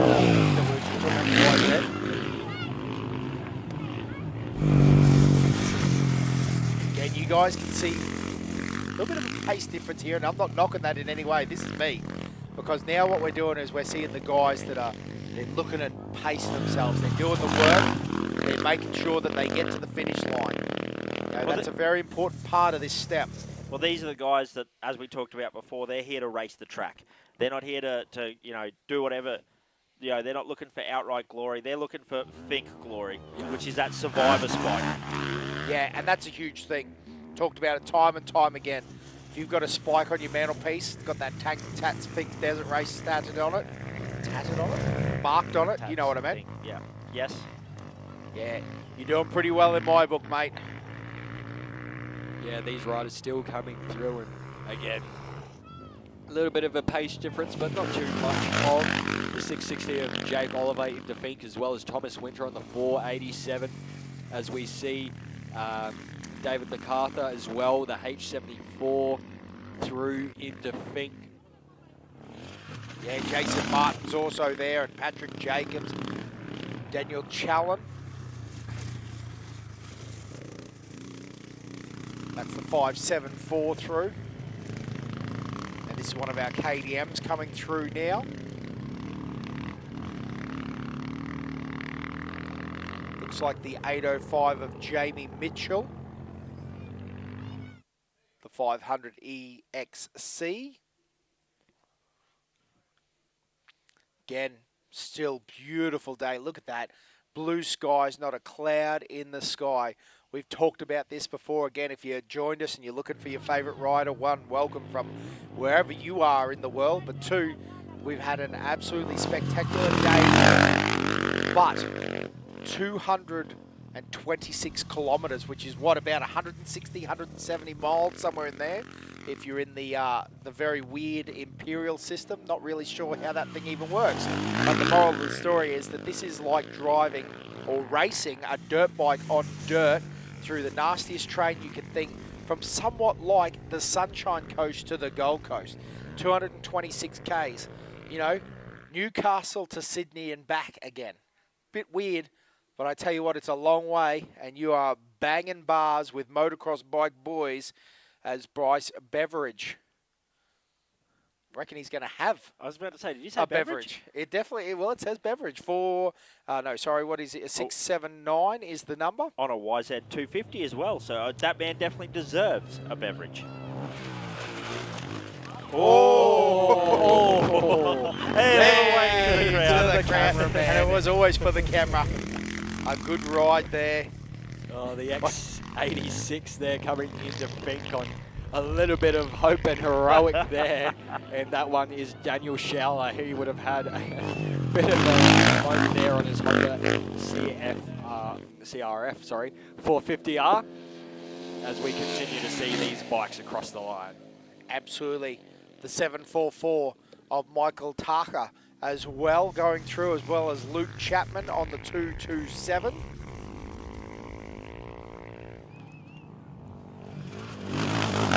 Nice ride there, keeping it nice and clean from Dean McMillan, the 852. That looked like the 253, might have just missed that, but I'm pretty sure that was the 253 of Tane Stevens, making his way through over the finish line jump there and working his way through. That looks like the 289 there. Ashley Jansen on the 539, also through. Yeah, as well as Simon Brommel there into Fink as well on his 450. Bryce Edwards making his way on his Husqvarna FE 501. So they're still coming in thick and fast into Fink. Paul Weinberg as well on the 264 making his way into Fink as well. And we're currently sitting around about the 2 hour 50 mark for most of these competitors. So just hitting on the door of around about the 3 hour. Yeah, very interesting there.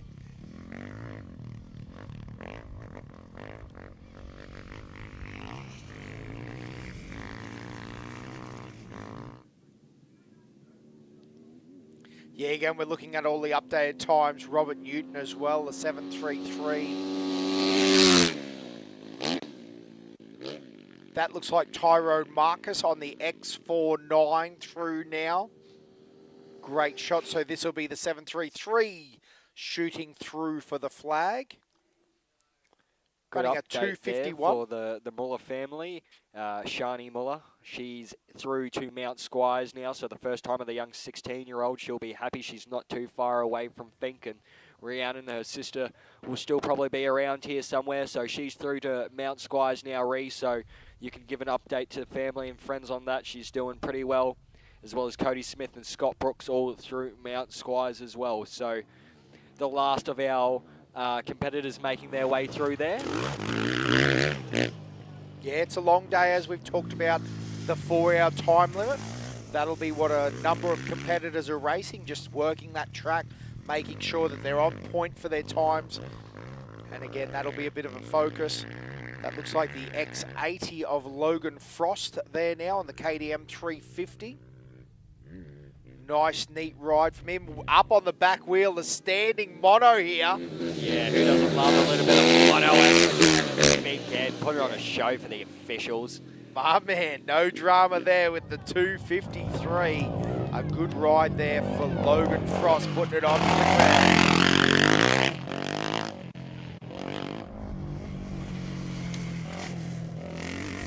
So it looks like the 763 there, if my eyes don't deceive me on the live feed.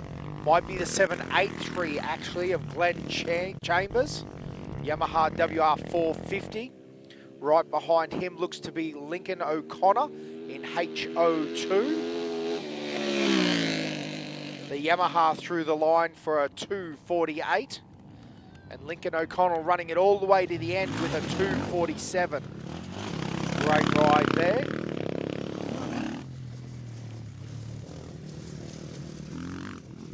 Again, great footage coming through. Does really probably show how rocky this track can get. You know, you can see those rocks flying up. That's something that you've got to deal with. And again, a bit of a 3-pack of bikes. Well, look at this footage. What a great little race that's broken out between John Downey in the 809, I apologise. Andrew Bespalov in 844 and Ian Downey on the H45. All, oh gee, great riding too. 253, 250 and 252. Those guys are all together on that track. Craig Saunders on H84, making his way down towards day one's finish line. See the throttle motion there too. He could see that finish line. He was excited. Yeah, my eyes went a little wide as well as we cut back to the finish line jump there. Noticed the guy was coming in with a little bit of pace. I thought we might see a bit of a late time air rocket there. The old air rocket. Again, H84 Craig Saunders finished now, as well as the 830 of Nick Anderson coming across the line there. 255 says the updated times. KTM 500 there. Oh, these guys still racing it out to the end. Nice clean riding through there.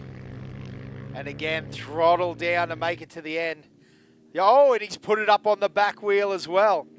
Probably not a time saver there, pulling monos. And in fact, the old KX has taken good advantage of that. Tell you what he'll be doing though later, mate. He'll be, might not be pulling time, but he'll be pulling ladies later on down at Lassiter's when he tells them he was the bloke that busted out the mono across the finish line. Do you know who I am? All a little bit of a laugh, but a hat's off to our competitors, you know what I mean? When they get this late in the day, they've battled the track for just got 2 hours, 55 minutes, 3 hours, and they're still enjoying life enough to want to pull up the front wheel and put on a bit of a show for the crowd. They know that the live feed's on and that, and if, you know, mum's at home or the daughter's at home or, you know, anyone's at home, they get to watch this and catch up and see what's going on. So, a few more across the line into Fink. We see Henry Buckler, Royce Cotter, Brent Manuel, Andy Costco, Brendan Rose, and Andrew Dunlop all in.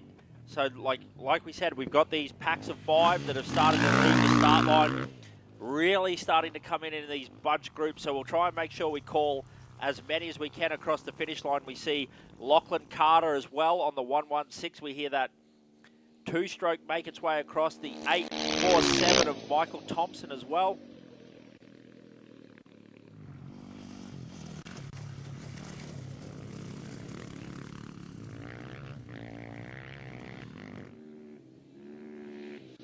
Great ride there through the 808, the 778 now through as well.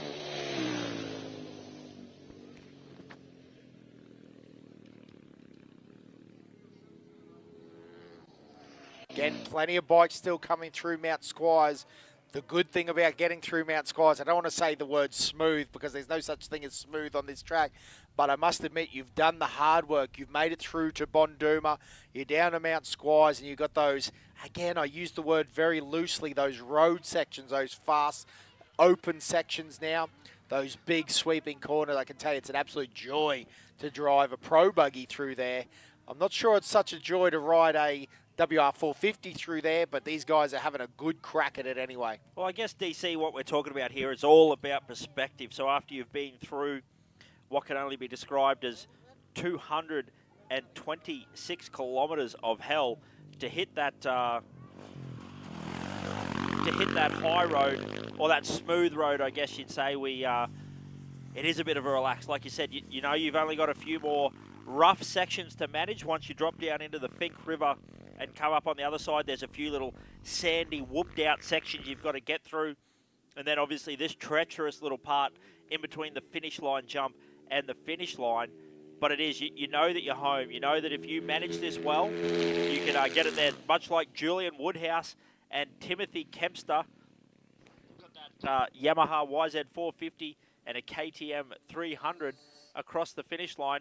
Looks like also heard a bit of a two-stroke as well, so I'm going to say that was Timothy Kempster there, getting flagged in. But yeah, these guys doing a great job. You see him standing, looks like he's already starting his leg stretches. As we also see, looks like a flash of yellow there. I'm going to say that is an RMZ there, making its way in. So great to see essentially all the brands represented here at the Tatts Finke Desert Race. Such an awesome event. We'll keep a bit of an eye out looking for a time here and our competitor across. I tell you, these transponders doing a great job of keeping us updated. You see the times flash across the bottom, whether they're at Fink, whether they're at Apachula, or whether they're at Mount Squires, Bonduma, giving us a bit of an update. Josh, just because I'm a bit of a mad Yamaha boy, that must be one of those yellow 40th anniversary WR450s, I'd say. Oh, no, it might have just flashed through a Suzuki RMZ 450. That could have been Simon Everett's H53. We've also got Matt Gray and the H46 coming through the line now. 2:58, a sub 3 hour run to Apachula is a solid day's riding.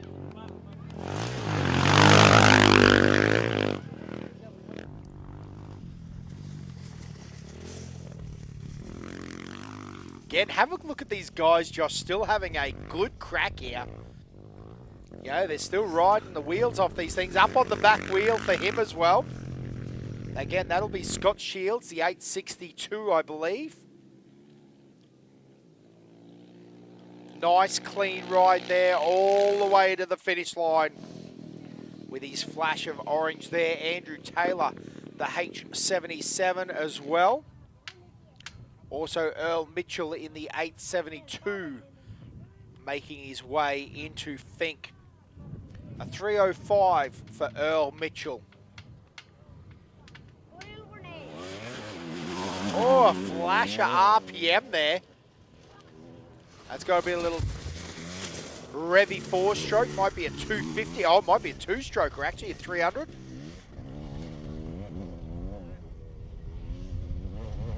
There you go. Might be the 767 Dean Mulgridge. Running his KTM 300 EXC. Coming through with a 254. That's a great run and will move him up from his starting order quite a bit. So a great ride there for D on the 797.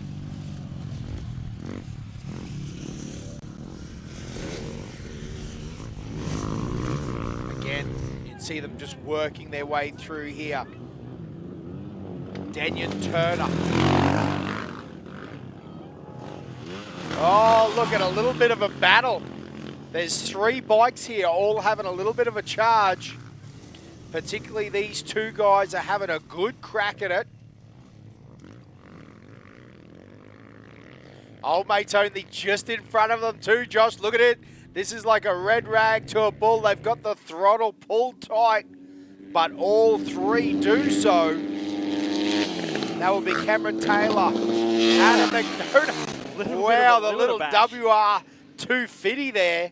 And James Morris in the 738. Great ride through there.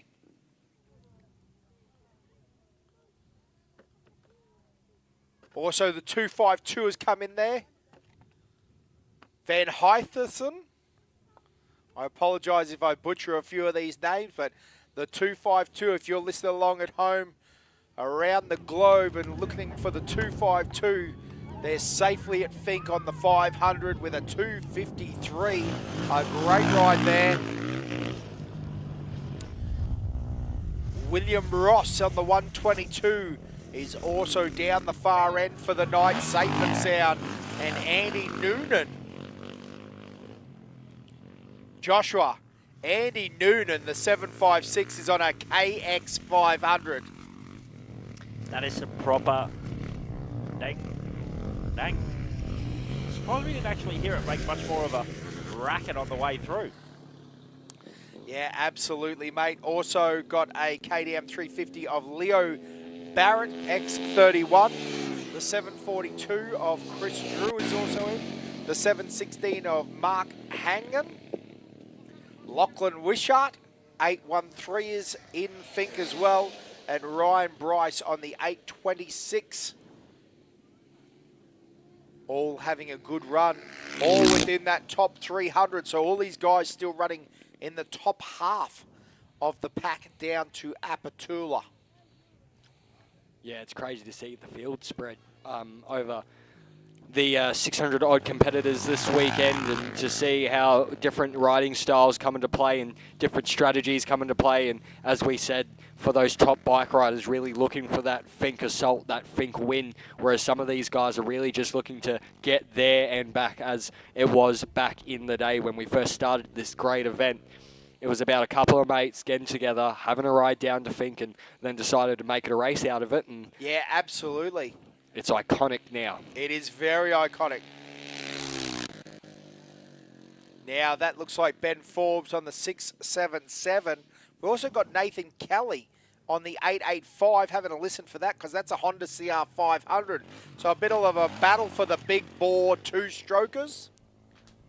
Looked like that bike competitor had no rear tyre left on that one. So again, a lot of these no rear tyre warriors coming into Fink as well. You've got to put your take your hat off to them because they are riding absolute mongrel with no rear tyre on that dirt in those sections. Absolutely, mate. Ben Forbes on the 677. Nathan Kelly also in as well. Yeah, Fink not a fun track at the best of times, but let alone on a steel rim, could not be enjoyable. But I'm sure, hopefully, they've got a spare packed away or able to borrow one out of someone's shipping container or something like that down there tonight and get that changed out and ready to rock and race for tomorrow. Rock and race. I like that, young Joshua, or JC. We'll start calling you again. Sorry, mate, that's my bad. It's all good. It's a bit hard with the two J's up in the commentary box. It's all good, I can tell you. When I got home last night, my parents did say, I think you spoke a lot today. And I was like, yeah, which Josh were you listening to? There was two of them. I would have just claimed it and said I was the Josh that made the most sense. I was the guy with all the knowledge. So it was him. Yes, absolutely. Can't beat that local knowledge here at Fink. One man that has proved that today, David Walsh. The local hero, put on a great charge from this third place, second grid. Yeah, I was fortunate enough, like I said, to get down the track today, have a bit of a look, mate. And when he came past, he looked like a man on an absolute mission. You could just tell the eyes were forward. I'm pretty confident in the section that we're talking about near the Alice Springs Off-Road Club. He would have been able to see Jack and Jacob just up the road as well. So I'd say that would have been spurring him on as well. So, yeah, that Alice Springs local knowledge. David Walsh, looking forward to seeing what tomorrow brings.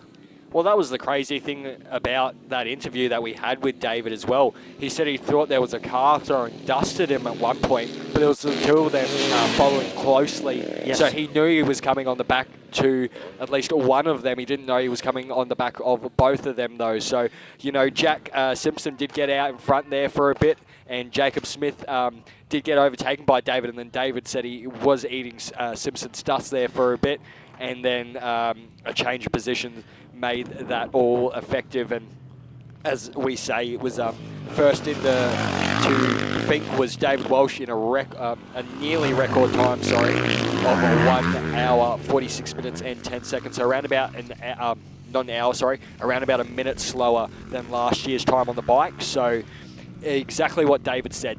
That's the thing. David knows this track so well. He told us on Friday night that he think it would be a minute slower, and it was a minute slower. So it's pretty darn good. But yes, hey, I missed that interview with Walshy, but I can 100% back up what he was saying there. When Jacob and Jack come past us, they were essentially nose to tail. Like I would say there might have been maybe 15 to 20 metres between them. So yeah, you can understand why that would have been a little bit confusing for David, but great that old Walshy was able to put it on the top spot there. You could see the disappointment in him yesterday when he realised he didn't quite make top spot. As we hear the little...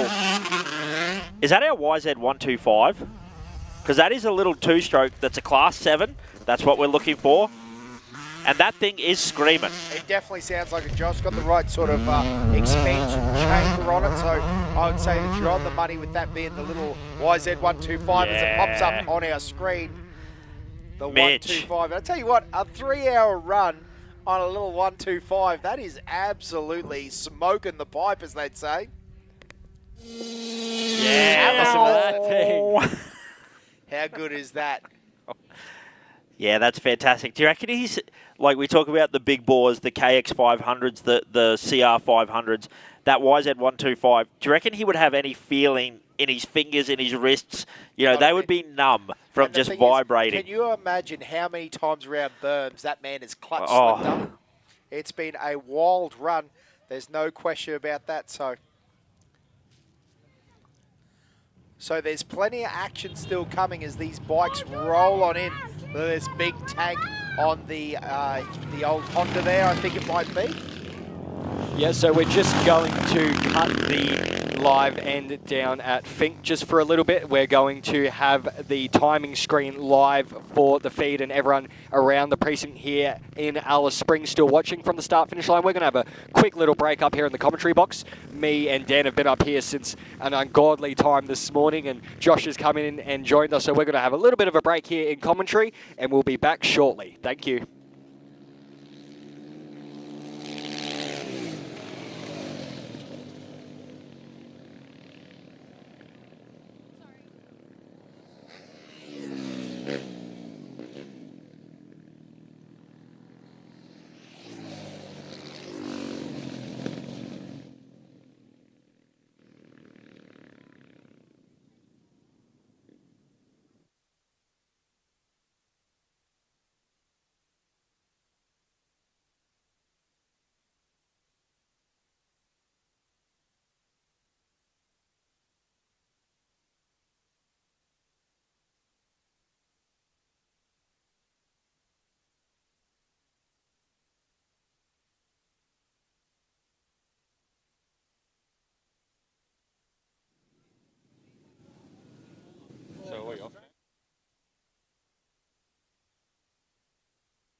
Trackside Pride is set to ignite at the Merlin-Darwin Triple Crown with the first official Indigenous round of the Supercars Championship.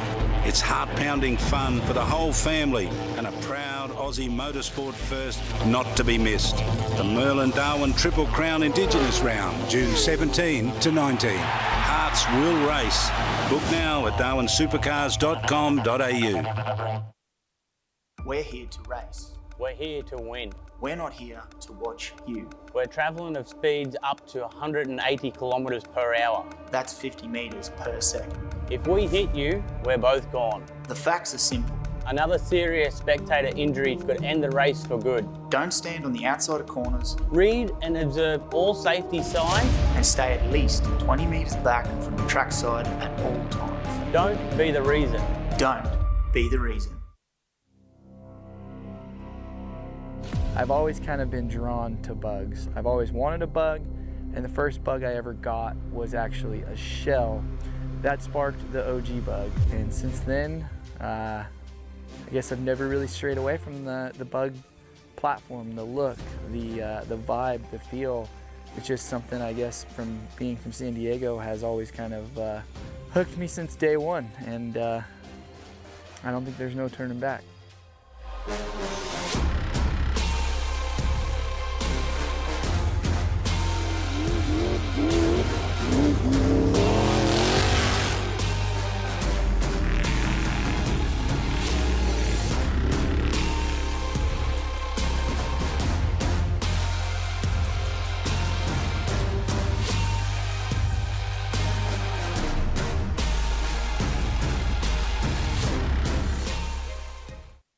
Meet you in the middle for the ultimate festival of wheels. Red Centre Nats, Alice Springs, September 2 to 4. Cruise the streets of Alice Springs. Try your skills on the burnout pad. Hit the quarter mile. Chamois up for the show and shine. Be entertained when top fuel dragsters shake the ground. We want to meet you in the middle.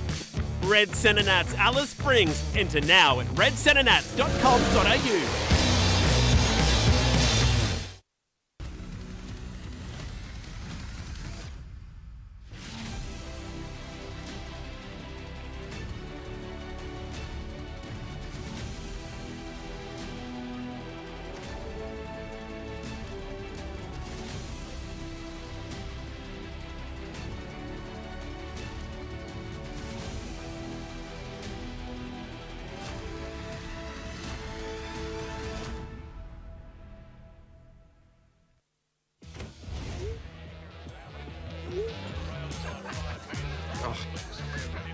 Think your mate's a good value? You should check out Venue Mode. When the green light is activated, you're on Tab Turf. So you'll get access to exclusive markets and offers just for heading to your local. Venue Mode, only on your Tab app.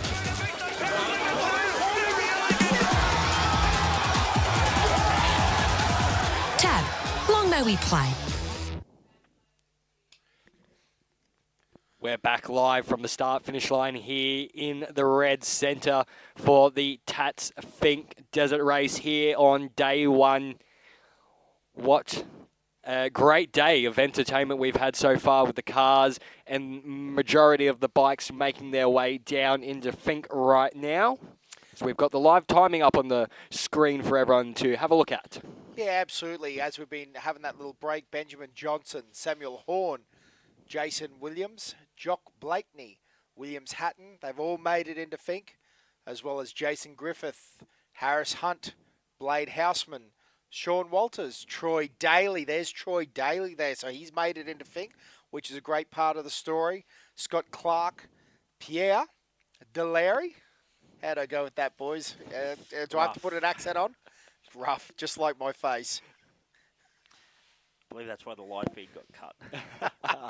Daniel Cummings, Simon Coffin, Christopher Hood, also there at Finke now. Nicholas Boyd. So again, if you're cheering on any of your team here at home and you're not here trackside or down at Apatoula yourself, you know, they've made it down there. There's plenty of information. There's going to be plenty of videos already surfacing, Josh. You know, Facebook, you know, Instagram, all this stuff. I've watched a video just in that little break out of bounds saying that they, you know, they sunroofed their motor about 15 or 20 Ks from Apatoula, from down at Finke. So there you go. It happens. So for the uninitiated, Dan, what do they mean by sunroofed the motor? I think it means that parts did not like being pushed as hard as they like, and they've decided to exit the motor, which is never a good thing. Pistons and bits coming out the top, not ideal. So you're saying there's a rather large hole in the block? I think so, mate. I think that's exactly what he's talking about. And again, Lachlan Massey on the 131, Tony Balkan, Nick Arthur, Jock Hazelton, Adam Clark, all down at Fink now. Simon Dunbar, Toby Morgan, Brenton Simpson, Jack Brumby, and Duncan Davidson, all safely down at Fink now. Although they might be arguing my words safely, they might be questioning why they decided to sign up for this race at the moment. But I can tell you, when they see this Tatts Finke Desert Race start-finish line in Alice tomorrow, it'll all be worth it. Casey Crisp is also home now on the WR250, as well as Rowan Adams, Nick Byrne, and Nick Stretcher. Now, listen, we also haven't seen Matty McFerrin. We're keeping a bit of an eye out for Matty. Yeah, waiting for him to come into Fink. And as I look at the H class, that H64 AFL legend, Tony Lockett, through Mount Squires. So he'll be pretty happy with that. He has gained a couple of spikes over the years with Nick Stretcher and Nick Rashid, the two Nicks into Fink, the three Nicks, sorry.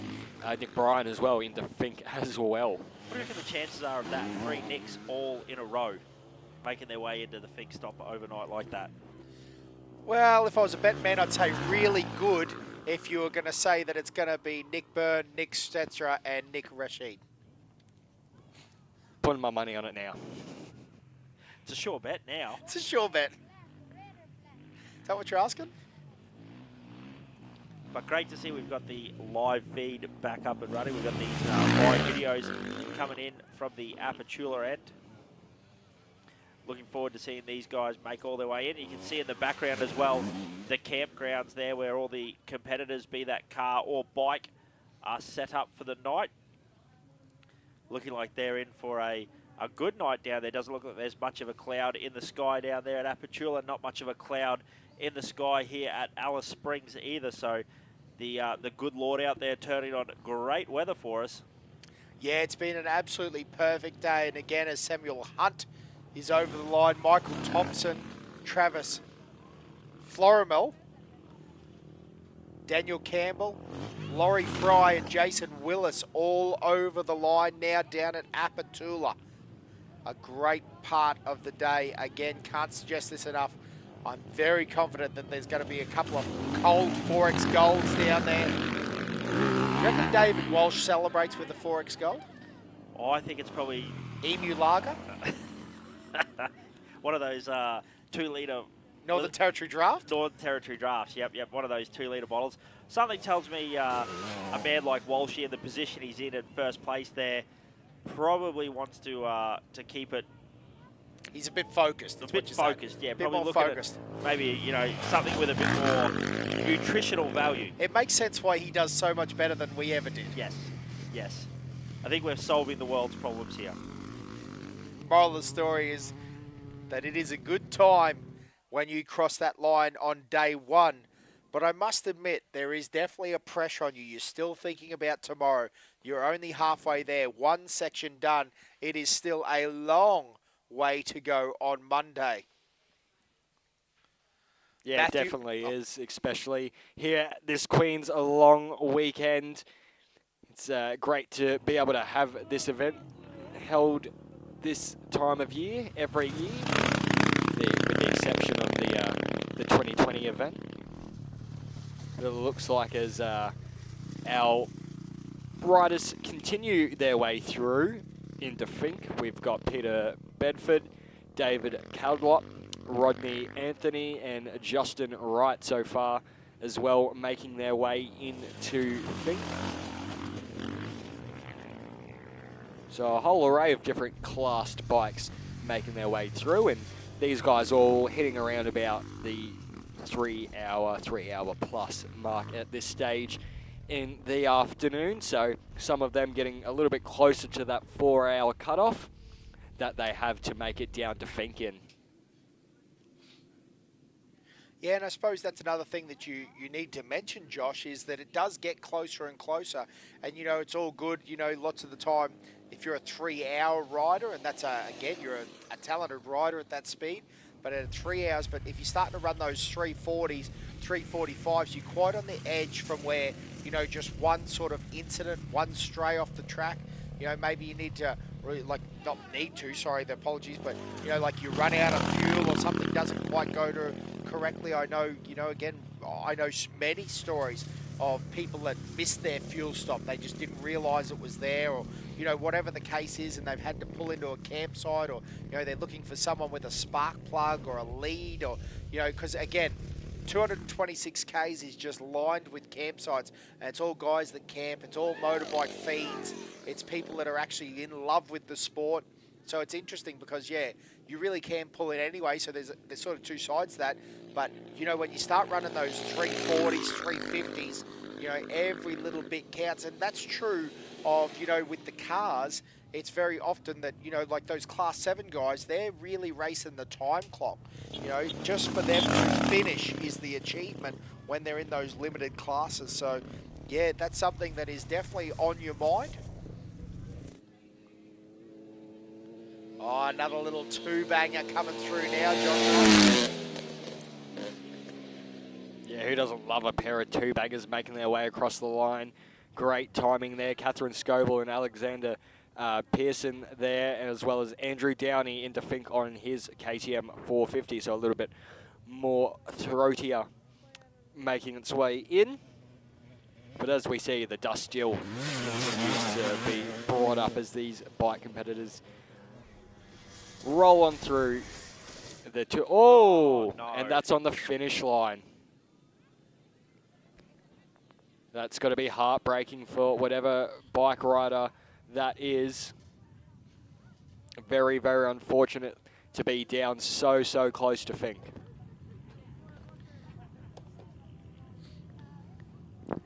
Yeah, that's a tough one to see, isn't it, boys? Especially when you know that they're just battling the track. Yeah, absolutely heartbreaking. Not a great end to his Fink there, I'm going to say. We'll see some of our slower riders come in. We'll probably, just while we're checking on that rider, we'll keep on these riders that are coming in. Looks like Nathan Price making his way in as well. Yeah, the 648. You can see the marshals waving the yellow flag there as well. Little yummy up and over the Fink finish line jump there.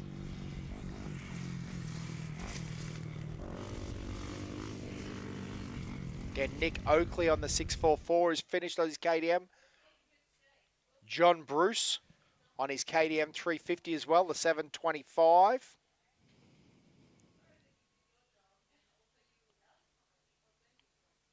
Again, still loving this footage from down at Apatula. Benjamin McLeese on the X89.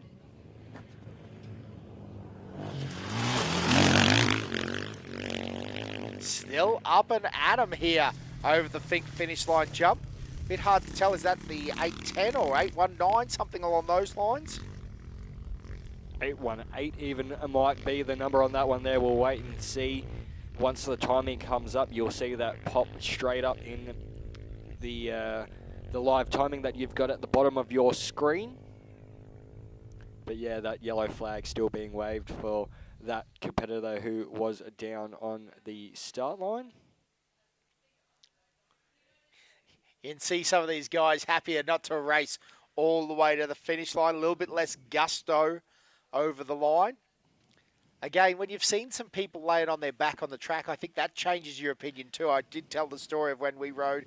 I was coming back in and, yeah, I got into a bit of a race with a guy on a CRF 450. I can still remember it very clearly where, you know, I was about 20 Ks out coming home. I'd done me 432 Ks and got into a bit of a race. And I tell you what, he actually fell off and I realised how much of a mistake it was to start pushing and racing right now when I'd done the hard yards. Because again, just so we're clear, I'm talking about mid-pack versus mid-pack 2 places up. Yes. You know, it really doesn't matter. It might be a very different story if it was a top 10 plate.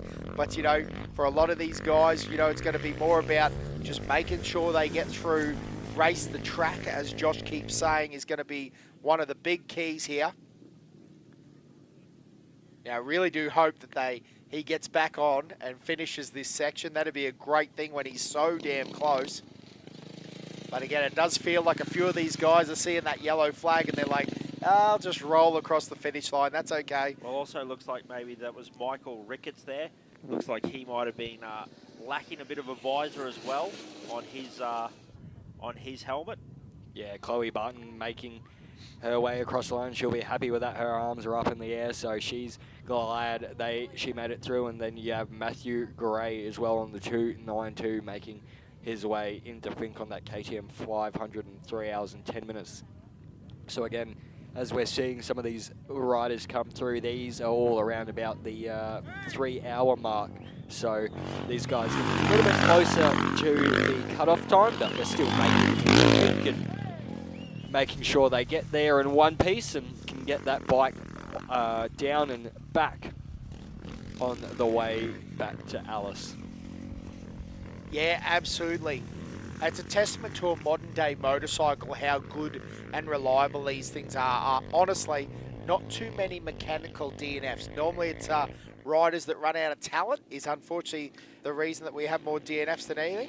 And he's getting back on. We want to push this rider across the finish line here. We'll wait for these guys to come through, but after a little bit of an issue here on the start line, he's going to get to come through and they'll wave him through. A massive congratulations to Bidster Combe, Christopher, I do believe, the 820. Unfortunately, having a bit of an off down there just before the finish line. Hopefully he's okay. He's got back on the bike and he has finished, so he will be able to get back on it tomorrow. Nothing. A bit of a wind down and a rubber won't do back at camp. Yep. Yeah. That's the commentators trying to coach him through here. I tell you what, I think he's questioning his life choices right now, personally. Just go and have a steak and sleep in your swag tonight. You'll be right to start You'll the race tomorrow. As we say that from the warm commentary box here back in Alice Springs, as we head back to our motel later tonight, probably go to Lassiter's, get a feed, you know what I mean? But mad props to that man there that managed to dust himself back off and get across that Fink finish line. Yeah, absolutely, mate. Complete legend. Anyway, Lucas Puckle on the 641 is also across the line, as well as Zach Sawyer on the 593. Those guys, as you said, running in that, early teens, 313 there for the KTM 350. Still looking fresh, a few of these boys. They've had a good ride. Again, this is better than a trail ride pace. You guys have to understand this. We're talking about guys that are averaging 80, 85 kilometres an hour for the distance of this course. And as you see, and I don't want to say it's smooth, but this is the smooth section, isn't it, Josh? So, for these guys to be running this pace for the entirety of this course, they, well, I'd say they deserve a medal, but what they really deserve is a spike. Yes. The spike from the Tatts Finke Desert Race, very coveted amongst the desert races in Australia. Yeah, if you've got a spike, you've obviously done some research and you've put your life on the line and everything on the line and got down there and back. A lot of people's bucket list item, this event, and a lot of people's first event as well coming out here. So, you've got that that spectrum of people where it comes out. You've got those real experienced riders that are really looking to push and have a good time and really attack this track. And then you look at some of your first timers that are really just trying to tackle this grueling track and say that I did finish. Yeah, absolutely. Like we said, there is that survivor spike that a lot of people aim for, and that is nothing to be sneezed at, nothing to be talked down on, as we see Adrian Donaldson, Gary Tipper, Jason Hallowell, Zach Sayer, Lucas Puckle as well make their way into Fink. So great to see that we have a solid stream of riders still making their way in. Looks like Adrian Copperland just cruising across the finish line there on the Sherco 500, just consolidating his finish there. 3 hours and 18 minutes out on the Fink track. No easy feat.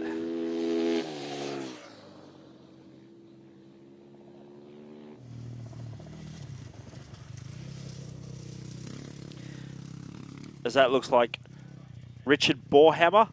I think I've seen that very unique 70-degree motor there that represents, it's a Husserberg FE 570 as well. You hear that big tractor just power along over the finish line there. We're also looking for Scott Dwarber and Dylan Zambo. Some very unique names here. As that looks like it's a KX 500 as well, making its way in one of the big bore. I tell you what, have a look at the size of the fuel tank that is sitting up in between his legs. Wowzers. The commentary really has dropped off as the hours have gone on. I knew where you were going. Gareth Hamill, yeah, I just thought I had to save myself there. And I love the fact that it is a Hamill on a KX 500. Yes. For anyone listening along that's confused by that reference, Danny Hamill, one of the most famous Baja racers on a green team green with Larry Rossler back in the day. So again, Gareth Hamill, 163 across the line now on his KX 500. As we see a few two-strokes make their way in. Also Mitchell Patton on his Sherco 300 in a time of 3 hours and 15 minutes. A very, very good effort there.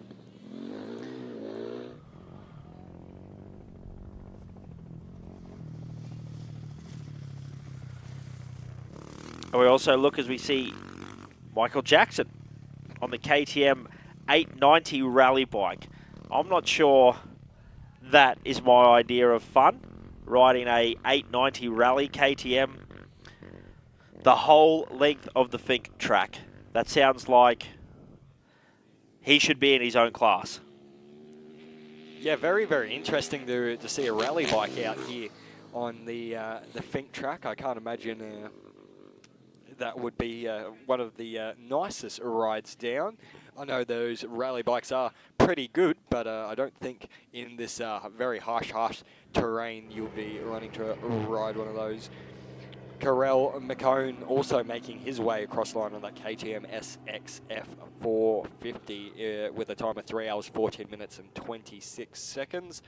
So we're looking around about to be the 400 mark of riders in the Fink at this point as we continue to see these bikes come through. And just on the pegs, riding a casual pace. Casual Saturday afternoon cruise. Trying to get into Fink. Just accidentally had to be. I'm going to say, judging by the way that rear end is wobbling around, that there is some kind of issue there, whether that be a flat tyre, maybe a loose axle or something like that. But yeah, definitely not happy there. That axle or wheel looks like it is definitely moving around a fair bit. Getting a bit wobbly there. I'm going to say a bit more than maybe just a flat tyre. Yeah, very interesting point. Going to be very interesting to see what he comes across the line with there, Josh. Yeah, it must just... Yeah, Josh, there's something very wrong. I wonder if it's got a completely buckled rear tyre or something there.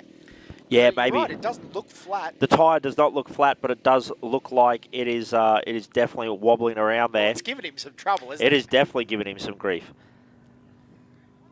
As we see, looks like a support team there of mother and baby getting ready to cheer on their partner. A lot of assumptions in that conversation, mate, but I like it. I like where you're going with it. What you're trying to do is get to the family atmosphere that's down at Apatula, which I totally agree with. It's lovely to see, you know, partners, wives. Even in, hey, we've got plenty of girls. There's husbands down there pitting for their wives, their girlfriends. But again, it's a real team event to come out here and do the Fink Desert Race. And I think one of the keys there is just to say how much it is now. These guys, again, gritting it out, working the track. You know, this is where it tests their mettle, isn't it, Josh?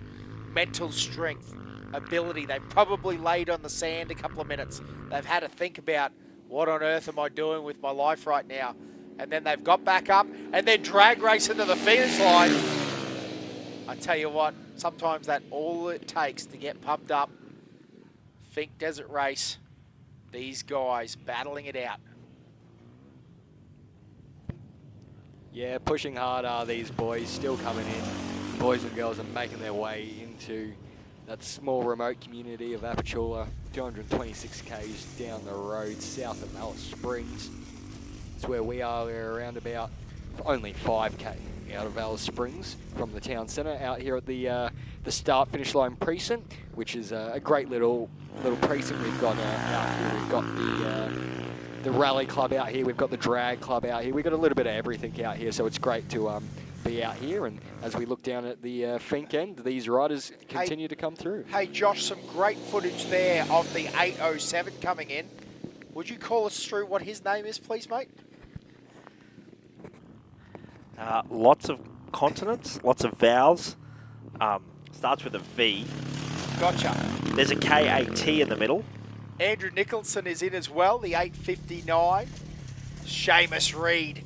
Hey, does it get any more red and Irish than that? Do you reckon? Come on, Seamus. Do you reckon he's going back to the pits for a bit of Jemison? I think so. The 699. Good ride there. Brady Bannister, the X76, is also through. Warren Smith, the 894, is at Fink. The RMZ 450 making its way through. Alex Dre, the 490, and Derek Rowe, H19, is now through as well with the Sherco 500.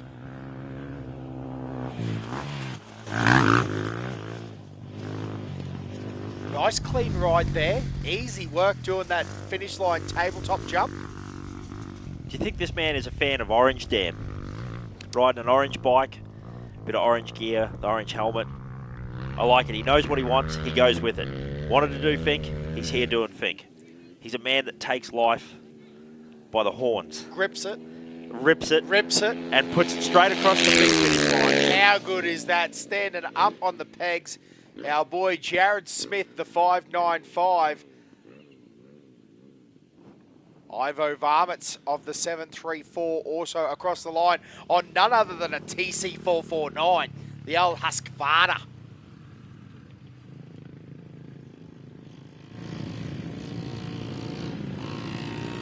Again, we're looking out to the north.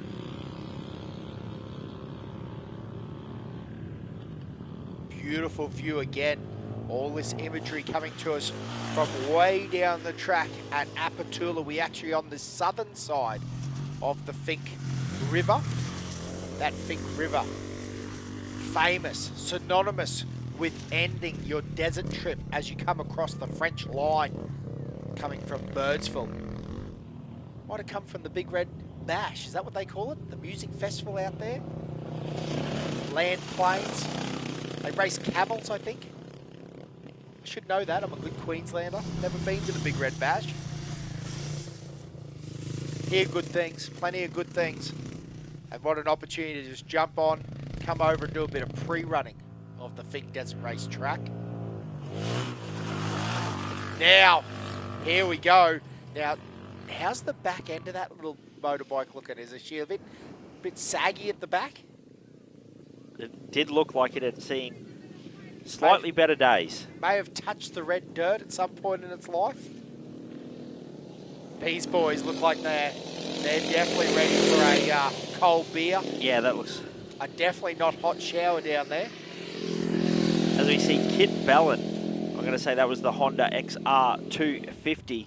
Absolutely. Hitting that finish line jump. So great to see a 1989 model bike still out here competing. Laying down a relatively wholesome time. Yeah, that's 3 solid. hours, 24 minutes. So that's a great ride there by Kit Ballin. I couldn't even imagine what it would be like doing that with the old twin shocks in the back. Probably 38, 40 mil forks at best. You know, nothing too flash. Oh, mate, 89 model. She would have been a mono. Would have been a single swing arm. Yes, might have had a mono shock. Yeah, she would have been all right in those days. That was the best of the best. The old XR, though, what a staple. I reckon more people have learned how to ride on an air-cooled XR than probably any other bike in the world. Well, between the Pee-wee 52. Sorry, probably, yeah, I've got to Little kids, Pee Wee 50. Bold statement, Cotton. No, I reckon. XL, 80s. Yes. XR. Sorry, I've got to group them together as a family, just so I'm clear. Oh, you Talk may as about well the just XR. say that someone's learnt to ride on a motorbike more than any other motorbike. Oh, here we go. Just pick 20 out of your hat, mate. The greatest? There's no way. So great to see Sam Pella make his way in there as well. That big Husqvarna. Those Class 2 bikes.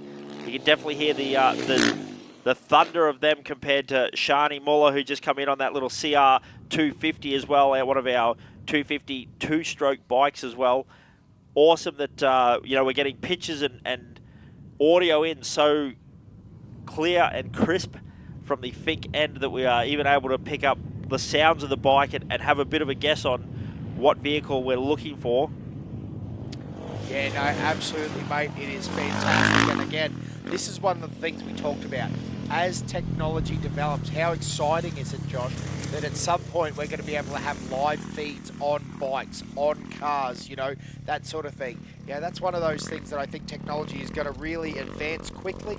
We did see, I think it was you telling me, Josh, that, or no, it might have been Michael Taylor talking about Starlink on one of the cars at the Baja 500, and it actually ran the entire live stream out of Starlink. Unfortunately, Elon, get it together, mate. We've got to get a bit of Starlink out here, but it is rostered on, or it's going to be planned for, early in the next quarter. So I think next year we're going to see a lot more video, a lot more live feed, a lot more action from teams. And again, got to throw it out there though, like the likes of OBR, they're filming and editing and throwing things up. I was watching the live stream, sorry, not a live stream, but a video of him down at Apatula, down the far end, and I think this is one of these things that teams are really promoting now. They're keeping people up to date and making sure that it's not 2 or 3 weeks after the event they're doing the updates. They're doing it daily. It's pretty impressive stuff. Well, there's a lot of people that do follow this event. They've got a lot of supporters as well, being those big names, and for a couple of local people as well, I think that's another big thing that plays into some people's heads, is that having such a big crowd and amount of eyes and all the pressure that Fink brings with it, that it is hard to stay focused for some of those riders that aren't used to such media attention or the likes of riding with that many competitors, or the caliber of competitors that they have at this event. So it's really interesting, and it continues to grow as we, again, get to have a look at these awesome shots down from Apatula. As you can see, the Apatula community right now is absolutely buzzing. There's locals everywhere. They'll be going around talking to their favourite drivers and their competitors and seeing what's going on. So definitely looks like a great time down here at Apatula. And as we look at this shot here now, you can sort of tell the vast roughness and just how remote that is. That is just red dirt, and that's as far as that's the scenery you're going to see out here in the red center. That's about it. That's all you get. It is very flat. It's not very green at times. It is greener than it normally is due to the rain we've had, which does make it look very, very nice. But it is great to be back again with a full capacity crowd and full capacity entrant list as well. Now it looks like old mate here has his goggles hanging off his arm there on the accelerator hand on his right arm, so maybe a little bit of an excursion out through the scrub for him. Maybe a little bit of sand or silt or something got into his goggles, so he decided to ditch the goggles. But isn't it funny how we always seem to have little groups? We probably just had a little 30, 40 second gap where there was no bikes, maybe even up to a minute, no bikes, and now all of a sudden we've got 3 or 4 coming in together at the same time. Looks like we've got Anthony Mitchell on that Husserberg FE450, and Rodney Irwin as well on that KTM 350. Also Zoe Bakari, once again representing for the ladies. You're on a 390 too, Josh. Nice little bike. It's one of those FEs, as you were talking about, with the 17-degree motor.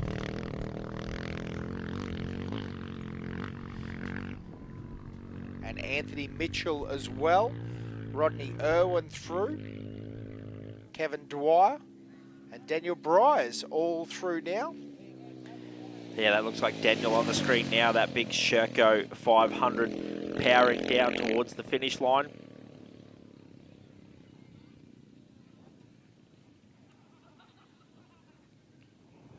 Again, it's almost crazy. I know we've mentioned it a few times, but not a single cloud in the sky as the camera just pans around. Only a bit of man-made dust in the sky. Yeah, couldn't ask for better conditions. We had a little bit of overcastness. Yes, is that a word? Overcastness. It was a little bit overcast yesterday during prologue, so not too bad, but mate, just beautiful at the moment. This is a clean, crisp winter's day in the Red Centre. Yeah, the Red Centre definitely has put on one of those lovely, lovely days, and this thing is very, very nice. Having a look at coming through into Fink, we'll see who this rider is as he gets it down on the loud paddle. Alexander Blenkow on that Yamaha WR 450F in a time of 3 hours, 29 minutes and 53 seconds. So we're around about half an hour off from seeing the last of our competitors coming through with those times now that we are getting through. So we're not too far away from finishing up today's proceedings, as we're around about the 420 mark here at the moment with positions wise. So I think we had around about 502 starters this morning, so again, quite a few that I haven't seen through. I know the Sammy Hayes 444 bike, a young bloke that I was looking out for, didn't end up making it into Fink, so obviously has had a mechanical or an off somewhere, so hoping that Sam's okay, and any other rider that unfortunately hasn't been able to make it down to the Fink end. And just a reminder, if you are a Fink competitor and you have pulled out of their race, please let an official know or someone within the Fink community to let us know that you are safe and you are okay and your transponder doesn't end up in New South Wales when you should be back in Alice Springs. So just a reminder to any competitors that haven't been able to make it down to Fink, whether it's a car or a bike, and you haven't checked in with the officials yet, please do check in with the officials and let them know so we know that you are safe. Yeah, and I suppose this gives us a good idea. So the H81 of Gene Fewings has just come through Mount Squires at 4:01. So he's still got a bit of work to do when he's coming through the Mount Squires checkpoint only a couple of minutes ago. Now it is the faster, smoother part of the track, but again, they use that almost tongue-in-cheek when I say that. But Mount Squires, he's still got a good few kilometres to go until he can have his cool beverage tonight and find his swag, no doubt weary and ready.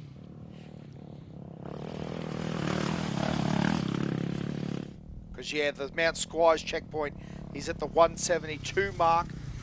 Fink Apatula is at 226, so he's still got a good 50 kilometres to go. And again, we talk about that average speed, got to do better than 60, 65 kilometres an hour realistically to keep your hopes alive. As we watch Leo Welch make his way in, the 849, make his way across that Fink finish line. Fist pump in the air, a thumbs up to the officials. That's a man that is very happy to be down there.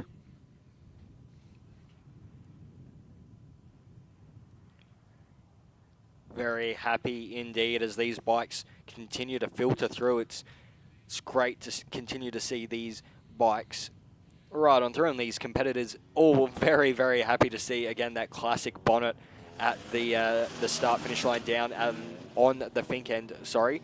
It is definitely a relief. And it looks like we're going to have a chat with some of the people in the pits down at Fink. So we'll throw down there to Kaiser Dawn, who is one of our competitors. Well, it has just been so exciting seeing everyone come through here at Fink. Betty Dre, you finally made it through, 17 years old.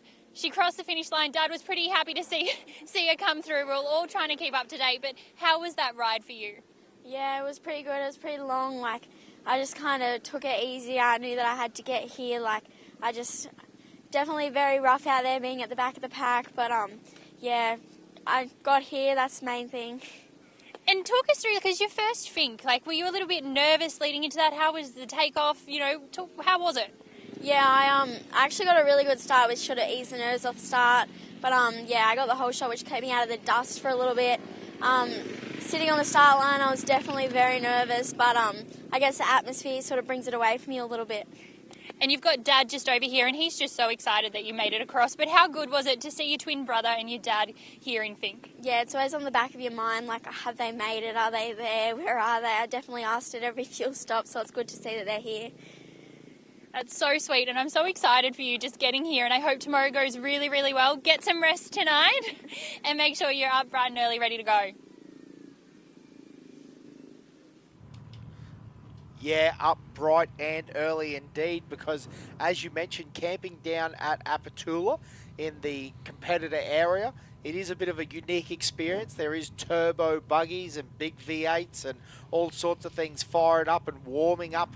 It's sort of one of those fascinating things, Josh, again, we talk about in, I can't even remember what year. Was it 2010 that Hengefeld came over and they were running that 250 Honda up and down the main pit area, literally breaking in a freshly rebuilt motor, and that had to be, what, 4:30, 5 o'clock in the morning? So it is one of those things that get to bed early. I can't stress that point because it'll be a long night of...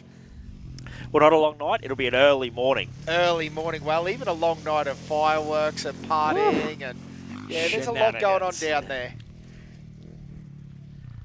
I'm just giving you a bit of insider knowledge of what goes on. Let's be real. The fink community definitely does love a little bit of a party as well. And as we say, for them, it is really a Christmas. Absolutely. It's a good time down there. And again, I think you can sort of get the idea. They camp just to the north of the finish line jump is one of the big keys there. Yeah, great camping spot as we have a few of our other competitors make their way in. That looks like Jared Giddings as well. We also have had Mark Trent, Darren Kirsten, John Blanket and Brent Timms as well while we were having a little chat to Betty there. So great to see Betty making her way in across the finish line. So that's another one of our double competitors. No, I think that's the twins that drove up and did the 2006 on the Ps. Yes. Yeah, I must admit, I understand there was a lot going on. There's so many people doing the double. It is pretty crazy because that really wasn't a thing, which is interesting, and now it is a thing. Yep. So it's interesting that so many people, because the logistics of that, you now have to have a plane. That alone makes it such an interesting option, and it's something that I think is going to get very popular. And I tell you what, it's interesting, man. That year with Toby, I must admit, if he could have gone one and one, yeah, that would have been crazy. You know, the 1 and 2 thing. Again, still impressive. Sorry. And no, I know. Listen, I know I'm what not taking anything away, but the fact that he got the second step, 1 and 1 would have cemented. And I mean, Toby's got a legacy anyway. Let's not beat around the bush there. But I mean, you imagine a 1 and 1 at Fink. The logistics of that, the things that need to go right, that's just huge. Even down to the fact that there's only, and I mean this, a handful of people in the world that would even be capable of that. Because you can have the fastest trophy truck driver in the world, and most of them can't ride a motorbike at that level, you know what I mean? And again, this isn't to take anything away from Billy Geddes or anything else that has done it. I mean, Billy Geddes was never in the thought process that he was going to stand on the podium in the motorbikes. Wants to stand on the podium in the trucks, absolutely capable of it, all those sort of things. But again, to have a competitor like Toby, would the next one maybe be David Walsh? Could he step up and get into a trophy truck team? You know, he could potentially do that sort of thing. Maybe a Jack Simpson. You know, we now see him tied up with OBR. Is this going to become a thing where you're trying to do the double-double and we're looking for the next one to stamp the mark is win on a motorbike, win on a car? And again, when you start thinking of the logistics of the things that have to go right for that to happen, that is almost insanity. But I tell you what, again, if you had told me some of the things that are happening now, I would have called you crazy. Joshua, I don't know if you're really aware of this, but the side-by-sides went down there. I think it was Peter Carr in a 2:02. Yeah, very fast. That is nuts. Very fast. I really would have called you. I think I did call people liars in 2013 when they told me that was going to be a thing. Yeah, that is right. It's very fast for a little side-by-side. During that, we've had Grant Matthews come in. Neil Turner also throwing a bit of a wheel stand and a bit of a thumbs up for the fans down there as well. We also have Jonathan Taylor as well on that. Oh, a little bit of an old school KDM, seeing the KDM 525 still going. So that's great to see a few of the older generations of machines making their way down here. But again, looking at the times, Josh, we're starting to get towards that 3:37, yes, 3:40s. We're starting to see, like these guys are now racing the clock. Yes. They've got to be on it. There's got to be a few guys and girls, you know what I mean? It's going to be interesting now because you imagine the heartbreak of coming over with a 401. Oh, it would be soul-destroying, Dan, to put all that effort in. Especially if it was some issue that you missed something, you missed some fuel, you missed a pit stop. Maybe you've had an issue and you needed a couple of minutes off the bike or something like that for whatever reason that may be. Now we're starting to get to crunch time. Yep. Yeah, absolutely. As we have Brad Leith and Alex McCarthy across the finish line as well. Gee, Dan, you talk about that tight tie frame. Alex McCarthy may have had a little bit of a problem. A 3-hour, 52-minute run into Fink, so only just making it inside that 4-hour cutoff mark. I'd say he might have had a little bit of a drama, might have had to do something to the bike, maybe even have a little bit of a lay down at one point in time because he seems a little bit down. As we also have Gareth Farr, the 719 across the finish line as well, and Lachlan Brown as well, back into that sort of 3-hour 39 mark, 3-hour 42 mark. So I think you're right, Dan. I would say you talk about those people that have issues. I'd say Alex McCarthy having a little bit of an issue, and he's had to push hard to get into Apachula for the overnight stop, as we also see Drew Martin and Gareth Spurls. Yeah, absolutely, mate. I totally agree with your assessment of that situation. Probably qualified reasonably well, and unfortunately had a few little issues on the way down. Again, we're going to catch more and more stories as time goes across on the live feed and different bits and pieces of these teams that have had a war going down. They've had their own little things that have been going on. Again, plenty of guys still cranking along in that mid-30 pack at the moment, so that we're now down to 3 hours 30. David Peters on the 870 running a nice time. Yeah, as the silent falls on that desert again, as we say, there's been a couple of packs and people just slowly pushing through, but now it is a race against time, and I do believe that some of these competitors will be pushing, or some of these competitors have had issues, so got to be careful and try not to push too hard, not to be able to make it into Fink, but again, as we've been saying, around about 60k average, you've got to have to be able to get down to Fink in that time, and that's another thing that would probably be playing on people's heads is they're probably thinking to themselves that they've got to hold that thing bumpered at over 60k an hour just to get down there. So again, a big mental game as we see all our competitors finishing up for the day and parking their bikes, just double checking with the officials, letting them know that they have made it to Fink and getting their waters, and just double checking with the paros that they're all good.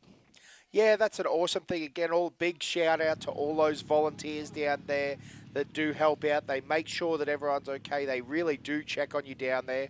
It has been a long 3.5 hour ride for many of these riders now. They've worked hard, got the body temp, the heart rate going.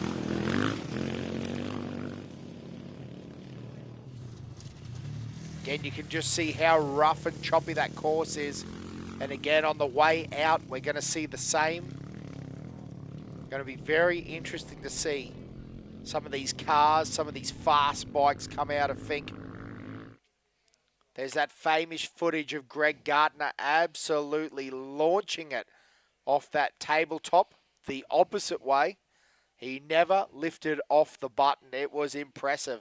So are we going to see any of the teams do that again this year?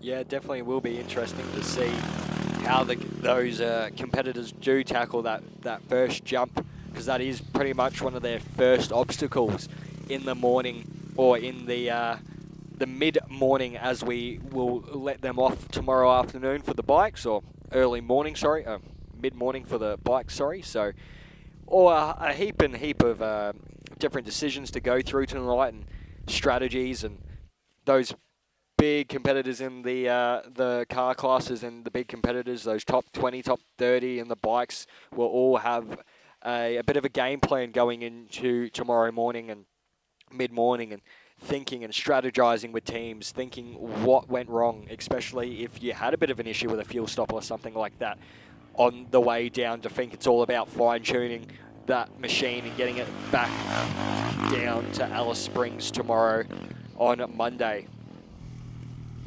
Yeah, that's interesting that you say that, because I totally agree. There will be some changes to be made, but even we talk about the communication side of that, trying to give that information to the team.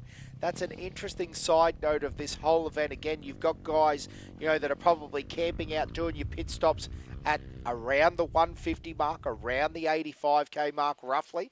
You've set them out, you've scoped them up, and, trying to get information to them. Those guys are literally in the dark down there at the 150 mark. So, they honestly don't know whether they're going to see you. For some of the competitors, obviously some of the big budget teams will know exactly what's going on, but for some of those other competitors, they're literally sitting there. They've probably got a fire cranking down the campsite. They're having a good time, and they just expect to see their number back through tomorrow about the same time, I guess. Well, so that's an interesting side note. I've heard a lot of stories over the years of those competitors in those fuel stops, and for the smaller ones, satellite phones going crazy, running around trying to find reception, and trying to find out where the heck one of your riders is coming in, and whether you have got them coming in within close concession as well. Because if you're looking after a couple of riders and they're all coming in thick and fast, you've got to be ready. So that's exactly right. Yep, absolutely. Yeah, it's a very interesting game out here in the desert, isn't it? So, again, we've got plenty of bikes rolling through. And then, yes, we've got Chris Walsh through, Mark Harradine, Corey Evans, Ian Ross is through as well, Matthew Masterson, Hayden Diebold. So, again, plenty of bikes still floating through here this afternoon, but getting closer and closer to that cutoff time. Now, again, ladies and gentlemen, all the information is available on finkdesertrace.com.au, all the live timing, the updates. Again, the start times for tomorrow, we did talk about this very roughly, but essentially there will be adjustments and times and bits and pieces. That'll be true of the cars too. We talked about these cars. If anyone stopped for anything that may have happened on the track, there will be some adjustments to the starting times tomorrow.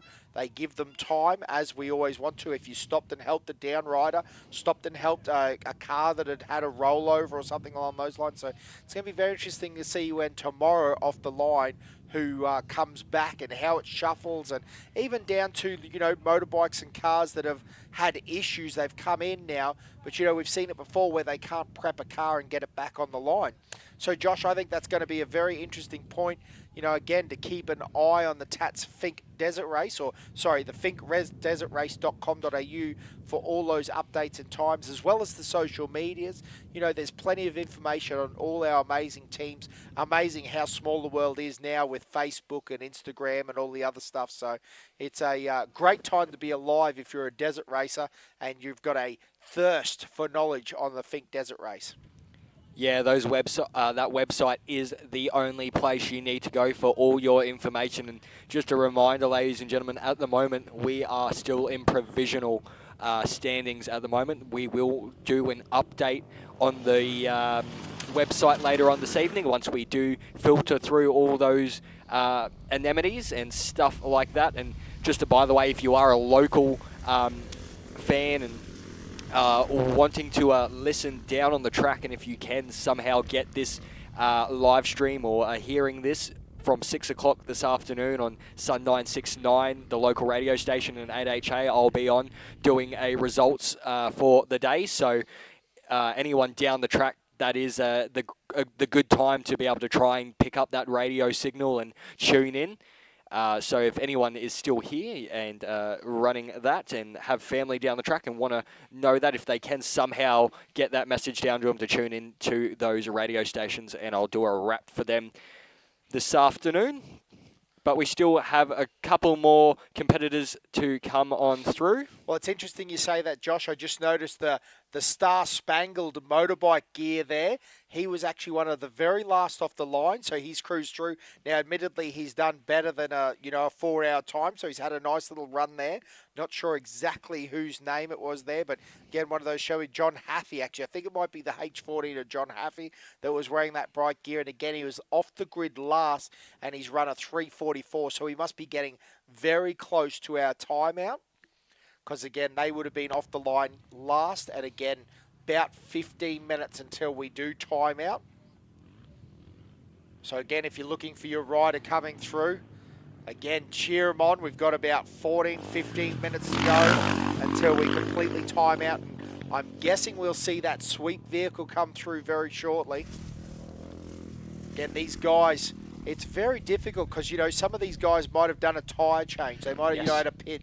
They, even though it seems like they might have lost half an hour trying to fix something on the side of the track. Again, we had a year, our mate Trev Newton that was riding with us, he got lost, essentially, rode backwards on the service road trying to find fuel, and then got fuel, and then rode all the way and ran out of fuel again. Wow. Just short of Fink itself. So, these are the sort of stories that you'll hear up and down. This 2022 will be no different to any other Fink when it is just complete madness, all the action that happens down the track, particularly down the far end where there's no reception. That's the key, because once there's no communication, things get pretty wild. So some of our last competitors that we see making their way, doing a great effort. Paul Hurradine and Richard Green getting across, so mad shout out to those guys. Some great competitors there doing an awesome job as well. Yeah, absolutely, mate, now. And listen, as we wrap up the live commentary here today, again, I tell you again, if you're still waiting, listen to thefinkdesertrace.com.au. Still a few riders coming in, still plenty to happening. And again, boys, tomorrow morning, excited to get those cars off the line in the morning from Apatula down there. It's going to be a good time. What time in the morning, Dan? Early. Early. I like it. Cold time. Get up early. 7:30. Get your backside trackside or in front of a screen. Yep. And get it happening. Get it happening, lads. I like it very much. It's been a joy to have you for day one, and we'll see you on day two. We definitely will, ladies and gentlemen. Thanks again for joining us here at the start-finish line. It's been Dan, Josh, and Josh here for Off-Road Cartel, and just myself as well. Again, a massive thanks to you all for coming out today and watching along with us. We've had a ball up here in the commentary box. We hope to see you again bright and early, 7:30 tomorrow morning, live on YouTube. We'll see you then.